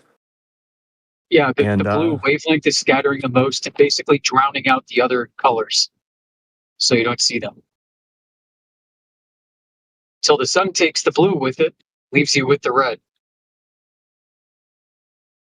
That's what I was kind of reading in that, that thing I sent you, that crazy last thing I sent you about like the one medicine thing wasn't actually about the air at all. It was just, I was reading that and it talked about how it takes more infrared light, red light down the spectrum. It takes like a liquid crystalline form. And especially sunlight, I think that article said too. So my little crazy brain went towards, what if the red spectrum is coming in low while the blue spectrum is bouncing off, and as like the light comes in, we see the blue sky start to come, but then like the red comes down, close to the ground. The red light at sunset and sunrise comes in low, while the blue is of course way up there. Well, if the red is hitting our atmosphere and like crystallizing some of that water, then that would create like kind of like a mini dome within a dome wherever, the sun is, almost like a firmament within some kind of upper actual gas container. And that's what we actually see, is not the blue isn't the light off the container of whatever is creating our gas pressure on Earth. It would be like a lower water area, an ice area that's actually far lower than whatever is creating our gas pressure here on Earth. And that's why it scatters off of that lower atmosphere, and it almost creates like a barrier that actually propagates that light. That's why we see crepuscular rays coming in like that. So we see rainbows down here, but not from like the sky or the up in, above the atmosphere and stuff like that. It's just stuff I'm thinking about, trying to put together out there. Kind of makes sense to me. If you have any holes, please let me know. Well, something I think about is this, like, with the sun, think of the sun as taking the blue with it, leaving you with the red until it gets too far away and then you're left with nothing. How big is that gradient, that color gradient, from sun at the zenith over your position to sun on the horizon I don't know what you want to call that, like 6 hours away. 6 hours away. So it's going to be blue for somebody over there 6 hours away, and it's going to be red for you here. How many thousands of miles is that?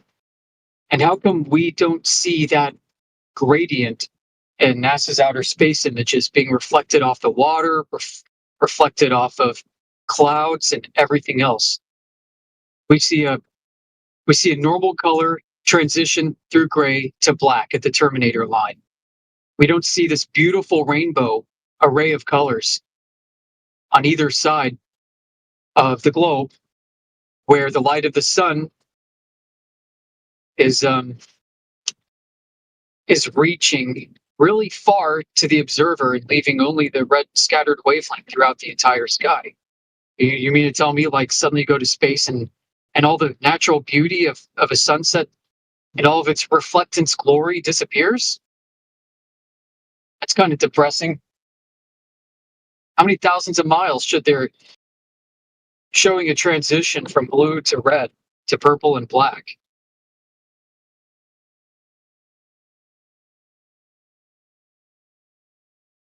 Yeah, that's what I was thinking. Like the sun has to hit, like when you see those like balloon videos and pictures, you see like, the sun's way up there, but then there's like a hot spot down on top of the clouds. And it always seemed to me, to my brain, that we can't measure it and we know it's observer apparent, but it seems like the sun we see here, based on things like, crepuscular rays and how, short they seem and things like that, it almost seems like the sun that we see when we get above our atmosphere is not the sun we see down here. We need our atmosphere to have that prisming effect off the water vapor, possibly crystallized by the red rays, bouncing and creating a prism for the sun to actually propagate on and then into. And that's why you don't see it when you go up there, because it doesn't look the same. Like you were saying the other day, you don't see all the beautiful sunset colors. And it's because you can't. You have to be down here with the light going through the atmosphere in order to see that. Probably. Hotspots are not objective coordinates in 3D space, right? Yeah, correct. It just gave me the idea of the like apparent distance. Like that's what it gave me.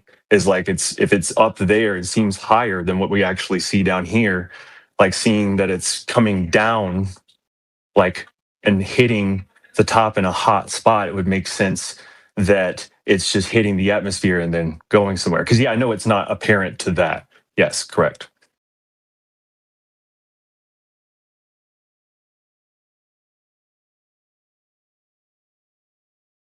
Yeah, like the hotspot is a reflection of an image. So like if you were to take a big pool of water, you can go in your backyard and do this, and like a flashlight, shine a flashlight down onto the water and take two different observers and have each of them, maybe three observers, have each of them point to where they see the hotspot. Their pointing won't intersect at the same place. It'll be incoherent. It works the same. Antonio Superass was saying it works the same way with rainbows. Like two people can see the same rainbow and have them point lasers like a certain spot they see on the rainbow, and the lasers won't cross. They aren't in the same place. Yeah. Oh hell, road closed through traffic. Well,